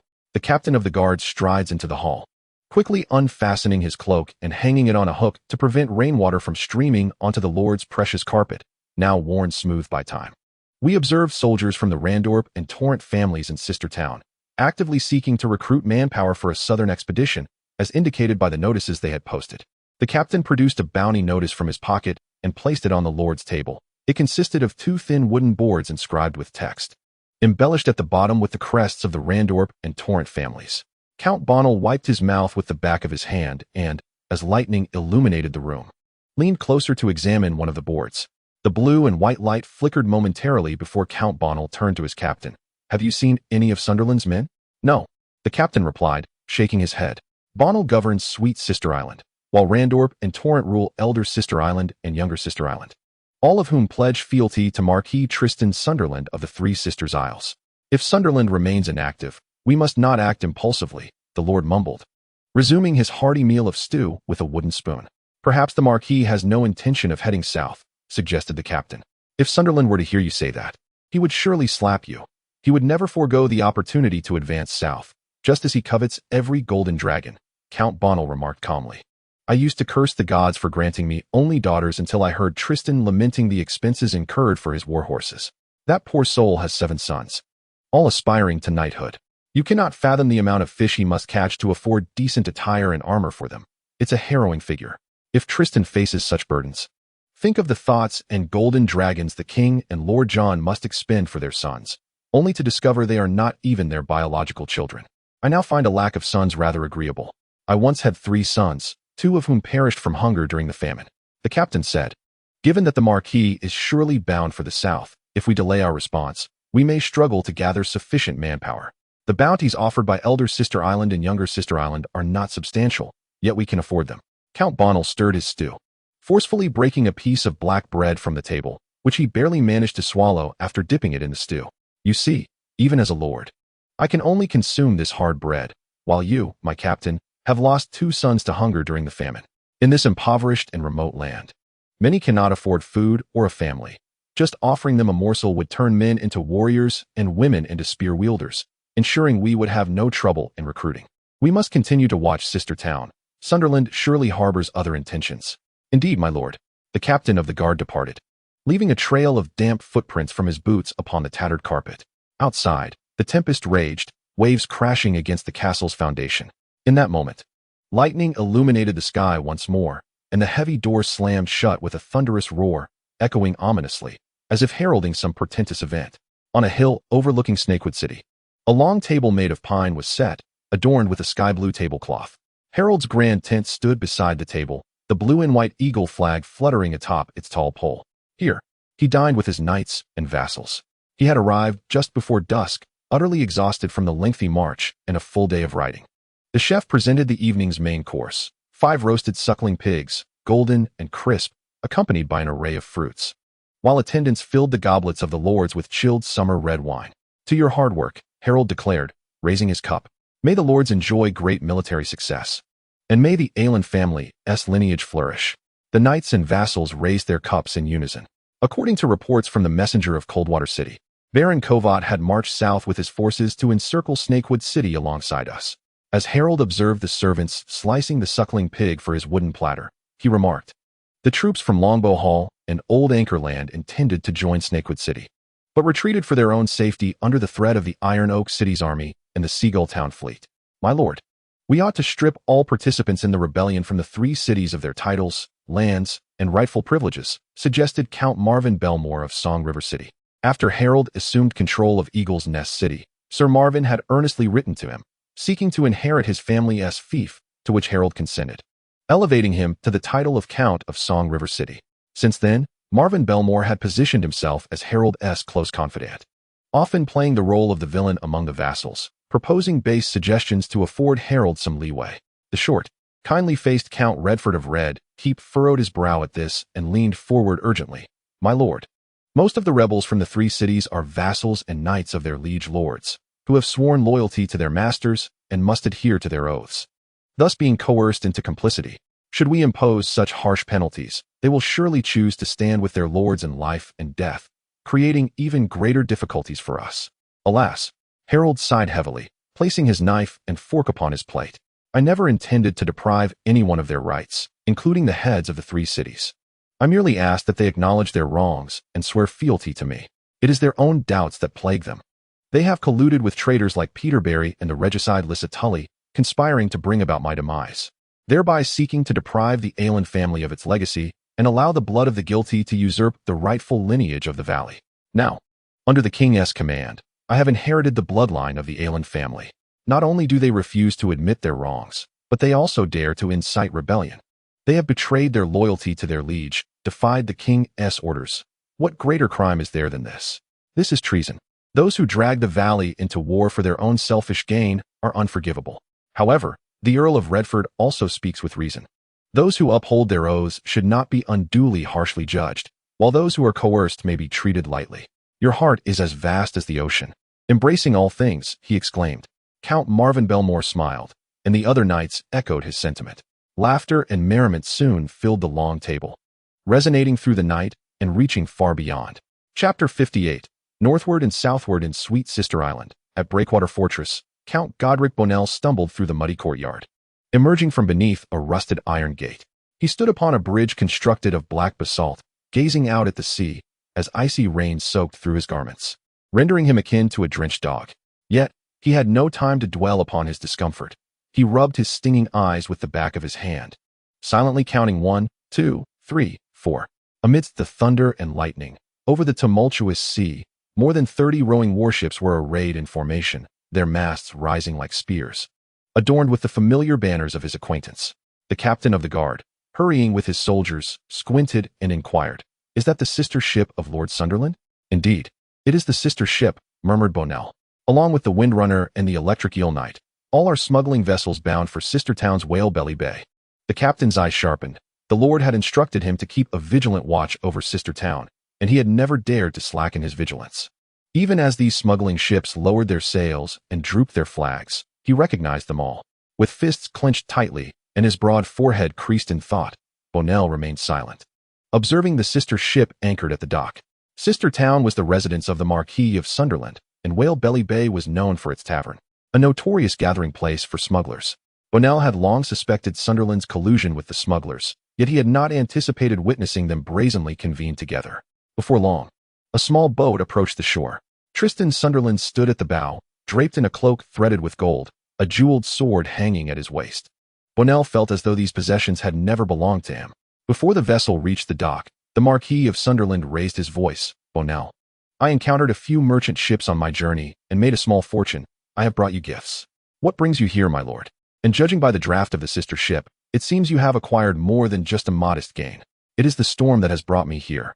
Bestowing upon me mercy and presenting a bounty of spoils, Sunderland laughed heartily. Storm, Bonell repeated the word, as if a man were tenderly calling the name of his beloved. Before the arrival of the Andalusians, the storm was revered among the sister isles, their ancient deities being the goddess of waves and the lord of the skies, whose union would conjure storms. The brilliance of lightning flickered in the dark eyes of Count Bonner as he advanced to greet his liege lord. It seems the storm has bestowed upon me gifts beyond mere spoils of war, but also you. Indeed, I possess significant tidings to share with you. Marquis Sunderland leaped ashore, clasping Bonner's shoulder as they made their way into the wave fortress. The Vale men have begun to rise, and the time for the islanders to march south has arrived. Stannis Baratheon is still fixated on us, Count Bonner reminded him. I know. Marquis Sunderland tightened his grip on Bonner, patting his chest. I understand that this lord of ships has hanged over a dozen of your friends and threatened you, so I can fathom the fear that resides within you. But rest assured, Stannis is preoccupied. His brother, the king, and the father of his queen are embroiled in conflict. He has been commanded to lead the royal fleet to assault Lannisport, the largest city in the Westerlands, where gold is plentiful enough to fill an entire fleet. However, that does not concern us. We shall sail south along Pebble Island and Twin Peaks, first raiding Coldwater, then laying waste to the Southern Vale. Plundering the Southern Vale? Count Bonner inquired, puzzled. Indeed, Marquis Sunderland beamed. The northern nobles of the Vale have raised their banners in rebellion against Harold Aaron's rule. In his haste to quash the insurgents and prove his capability as ruler, he has depleted the southern forces. The entire southern region is now vulnerable, presenting us with a splendid opportunity. What of the fleet from Seagull town? Count Bonner, ever the pragmatist, asked. They have all headed north, Marquis Sunderland replied confidently. Several smuggler friends of mine informed me that they witnessed the Seagull town fleet landing on the Fingers Peninsula, currently facing off against the armies of Longbow Hall and Old Anchor, with the banner of House Royce of Stonehelm displayed prominently. Bonner, consider this. The entire southern Vale is devoid of defenders. We might even seize Eagle's Nest. It is simply inappropriate for that young duke to wield the wealth of House Aaron. The storm has shown you mercy, bringing you to my doorstep, Count Bonner stated. Your arrival is timely. I shall summon the warships and personnel at once. Marquis Sunderland laughed heartily, and the two embraced, vigorously slapping each other's backs in a show of camaraderie. Excellent. Let us march southward. The storm shall grant us all that is winnable, and I assure you every islander will reap great riches. As dawn's light broke, the clarion call of the military echoed, sending chills through the air. Harold's forces emerged like a steel jungle, advancing in disciplined formation from the hills. The foremost ranks of crossbowmen were arranged in 3 lines, their bowstrings taut, arrows swaying at their waists, while the pikemen, arrayed in formation, held massive oak shields between the archers. Behind them marched row upon row of infantry, wielding swords and shields or long axes, pushing wheeled siege hammers forward. Finally, the main contingent comprised approximately 2,000 heavily armored cavalry. 3/4 of the entire army's cavalry gathered here, personally commanded by Harold. The Duke's standard-bearer unfurled the eagle banner, accompanied by the purple and silver emblem of the Belmore family, the red fortress of the Redford family, and the newly established crest of the Royce family from the city of Shinshio, adorned with a runic shield that depicted a black iron gate guarding a white crescent moon. Harold galloped through the ranks, clad in resplendent gilded silver armor, his head unprotected by a helmet, wishing for every soldier to behold his visage. Behind him rode a dozen attendants, also on fine steeds, tasked with racing through the ranks to convey commands. Soon, the walls of Serpentwood City came into clear view, with the black banner of the Linley family, embroidered with green serpents, fluttering about the battlements. The military horn sounded again, prompting Harold's forces to halt, to which the trumpets of Serpentwood City responded, reverberating with defiance. Archers readied themselves. As the call faded, orders rang out, under the protection of the shield-bearing pikemen. The infantry bowmen advanced. A thunderous shout erupted, loose. The archers unleashed a hail of arrows upon the city walls. Before the inhabitants could react, the arrows rained down upon them like hail. Many struck and fell. Fire! Fire! Counterattack immediately. Amidst the wails of the city, shouts echoed. Yet the second wave of assault from outside struck swiftly, turning cries of defiance into lamentations. Cover! Breach the gates. Harold brandished his whip, issuing a booming command, his voice carrying weight on the battlefield. Ahead, infantrymen wielding swords, shields, and long axes pushed forth a wheeled battering ram, covered with fire-resistant beast skins and shielded by turtle shields, crossing the moats that had been filled days prior, steadily advancing towards the city gates. At that moment, all eyes on the battlefield were fixed upon it. The city fell, and blood flowed within, while outside, blood was shed in vain. The battering ram, cumbersome and slow, was pushed desperately by the soldiers hidden beneath the wood and beast skins, straining against it to set the wheels in motion. Meanwhile, arrows and crossbow bolts quickly transformed this great target into a wooden porcupine. The damp beast skins served as effective cover, extinguishing the fire arrows upon contact. Only the bolts from the ballista could deeply pierce the beast skins, causing minimal damage, while stones from the catapults ricocheted off the turtle shield atop the ram, leaving only shallow dents. The craftsmen who constructed the battering ram informed Harold that a heavy trebuchet might be capable of demolishing it. Yet Serpentwood City evidently lacked the means to erect such colossal siege engines as those found in the capital. Outside, the infantry bowmen sheltered behind their oak shields, loosing arrows to cover its advance. Any head that dared to appear from the ramparts would be met with a barrage of arrows. Thus, the battering ram inched forward, yard by yard, trembling as it rolled across the battlefield, drawing closer to the city gates. Before long, the battering ram had arrived. The soldiers cried out, inciting waves of exuberant cheers. It was the pitch barrels. As the battering ram positioned itself before the city gate, for massive oak barrels were rolled atop the gate. Shoot them down. A hail of arrows whistled through the air, and Harold observed several soldiers fall, 3 barrels toppling into the interior of the city walls, while 1 barrel remained under the push of the defenders towards the battlements. Suddenly, a resounding thud echoed, followed by a louder crash and the splintering of wood. Both sides of soldiers held their breath. As shouts and cheers erupted simultaneously, the pitch barrels landed several feet away from the battering ram. Do not cease, bring forth more, roared the defenders atop the walls. Breach the gate, the soldiers within the ram shouted. The terror of death shattered the limits of their physical strength.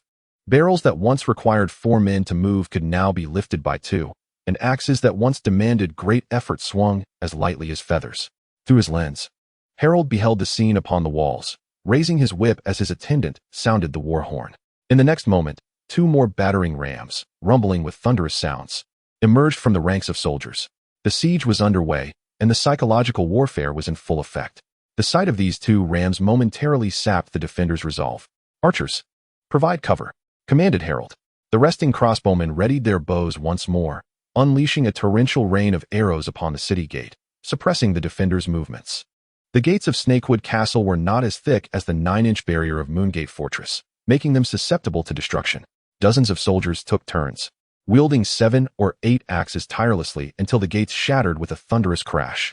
Sound the signal for war, Harold instructed his attendant.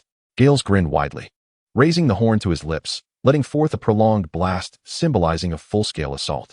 Other horns joined in, creating a resonance so powerful that it drowned out all other sounds. For Lord Harold, for the Aelin family, a battalion of well-prepared heavy infantry, led by the Knight Edwin Pollock of Heartstar City, surged forth with a battle cry. Unfazed by the long pikes awaiting them within the gate, they brandished their great swords and axes, cleaving through the spearheads as they charged inside. The defenders of Snakewood Castle staggered to evade this monstrous force, their shield wall crumbling under the onslaught. Following closely, the sword and shield infantry surged forward, with the pikemen trailing behind, as the enemy retreated, ultimately conceding the city gate. The tide of war began to shift throughout the castle, while crows circled eagerly overhead. The oars beat against the sea. The ship's bow cleaving through the surging blue waters, the blue-green waves unfurling a banner adorned with the embroidered heads of 3 dark-haired women. This was the sister ship of the Sunderland family, trailed closely by Sweet Sister, Long Sister, and Miss Sister, while smaller vessels lagged behind, forming an uneven line extending for several miles. Gazing at the distant sails, Tristan Sunderland felt a surge of spirited determination. As long as this fleet can return with half of its ships fully laden, even if he were to father 7 sons, every one of them would be entitled to be a knight. Coldwater City, situated at the mouth of a river to the west of the Five-Finger Peninsula, is the stronghold of Baron Cowett, a lesser noble loyal to the Royce family of Stonehold. I have spotted the green waters, the lookout informed Sunderland. Lower the sails, row. Relay the orders. The Long Sister and the Miss shall break the passage to the sea, while the remaining vessels follow the sister into the river. As Sunderland issued commands, he donned a black iron helmet. Tristan, the islanders shouted in unison, Sunderland, king of the 3 sister isles. Once we have plundered Coldwater City, they will chant your name even louder than now, the first mate remarked. It shall indeed be so. I shall lead you back to freedom. For only the Sunderland family is fit to rule the islanders. Sunderland stretched out his arms as if embracing the rolling waves. Tristan, Tristan, the shouts surged forth, growing ever louder until they erupted into a roar. Tristan, king of the islanders. The sister turned around the bend of the river, crashing violently against the stony shore. Sunderland leaped over the ship's railing, landing in the shallow waters, his gold-embroidered cloak billowing behind him. The islanders followed closely, gripping their swords, spears, and axes. Yet 9 out of 10 wore no armor, and the one remaining donned only patched leather. Coldwater City stands open to us, just as in ancient times. Sunderland roared, follow me, vanquish the Vale folk. Today, victory and riches belong to us. Slay the Vale folk. The islanders rallied from all sides, roaring in response. Within an hour, most of the ships had arrived, and increasingly more islanders surged onto the stony beach, nearly filling the entire expanse, extending to the limits of visibility. A dark mass of countless souls. 2 millennia have passed, and the raiders have returned. Coldwater City is small yet formidable, with thick stone walls and 2 towering watchtowers at its gates. As the guards atop the towers beheld the fleet's oars thrashing through the waters, they immediately sounded the alarm. Enemy assault. Raiders. Raiders. 2,000 years have elapsed, yet the coastal inhabitants still pass down tales of the raiders, adhering to ancient traditions. Remaining vigilant, upon sighting unfamiliar vessels, they swiftly raised the alarm. Fishermen, upon hearing the tolling of the bell, dropped their nets and paddles, seizing swords and axes. The Lord burst forth from the castle, accompanied by knights and soldiers. As the Duke anticipated, the islanders have indeed descended, murmured Baron Cowett. Thus, my lord summoned us to Serpentwood City and commanded us to return post-haste. A knight sheepishly grinned. I had previously voiced my complaints about my lord. So had I. Baron Cowett replied. I, like you, fail to fathom my lord's intentions, but now that the raiders have come, we shall act upon his directives. At your command. The knights responded. Chapter 60. Fire and sword. The marauders drew ever closer to the town of Coldwater, which lay in an eerie silence, the tolling of bells having ceased. Soldiers armed with spears and shields paced the walls, seemingly oblivious to the impending threat. What could be amiss? Tristan Sunderland inquired of those around him, yet no one responded. As the marauders busied themselves with their observations of the castle, a thunderous sound of galloping hooves suddenly erupted in the distance, rapidly approaching. The crowd fell silent, the air thick with tension, as the deep, resonant call of a war horn echoed ominously throughout the land. Sunderland's heart raced as he turned to gaze toward the southern ridge, where a host of cavalry emerged from the shadows of the dense forest. They formed an endless line, surging forth as if propelled by the very trees themselves, charging down the hill. Blinking in disbelief, Sunderland snapped to attention and bellowed with a hoarse voice, retreat. Run. For Lord Harold. Clad in silver armor adorned with bronze runes, a knight shouted, his shield gleaming with orange-hued sigils under the bright sun. Harold's forces, now reduced to a mere quarter, approximately 800 knights and cavalry, stood ready at that moment. Under the command of Sir Robert Royce, they advanced with a terrifying momentum, akin to a landslide, the earth trembling beneath their feet. Gods are with us. The battle cry surged forth, and the power of the 7-pointed star surged into the descendants of the Undulls, imbuing them with an indomitable will.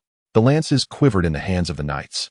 The air vibrated with the thunder of hooves, as if the heavens themselves roared on earth, proclaiming, the gods are with you. Forward, slay the enemy. The cavalry crouched low upon their steeds, lowering their lances as they charged. In an instant, the islanders of the sister isles fell like crops before a tempest, unable to withstand the overwhelming onslaught of the Valley Knights. The primal instinct for survival compelled them to turn and resist the cavalry. Yet no amount of bravery could spare them from annihilation and death. What alternative existed? On one side stood the fully armored knights and well-equipped cavalry, their steeds likewise clad in protective gear, while on the other, the islanders bore only light leather armor. Despite their numerical superiority, the islanders found their efforts futile against the valley warriors. Their blows merely glanced off the iron armor as if striking against a fortress wall. Meanwhile, the valley cavalry pierced their foes' chests with lances, severed heads with swords, and trampled the fallen into a gruesome paste beneath their hoofs. In scarcely any time at all, the majority of islanders were slaughtered, and the ground before Coldwater became a grim mound of corpses. The remaining marauders left behind a trail of hundreds of corpses as they retreated toward the riverbank, each step and every passing minute costing them a river of blood. The banner of Marquis Sunderland was lost, along with his cloak. His black helmet was cleaved by a sword, and his shoulder plate and chain mail were stained with blood, some of it his own, some that of his men, but not a single drop from the enemy. He had thought that safety awaited him upon reaching the ship, but as he stood on the deck, the light in his eyes was swiftly extinguished. A grand sailing vessel emerged at the mouth of the sea, its orange-hued rune-embellished flag fluttering in the wind, while its sails resembled a burning tower, emblazoned against a vividly crimson backdrop. Sunderland recognized it, the memory vivid, the flagship of the Seagull town fleet, the Seagull, a colossal battleship powered by 300 oars. This massive vessel appeared suddenly, crashing through the waves and violently colliding with the side of the Long Sister, its force so great that it split the ship in two. Even more fearsome was the sight of catapults and gigantic crossbows mounted on the ship. Burning barrels of pitch flew from both the bow and stern like fiery orange birds, trailing long tails of flame as they struck the Missy, exploding upon impact and showering sparks everywhere. The flames blazed fiercely, and as the crew desperately attempted to extinguish the fire, an arrow, fully a yard long, shot from the Seagull, pinning them to the deck. At this juncture, all that Marquis Sunderland could do was pray for fortune to favor him. Unfortunately, the day was calm, and the storm had long since passed.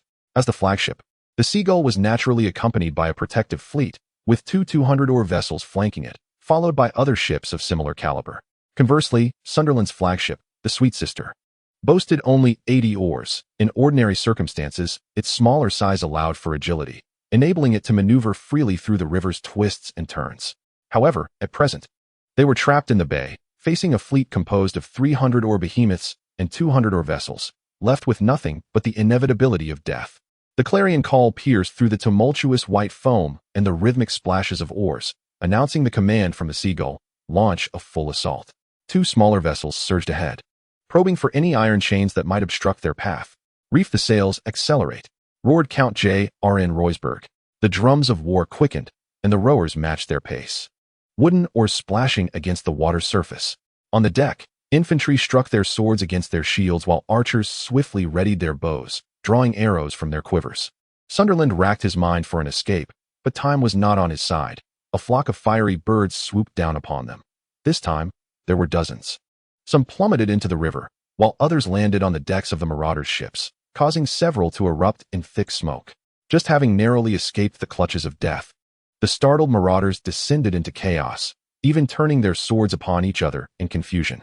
Immediately following, a second wave of assault ensued, featuring not only fiery birds, but also a torrential downpour of arrows. Retreat, commanded Sunderland. The sister ship deftly maneuvered its oars, forcefully colliding with the small vessel behind them as it began to withdraw. Before they could retreat a significant distance, the Sweet Sister was shattered before their eyes. A throng of individuals plunging into the river, their wails echoing in the ears of the onlookers. Amidst the engulfing darkness of smoke and flames, Sunderland suddenly glimpsed the silhouette of a colossal ship, relentlessly sinking damaged pirate vessels as it barreled directly toward him. Hard to port, Sunderland shouted at the top of his lungs. Yet, in that fleeting moment, it was too late. The Sweet Sister was instantly torn asunder by the massive warship, akin to a barrel of wine crashing to the ground, bursting apart with splinters flying and liquid splattering everywhere. Subsequently, the deck beneath Sunderland's feet seemed to vanish, as the river surged against his face, flooding his nostrils and mouth.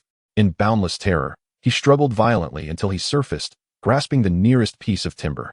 Before his eyes, the pirate ships had vanished, leaving only the charred remnants of wreckage sinking in flames.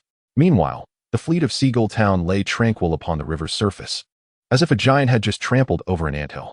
The hot wind lashed against Sunderland's face, and he finally comprehended the devastation wrought upon the sister islands by fire and sword, and the historical disgrace known as the Rape of the Sisters. Chapter 61. A terrible thing, my ship. The hoarse cry of Tristan Sunderland erupted from his throat. It is destroyed, along with my vessel. Count Godric Bonnel clung to a piece of wood drifting by, then shouted toward a knight on the distant riverbank. I surrender, Sir Knight. I yield to you. Soon, Bonnel and Sunderland were retrieved by a small boat. A troop of cavalry dragged them along the blood-soaked path, paved with corpses, passing through an oak door studded with iron, and entering the hall of Coldwater City. Everything is under Lord Harold's control. They overheard the bronze-helmeted Yorn inform Baron Covart. How does the Lord intend to deal with these captured marauders? Surrender or death? Earl Yorn quietly confided to his vassals. Lord Harold still requires the islanders to fight for him. Those born in hardship and tempered by iron and blood make the finest warriors. Snakewood City has been personally conquered by Lord Harold, and he has appointed you as the guardian of the Sister Islands. Is the next target Longbow Hall, an old anchor point? No, Earl Yorn replied with a smile, shaking his head. The old Earl of Longbow Hall has succumbed to poison, and his heir has claimed that his father committed suicide in shame, bringing the corpse to the Eagle Banner to kneel in submission, while his younger brother secretly wrote to me, accusing his elder sibling of fratricide. The soldiers of the Malco family in Old Anchor suffered severe losses under the assault of the fleet's trebuchets. The hired knights, denied their rightful gold, seized the cover of night to capture the city, binding Count Malco to surrender. Baron Covart stood in stunned silence, momentarily at a loss for words, before finally exclaiming with joy, "Long may Lord Harold thrive."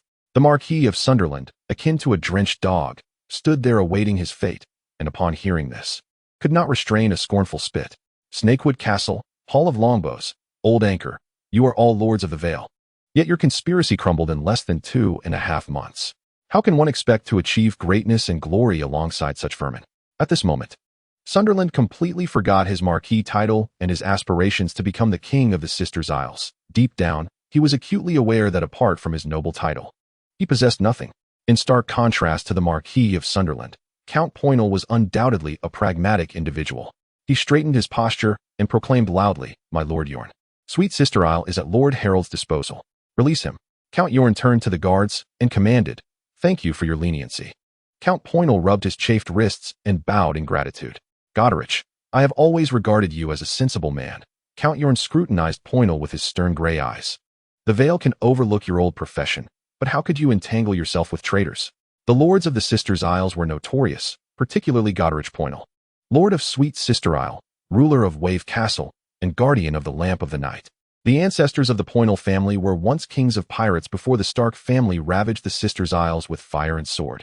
Since their subjugation to the Vale, their piratical ways had been extinguished, and he sought new means of plunder. The lighthouses constructed along the coast of the Sisters' Isles, originally intended to warn of shallows, reefs, and rocks to guide safe passage, were illicitly exploited by Poinel. On stormy nights shrouded in thick fog, he deliberately employed erroneous signals to lure ships onto the rocks, leading them to their doom. "It seems, Lord Godrich, that you have lost your tongue." Noting Poinel's silence, Count Yorn slowly continued, "It is said that you bear only daughters, and your daughters bear only daughters. If this is true, I pity them. Some in this world bear sons, others daughters. It is inescapable. Only the cursed would face such a fate as yours." At last, Count Poinel spoke, his dark eyes remarkably calm. "Whether by birth or divine curse, I often curse them as well. My lord, my profession, and today's plight, all serve the purpose of survival. My scholar informs me that history tells of the Northerners bringing fire and sword, slaughtering the pirates of the Isle. I concede we deserved it. But what of the fire? My bachelor is rather reluctant to disclose to me that they continue to incinerate forests and fields, rendering the already barren archipelago even more desolate. We are unable to cultivate grains, devoid of bread, and can only persist in our plundering. This is indeed the most dreadful reality, is it not? Lord Harold has uttered sentiments akin to yours." Count Yorn stroked his chin and remarked that the most terrifying aspect is not the firearms or swords, but the hunger of the impoverished. Throughout the protracted summer, the most harrowing occurrence was not the death of any noble nor royal scandals, nor the wars erupting beyond the canyons, but the disheartening truth that after so many years, farmers still possessed no stored grain.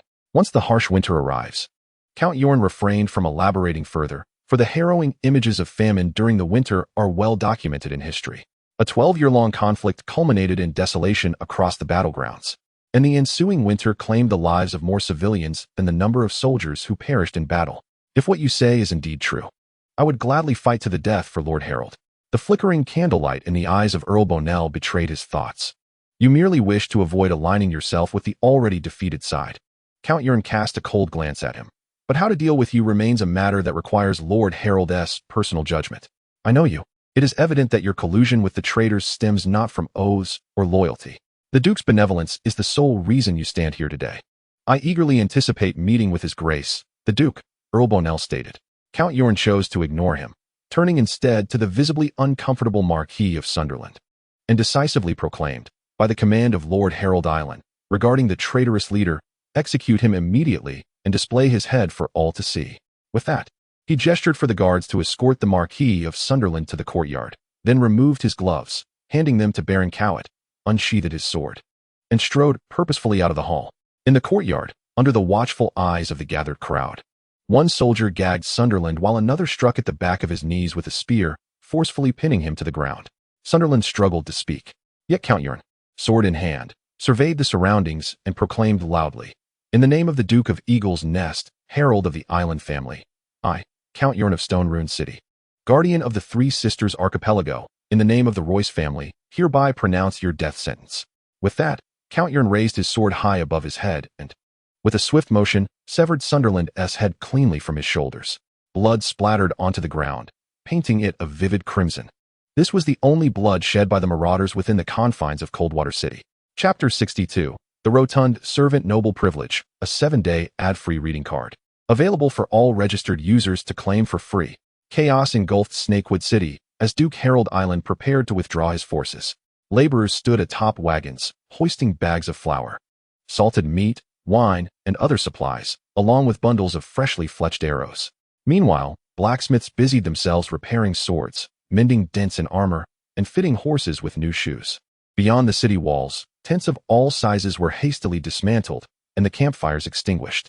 The neighing of horses, the oaths of soldiers, and the bickering of camp followers and merchants filled the air, amplifying the triumphant spirit as they prepared for their return home. As the first light of dawn bathed the battlements in a golden hue, Harold departed from the city of Serpentwood. His warhorse was adorned with a cloak of sky-blue scales, donned with a silver-plated neck guard and headpiece. Harold himself was clad in exquisite steel armor, embellished with gold and silver, and draped in an opulent cloak with silver trimmings.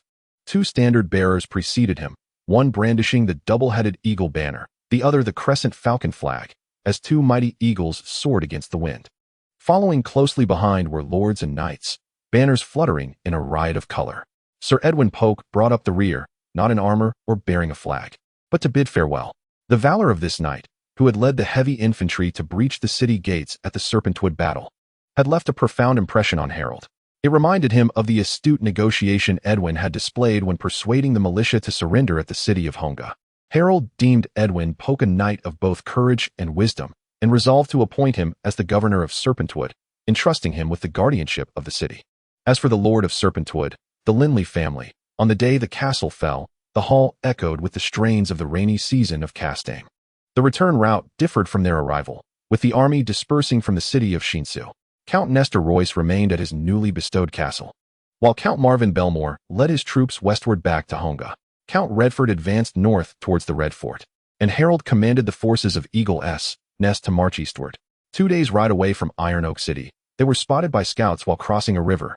Upon seeing the shattered wheel emblem of the Weevood family, Harold's emotions became a tumultuous mix, a sense of nostalgia and trepidation as he approached home. "My Lord Duke," exclaimed the scout captain, his face alight with joy as he hastily dismounted and knelt before Harold.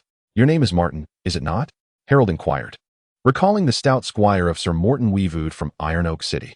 "Indeed, my lord, I am humbled that you remember my name," Martin replied, puffing out his chest with pride and glancing at his fellow soldiers.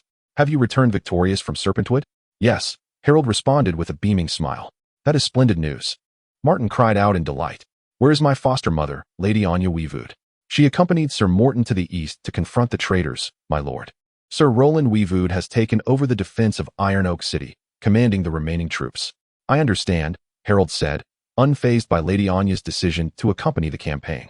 It was clear that the elderly lady harbored concerns about her eldest son leading the forces alone, fearing he might jeopardize their cause. Sir Roland Weevood, the son of Sir Morton and thus Lady Anya's grandson, was 8 years Harold's senior. Take us to Sir Roland, Harold commanded. After the Grand Army crossed the river, they did not linger and immediately set forth towards the Iron Oak City.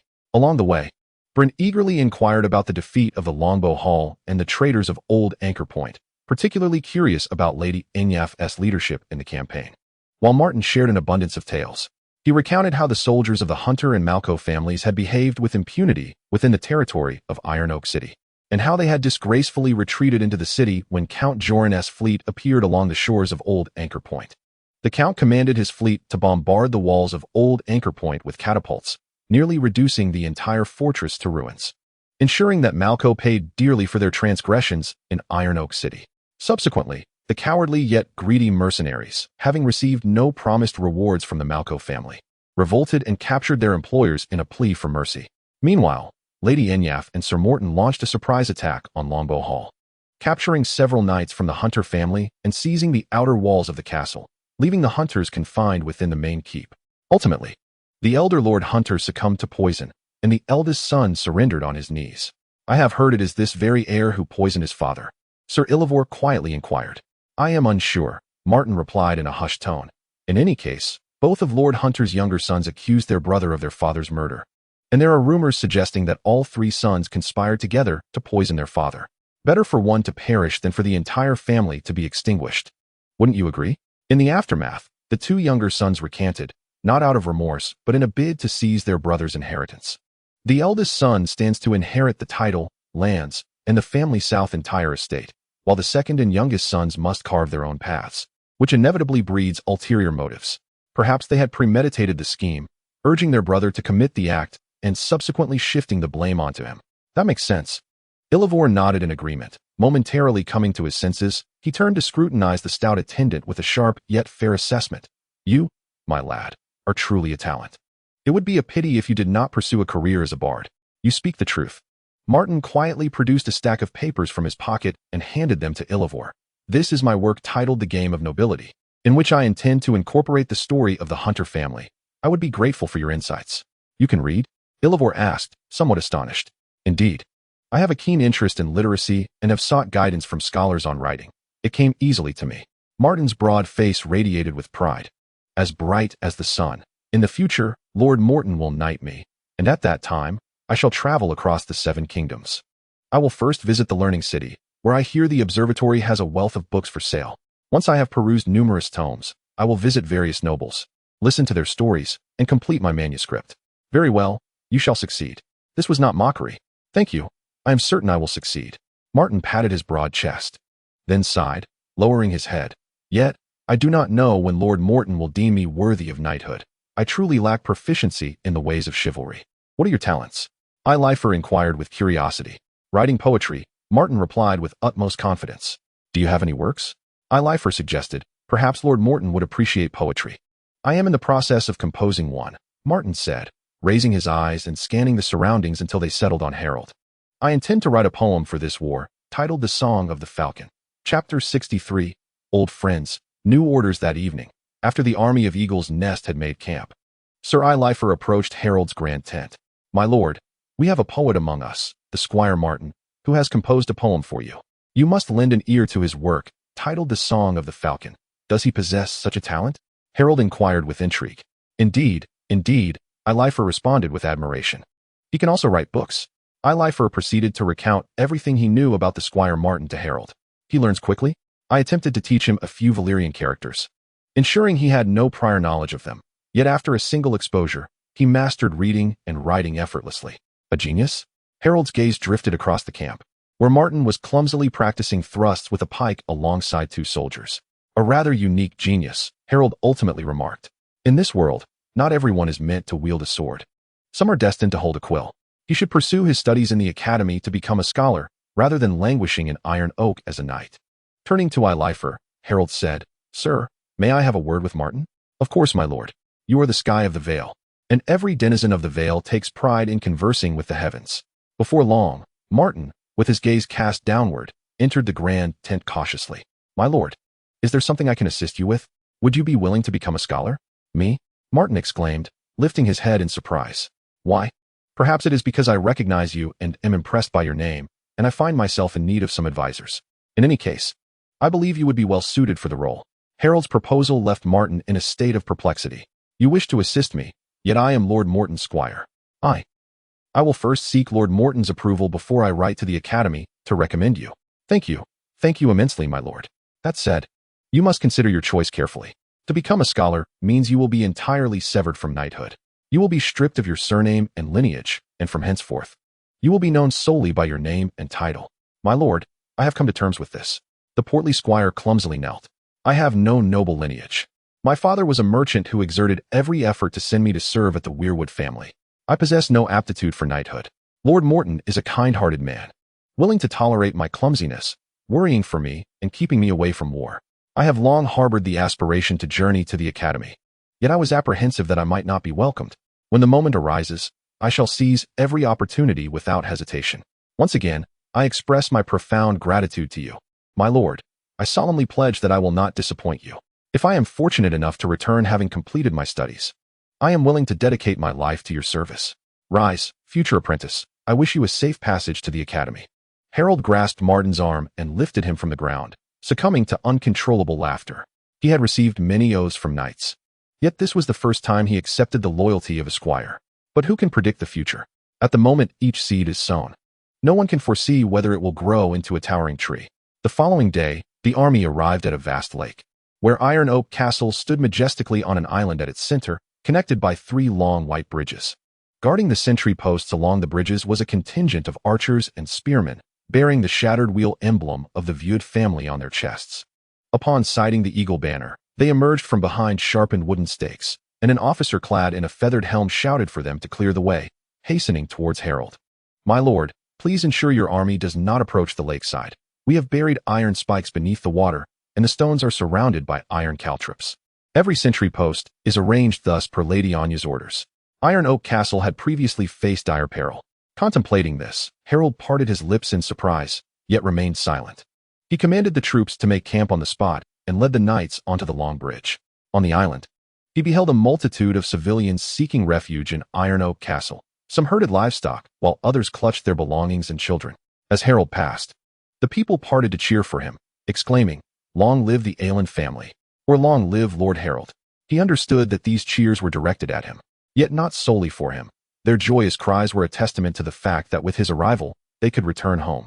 Slowly traversing the refugee camp, he observed the gates of Iron Oak Castle swinging open, the familiar banner of the Viewed family, the green field with the shattered wheel, fluttering in the breeze. He urged his horse forward, galloping towards the gates, where 3 figures on horseback approached him, the leader calling out, Harry, my Lord Aelin, welcome home. Do you still remember the way back?" Sir Roland Viewed emerged from the castle on horseback to greet him, accompanied by 2 other members of the Viewed family, Lady Anya's young son, Willis, and his uncle, Sir Ely. Willis, possessing a thick mane of brown hair and the characteristic flat nose of his lineage, was of the same age as Harold, having been nurtured on the same milk. He was hesitant to speak due to his stutter, yet his expression revealed his excitement. Sir Ely, a few years older than Lady Anya, was silver-haired and adorned with age spots. He had married Lady Aelin, sister to Duke John Aelin, and together they had 8 daughters and 1 son. Alas, their youngest son had perished, and 2 daughters succumbed to smallpox, leaving 6 daughters to reach adulthood. The youngest daughter, the 6th girl, wed a wealthy knight loyal to the Wood family, and bore a son named Harold. Roland, draped in a green cloak adorned with a wheel emblem, appeared to have neglected his beard since the onset of war, as his brown facial hair had grown thick upon his chin. "Harry, how delightful it is to see you return safely. We were genuinely concerned for your well-being when we heard you personally led the troops north. Now that both the Hunt and Malco families have surrendered, do stay at home for a few days longer. I have no desire to return to Eagle's Nest so soon." Harold responded with a cheerful smile, then rode closer to Sir Ely, grasping the frail hands of the elderly gentleman tightly. "How fares your health?" "It fluctuates, at times better, at times worse," Sir Ely replied, shaking his head. "Do not charge into battle yourself. You have many knights at your disposal. Otherwise, I dread how to explain this to your mother. I cannot allow you to see her so soon." Harold protested, Strangers are already waiting at my door, unwilling to depart. Sir Ely shook his head once more. Given the current situation, the Wood family can offer you little assistance. You must exercise utmost caution henceforth. I shall, Harold assured him. Roland signaled to a servant to escort Sir Ely back to rest, then leaned closer to Harold and whispered, "You have not returned to Eagle's Nest. So you may be unaware of this development. The King's Raven has proclaimed to the Seven Kingdoms, openly declaring the Lannisters as traitors, and he intends to lead his forces into the west." Chapter 64. Shared fate. The sunrise over King's Landing bathed the eastern sky in golden hues. Eddard Stark rested his hands upon the ornately carved balustrade of the Hand's Tower, gazing down at the bustling courtyard below. Since the quarrel with Robert at Maegor's Holdfast, when he relinquished the badge of Hand, Eddard felt no sense of relief. Instead, a looming sense of impending storm weighed heavily upon him. Nevertheless, he had made arrangements to depart from this place and had organized for his wife and daughters to board a merchant ship bound for White Harbor in 3 days. The dire wolf belonged in the icy lands, for he could not acclimatize to the southern heat. In the courtyard below, Lady Catelyn Stark busily directed servants as they packed their belongings, her urgency surpassing that of her melancholic husband. The ravens from Winterfell had delivered joyous news. Her injured son Bran had awakened from his slumber. Truth be told, she regretted persuading her husband to come to King's Landing as Hand. It had become evident that Eddard was correct. The direwolf should not have ventured south. King's Landing was far too intricate. She remained unable to discern anyone or the rapidly shifting circumstances, leaving her with the singular task of safeguarding her family. "What of my daughters?" Catelyn anxiously inquired of the steward. "My lady, Arya is training in swordplay. Her instructor may not accompany her back to Winterfell. As for Sansa," the steward hesitated. "Since Lord Eddard brought news of the king's desire to execute Joffrey, she has not left her chamber, quietly praying for him." "Very well," she replied. Catelyn sighed and remarked, "Regardless, I simply hope they remain safe." With that, she set aside her own concerns and hastened upstairs. "Ned, we must converse with our daughters. Particularly Sansa," Catelyn declared as she pushed open the door to the study. "What is the matter with Sansa?" Ed questioned, perplexed. "She believes Joffrey to be her Prince Charming." A shadow of sorrow crossed Catelyn's face, as if she were recalling some unpleasant memories. "Just as I felt when I learned I was to wed your brother, Brandon Stark. I thought he would be my steadfast knight. When I discovered the Mad King had captured him, I prayed day and night to the gods, hoping he would spare him. Robert is not the Mad King.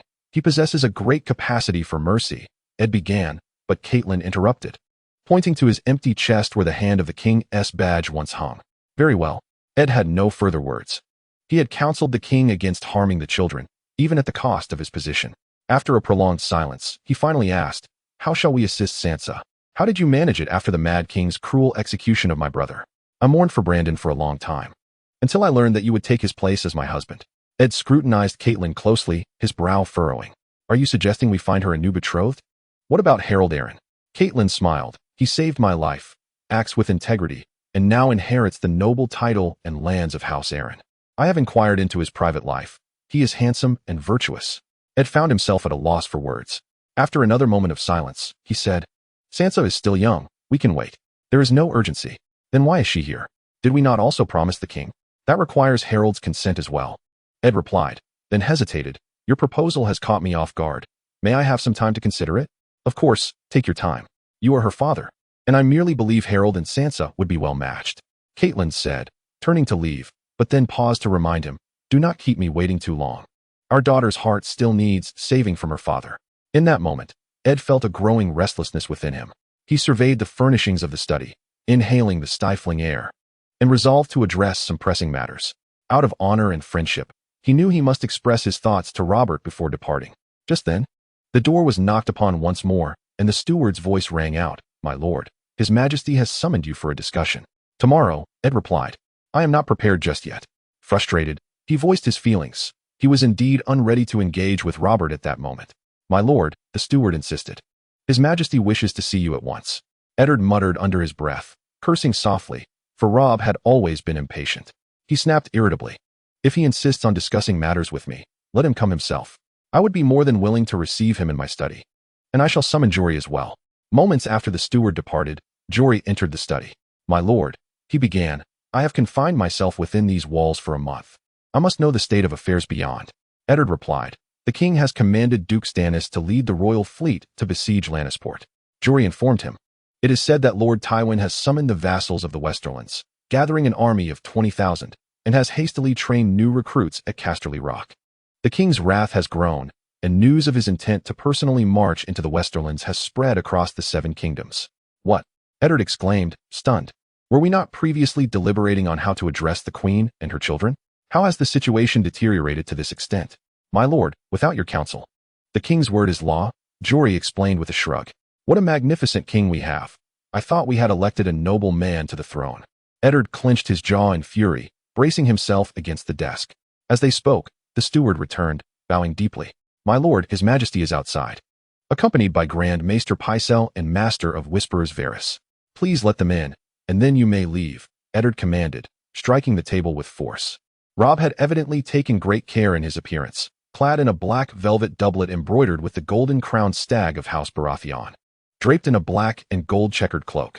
Remarkably, he bore no scent of wine or women, while Pycelle and Varys followed him, hands clasped behind their backs, exuding an air of calm.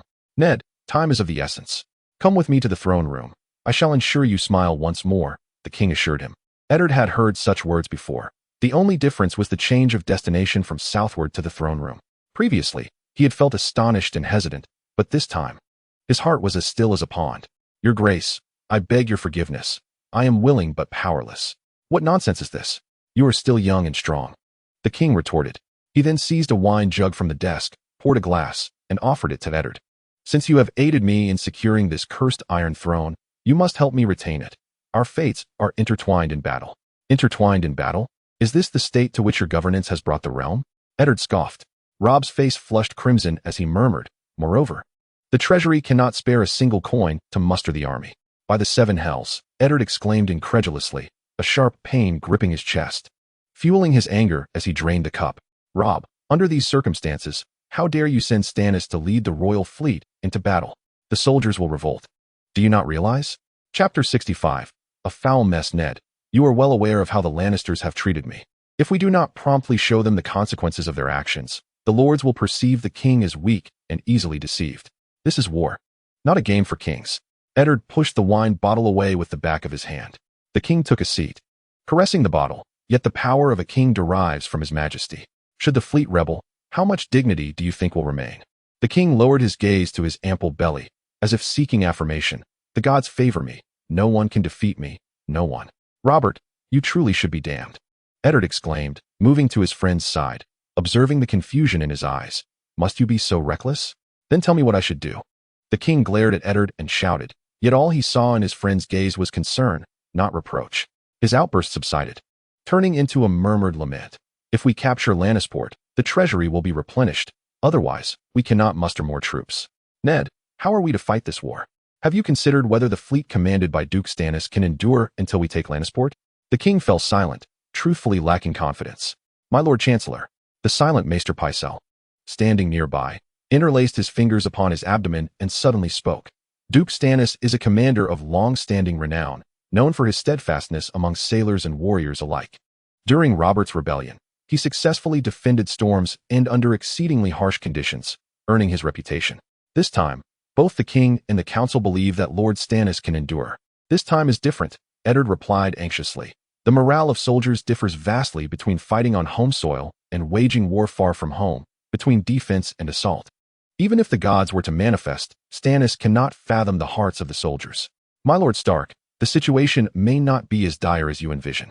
Maester Pycelle gestured confidently with his hands. I have consulted numerous texts. Lannisport, being near the Iron Islands, has historically suffered frequent raids, having been razed to the ground thrice and pillaged over 20 times. The most recent assaults occurred during the Dance of the Dragons and the Blackfire Rebellion, particularly the former, when the Iron Islands launched an offensive into the Westerlands, plundering vast wealth from Lannisport and burning the Lannister fleet. Should Lord Stannis achieve such a resounding victory, the treasury would no longer be empty, and the Lannisters would undoubtedly kneel in submission. Out of courtesy, Eddard Stark patiently listened to this lengthy discourse, yet did not respond to Pycelle. Instead, he faced the king. Your Majesty, I must return to Winterfell at once to summon the bannermen of the North. I forbid you to leave. Robert tossed aside the wine cup, rising to retrieve a silver hand badge from the pocket of his cloak. Throwing it onto the table, take it. This is yours, whether you like it or not. In any case, you are my damned hand. Allowing me to return to the north would serve a greater purpose than my presence here in King's Landing.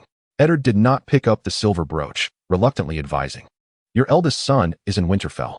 Robert articulated his proposed plan, which startled Eddard, but Robb is merely 15.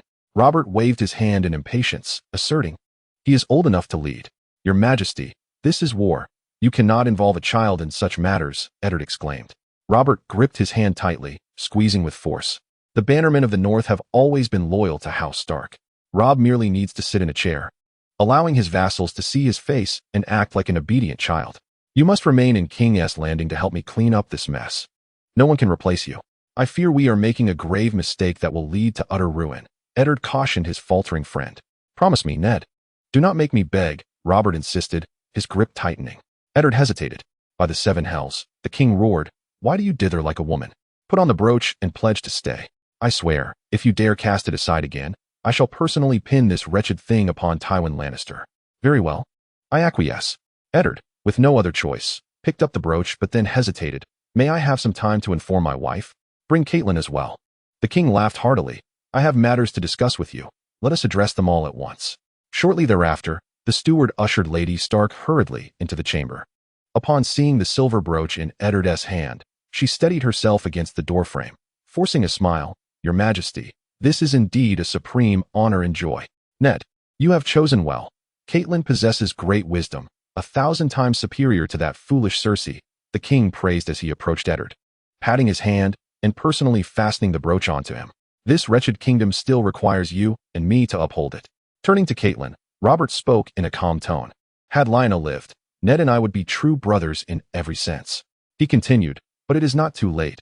I have a son, not those two golden-haired bastards, but the boy raised in Storm's End, named Edric, who resembles me almost perfectly. His mother hails from the noble Florent family, a powerful and ancient house, and I intend to legitimize him as my heir. My Edric and your Sansa shall unite our houses, much like Lyanna and I once did. Catelyn's nails dug deep into her palms as she cast a pleading glance at Eddard, hoping he would refuse. You intend to legitimize a bastard? Eddard gasped in astonishment. My Lord Stark, the king must designate an heir. The Grand Maester Pycelle interjected, stating that the period of vacancy is exceedingly perilous, especially during times of war, necessitating the establishment of a stable governing environment. The Master of Whisperers, Varys, cast a glance at the bearded Grand Maester, who spoke with fervor, squinting his eyes but remaining silent. Eddard Stark noticed the look exchanged between his wife and Varys, and though he had little time to ponder, he resolutely made a decision. The bond between us need not be embellished further. At this juncture, the support of the Lords of the Seven Kingdoms is paramount. I intend to betroth Sansa to the Guardian of the East, Lord Harold Hardying of the Eyrie. Catelyn will escort our daughter to the Vale to negotiate the marriage on my behalf. Upon hearing this, Robert furrowed his brow, remaining silent for a considerable time under the anxious gaze of the Stark couple, before bursting into hearty laughter. Thank the gods above, you have not disappointed me. At such a critical moment, you have managed to maintain such clarity of thought. You, I, and the Arryns are forever intertwined. Harold shall succeed Jon and lead his house to join our cause. You have rekindled my confidence. I, Robert Baratheon, am invincible. Thus saying, he did not afford Eddard the opportunity to speak. Joyfully clasping the Chancellor's shoulder and striding towards the door, we must convene an audience immediately to discuss the impending military campaign against the Lannisters. Chapter 66. Identities: The Noble Privilege, a 7-day ad-free reading card, is available for all registered users free of charge. The thunderous sound of hooves roused Eddard Stark from a brief slumber as the gray dawn light streamed through the window into the chamber. Gently, he moved his wife's hand from his shoulder, quietly rising to approach the window and gaze down at the square below. Fully armed and clad in golden cloaks, the city guard was engaged in their routine morning drills. They brandished swords in combat or rode horses to strike down straw dummies. Eddard observed Ser Balon Swan galloping across the muddy ground, raising his lance to pierce the head of a dummy. The cloth tore apart, straw flew, and the guards in golden robes cheered exuberantly nearby. The fearless Balon remained as formidable as ever, bringing great comfort to the Chancellor. At the previous audience, it was he who had recommended this captain of the Kingsguard to command the city guard. Trustworthy individuals near the king are few.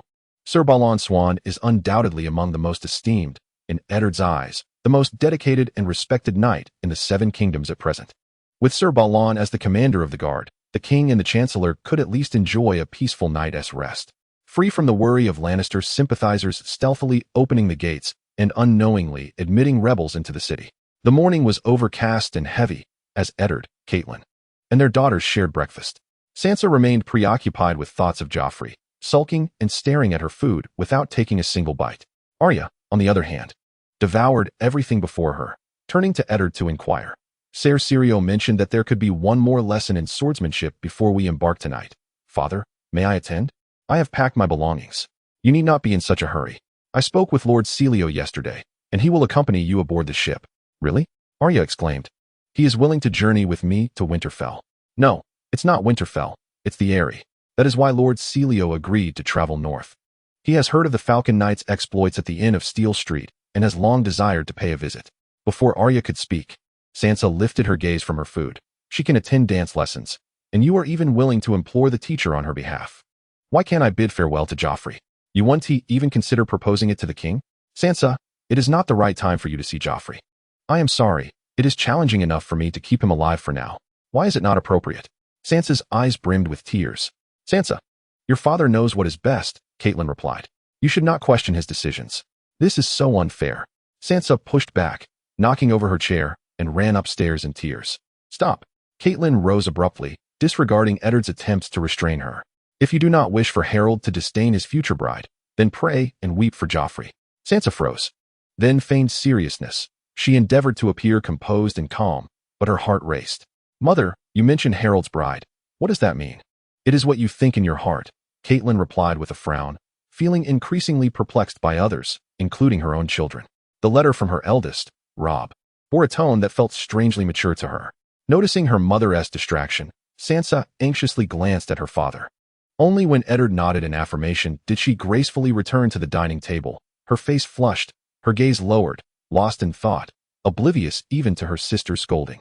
Arya, noticing her sister's silence, scoffed and turned to Eddard, asking, is it true that the Falcon Knight's swordsmanship is the strongest in the world, as Master Celio claims? It should be, Eddard responded, somewhat uncertain.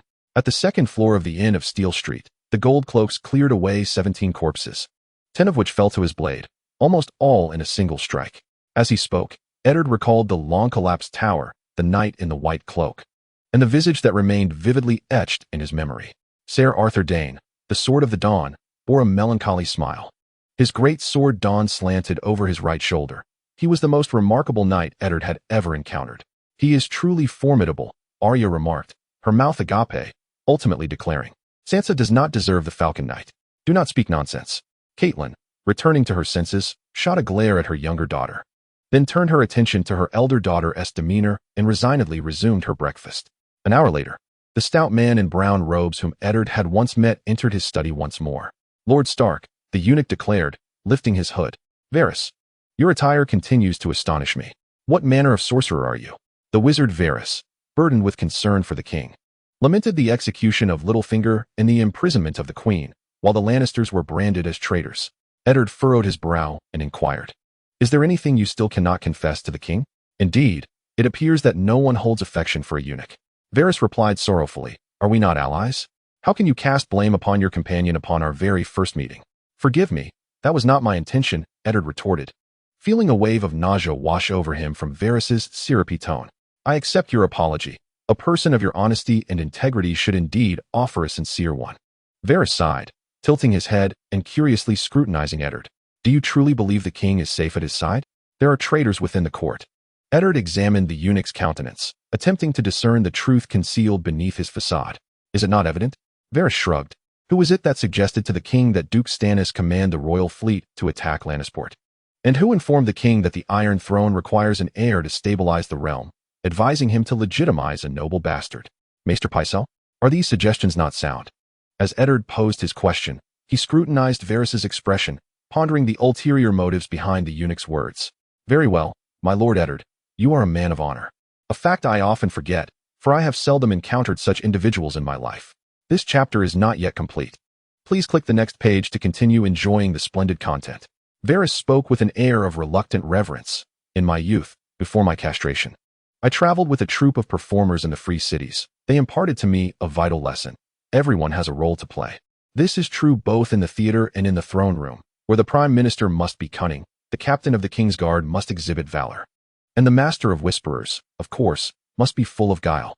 In matters of blade and gun, you and the king could extinguish me as effortlessly as one would crush a spider, but when it comes to schemes and machinations, I possess a clearer vision than you. What role do you believe Maester Pycelle plays in this performance? The learned advisor, perhaps? Eddard replied dazedly. Indeed, Varys scoffed. When Lord Jon discovered the secret of the noble houses, this so-called advisor maintained a deafening silence regarding Queen Cersei. When Lord Jon was poisoned, this learned advisor failed to uncover any issues, ultimately leading to the prime minister's untimely demise.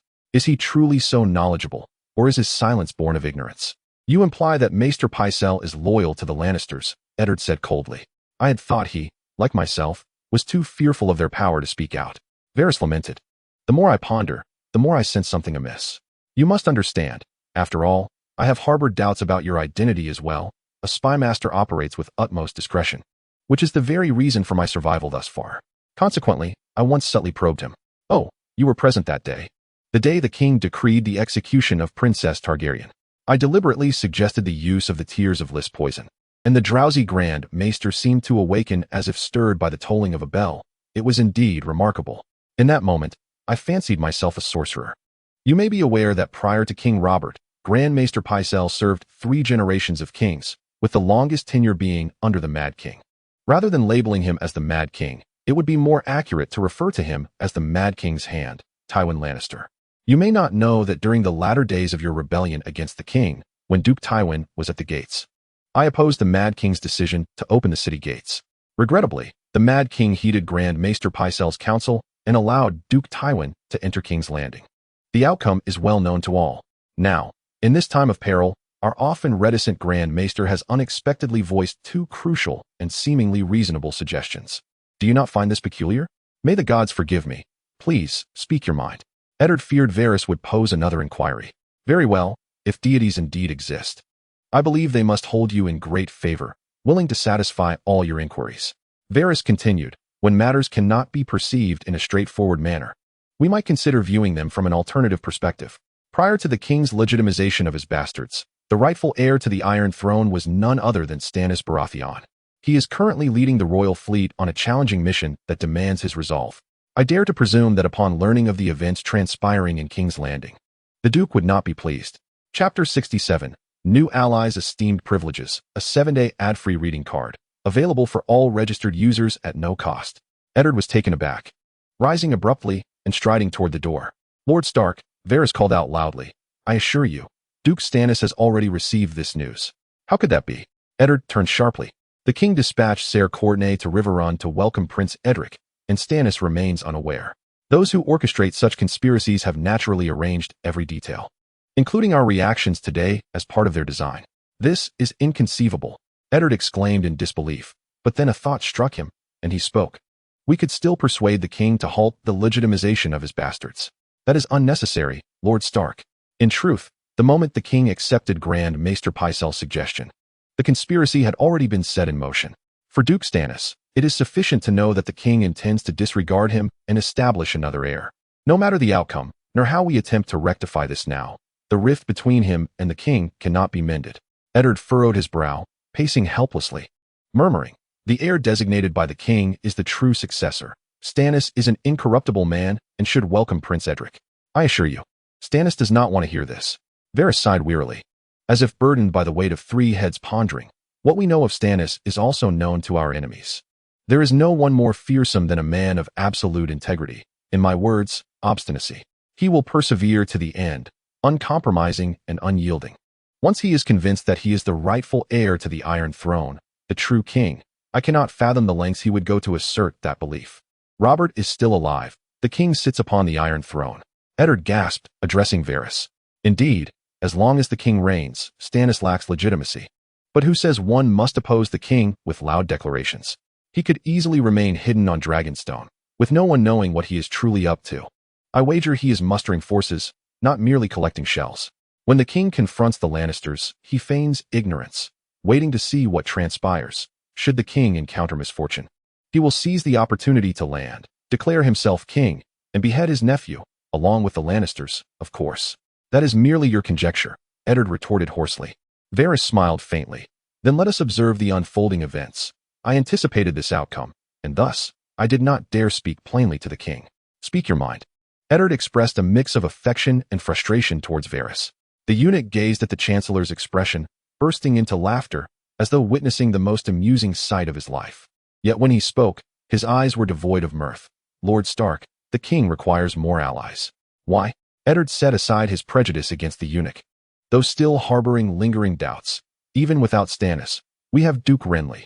The Stark family of the North will stand with the king, as will House Arryn of the Vale. You are too arrogant, my Lord Chancellor. Varys shook his head. If Stannis is the iron gauntlet, Duke Renly is but a silk glove, appealing yet ineffective. Do you not think he harbors ambitions to compete with his elder brother? Were you to lead the Northern Lords, I would have no concerns. You are a skilled commander. Yet the king has entrusted command to his son, who, as you said, is merely a child. Harold Arryn would be a decent ally. Yet I understand that many nobles of the Vale have long been at odds with him.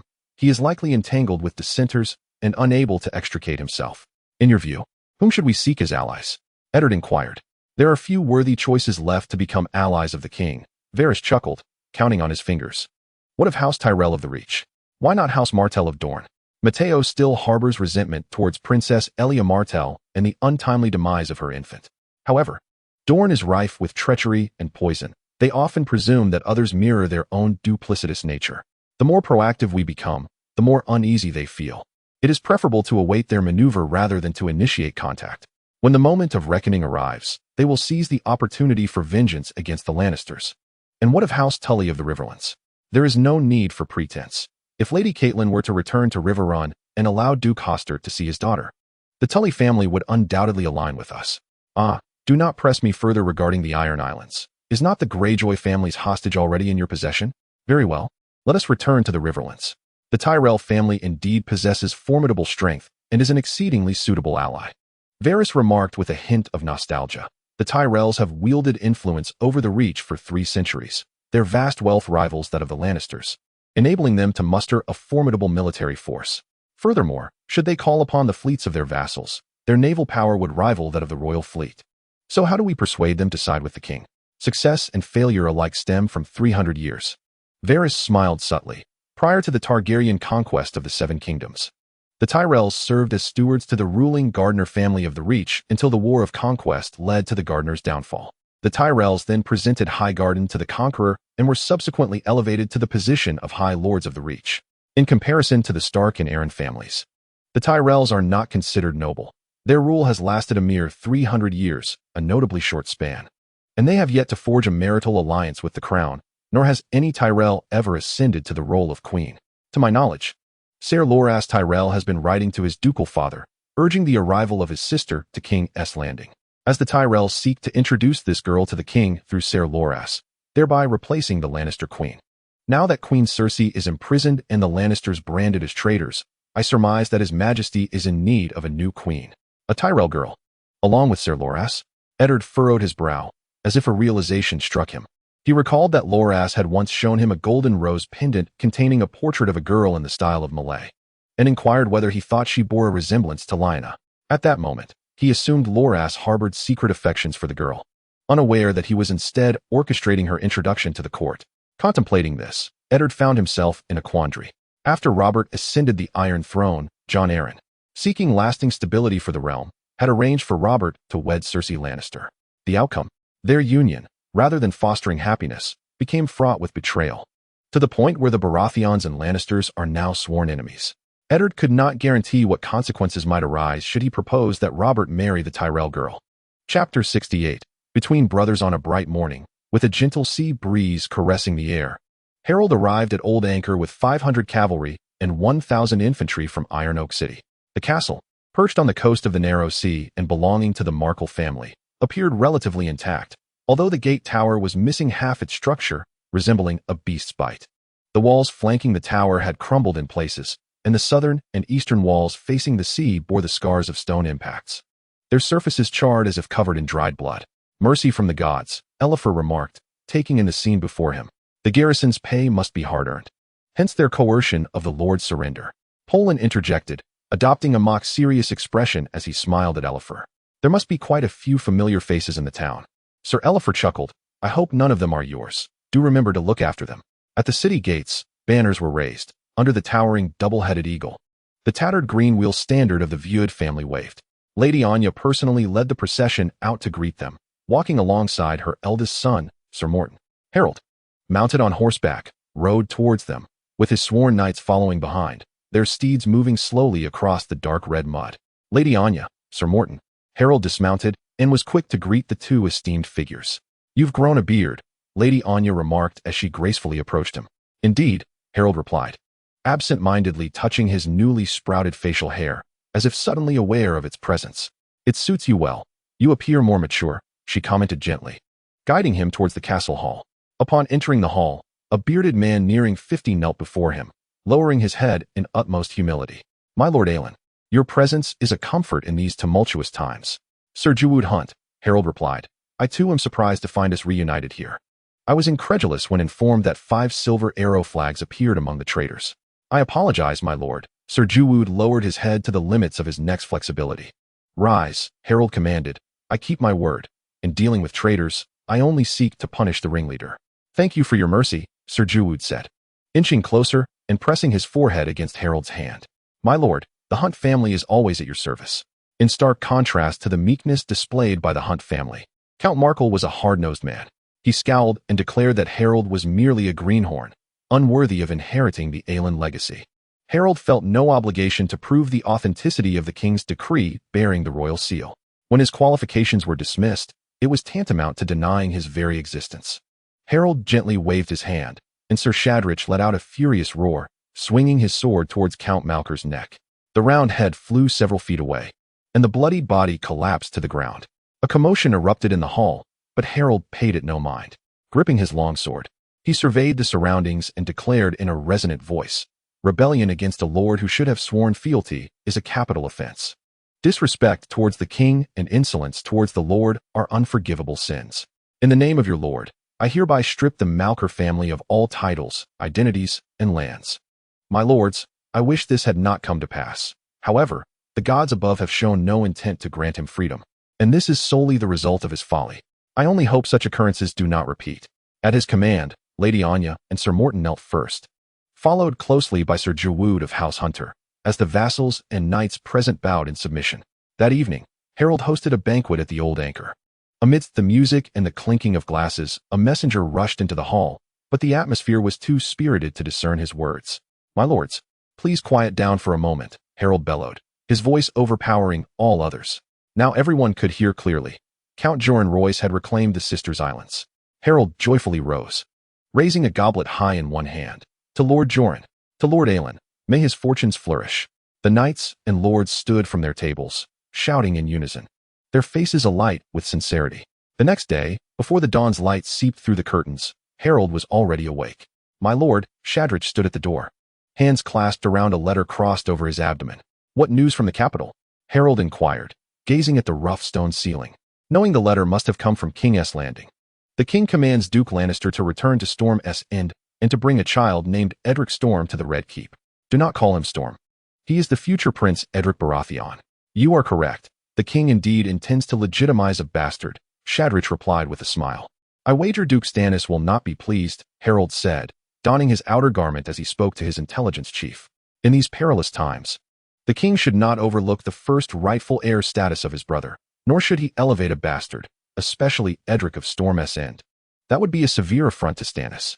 Shadrich retrieved the long sword hanging at the head of the bed, fastening it for Harold as he spoke.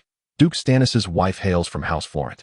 It is said that the king fathered Edric on the wedding night of his brother with another lady from the Florent family.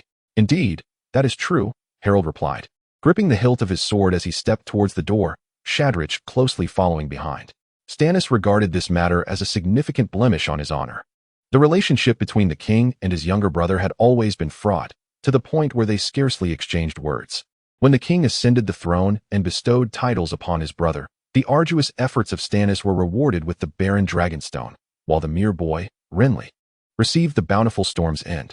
Ah, dear reader, this chapter has more to unveil. Please turn the page to continue your reading. The tale only grows more enthralling. A prestigious privilege awaits, a 7-day ad-free reading card, available for all registered users at no cost. Dragonstone, a stronghold that Stannis had clung to through sheer grit and hardship, was given without a word of explanation to his younger brother. Perhaps the king held an affection for his younger sibling, for the three brothers had lost their parents at an early age. Did Stannis not harbor love for his younger brother? Indeed, the mantle of virtue seemed to rest upon the elder. The reason for the king's decision to assign Stannis to Dragonstone must surely extend beyond mere affection for his younger sibling. The military significance of Dragonstone was paramount, as Stannis, a renowned commander, was more suited to govern this strategic location. With great power comes great responsibility. However, it was evident that Storm's End surpassed Dragonstone in both size and prosperity. The shortcomings of Dragonstone were laid bare, lacking any redeeming features. And one must remember that it had historically served as the fief of the heir to the Iron Throne during the Targaryen dynasty. Shadrich expressed his astonishment.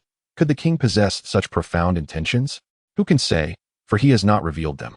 Harold waved his hand dismissively. Brothers misunderstand each other, and thus conflicts arise between them. As the northern winds swept through, the royal fleet navigated past the Stepstone Islands and into the summer sea. Stannis Baratheon sat before the map table in the ship's cabin, accompanied by his maester, with a substantial stack of papers piled before them. As the Onion Knight, Davos, entered, the Duke called out, "Sir, come and take a look at this letter." Respectfully, Davos picked up a letter at random. "My lord, this letter appears promising, but alas, I am unable to read." Before being knighted for his valor, Davos had been a mere smuggler. Maps and nautical charts posed no challenge for him. Yet letters and documents were beyond his grasp. "I had forgotten," the Duke said, his brow furrowing. Maester, read it to him. "At your command," the Maester responded, taking a piece of parchment and clearing his throat. "Edric, the ward of the acting Lord of Storm's End, is the legitimate son born of my union with a noblewoman of House Florent. By law and tradition, I declare Edric to be the heir, my lord." Before the Maester could finish, Davos exclaimed, "This is a ploy by the Lannisters to sow discord between you and the king." "I harbor no fondness for the Lannisters," Stannis replied, a frown etched upon his face. "There is little affection between the king and myself." "My lord, tread carefully," the Maester cautioned. "I speak no falsehood." Stannis turned toward Davos. "These letters have been distributed to every port at Cape Wrath and the Broken Arm. They were pinned to the doors of temples and inns, visible to all who can read." "Few will have seen them," Davos replied. Davos remarked, "But they have already allowed those they wish to see to behold them." "Indeed, Sir Davos speaks truth," the lordling interjected. "You must not place any credence in such unflattering words." Stannis rapped his fingers on the map table, declaring, "The king has never entertained my thoughts." He lifted his gaze, adding, "He has granted me the title of Duke of Dragonstone, which I rightfully deserve. Yet it is not the only thing I am entitled to." When I sought to inquire why he would not bestow upon me Storm's End, he could not spare a moment to meet with me. "Do you think he is preoccupied with governing the realm?" "No, he is occupied with drinking and hunting. With our populace's understanding of the king, he likely bears no malice towards you." The Duke sprang to his feet, clenching his jaw. "Is it so difficult for the king to utter a single word? How much time could it possibly waste to meet with me? Pray, enlighten me. He does not love me as a brother. If that is the case, what difference does my affection for him make?" Stannis approached the hatch leading to the deck, gazing out into the moonlit night. Chapter 69. The Convent of Meleys Exclusive Privilege. A 7-day ad-free reading pass available to all registered users. In an hour, we shall arrive at Seagull Town. Caitlin turned from the bow of the ship, smiling. "Captain, your sailors have performed admirably. I wish to bestow each of them a silver stag as a token of my gratitude." The captain from Tarth bowed in appreciation. "Lady Stark, your generosity is overwhelming. It is the greatest reward to serve you." At that moment, Sansa and Arya ascended to the deck, prompting the captain to bow again. "Good day, my ladies. The captain has just informed us that our journey is nearing its end," Caitlin said to her daughters. "So soon?" Sansa replied, her heart a mix of joy and trepidation, lamenting the missed opportunity to converse more with Harold during his visit to the Prime Minister. Caitlin assessed her daughters, seeing they were not seasick and appeared well. She felt momentarily relieved, yet her concerns for their demeanor and etiquette soon returned.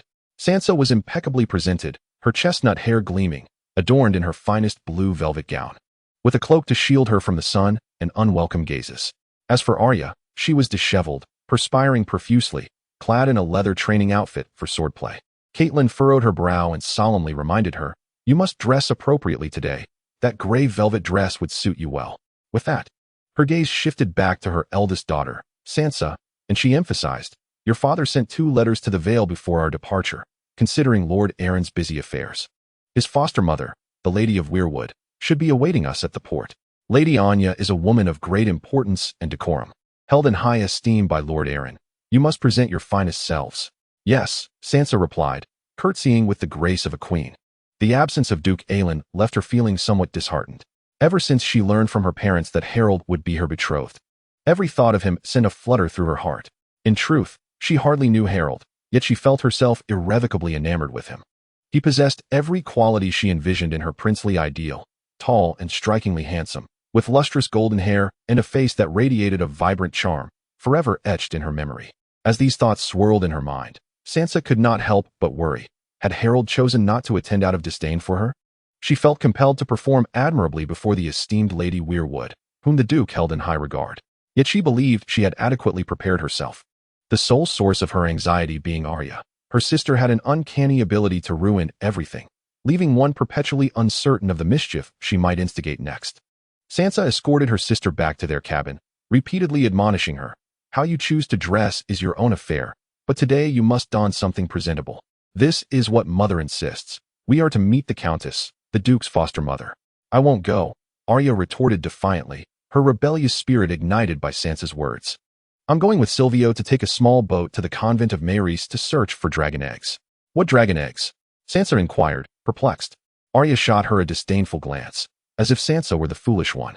"Of course, the Targaryen dragon eggs.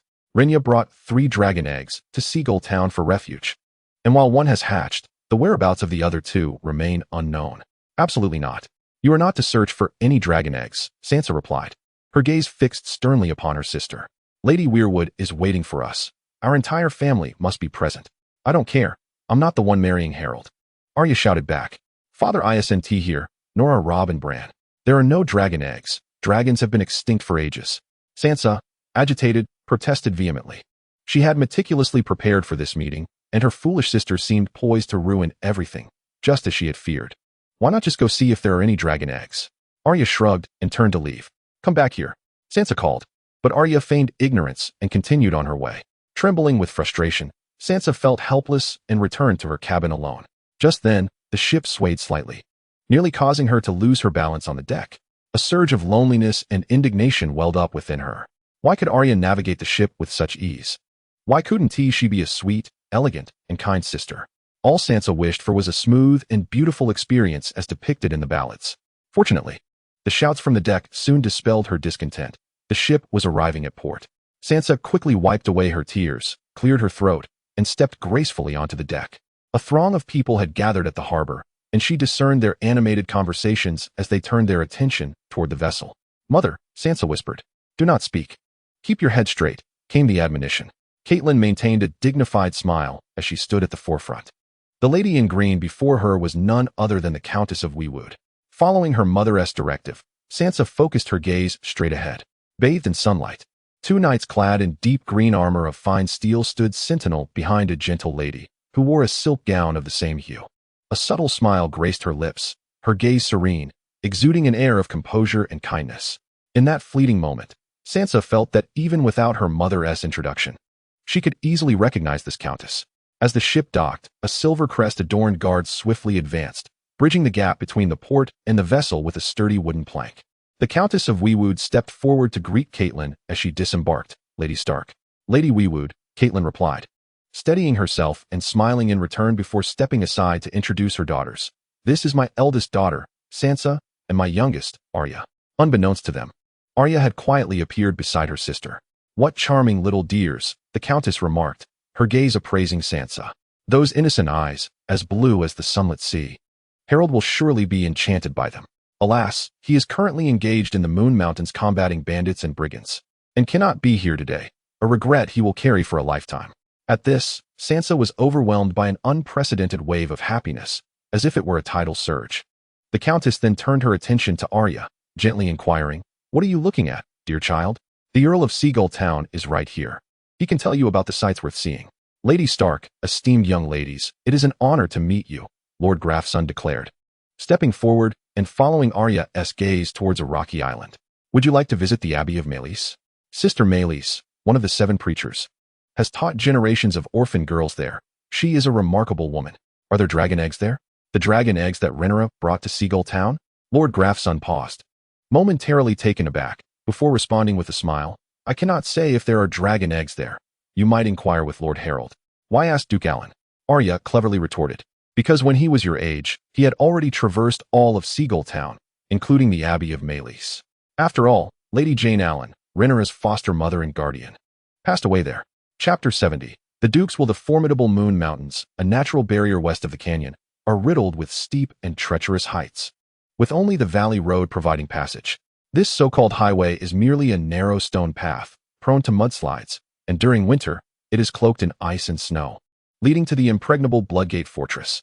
Beyond the treacherous terrain, the Highland clans residing in the mountains are nothing short of lawless marauders. Although their combat prowess pales in comparison to that of the Valley Knights, they are well-versed in navigating the mountainous environment, making their eradication from the peaks a formidable challenge. The family of Duchess Janie Ellen of Eagle's Nest Castle fell victim to these Highland clans, and her untimely demise ignited the War of Inheritance in the valley, during which the royal forces suffered grievous losses along the valley road. When a 5,000-strong army was dispatched by the Iron Throne to quell the unrest, they were met with a fierce assault from the Highland clans, resulting in the death of even the commanding officer, crushed beneath a boulder hurled by the indigenous people. Confronted by such audacious and unruly natives, only the blade can compel their submission.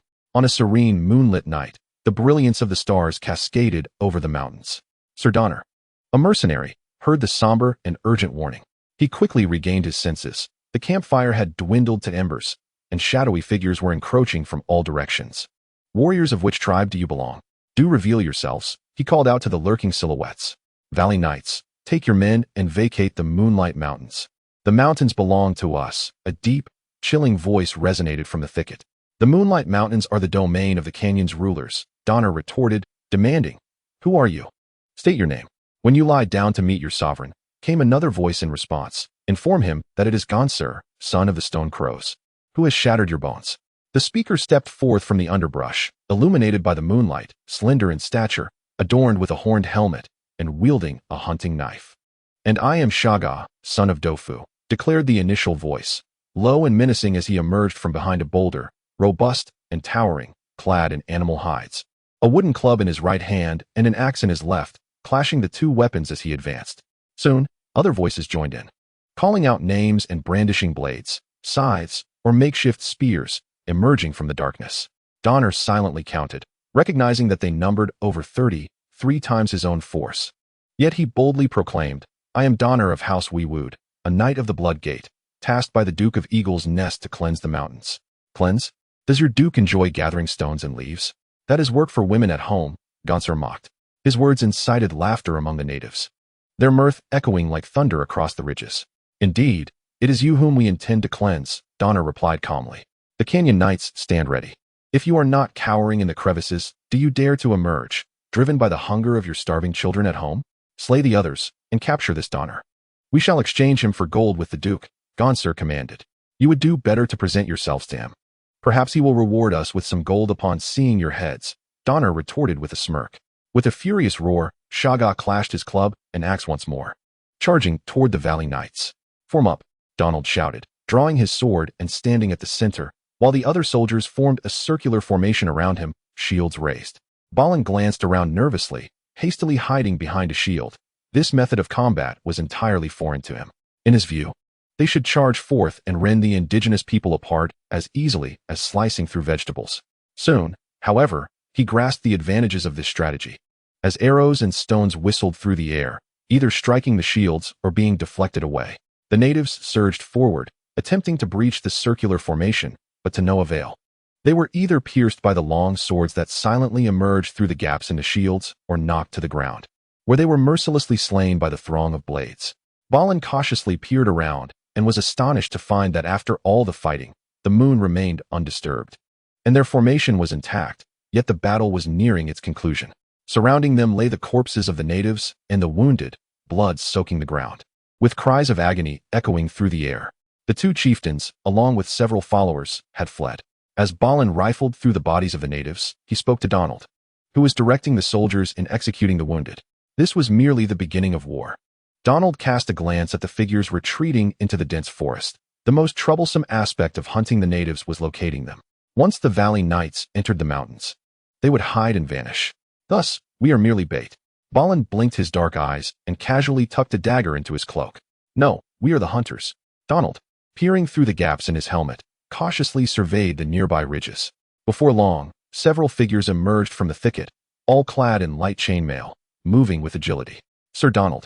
The leading scout bowed. The Duke commands that all hunting teams converge immediately towards the main force. We have yet to locate the camp of the Stone Pigeon tribe.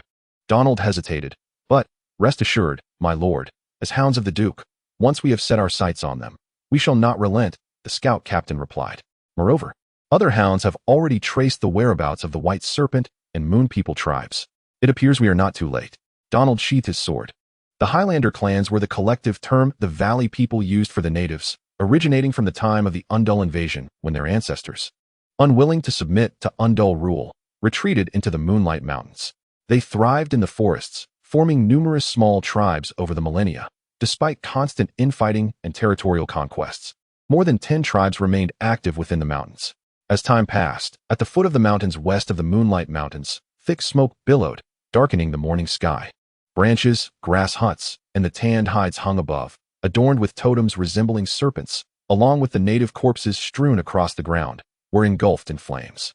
Count Godrich Bonaire of Sweet Sister Island gazed at the blazing crimson light, expressing his hope that Count Jorn Royce did not intend to reclaim the Three Sisters Isles in such a manner. Following the conclusion of the Battle of Coldwater City, Count Bonaire and the surviving hundreds of islanders were taken prisoner and subsequently transported to Eagle Nest Castle. There, they underwent a brief military training session, during which the instructors informed them that they were to fight for the Duke. Yet, they never even glimpsed the Duke of Aelin's boots before being taken to the Moonlit Mountains. In this new locale, they received their equipment and weaponry. Preparing to confront the mountain clan tribes of the Moonlit Mountains, a band of raiders as unruly as themselves, thriving on plunder. During this period, some islanders attempted to flee. The guards, however, paid little heed, merely betting among themselves on how long the escapees would last amidst the mountains. Indeed, without food and isolated, how far could one run? Within a few days, the remnants of the fleeing bodies were discovered and dragged back. They either fell prey to wild beasts or lost their way, ultimately succumbing to exhaustion and falling from the cliffs. Silence. Balin warned sharply, do not speak recklessly here. Behind them were hundreds of indigenous captives, witnessing the burning of their homes and families. The stench in the air was unbearable. Even the soldiers, tasked with maintaining order, felt a profound unease at such punishment inflicted upon their own kind. Donald rode around the captives, proclaiming loudly, the Moonlit Mountains belong to His Grace, the Duke of Aelin, and anyone residing here must submit to his will. Should anyone defy this order, the sight before you shall be their fate. As he spoke, a cavalryman galloped to his side, presenting a map. Donald glanced at the markings and raised his whip, declaring, next, the Stone Goshawk tribe. Chapter 71.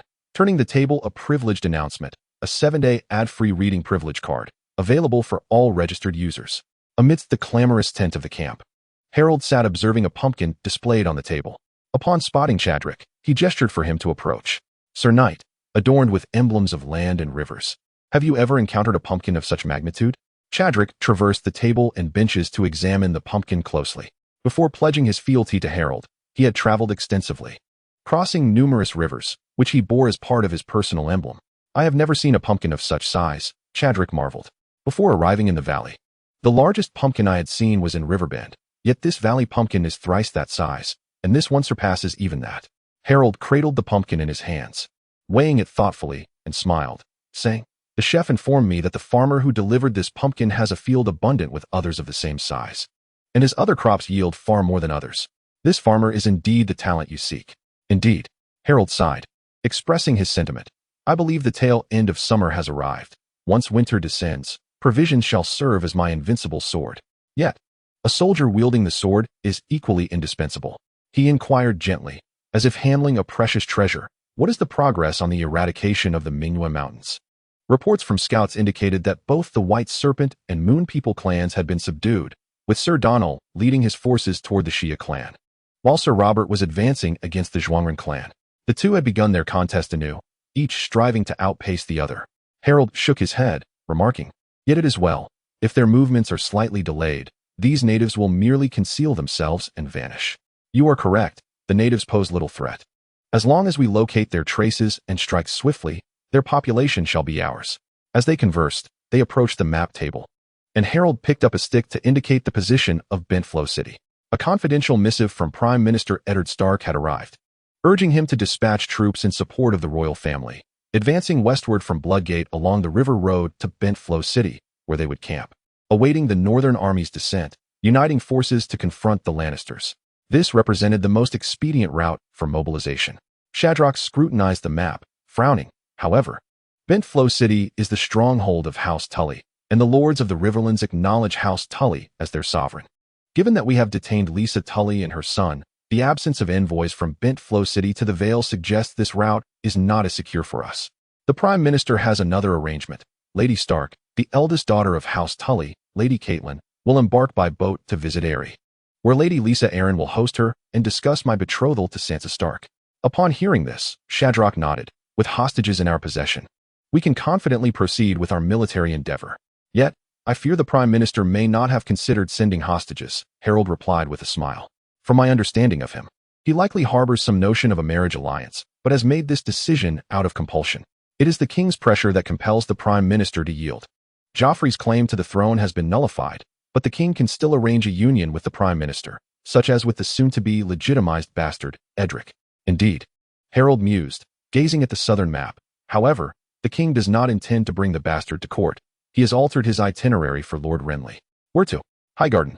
Harold indicated the Riverlands, to wed the Rose of House Tyrell as queen, thereby winning the warriors and fleet of the Riverlands as his allies.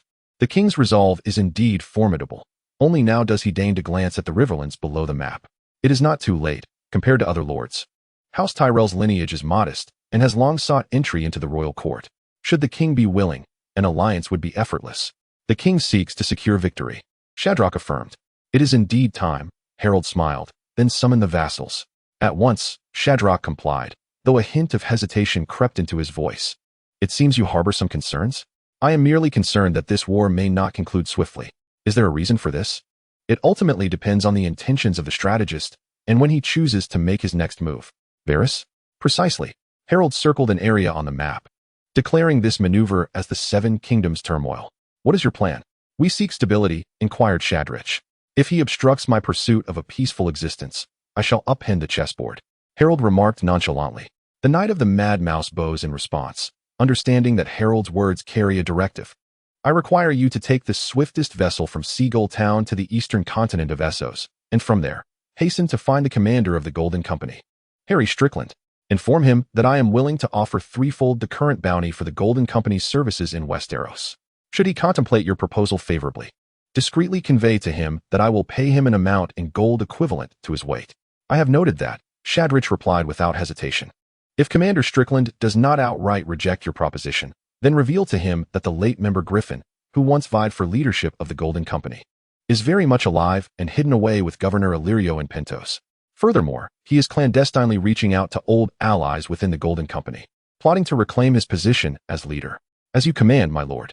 Harold set down his staff and approached Shadrach, patting him on the shoulder. When Strickland learns all this from you, it is likely that the Golden Company will face internal strife. If he survives, instruct him to eliminate Griffin and his son, young Griffin, and to bring his forces to Westeros to meet me.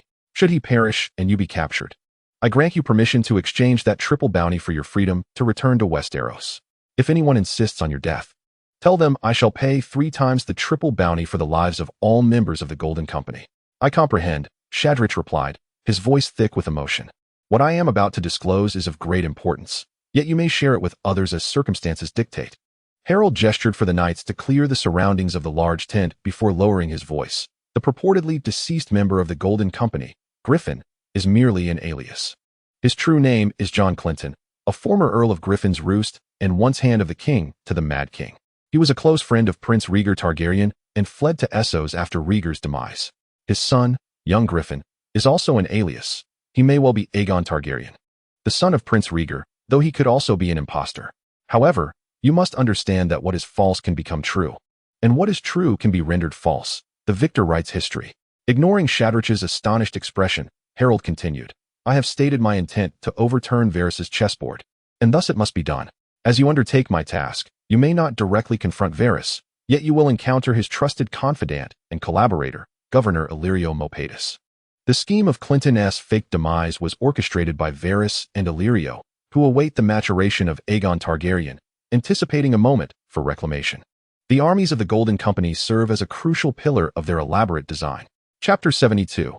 The Lion at the Gate. On a certain overcast and pallid morning, the clans of the Moon Mountains entered the Valley of Bloodgate. The young men were tethered in a straight line with hemp ropes, progressing under the gleaming points of soldiers' spears, their steps slow and laden. The elders, women, and children closely followed beside their sons, husbands, or fathers. Harold remained in a watchtower clinging to the rocky cliffs, observing the lengthy procession of captives through a bronze telescope. Most of the natives bowed their heads, obscuring their faces, while some bore expressions vividly etched with dread, and others held their heads high, their demeanor fierce, filled with defiance or wrath. "How do you intend to train them into warriors?" asked Rabar Royce, who had personally engaged in the campaign against the natives and understood their resilience. "With whips and discipline, sustenance and wealth," Harold replied. "First, instill fear and reverence. Then teach them to cherish and protect." "How many are there?" As the final batch of captives passed through the Bloodgate, Illyrio inquired of Rabar. "Approximately 7,000, he estimated." "And how many young men?" "Fewer than 3,000. Rabar's tone carried a hint of displeasure. The worth of a person cannot solely be gauged by their youth. Among them are many children who, in 2 or 3 years, will become capable warriors. However, accommodating these individuals will require a considerable expenditure of gold and provisions," Illyrio sighed. "With this cost, we could immediately hire an army for combat." "Most mercenaries are disreputable and untrustworthy," Rabar corrected him. "You are right," Illyrio shrugged. "Yet, their survival primarily hinges on our benevolent and affluent Lord Harold. Without either, their lives would be forfeit. No, as you say, they ought to be indebted to His Excellency, the Master of Coin, Peter, for his generous gifts," Harold chuckled, returning the bronze tube to the guard and striding toward the spiral staircase. "No more observations. Let us return to Eagle's Nest." "At your command, my generous lord," Illyrio replied. Rabar surveyed the surroundings, then suddenly inquired, "Where has Ser Ura gone?" "To Essos," came Harold's voice from below the tower. "To venture so far, he must have been exiled by you." At the gates of Eagle's Nest, beneath the Eagle's banner, vibrant flags of various hues were hoisted atop the battlements. Beyond the city lies an endless expanse of encampments, where tents crafted from canvas rise like sentinels. Banners flutter in the breeze, and rows of warhorses stand ready, accompanied by wagons laden with bread and salted meat, creating a cacophony of voices, the clash of swords, the neighing of steeds, and the rumble of carts, a tumultuous sea of chaos. During this period of frequent comings and goings, Harold commanded that the gates be raised and the drawbridge lowered, even as night fell. As he led his knights to the city gate, a long line of heavily armored cavalry was crossing the moat, their heads adorned with black closed helmets and cloaked in black capes emblazoned with a golden diagonal cross and 9 stars. Upon spotting the double-headed eagle banner, the leading knight swiftly dismounted, directing his troops to part and clear the way.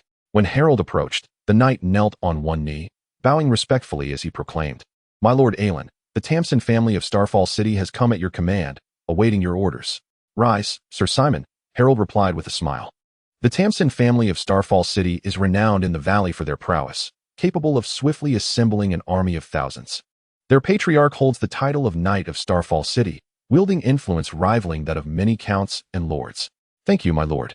Sir Simon stood, leading his horse to the side. Harold stepped through the city gate, followed closely by his knights, blue and white banners billowing in the wind, and the steel armor glistening under the sun. Inside, the walls erupted with cheers as the lords and knights who had recently arrived at Moongate Keep welcomed their master back. That night, the moon hung heavy in the sky. In the brightly lit hall, Harold was surrounded by his vassals from the valley, seated around a massive stone table piled high with maps and various papers, engrossed in strategic discussions. Just 2 weeks prior, a fierce battle had erupted at the Stone River in the Riverlands, with the Duke of Stormhold, Edmund Tully, personally stationed at the river's mouth. While the vassal from the Western Territories, Earl Brax of Cragcliffe, launched a fierce but ultimately feigned assault on the pass, allowing the regicide, Jaime Lannister, to cross the river upstream and descend upon the Riverland forces with devastating effect. According to our most recent intelligence, Edmund Tully is retreating towards Stormhold, regrouping with other vassals, while Jaime Lannister relentlessly pursues him. However, this is not the worst news. Duke Tywin is personally leading a significant army east along the Gold Road, advancing directly towards King's Landing. So, are we to rescue the king or support Stormhold? Earl Martin Belmore of Hornsong Castle interjected with a peculiar tone. Certainly. We must head to the Riverlands. The Prime Minister's proposal is to establish a garrison at Stormhold, uniting with the northern forces advancing south, replied Earl Redford of the Red Keep. I doubt Tywin intends to assault the capital, remarked Earl Yoren Royce, gesturing at the map. The walls of King's Landing are formidable. Should the Lannisters attempt to breach them, they would suffer heavy losses. Given Tywin's cunning, he would not pursue such a course. Instead, I suspect he will turn north, seizing the vacant castles of the River Lords while preparing to sandwich the forces supporting Stormhold. Indeed, the words of Lord Yoren bear wisdom. Sir Morton Waywood nodded in agreement, then raised a question. With Tywin and the usurper having almost taken all the vassal armies, who would remain to defend Casterly Rock? If the forces of the Riverlands advance along the coastal road, the demise of House Lannister would be imminent. Is it possible that he might march south towards Highgarden? Could he, akin to Lord Aaron's strategy against the Eyrie, deliberately create a fade of weakness and then return to Casterly Rock, biding his time to eliminate the impending foe? Where, indeed, does Tywin intend to go, and what is his purpose? In that moment, the vassals of the Vale found themselves perplexed. Harold hesitated briefly before stating, I believe Tywin will go nowhere. He rose, gesturing towards the map, surveying the gathered lords. Tywin is akin to a solitary lion, and we are the multitude he must confront. The West is exerting its utmost, yet the Crown, the Vale, the North, and the Riverlands are scattered in all directions, preventing us from uniting to face the Lion directly. Tywin's presence at the Golden Road serves as a deterrent. Whoever strikes first shall become his prey. If the Riverlands march north, he will counter by advancing south. Should the Vale and the North rally to support Riverrun, he will press north to ambush the reinforcements. Or perhaps he will burn his boats and march directly upon King's Landing, seizing the crown and finding a new residence. The Lion has summoned the courage of life and death, yet we harbor no such intentions. No one wishes to sew garments for another's sake. Chapter 73. Breaking the stalemate. Harold's words echoed in the hall, prompting a flurry of discussion among the lords. He pulled forth 2 sheets of parchment from a pile of documents on the table, presenting them before everyone. The left sheet bore news from 2 weeks prior, stating that the royal fleet, led by Duke Stannis, had reached Old Town. The right sheet contained a letter received just the day before, indicating that due to an overwhelming number of merchant ships in and out of Old Town, there were insufficient docks for the warships, compelling the royal fleet to return to Dragonstone for resupply and rest. These 2 pieces of intelligence clearly illustrated that Duke Stannis is undoubtedly influenced by the struggle for the throne's succession. In the span of 2 weeks, the royal fleet has not advanced but retreated, entering the Hall of Others only to retreat to their doorstep. Stannis is issuing a threat to the king. How dare he? This is war, not a childish game of make-believe. Why not? The laws of the king are one matter, the laws of the gods another. The king may declare a bastard legitimate, but he cannot alter their essence, which is a grave affront to Duke Stannis' honor. Indeed, why must the king's brother consider the greater good when the king himself shows no regard for the feelings of others? The Vale has just emerged from a conflict, yet the Iron Throne summons us to march into the west. Silence, my lords. Harold's fingers lightly rapped the table, and the hall fell into an immediate hush. He furrowed his brow, casting his gaze upon the map. We should be grateful that Duke Stannis still possesses a sense of honor, refraining from leading his fleet directly back to Dragonstone. Indeed, as long as the royal fleet remains in the bay, it hangs like a sword over Tywin's head, restraining him from acting recklessly. Count Martin Belmore immediately chimed in. Count Yoren cast a glance at Count Martin, angrily exclaiming, Tywin fears Stannis, yet we, due to Tywin's hesitance, allow the war to stagnate, permitting the usurper to wreak havoc in the Riverlands. However, we cannot sacrifice the lives of the Vale men merely to serve as a bulwark against the West. Count Redford pondered thoughtfully. It is imperative that a man driven by honor strikes decisively at Tywin. Count Martin Belmore chuckled. That depends on the crown. Those who participated in Robert's rebellion assert that the king is the most valiant and fearless man they have ever encountered. Let us pray the king can still wield his warhammer, instilling fear in Tywin Lannister as well, Count Redford said with a kindly smile. So it shall be, Harold nodded, rising to issue orders. Henceforth, we shall await developments while preparing for battle. I will organize the warriors you lords have brought by their respective units for joint training. As you command, the vassals replied in unison. In King's Landing, within the Red Keep's throne room, the king slammed his hand on the council table, exclaiming, Ned, Let me guess, you have summoned this council because some lord has encountered an unspeakable difficulty, am I right? Indeed, Prime Minister Eddard Stark candidly replied. News has arrived from Lord Renly, the protector of the South, the High Commander of the Bay, Duke Mace Tyrell, has fallen from his horse while intoxicated and broken his leg. He truly is insatiable, the king shouted. Let Renly quickly send Marjorie Tyrell to my chambers. I trust Duke Mace will recover swiftly upon hearing this news. The eunuch Varys sweetly interjected, even if he cannot command an army. Another general will be dispatched from the bay to march north. The king disregarded the master of whisperers, turning to Eddard to inquire further. Where is your son leading the northern lord's army now? The north is vast and remote. Robb has just reached the shores of the Weeping Bay, Eddard replied anxiously. He worried deeply for his eldest son. As the protector of the north and the Duke of Winterfell, he knew all too well the temperament of the lords under his command. They would not easily heed the commands of a boy. However, the speed of the northern army's advance was commendable, prompting the king's tone to soften considerably. Have the Stormlands nobles gathered their forces yet? Eddard, anticipating this question from the king, replied promptly, Your brother, Duke Renly, must return to Storm's End, or else the nobles of the Stormlands will lack leadership. They are even quarreling over whose banner should lead the way. The name of Renly lingered in the air for a while. The king furrowed his brow, remaining silent, seemingly discomfort. His brother Stannis's performance leading the royal fleet had left him distrustful of his other brother, Renly. Of course, Eddard observed the king's expression and gently continued, If you would permit me to journey to the Stormlands, that could also be feasible. Robert's countenance shifted from surprise to displeasure as he declared, You cannot abandon King's Landing. Who, then, will lead the armies? Ned inquired. Let the nobles of Storm's End propose a candidate, the king insisted stubbornly. At present, Tywin remains comfortably at his doorstep. I doubt he will hasten to besiege King's Landing. Ned, do not contest me on this. Just look at Stannis. Your Majesty, forgive my candor. Regardless, I cannot prevent your decision, Robert muttered. Simply write a letter to Stannis, expressing fraternal sentiments. He is a man of integrity and will surely understand the matter of succession and make a decision befitting his honor. Enough of that.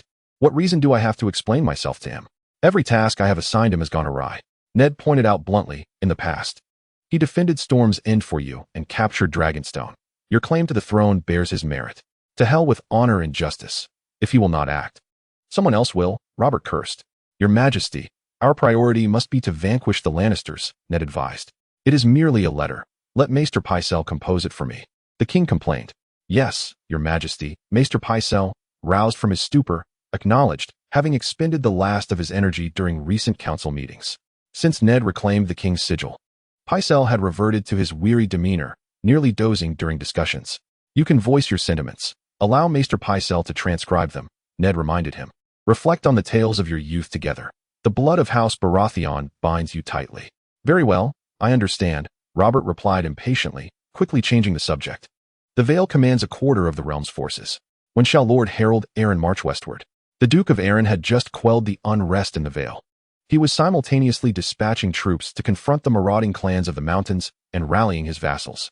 Are you certain this is not yet another excuse? Absolutely.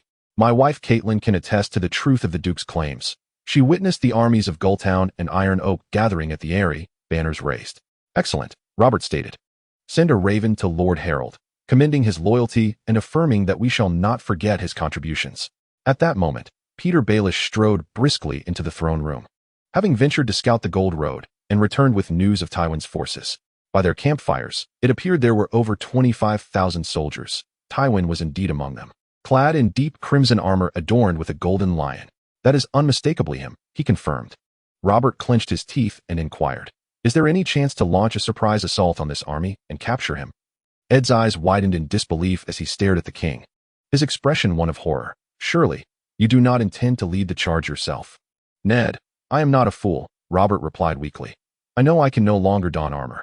But that does not mean my mind is as heavy as my belly. I comprehend the current situation clearly, just as I once defeated Rhaegar at the Trident, when the lords were fraught with trepidation and even the Lannisters bent the knee, ultimately determining the course of the war. This time is no different.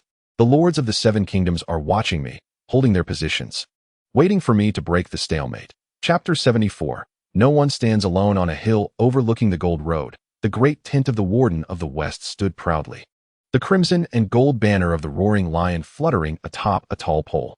A warrior clad in resplendent armor and exuding charisma conferred with the prominent knights and lords of the West regarding strategy.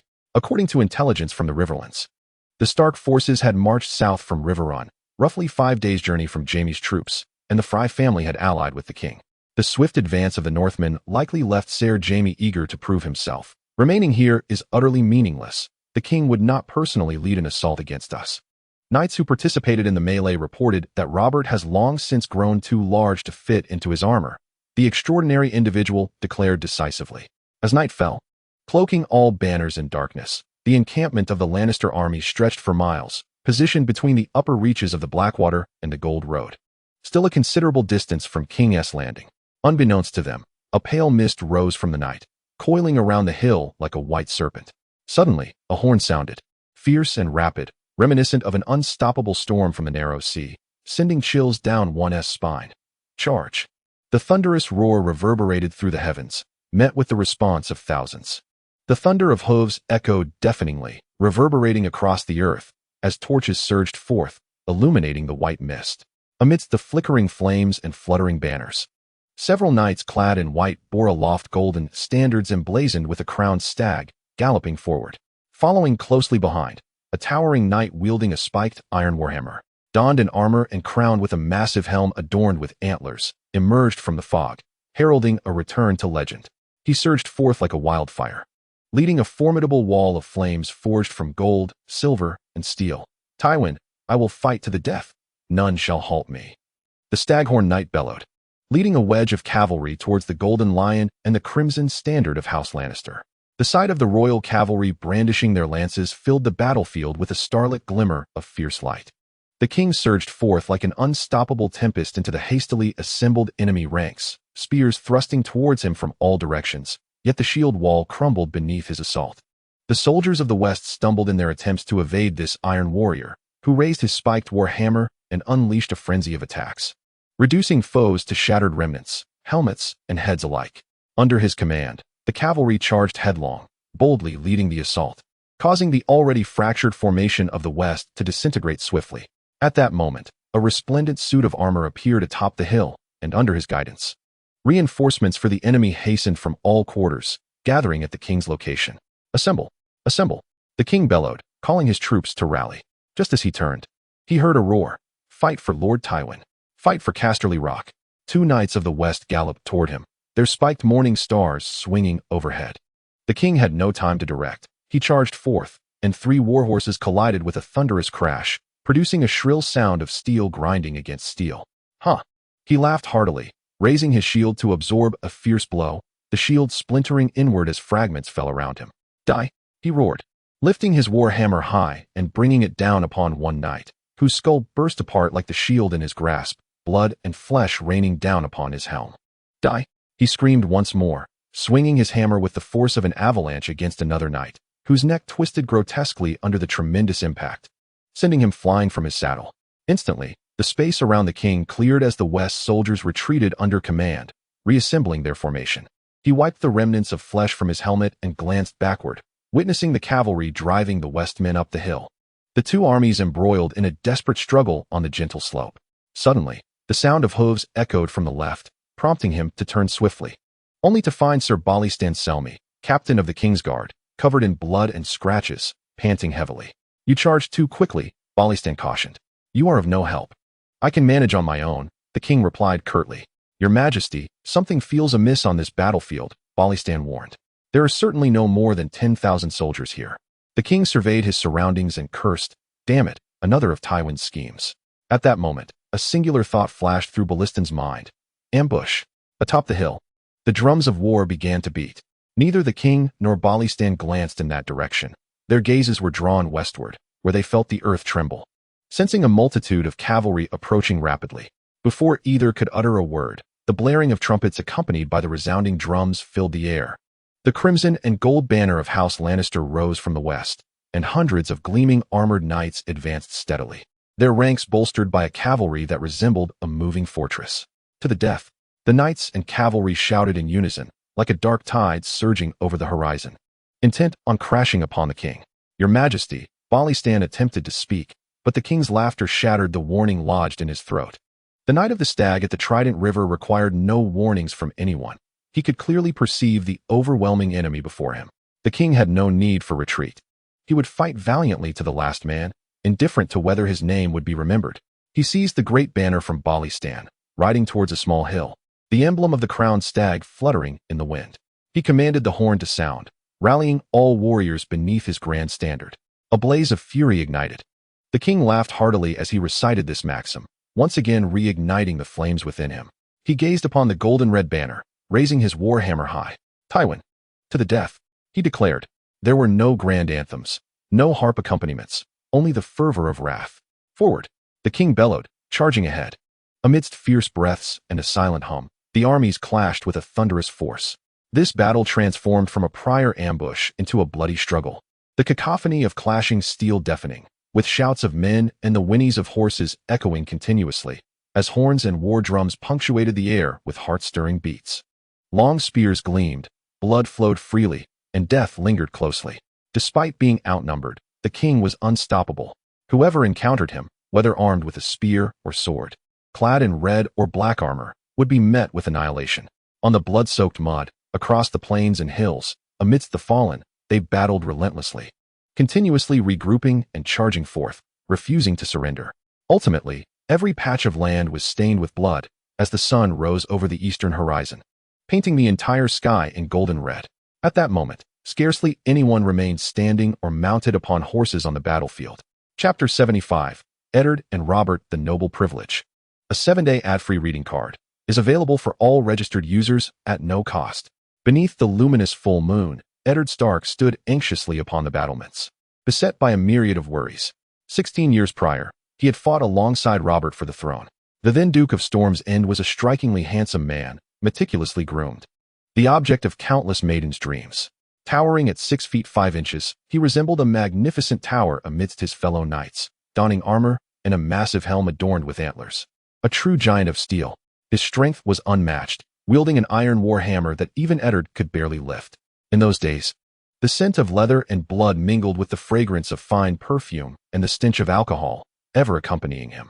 At the Battle of the Trident, Robert faced his nemesis Rhaegar, the two locked in relentless combat, the river stained crimson. Ultimately, Robert's war hammer shattered his foe's armor, leading to Rhaegar's demise. At some point, perhaps a decade prior, following their victorious night against the Iron Islands, the scent of perfume and alcohol began to shift onto Robert. When he reunited with Eddard in Winterfell, he had gained at least 8 stone. His plump double chin could no longer accommodate the antlered helm, and his burgeoning belly rendered his armor unwearable. Yet, Robert remained obstinate, utterly unrepentant, until the looming specter of war compelled him to set down his cup and discard the scent of women. When a clean old friend stood before him, Eddard, who had intended to return to Winterfell, ultimately resolved to stay in King's Landing. In the brief months that followed, Robert had been training to don his armor anew. His dark circles had vanished, and his protruding belly had begun to recede. The smith had crafted for him a more robust and spacious suit of armor and helm. However, time was too short. Everything felt somewhat belated, and a rusted sword, no matter how polished, could never hope to rival a new blade. Could Robert truly replicate the magnificent triumphs of the Trident at the Blackwater? My lord, someone shouted, the sound of footsteps and pounding hooves resounding. Eddard's eyes widened. His heart raced, and his knuckles turned white. In the darkness, a company of cavalry, brandishing torches, galloped forth. Open the gates. Quickly, open the gates, the riders cried, waving their hands. Eddard pressed his hands against the battlements, where he beheld the blood-soaked Sir Barristan Selmy and the charred remnants of the crowned stag banner. Lower the basket. Eddard maintained his last semblance of reason, issuing orders to the guards beside him. No basket. Open the gates. Sir Barristan shouted hoarsely, his hands raised high. Clutching the shattered, antlered helm, Eddard seized the torch from a guard's hand, extending it forward with all his might, carefully discerning the massive figure hunched upon a steed. Open the gates, he bellowed, stumbling down towards the walls. The red keep was shrouded in darkness and silence. The moon hung low beneath Maegor's holdfast, emanating a chilling aura. A company of guards in golden cloaks patrolled back and forth, while Barristan Selmy, caked in unwashed battle dust, stood pallid and poised with his sword at the end of the drawbridge. The king's chamber was suffused with a somber red glow. Eddard paced anxiously before the tightly shut window, while Pycelle stood there, drenched in sweat, and the eunuch Varys watched him intently. A strange maester extended gentle hands to treat the king, A heavy chain of office adorned his neck, bearing a silver ring that signified his doctorate. A master in the field of medicine. He spoke softly, directing servants to and fro, bringing forth hot water and potions, or removing filth and shattered armor. Robert lay on a bed draped with curtains, his feet still encased in battle boots, his armor marred by dents, almost as if it had been hacked away. The room was thick with the stench of blood and medicine, mingling with the air of the unfamiliar. Ned, do not blame me. The king's face was as white as snow, his eyes devoid of light, fixed intently on Eddard, weakly calling out, "Come to my side." Eddard hastened forward, bracing himself against the bedpost to steady himself. A mere glance at Robert sufficed for him to gauge the gravity of his injuries.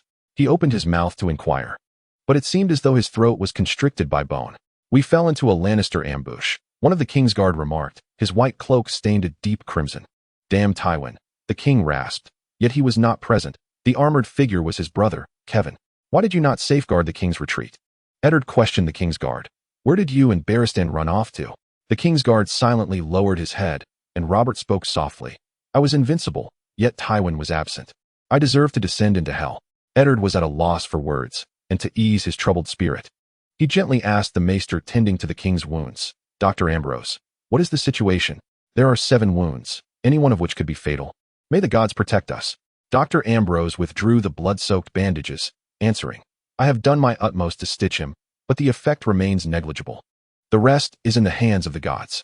"Fear not, Ned," Robert said with a grim smile. "In the past, not only the gods, but even I would have despised myself. Yet now I have proven my courage. The warriors shall shield me. I have at least slain 17 knights. Ask them if it is true." "Yes," the king's guard replied proudly. "The king fought valiantly, having slain at least 17 knights and countless cavalry. The medicine has been administered." Robert said softly, "Now depart. I wish to speak with Ned alone." The eunuch Varys led the way to the door, followed by Dr. Ambrose and the servants, while Maester Pycelle remained, his voice trembling as he asked the king, "Your Grace, would you like me to pour you a glass of cherry blossom milk? It can relieve your pain." "Get out, you old fool." Robert raised his arm. Maester Pycelle bowed his head, dared not linger, and hastily exited. "Robert, you ought to die. And I too should perish. I should have stopped you from leading the troops out of the city." After Eddard and the king were left alone, he spoke with remorse. He sat by the bedside, next to his friend. This was indeed reckless. "Damn it, Ned," the king shot a glare at Eddard, his voice gruff, "I am not dead yet. At least I dealt a heavy blow to the Lannisters." As he spoke, a sudden wave of intense pain struck him, and the king gritted his teeth, murmuring, "This time, the lords ought to muster their forces. If I do not perish, they will fearfully submit to the crown. If I die, they will revel in feasting upon the Lannisters." In a state of excruciating pain, he clenched his fist and lightly struck Eddard. "Bring me paper and ink. You will write as I dictate. Damn it, do not utter a single refusal. You have already denied me far too many times." Eddard retrieved the parchment, laid it across his lap, and took up the quill. "Your Grace, please give your instructions. This is the will of Robert Baratheon, first of his name, the Undulls, and include all those damn titles. You know which ones. This is my testament. I hereby appoint Eddard Stark, the Duke of Winterfell and Hand of the King, as regent and protector of the realm, to govern the affairs of the kingdom after my demise, until the new king ascends the throne." The voice of my brother, Robert, lingered in the air, suspended for an eternity. He remained silent for a considerable time before resolutely declaring, "My brother, Stannis, the Duke of Dragonstone, shall be the king. I command him to return to King's Landing forthwith and take his rightful place upon the throne."